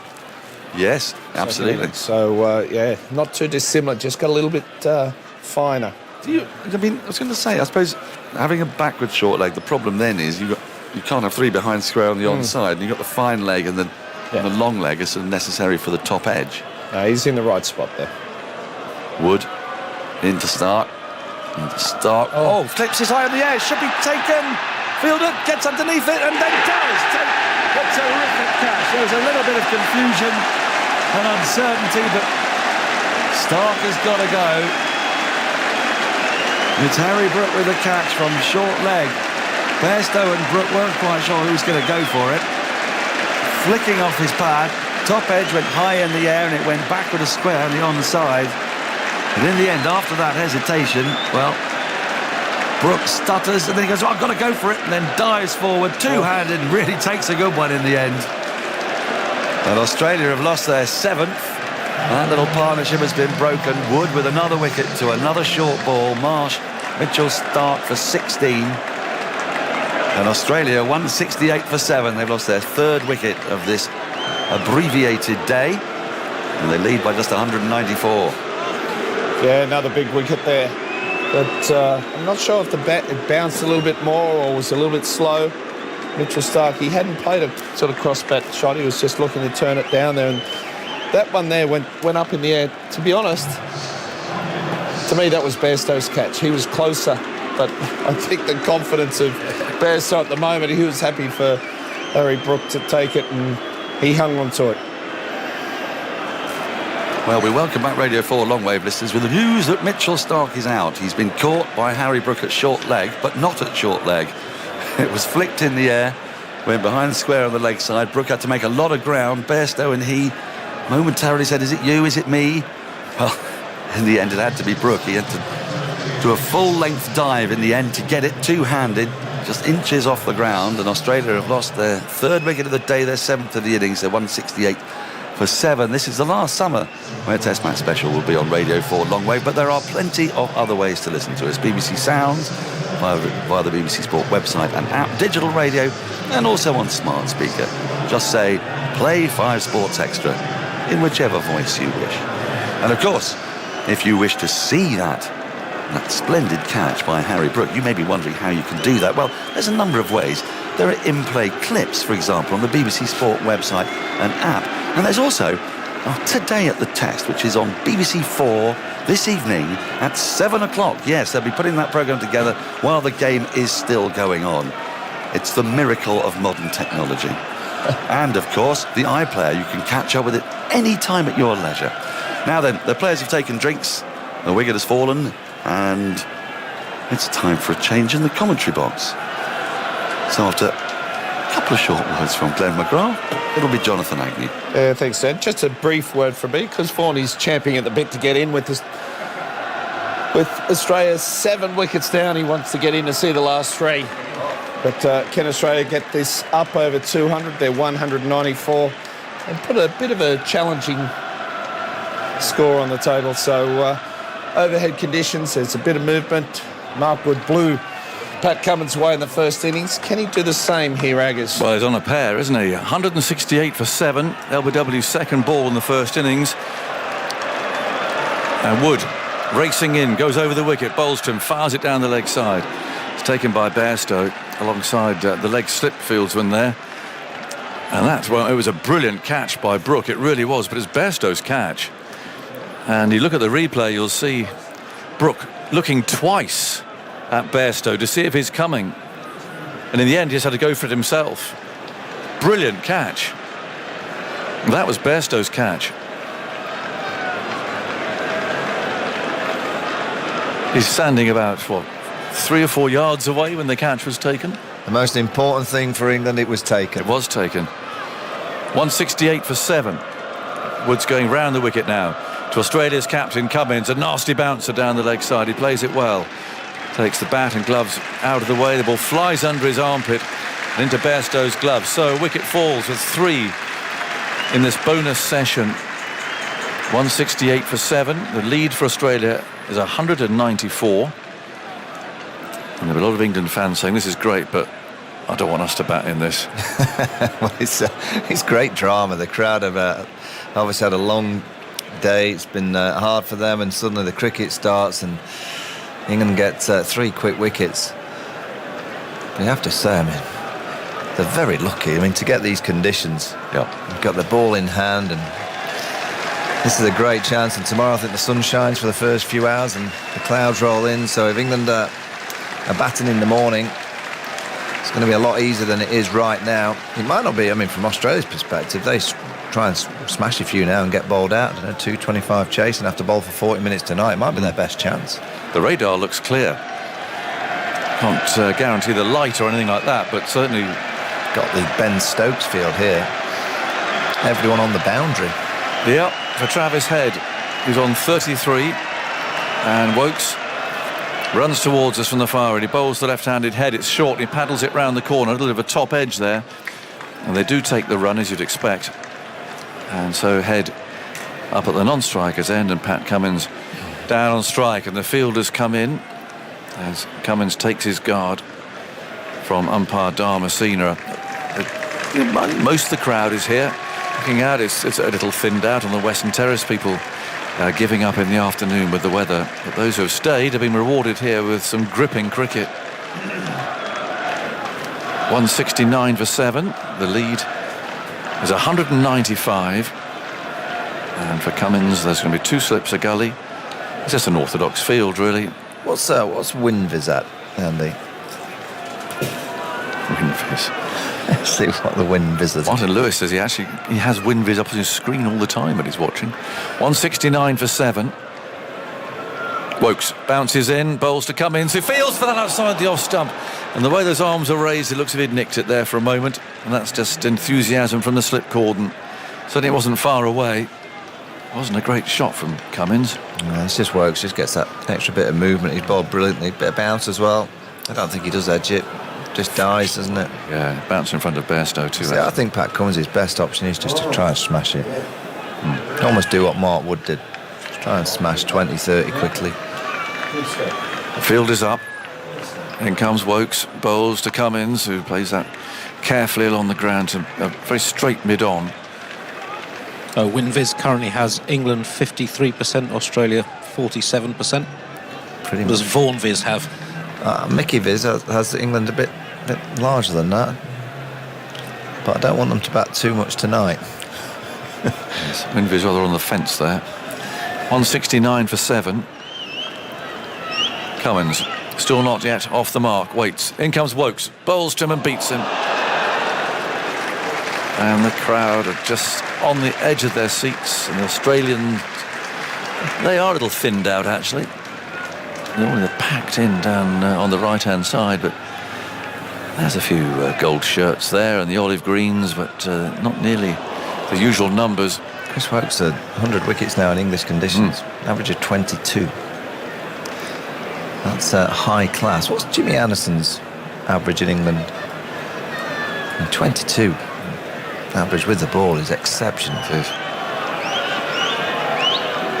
And he comes now, bowls to Cummins, who slices that away down to third man. He's off the mark. He's off the pair. He's off his pair, and he might just have had a little listen to you there, Michael. Thought a bit of width on. I'm going to get after it. Well, I just think now it's, I mean, he's got Travis Head at the other end and probably thinking just bat for Travis, but Australia should be thinking just try and strike 60th over of a ball. Try and hit the ball and try and get the ball flying around the place, cause a bit of chaos. Jimmy Anderson in England, 432 wickets in 103 tests, average 24, but since the start of the 2016 season, 166 wickets, average 19.8. Oh. It's not bad, is it? Now here's the last ball of the over. They need really to keep head down at this end. Stokes is retreating there on the leg side. There's a single wherever he wants it in the leg side. A little tighter on the off, so Wokes has to be accurate here. Throw it wide of off stump. Here he comes, no slips. He bowls. Oh, he got away with that. It was down the leg side. And Head missed it. And he's missed the opportunity to get a run and to keep the strike. So Cummins will face Wood, who's already peeling his sweater off. And the lead is 196 with lots of time to go. Today still 18 overs remain to be bowled. Really a little bonus for it looks, I must say, mid-afternoon. So if we wouldn't get any cricket here today. Well, I have to say, I had a bet with Charlotte Swift, who works with us. She's a local. Yeah, she knows everything about Leeds area, and she had a little bet with me that there'd be no cricket today. She's kept that quiet. Yeah, I've not been paid yet. No.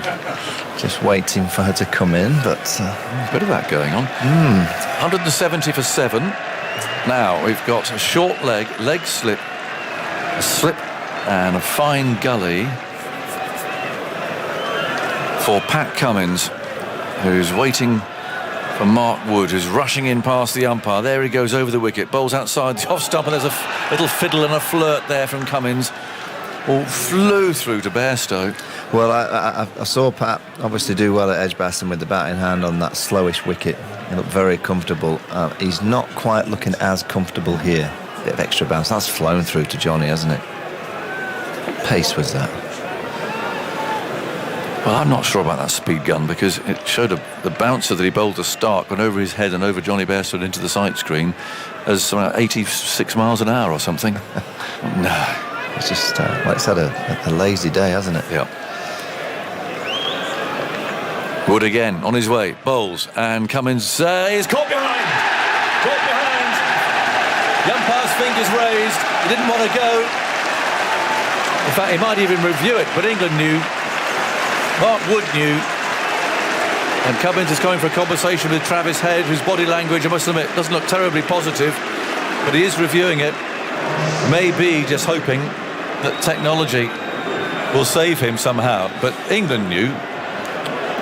Well, TV umpire to director, we have a player review for caught behind. The original decision is out.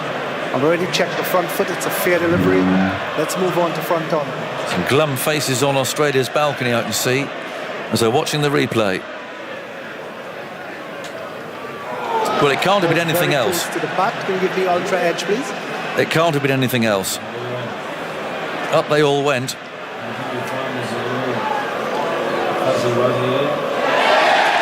a huge spike. That's out.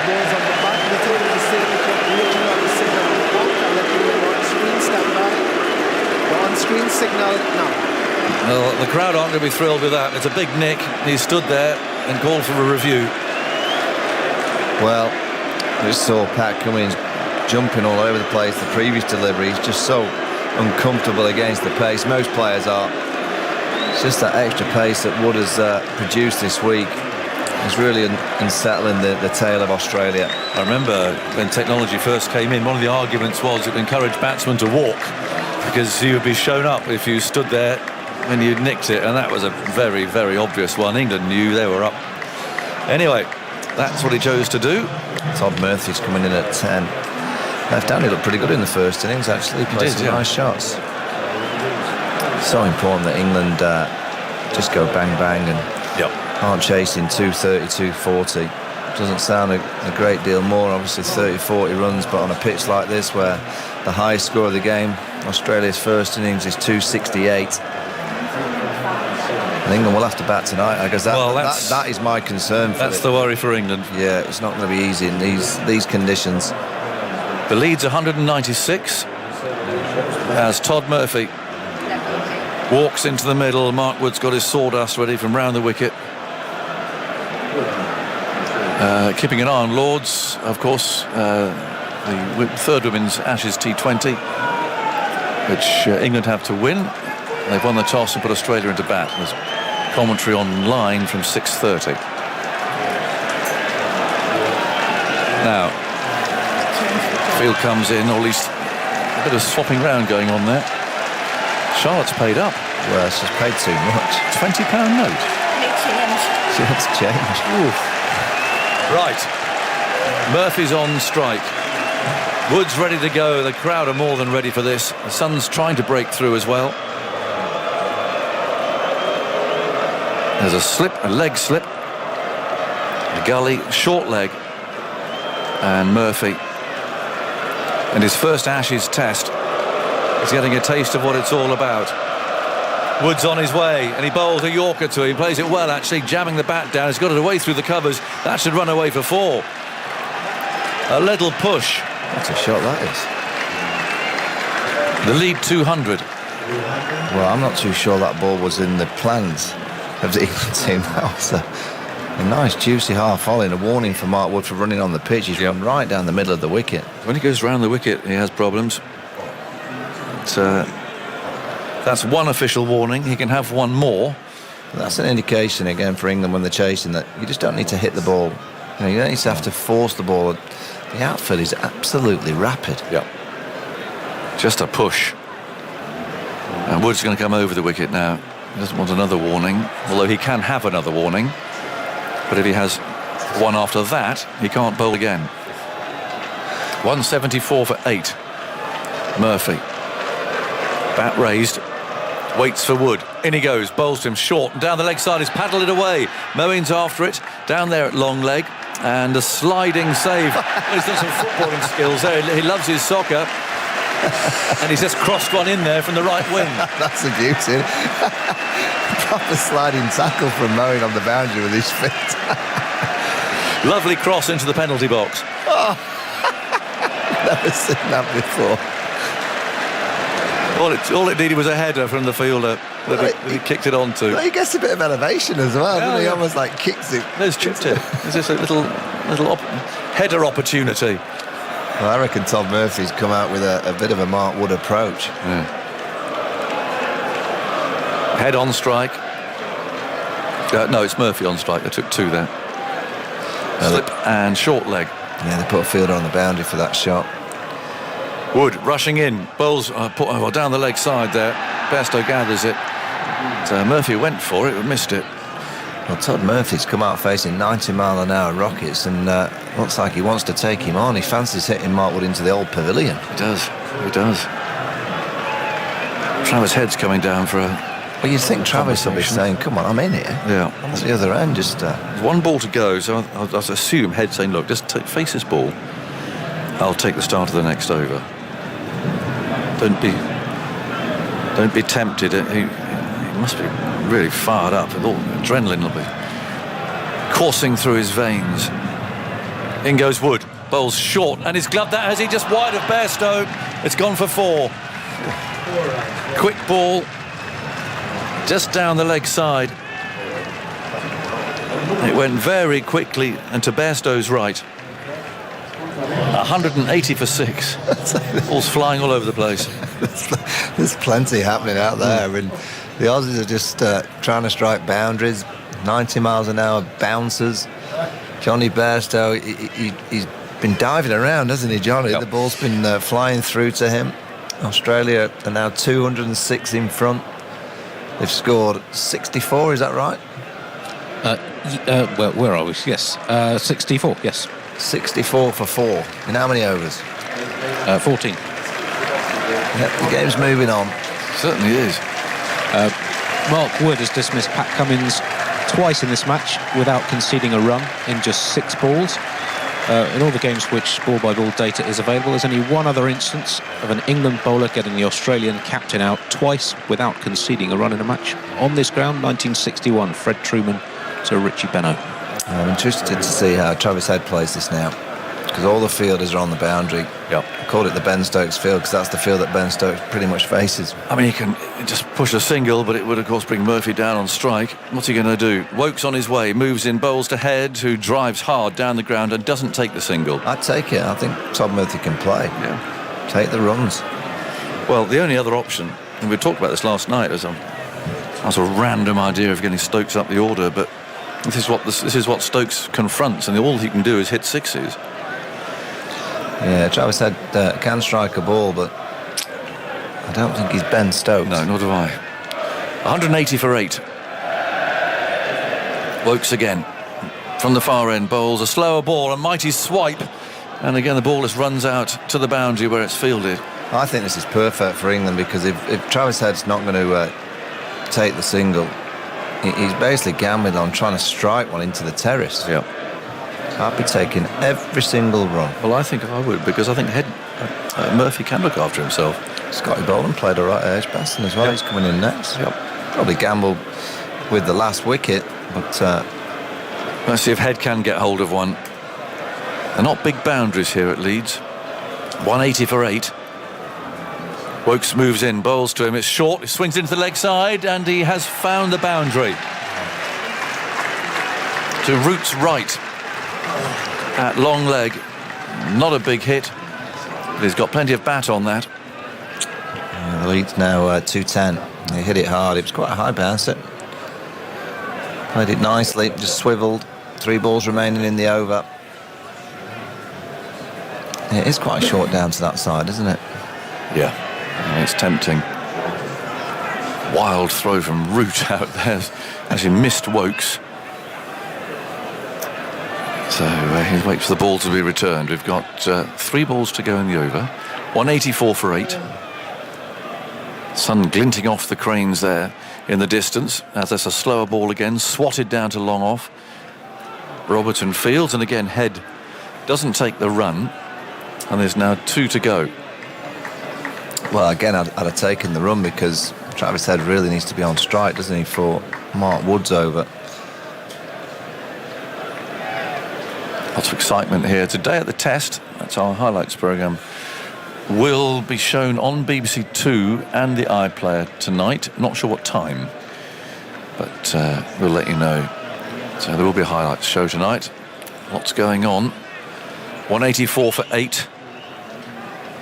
Here's Woakes, moves in, bowls outside the off stump. Again, a slower ball carved away. Moeen didn't see it. I'm not sure he'd have got it anyway, but he simply didn't see that and didn't move. I've got a tactical manoeuvre by Stefan Schemmett. Right. There's one for you, because he said if England bat tonight... I'm just making room, so I'm making room for Jim here. Well, I'd like your opinion on this one. You'll like it. You'll like this one. Stefan says if England bat tonight, you send in the Nighthawk to open. Oh, well, I'll definitely have him padded up. Nighthawk smashes 20 or 30 straight away. When he was stood down, wasn't he, for the first innings? And did you like that? Oh, Wood and Broad. All guns blazing. It would be furious. It might be fast. Don't rule it out. Lots of conversations at the moment. There is another ball to go in this over. Down there at the far end, involving 4. Woakes, Stokes, Robertson and Broad about this last ball. What do? Do they try and keep Head on strike? This will be the discussion. And bring the field in? Or do they keep the field back? That's what they're going to do by the look of it. Unless he bowls a high bouncer or something, or fires one down the leg side. In comes Woakes, bowls, and he does fire the bouncer down the leg side. It's been pulled, and he'll take a single out to deep square leg. So Head able to keep the strike. It leads 215 and 189 for 8. Bit of a grimace there from Woakes. He'd rather let Head get away with that. But 189 for 8. Michael, I'm going now, and Jim's coming in. Yeah, it's Travis Head on 43. Todd Murphy's got to 10 quickly. Australia lead by 215. England just need the 2 wickets to get the pads on. And it's glorious over Leeds Town Centre now, where the weather's been rolling in all day. It's a nice evening. I think we're going to play till 7:30, Jim. 7:30. I think that's when we can play to. Is that right? Oh well. The Aussies will be getting the ball in hand soon. You maybe. Steve Waugh used to have a philosophy when he was batting with the tail. He just trusted them. He just took all the runs he could get. But this seems to be the preferred method, isn't it? When you've got an established batsman, try and manipulate the strike, control it. Yeah, I think you'll find it a little bit harder to take on Mark Wood, Travis Head. He does get into the pads a bit, though. Let's see where it ends up. There's a pronounced onside field. 5 on the onside, 3 on the boundary. There's that fly third man and another one on the boundary in the corner pocket, as well as a deep point and a long off as well. And now the short leg is going out towards square leg. So he can take one almost anywhere, but where can he get a 4? That's what he'll be thinking. He'll probably scoop one through mid-wicket if he pitches up, hit him down the ground, but Wood is the man who can bowl the bullet and get a wicket. And England would love him to do that just now, because Head's a bit of a nuisance at 43 not out. 8 for 189.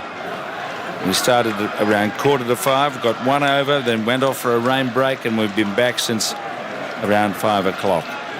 So more changes in the field. Yeah, we can't play till 7:30. There's 16 overs remaining.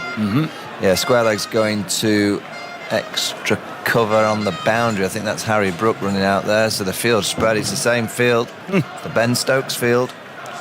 Look at this. Almost every man on the boundary. Wood starts the over. He runs in at Head. Head gives it room and tries to uppercut and misses.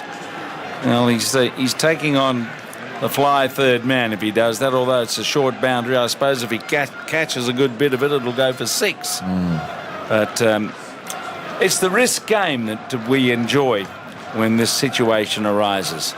And I think Travis Head will be taking it on if he can. Yeah, I think if I was Travis, I'd just stay still. Obviously, gets one to hit, you just try and hit it as hard as you can, but don't be worried about waiting until the 5th and 6th ball of the over when England have to bring a couple of fielders up. Ben Stokes in consultation with Mark Wood as he goes back to his spot at long on. Here's Wood running in towards Head. He gives himself room and pulls the ball away out into the deep. 4. He's pulled it for 4. He's pulled it out through mid-wicket. Well, that's the risk, of course, if you bowl this stuff, that if it's not quite right on this surface, if it's not a venomous top-edging shot that comes from it, Duckett had no chance in the end. So that's a bonus, 47. Jim, you've been watching Test cricket for years. Have you ever seen a couple of Test matches where so many baseball shots have been played? Well, I don't get it some of the time. I still didn't get when they restarted tonight that they didn't have a normal field for Travis Head. He was doing a bit. Yeah, he was, and he's 47 now. Yep. And he might get a few more, despite the boundary riders all over the place. Let's see. You'd expect this to be short as Wood runs in and bowls it. It's pitched up and he guides it, spears it away down to third man. Easy single, doesn't take it as he sent it down to Wokes in that pocket of the ground. Yeah, that was a technique that we've seen from Ben Stokes where he kind of spread that right leg to baseball back the short ball. And then he fired in a full one. And we've seen Stokes over the last couple of Test matches. He's just brilliant to kind of just glide any balls that have been full to him. Fred Trueman, if he's looking down from up there somewhere and he sees this field, you've got fast bowler, no slip. Oh dear. Everyone on the boundary. I just don't know. Yeah. Here we go. Wood runs in, he gives it room and he hits it hard behind square. And he wants a second run, he won't get it. Yes, he will. He races back and makes it easily. He pulled it out there between the fielders, and I think Root coming around the boundary collected it. 221 in front. Well, you see, that's 6 off the over, and we've now had 4 balls in this, so are they going to bring the field up? Because I'm sure Travis Head will take one if he can. No, they're going to leave. No, Ben Stokes is just moving from deep mid-wicket to kind of a wide-ish halfway house mid-on. That's it. That's the only change.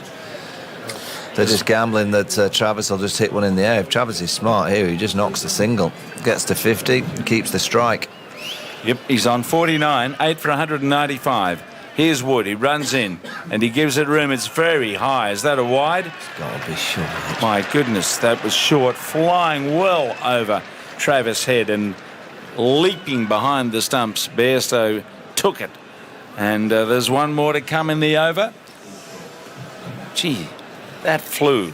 Must have been in the right half for it not to be a wide. Making it pretty difficult for Bairstow. He's already... That's a wide. That's a big wide, that one. Please. What are you blokes looking at out there? Anyway, that's what they decided. And now we've got a triumvirate going on below us of Stokes and Wood have come in to have a chat with... Robinson down in the deep. Yeah, the 3 fielders are up on the offside in the single. Ben Stokes is bringing square leg up now and himself to mid-on, so it's almost an orthodox field without the slips. We've still got 2 kind of, one fine leg, one wide fine leg, one fine third and one wide third. It's got to be short over the head, hasn't it? Here he comes, Woods bowling to Head. He pitches it up, he slogs him. It's absolute slog to bring up his 50. He's 53.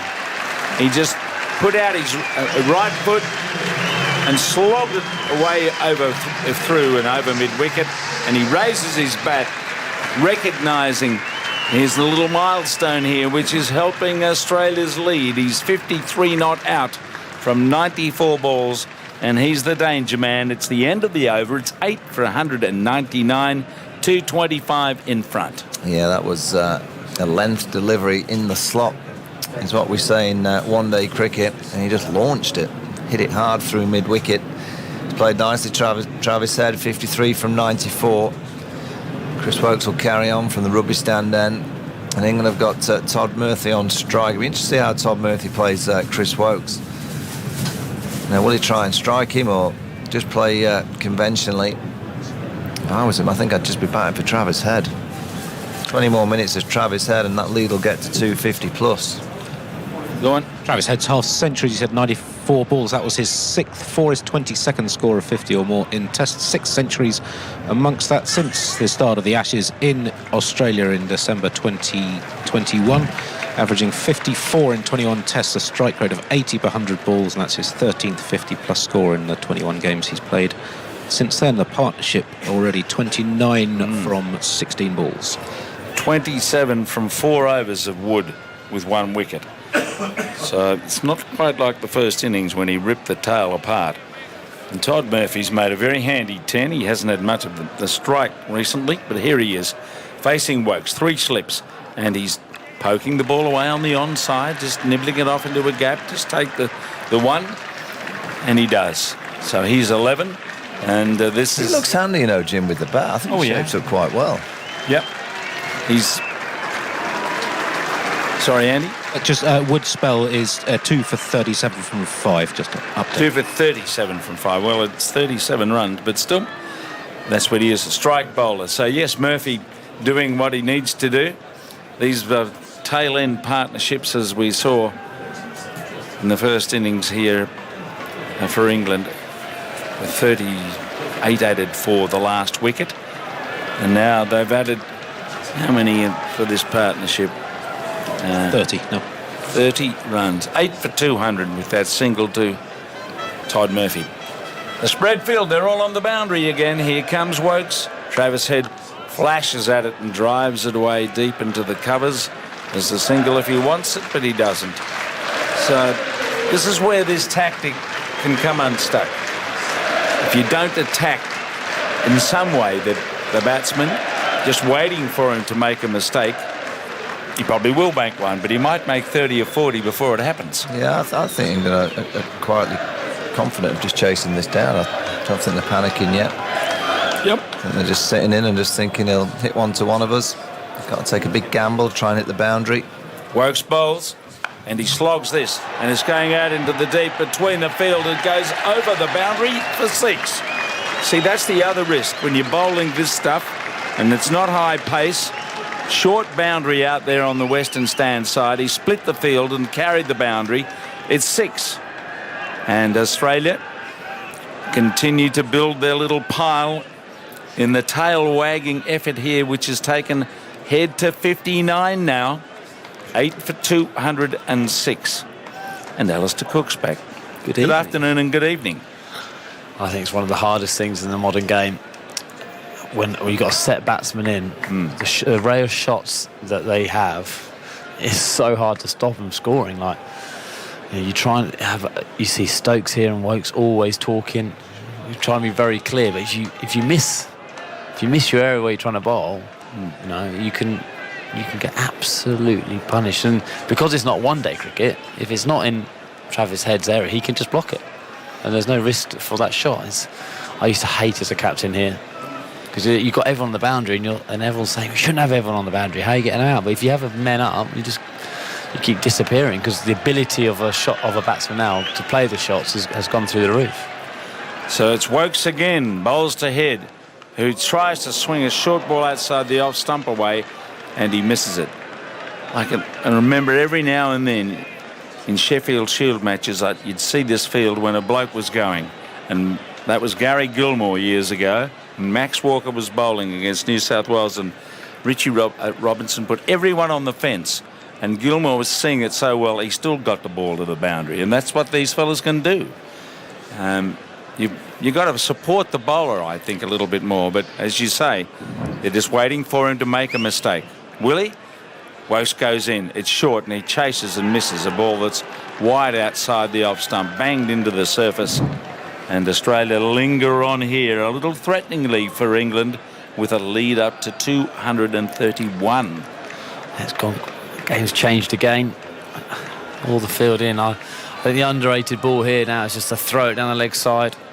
You've got a good amount of leeway in Test cricket. It's not like one-day cricket where it'll be instantly called a wide. But Todd Murphy can handle himself, so I don't think Travis Head has to panic and desperately look to get out, trying to get one. And I'd almost say, well, come on, Todd, you've shaped all right in your 5 balls. You start the over, and if you get me on strike, I'll go again. Well, we get this game delayed for many reasons now, DRS and concussion. Now in this session, we're having they're almost team meetings. Well, it's just everyone knows how important every ball is at the moment. It doesn't take much to set your field, surely. And does it take that long to get a message to the bowler as to where he might bowl? Anyway, there are fellas up saving one, catching positions, you could say. 2 left in the over. Head wants the strike. As Woakes bowls, he walks across and he digs it out with a squirt down towards third man. Very fine third man down there is Mark Wood, and they get the run. And that means that it's the end of the over. That was the last ball of the over. So Head's in the fast lane at the moment. He's 60 not out. Murphy's 11. And Australia 8 for 207 at the end of the Woakes over. Jim, do you think Australia were tempted to declare tonight and put a few overs in against England's batsmen tonight? You jeering me up. I don't think so somehow. But if you get Travis Head out? No. I wouldn't have thought so. Anyway, you've made a point. Speculative. I'm only teasing. No, you are, of course. But no, I think Boland can make a few. I think if you can get another 50 or 60, you might be happy. But will that happen tonight? We've got another hour of cricket here, potentially. So Travis Head is on strike.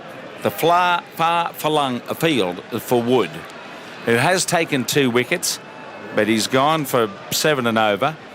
And Travis Head played him pretty well in the previous over.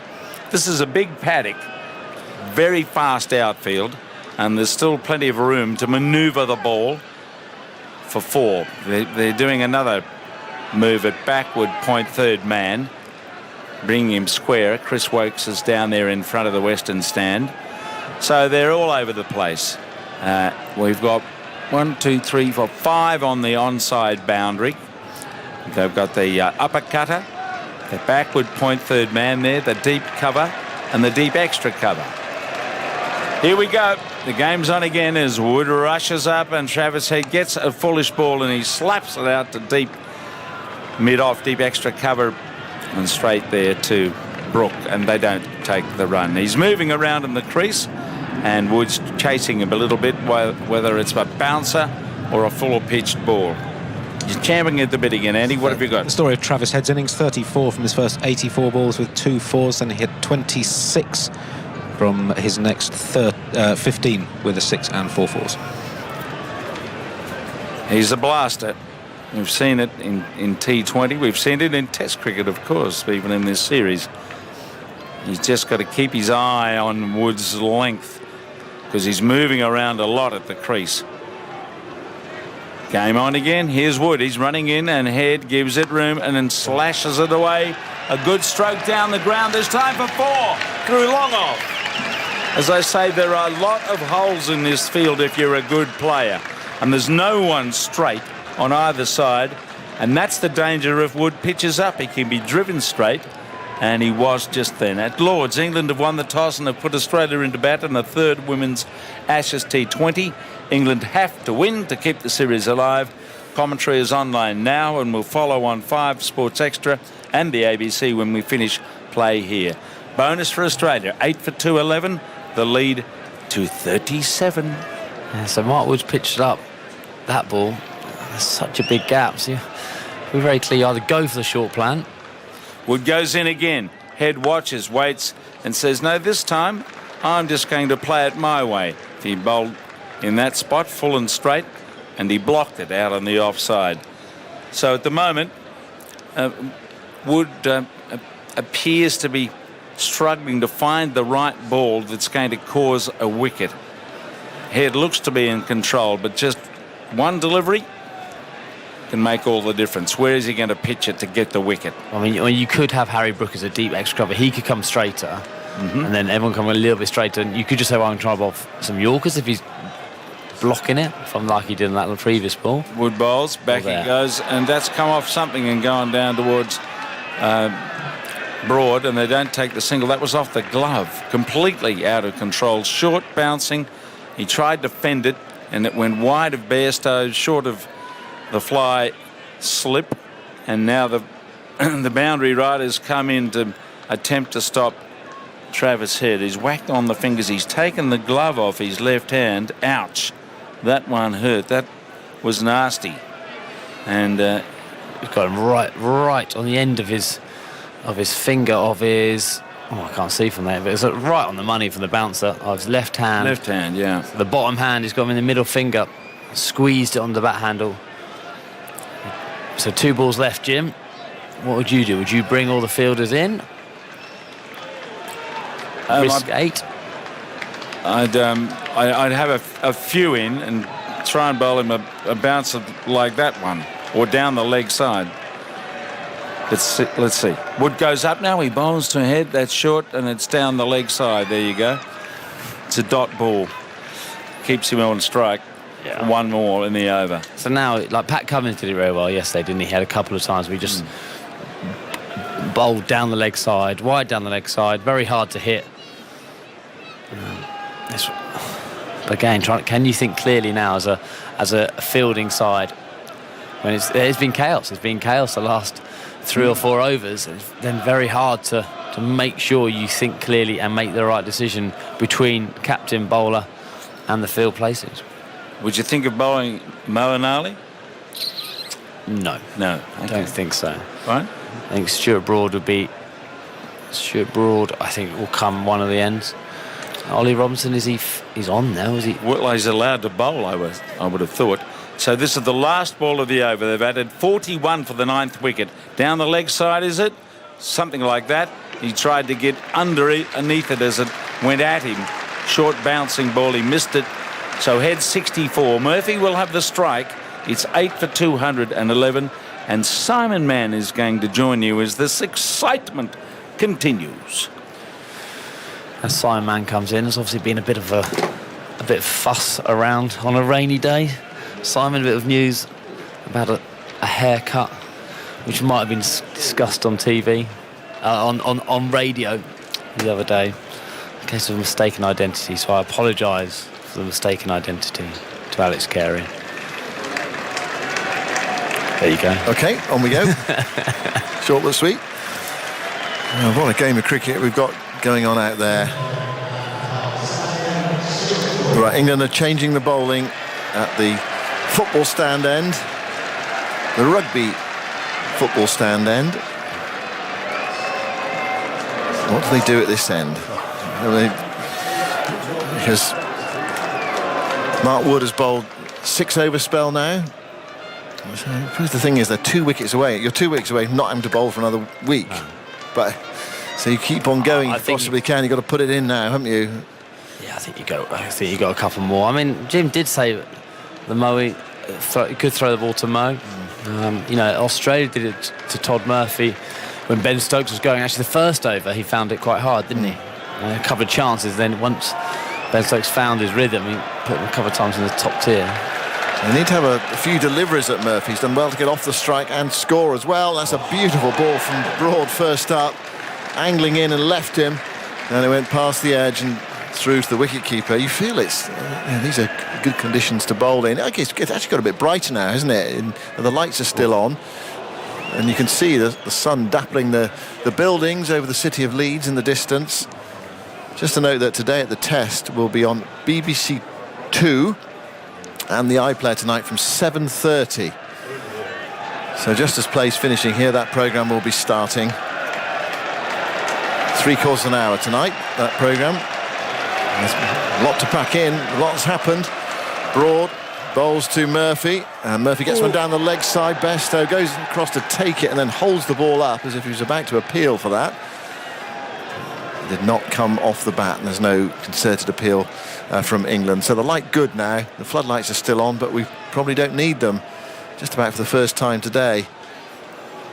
Well, we started with Australia on 116 for 4 at 4:45. We had 1 over, then it rained again. Players came off, came back around about 10 minutes later. 1 over now, 1 over? Yeah, and then all action since then. Wickets and runs. Australia 237 ahead in the sunshine now. Broad bowls to Murphy. Murphy gets one down the leg side, tries to flick it away so close to his leg stump. He's come a long way across there. You can see what he's trying to do, get across and play it away into the leg side. A lot of gaps down there. Yeah, he's really finding some movement, some real swing. You know, after the bat. Look at that, it's wrong-footed. Johnny Bairstow going down the leg side. He was right to go there. Good feet movement to get him down the leg side, but as it passed the stumps, it started swinging back. It's not easy. It's not easy keeping out there. And Broad just find a ball on off stump that leaves Murphy and takes the outside edge with this angle. It's away movement. Goes in now and bowls to Murphy. That's what he very nearly does. You cannot believe it. It's gone past the outside edge again. I feel it's almost the perfect delivery because it's not, because he doesn't take the outside edge. Well, is Todd Murphy good enough to nick a ball like this? You know, look at that, the angle he creates. I mean, we saw 2 to Alex Carey, which were unplayable. And that's another one of those balls you'll see in the highlights, just angled in. It's gone a long way, isn't it, with the swing, and you ain't hitting that. Fielder goes out towards the deep square leg boundary just to make sure that Murphy doesn't pick up a bonus 4. He's picked up a couple already. He's done well. He's 11 not out, supporting Travis Head. Broad with 3 slips, bowls to Murphy, and Murphy's caught on the pad, shout for LBW out. He's been given out. He was squared up by that delivery. Broad was appealing and celebrating, absolutely confident. Murphy has reviewed it. Well, why not in this situation with Australia potentially 9 down? What is it I'm right about there? TV umpire to director, we have a player review for LBW. What's the original decision is out. Height, I thought. I've already checked the front foot and it's a fair delivery. Let's move on to front down. Stuart Broad did the old sleb appeal, didn't he? He ran down the wicket, trying to convince the umpire that it's so out they don't have to turn around. Did turn around eventually. Now we're seeing face on now. How high is this? Oh, it's quite high. Doesn't appear to be any bat. Can you give me ultra edge, please, just to confirm? It's a long way back though, Murphy. It's been given out. Ultra edge coming up. Big gap between bat and the ball, flat line. Well, how high is this? How high is it? It's straight, but is it too high? Standing by Kumar for ball tracking. Could it be umpire's call? I think it's clipping. Or is it clipping? I think it's. I'm going right. I think it's right on the top. Jim thinks it's hitting the bails. Here we go. Ball tracking coming up. Original decision is out. Ball pitching outside off. The impact is in line, and the wicket's umpire's call. Kumar is saying that your original decision is out. I'll tell you when you're on screen. Stand by. On screen signal now. Umpire Damasina raises the finger for the second time. Relief for England there. The damaging 9th wicket partnership. Murphy LBW for 11. It was straight, all right. He was back on his stumps. It's just a question of how high it was, and I think we both felt, was it going to be umpire's call? Was it just going over? It was clipping according to the technology. So Australia 9 down, 211 for 9 as Scott Boland makes his way into the Headingley evening sunshine with the lead on 237. If England do have to bat tonight, in a way they'll be hoping to, because if they're not batting tonight, it means they've got 3/4 an hour more of Australia batting, or 35 more minutes of Australia batting, and that's Travis Head whacking it around. They'll be chasing 260, 270, so that at least if they are batting tonight, they'll be batting in nice batting conditions, in inverted commas. Okay, it's not easy just having that little spell, but you'd rather bat in this than what Australia were facing around about an hour and a half ago. Actually, I can't believe how much the conditions have changed. It's one of those days, it's been horrible, rainy, and then you get to the evening, the rain's done, and it clears beautifully. Stuart Broad's a big ball there. I know it's only one ball in a 5-day game, but one opportunity to get Scott Boland, who's not a walking wicket by any stretch of the imagination, but I mean, he's only averaging 6. I don't know what a walking wicket should average, but Well, it's probably about 6, isn't it, a walking wicket. But he did hang around when he was like watchman at Edgeworth. Really useful runs for Australia, as it turned out. 211 for 9. It's the last ball of the over. We've got 3 slips and a leg slip. Broad's taken 2 for 45. Bowling from the far end from us, the football stand end. Bowls now to Boland, and Boland gets a full ball as half an appeal from behind. He missed it. It was Yorker length. They nearly bowled him, actually. But he survives.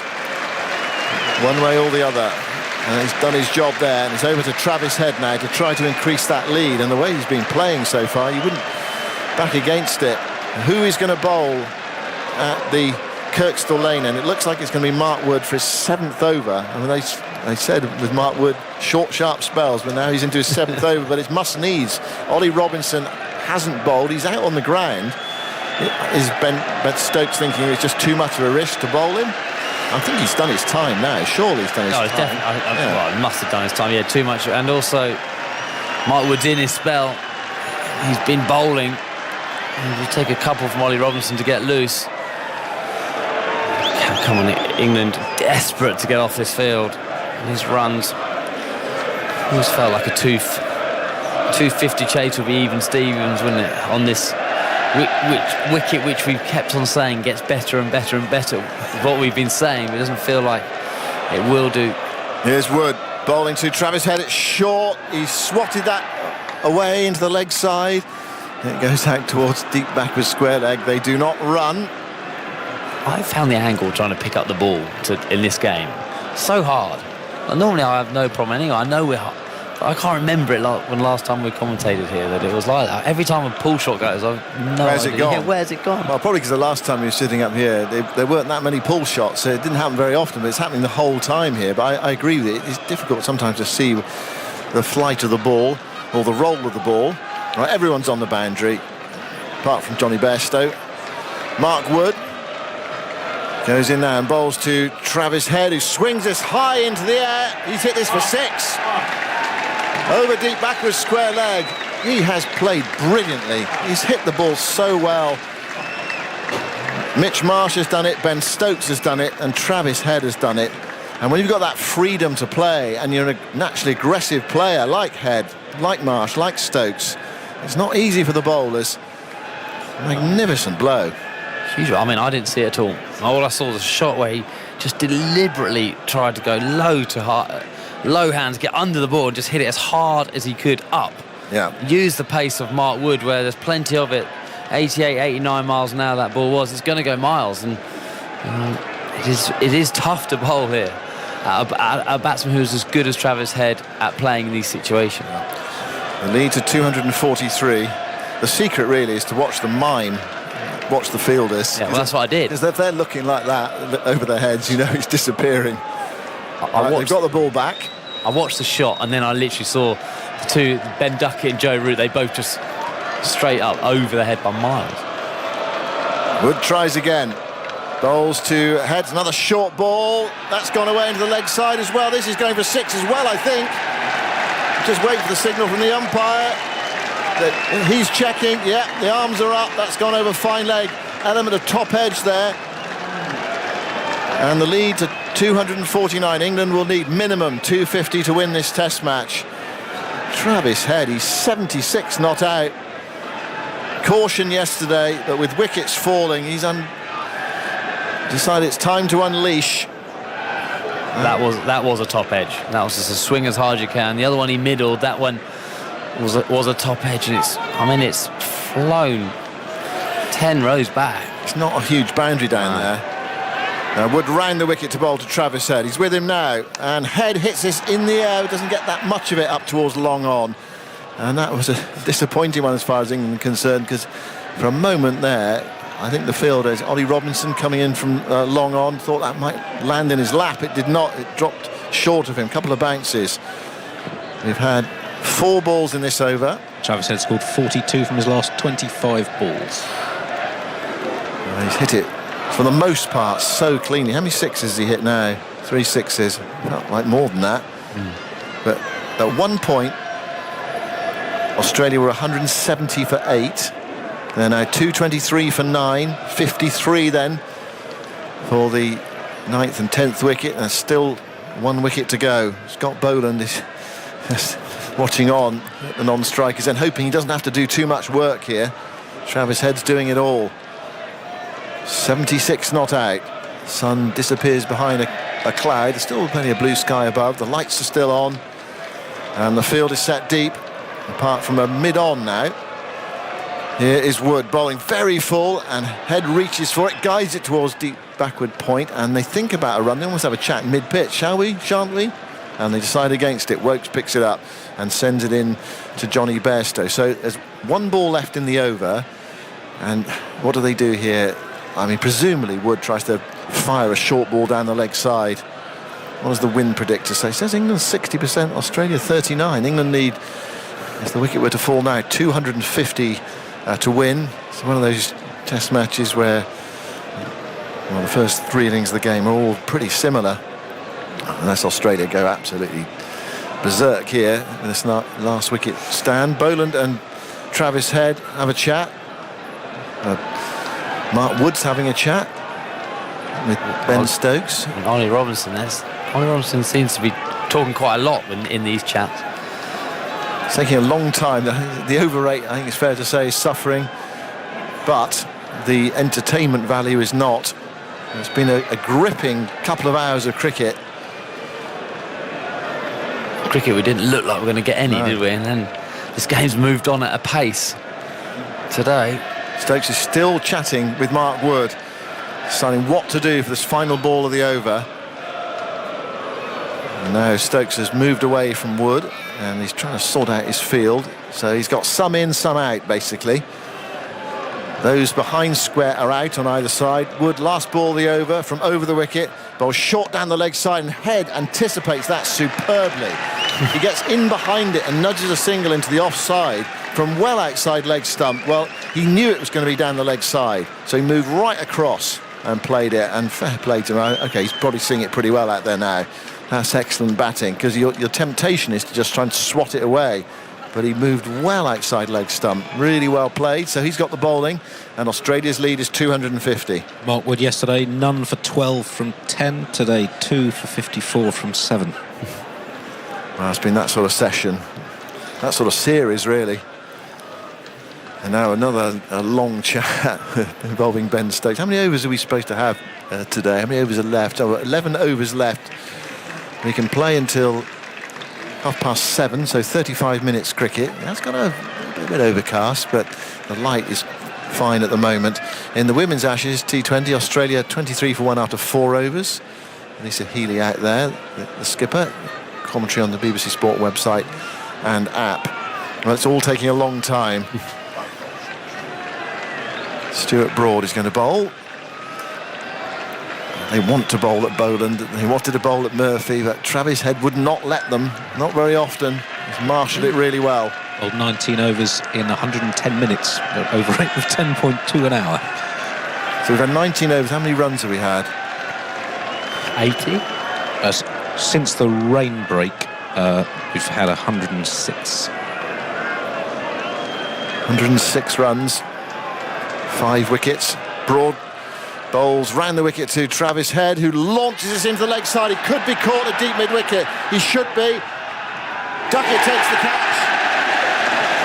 Australia have been bowled out for 224.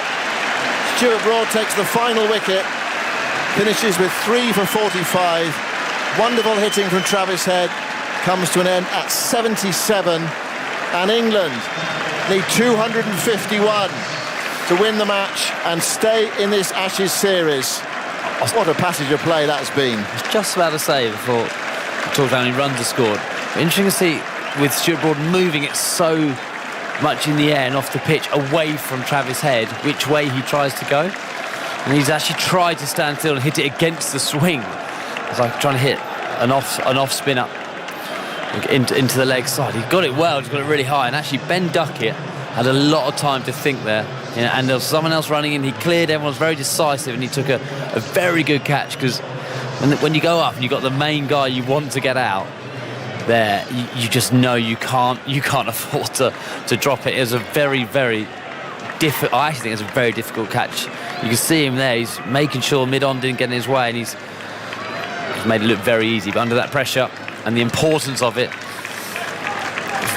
good catch. Yeah, he was sort of holding off the player running in from long on, saying, no, don't come close to me. I got this. And he was absolutely right. He pouched it very safely. So 224 all out. I reckon Australia scored 108 runs today. They lost 6 wickets, so 6 for 108. I think England might have taken that at the start. I mean, you get greedy, don't you? But you get greedy in the conditions. You get greedy with when you get one early, and opposition are allowed to play well. Everyone's going to talk about the tactics, the short ball tactics early to Travis Head. They pitched it up. It is what it is. You make a decision, don't you, as a captain? This is how we're going to go. But it's brilliant. Again, another brilliant session of cricket, of entertainment. There's none of those conversations you sometimes have to have, do you? Like here on the on the radio, because every ball is either nipping past the outside edge, going for a wicket. Yeah. 224 then, so 108 for 6 in 19.1, was it? 20.1. 20.1.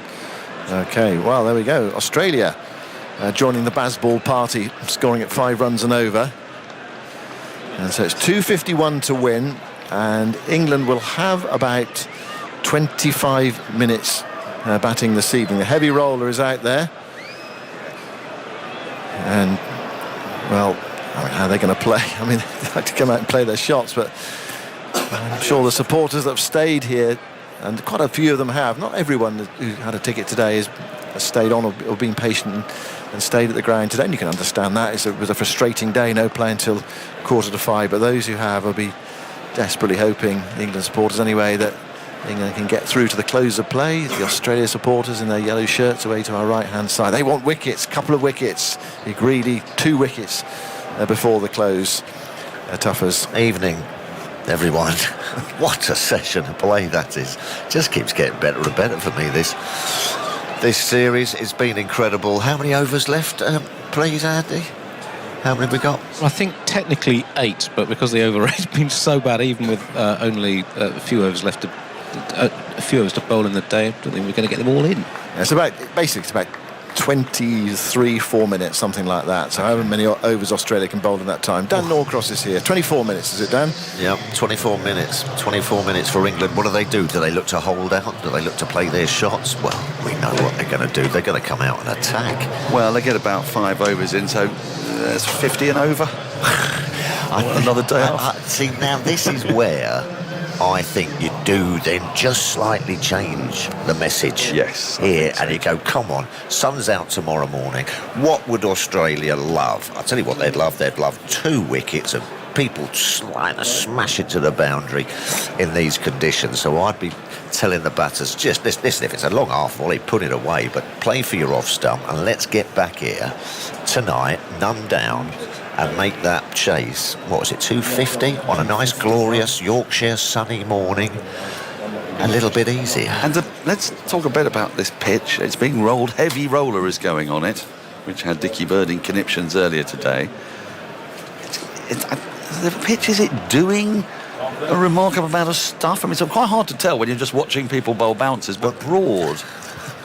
Well, we're Broad, when they decided to pitch it up, Broad and Wokes, I thought coming up the hill from the football stand in, I thought they just got a little bit of extra bounce, and it was tricky. Those wickets, Wokes got Carey dragged on, tried to lift his bat, Mitch Marsh as well. So I think it is doing a little bit. When there's been rain around and we've had that virtually 3/4 of the day damp and rain and everything, it does just fire the pitch up a little bit. So please, for my mind, England, play for your off stump, get 10 wickets in the hunch for tomorrow, because I think it will not do so much tomorrow when the sun's out. Well, yes, Andy Zaltzman, what have you got for I don't think we haven't done the bowling figures. Oh, do you want to do that? Shall I do it? Why don't you do it? You love doing it. In the style of what? We'll come back to that, because we have Melissa Story for an update about the women's game at Lord's. Hello, Dan. Well, the score is 37-2, Australia being put into bat. It was the captain, Healy. She was dismissed for 16, trapped leg before wicket by Charlie Dean. And McGrath has just gone for 10, being caught at mid-off. So Australia, as I say, 37 for 2 just at the end of the power play.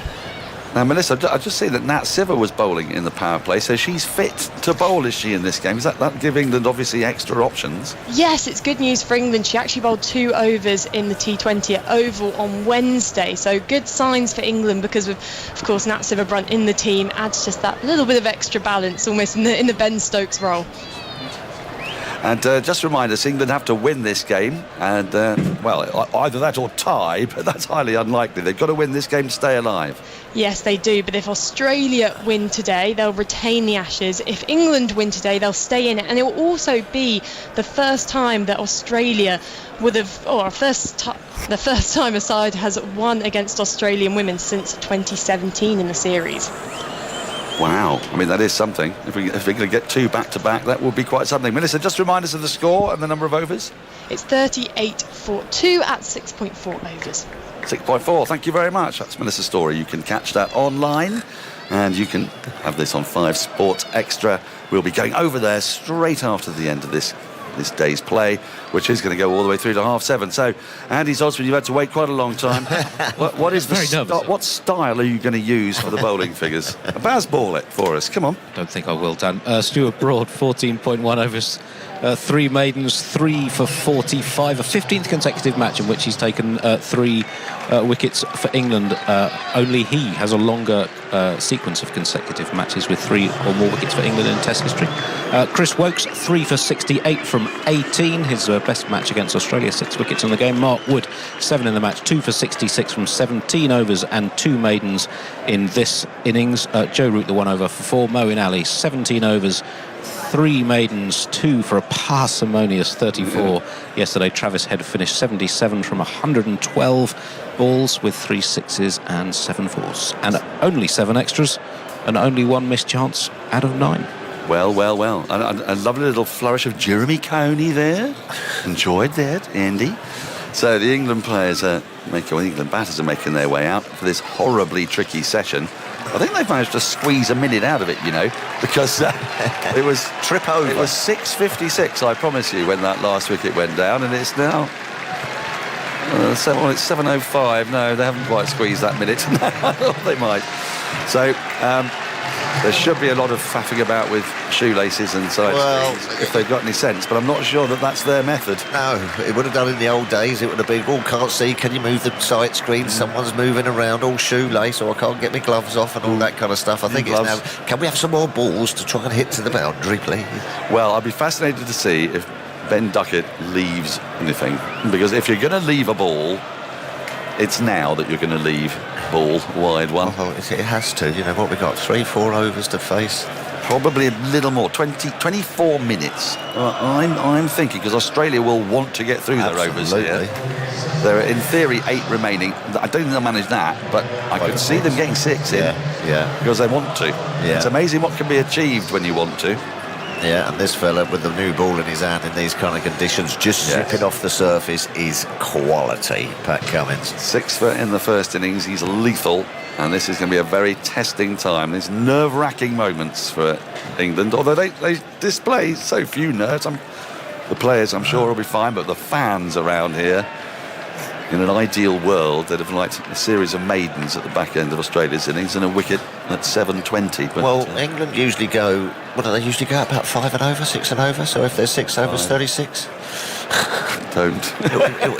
It'll take a chunk out, that's for sure. Yeah. Now, you saw the win, Viz, and it has England at 2-1, they're 66%. Yeah. 2-1 on, 33% Australia, 1% the draw, just in case there's some weather around. 3 slips, gully, point, mid-off, mid-on, deep square leg and a long leg for Cummins' first ball. He's into Zach Crawley, the sun is out, the shadows are lengthening, the lights are on. Here is Cummins, and Crawley gets a run off his first delivery, working it out to deep backward square leg.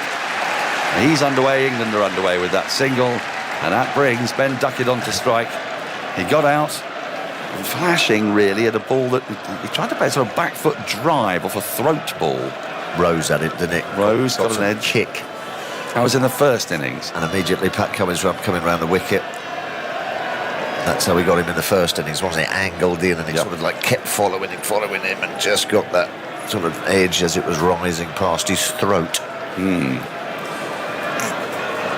So Duckett is just doing a little bit of shadow batting at the moment, which is no bad thing. Taking a little bit of time out of the game that way. Cummins going to hurtle in around the wicket from the Kirkstall Lane end. Duckett works this full ball to Boland at mid-on, and there's no run, right out of the middle of the bat.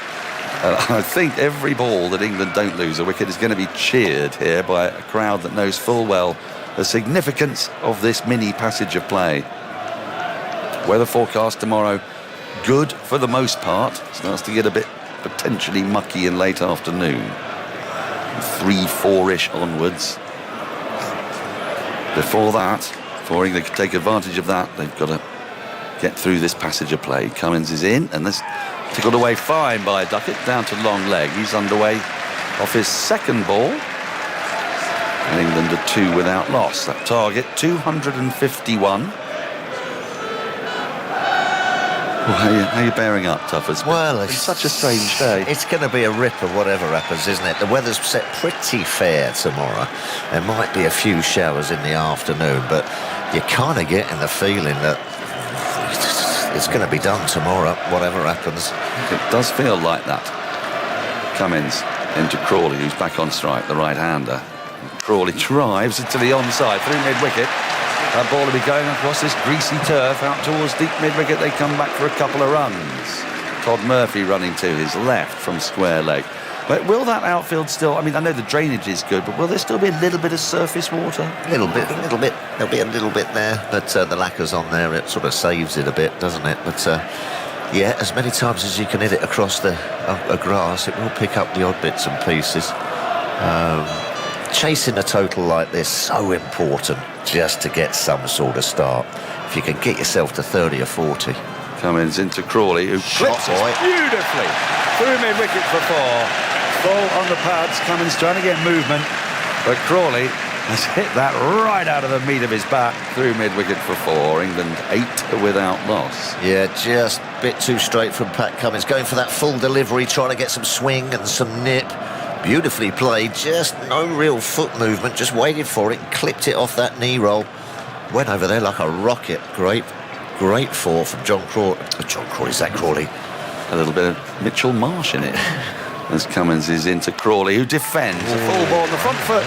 Back to the bowler. End of the first over. England 8 without loss. The clock just ticks around to 10 past 7. 20 minutes to go. 5 overs more. Maybe 6. That's what England need to survive. They haven't played that over like they're trying to survive, but there were runs off. How many balls in that over? 4 of the 6. Yeah, if you're in this situation, I've been in it many times actually, when you're chasing a total, if you just don't give early wickets away, that's the only thing that gets people up and about in the bowling side. If you can just nullify that new ball a bit, it doesn't have sort of put you back as a bowling side. I mean, we have changed our view of what constitutes a smaller chase. You know, 251 30 years ago, 20 years ago. Was a mountain to climb. That was a 4th inning. Oh, I don't like that. But just in the last few years, the nature of the game has changed. The outfields are faster as well, I suppose. The bats are bigger. It just means those numbers look a bit different. But got to say, you know, England didn't get 251 in their first innings. No. Stark is going to bowl for the football stand end. Into Duckett. 3 slips in a gully. Duckett gets one short, which he tucks around the corner. 2 fielders converge, Murphy and Boland. And a single is now added to the total. Duckett for me, to 2, 9 without loss. Zach Crawley put away that really sort of like that off drive to that wide one where you lose your shape and you follow it. That's what Mitchell Stark's going to be looking to do. Obviously, he's going to see if there's any swing back in as well, but sometimes he just gets a little bit too slap happy on that wide delivery, Crawley, and nicks it or can drag it on. I just put that away this evening. If it's on your pads, you know, look to pump it through that leg side. 3 slips in the gully waiting for the outside edge. Here we go. Here's Stark. Runs in to Crawley. Back raised, upright stance, and lets this go outside the off stump, and Tuffers is like a jack-in-the-box. Wow. You've just seen a leave. I know. That's good. That's good game management. You know, you can't take the driver on every golf hole, can you? You know, you've got a 150-yard par 3, you take a little 7-iron, don't you? Right. So, or a Mashy Niblick. A Mashy whatever that is. Niblick, yeah, so just keep the big one-wood away from that booming off drive. Mitchell Starc is a canny operator. He's running in now. Crawley waits. And then he drives into the onside, thick inside edge, rolls out into the onside, gets a single for it. England into double figures. 10 without loss. Crawley 8, Duckett 2. I've missed commentating with you at the back end of a game. You sort of exist, you live in every ball, don't you? You know, we like this game, don't we? Yeah, we do, yeah. And we like exciting finishes, especially in test matches, and they've delivered every single game, and this is going to be another crackerjack. Yes. It won't be done until it's done. I know it sounds silly, but anything can happen with this England side. They can either blow it away or look like they're going well and then lose 3 on the short ball or something. Well, it's never easy. No, it's not. Never done in that way. Starc into the left-handed Duckett. And Duckett defends on the front foot, firmly up to mid-off. A good, firm defensive push. You're looking... Has that relaxed you a little? Well, it has a little bit. It just doesn't look quite so frenetic from the England openers, like they've read the situation. It's 13 minutes past 7. We'll be counting down every minute here. Is there a night watcher padded up? Do you think it's the Hawk? Is it the Hawk? It might be. The Hawk? Might be the Hawk, or perhaps a Wood. Is he unfurling his wings? Yes. Starc into Duckett. Duckett gets one down the leg side. They've gone up for a big appeal. They like it. Umpire Damasceno is unmoved. And now there's going to be a chat between Carey and Starc. He's saying, what did you see? And Cummins and Carey and Starc. Oh, they've gone upstairs. Right, so drama here.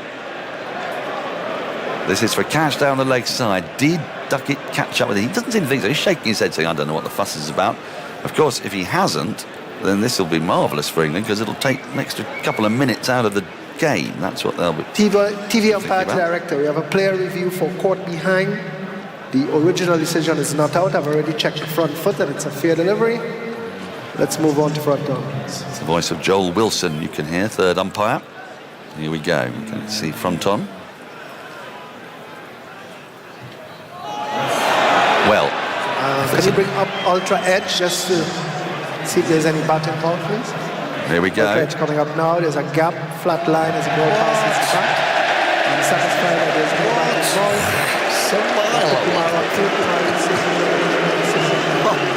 Well, the only disappointment for England there is that decision was so easy to make that not really taken more than about 45 seconds out of the game. But that was a long, long way from Duckett's bat. And Australia have burnt a review at Headingley in a run chase. Oh, does that mean something? I wonder. Is that a no? Where's Glenn? I hope he's all right. Starc into Duckett to complete the over, the second of the innings. Duckett edges and gets it just through second slip. It's rolling down towards the boundary. He picked up about 25 yards inside. And they get through for a single. Need to see that again to see if it carried. It went through very low to second slip's left, but Duckett has survived. Playing at a ball in the channel for thick edge. Moves to 3, 2 overs gone, 11 without loss. Let's take a look at this again. Tough, has this carried? It's a good delivery. It bounces. We said there was some bounce. Not carried. Very nearly, just on the bounce. A half volley to Steve Smith. Surprises me, really, because that did just get up a bit. I played it quite nicely with sort of soft, low hands, Ben Duckett. If he'd have pushed out at that, it would have carried. He's not the tallest, though, so the sort of what bounce looks like to Duckett is a little different, isn't it, in a way? Right, 14 minutes to go until the close of play. 4 more overs, maybe? Guess it depends if wickets fall. Cummins is going to start in. Third over of the innings. He's into the left-handed Duckett, round the wicket. Duckett drives at a ball in the channel and misses. There was a ball. There was a ball to leave. We've got our answer. He's not leaving it. No, it's a bit of a Stuart Broad delivery, isn't it? Sort of to the left-hander, angled in and then nips away. He's so wide. I mean, that is about, what, 6th, 7th stump that he's having a little bit of a driver. At least 8th, 9th stump, perhaps. Yes. You want to believe in them. If you nick one of those, call, you go into your corner and keep your head down in the dressing room. Just watch them go past. Cummins into Duckett, who advances and gets nasty. Bounces on him and gets a bit of glove or bat handle, balloons into the onside. It's tidied up by Head, there's no run. That's a good idea. Have a little walk around. Yes, now they call for the physio. Yeah, very slow physio. Very slow running physio. Yes. Now, England have done this. Every team would do this. Every team would do this. I mean, at its most egregious, it was probably Cardiff in 2009. In fairness, that has hit his bottom hand flush on it. Yeah, that's all. It's going to hurt. But now someone will have to come out and have a look and apply a magic spray. And where is the physio? The physio's nowhere to be seen yet. Oh, there they are. Oh, there you go. They're moving at some pace. Yeah. Certainly better pace than they did at Cardiff in 09. Yeah. Drinks are being brought down as well, Andy. We have seen the strategic advantage of time wasting today. Essentially, England bowled 20 overs in the time allotted for 29, an hour and 56 minutes. Those overs disappear from the game due to the regulations, so it's extremely crafty. It is in the crafty. context of the series and the spirit of cricket, it is covered by the unfair play law, but the umpires never do anything about it. So, well, he got one smacked into his hand, so let's just hope it's not broken, because that looked painful. It was painful, and that did bounce a little. We're being reminded on our screen of just how many times the ball has bounced a bit today. This is going to be a bit of a passage. Take a bit of passage of time, I would think. The physio's now manipulating Duckett's fingers. Yeah, ow. Yes, that one. Ouch. He's not really flinching. He could do with flinching a bit more, really. Flinch, man, flinch. Each finger's being checked. He can make a fist and he can open it out. He's now having a drink. As the shadows lengthen and the time ticks over to 19 minutes past 7. Well. There's a bit of spite. We were talking about the pitch, weren't we, earlier? And there's just that little bit of spite in it. I mean, that's a sort of a good length delivery, which Duckett played perhaps a little bit low, but it really caught him on the rise. He's going to be a handful here, Cummins. Question is, how many more overs can he get in tonight? He'll get this over and one more, I think. So he's probably got 10 balls to bowl tonight. This reminds me so much of that time at Edgbaston in the first test when the clouds were looming and England just had to survive a short period, and they didn't actually manage it, did they? I think Crawley and Duckett both got out in that little passage of play. So time ticks over now to 7:20. A couple of balls have been bowled in this for third over. Cummins is in to Duckett. So he's resuming. He slaps it through extra cover for 4. Well, his hand must be okay. Short and wide is very similar to the ball that Stokes smashed for 4 to win the game 4 years ago. Oh, there's lots of comparisons knocking about here. They keep coming. Oh, and there's a little bit of sunshine up there. I can remember that. Well, there's nothing new, is there? 15 without loss. Duckett to 7. At target 251. Cummins with ball in hand. Rushes in. 3 slips and a gully. And Duckett drives down the ground. I think this is going to be 4 as well. What a beautiful on drive that was from Duckett. A sumptuous shot. Got onto the front foot, didn't make a large stride forward, right out of the middle of the bat, straight back past the bowler for 4. Gorgeous. Short and wide, put away. That's one of his shots, the sort of cuts and the pulls and the sweeps. But this time, puts it a little bit fuller and just gets himself into a beautiful position across onto the offside, and just sort of like leans into it and gets it in the middle of the bat. 4, whistle to the boundary. 19 without loss. Cummins in to Duckett. Duckett turns this into the onside. It's fielded at square leg. There's no run. I tell you, whatever happens, and you know a commentator can't jinx anyone, it's not possible. No. I love the way that he's approaching this. Duckett. By which I mean he just looks confident of playing his shots. Yes, not thinking. The ball's there, he's playing his shot. when it's in your little sort of box, you know what I mean? You've got your box where you don't have to get your hands out too sort of wide, and you can just sort of stay within your box. When it's in that area, give it some. It's just those wide ones that worry me. Cummins into Duckett. Lovely. Clips it into the onside. He's going to get a single for it as Boland chases after it. He wanted to. Crawley sends him back. 3 overs have been bowled. England have got off to a flyer. No surprise there. 20 without loss. Duckett 12. Crawley 8. More from you, Tuffers, with 8 minutes of play left today. Probably 2 overs. Australia will try and squeeze 3 to take you through the stumps and beyond. There would Jonathan Agnew. Well, these 2 openers have played forcefully and aggressively, but also they've been prepared to leave outside that off stump, and that's what's just shown a little bit of brains and a little bit of sort of game management and realising the situation they're in. A couple of good defences from Zach Crawley as well, so going about it nicely now. Still look to attack, but don't go flirting when it's so wide. Aggers. Yeah, 3 slips of gully. Stark from the far end moves in, bowls to Duckett. It's his edge slip, but it's gone safely over the slips and to third man for 4. Lovely ball from Stark, lifted. I would guess it took the shoulder of the bat. And not even Cameron Green, if he'd been playing, would have got a hand on this. It really reared high over about a 4th slip and down to the boundary. Another boundary for England. 24 for no wicket. It's amazing how the sun's come out for England too. The conditions in this game have just favoured England so much. You've got to be honest and say that. Yeah, there is some bounce from this end, John. Yeah. 24 for no wicket. Duckett waits. Bat raised. Stark moves in, bowls to him, and that's flicked away into the leg side. Only for 1. Boland throws the ball back again. Crowd just absolutely loving it, electrified by this. And now Crawley twiddles his bat and settles down once again as slips gather. 3. Gully's quite fine, and Stark's going to come round the wicket. Is he? No, he's going to come over. Duckett was in the wrong place as Stark grips the ball with his left hand. Crawley hasn't seen so much of the strike. Waits as Stark comes in, bowls to him. It's lovely off drive. But straight to the fielder at mid-off, and there's no run. Yeah, don't mind that. As you say, it's only just outside that off stump. It's when he goes wide and goes fishing for it, Mitchell Stark. Crawley, this time of night, just let it go past. But they've taken a nice little chunk out of this. Dawn, I was going to call you Dawn then, sorry.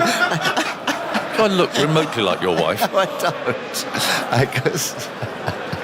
I don't think I do. I mean, I'd be flattered if I did. Sorry. I do. Very glamorous lady, but I don't know what happened there, Tuffers. Movement behind the arm. Australia 82 for 3 in the women's T20. More booing. Crawley twiddles his bat. Another recalcitrant member down there at the far end, declining to sit down, maybe doing England a bit of a favour here. Yeah. As time ticks away, but it's an open door. I think it might be Mr. Crawley. Anyway, he's happy now. 25 for no wicket, halfway through the 4th over of this innings. The target's 251 for England. Stark moves in, bowls to Crawley, lets that go through outside the off stump. Nice. A lot of calm composure. Yes. 95 for no wicket. Good work. There'll be another over after this one. Yeah, they're reading the situation here, Rackers, I think. Which is good. But they have taken a bit out of it, you're right. They want 226 more to win. 25 for no wicket. Still more movement up there. Or at least Abadar Masina saw something. Now, Stark turns. Sun fully out. Floodlights on still. Runs towards us, bowls to Crawley. Again, a very late decision and a good one to let that go through. Crowd love it. Canny lot up here. Love the boundaries, but love a good leave as well. Nothing wrong with a good leave, especially when it's getting towards the end of the day. Not long now. A little bit of sea movement there for Mitchell Stark. There is still a bit of something in this pitch for Australia if they are patient tomorrow and you just get the feeling that you could get 2 or 3 or wickets in a bit of a cluster. That's what they'll be hoping for. Last ball of the over, and there'll be 6 balls after this one. Stark moves in, bowls to Crawley. It's wide of the off stump. They could easily let that go. Ball whistles through to Carey. Australia desperately want a wicket in this session if they can. And they've got 1 over in which to do it. Who's going to bowl? Cummins hasn't been at his best, and he's going to make a change. Boland is going to come on and bowl the last over of the day. Yeah, 17 from Cummins' first 2 overs. That's the joint most he's ever conceded from his first 2 overs of a Test innings. Also conceded 17 against India in the 4th innings of the World Test final just a month ago. So Boland into the attack. 25 for no wicket. The crowd boisterous, not going anywhere. Just loving this final gripping, and we have to say unexpected session. Oh, it's been cracking, isn't it? So glad that they managed to get out there, and the people who have stayed to watch it have been, royally entertained. The last 2 wickets added 54 for Australia. I must mention Travis Head 77. Oh, great knock. Excellent innings. So they added 108 runs for the 6 wickets. Oh, change of bowling. 20 overs. So Boland's going to bowl the last. There's 3 slips, and that gully, as usual, quite fine. And Boland's going to bowl round the wicket to Duckett. And he's on his way, moving in, down the slope, past the umpire, bowls, and Duckett gets a thick edge.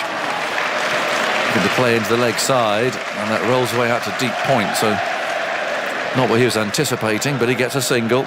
England don't mind how they come. 26 for no wicket. To score these runs to keep the Ashes going, keep them alive. Wasn't a bad ball that from Boland, just nibbled away a little bit.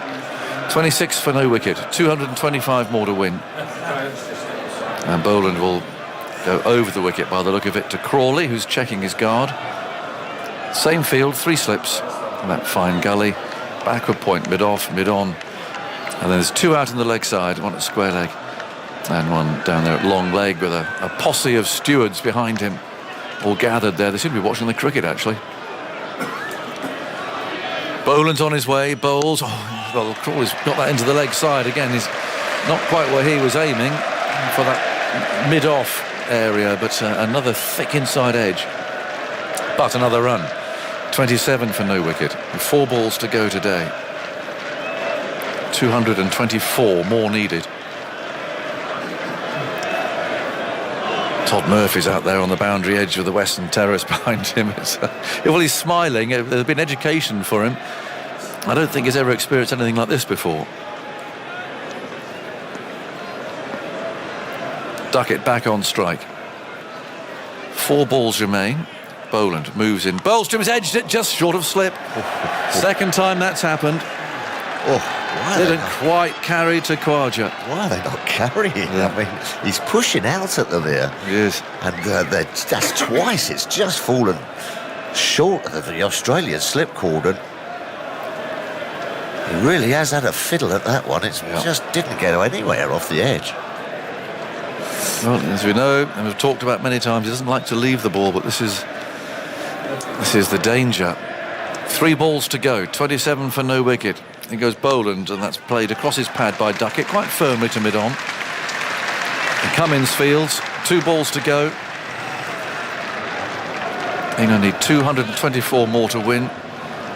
The Nighthawk, if he were padded up, would be pacing, wouldn't he? Well, no, he's taken them off now. He can't get in. No, he can't. No, View.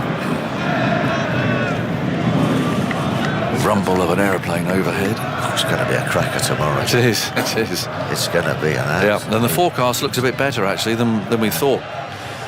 2 balls to go. Boland moves in, bowls to Duckett, thumps into his thigh pad. Picked up by Head. So Crawley knows he'll resume tomorrow.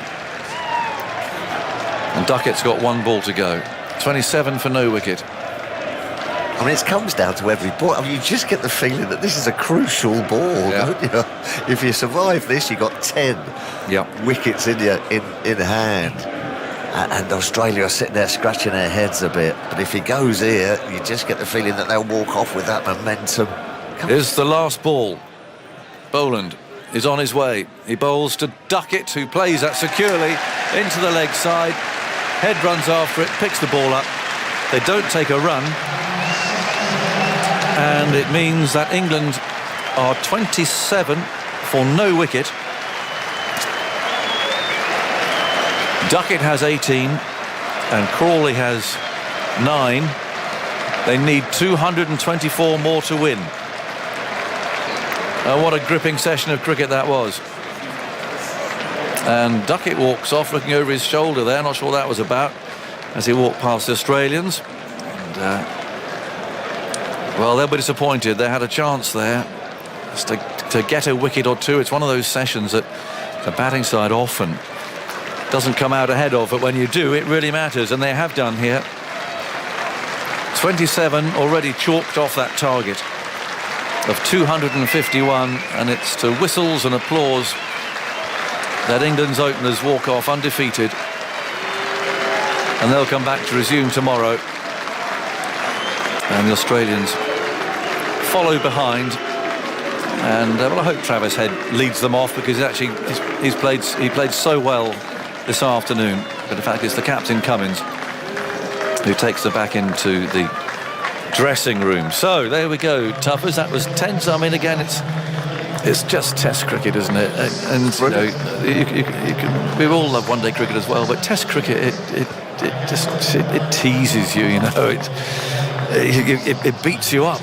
The emotion of it all, the excitement of it all. It's and it just delivers on every scale, doesn't it? This series against Australia, even from a frustrating day when you lost 2/3 to rain, you just think, well, what's going to happen? And, you know, it all happened. England bowled beautifully, like Chris Wokes, Stuart Broad and Mark Wood came flying in and wrapped up this Australian batting line-up, even though Travis Head had given them some sort of total to defend, but you just get the feeling that the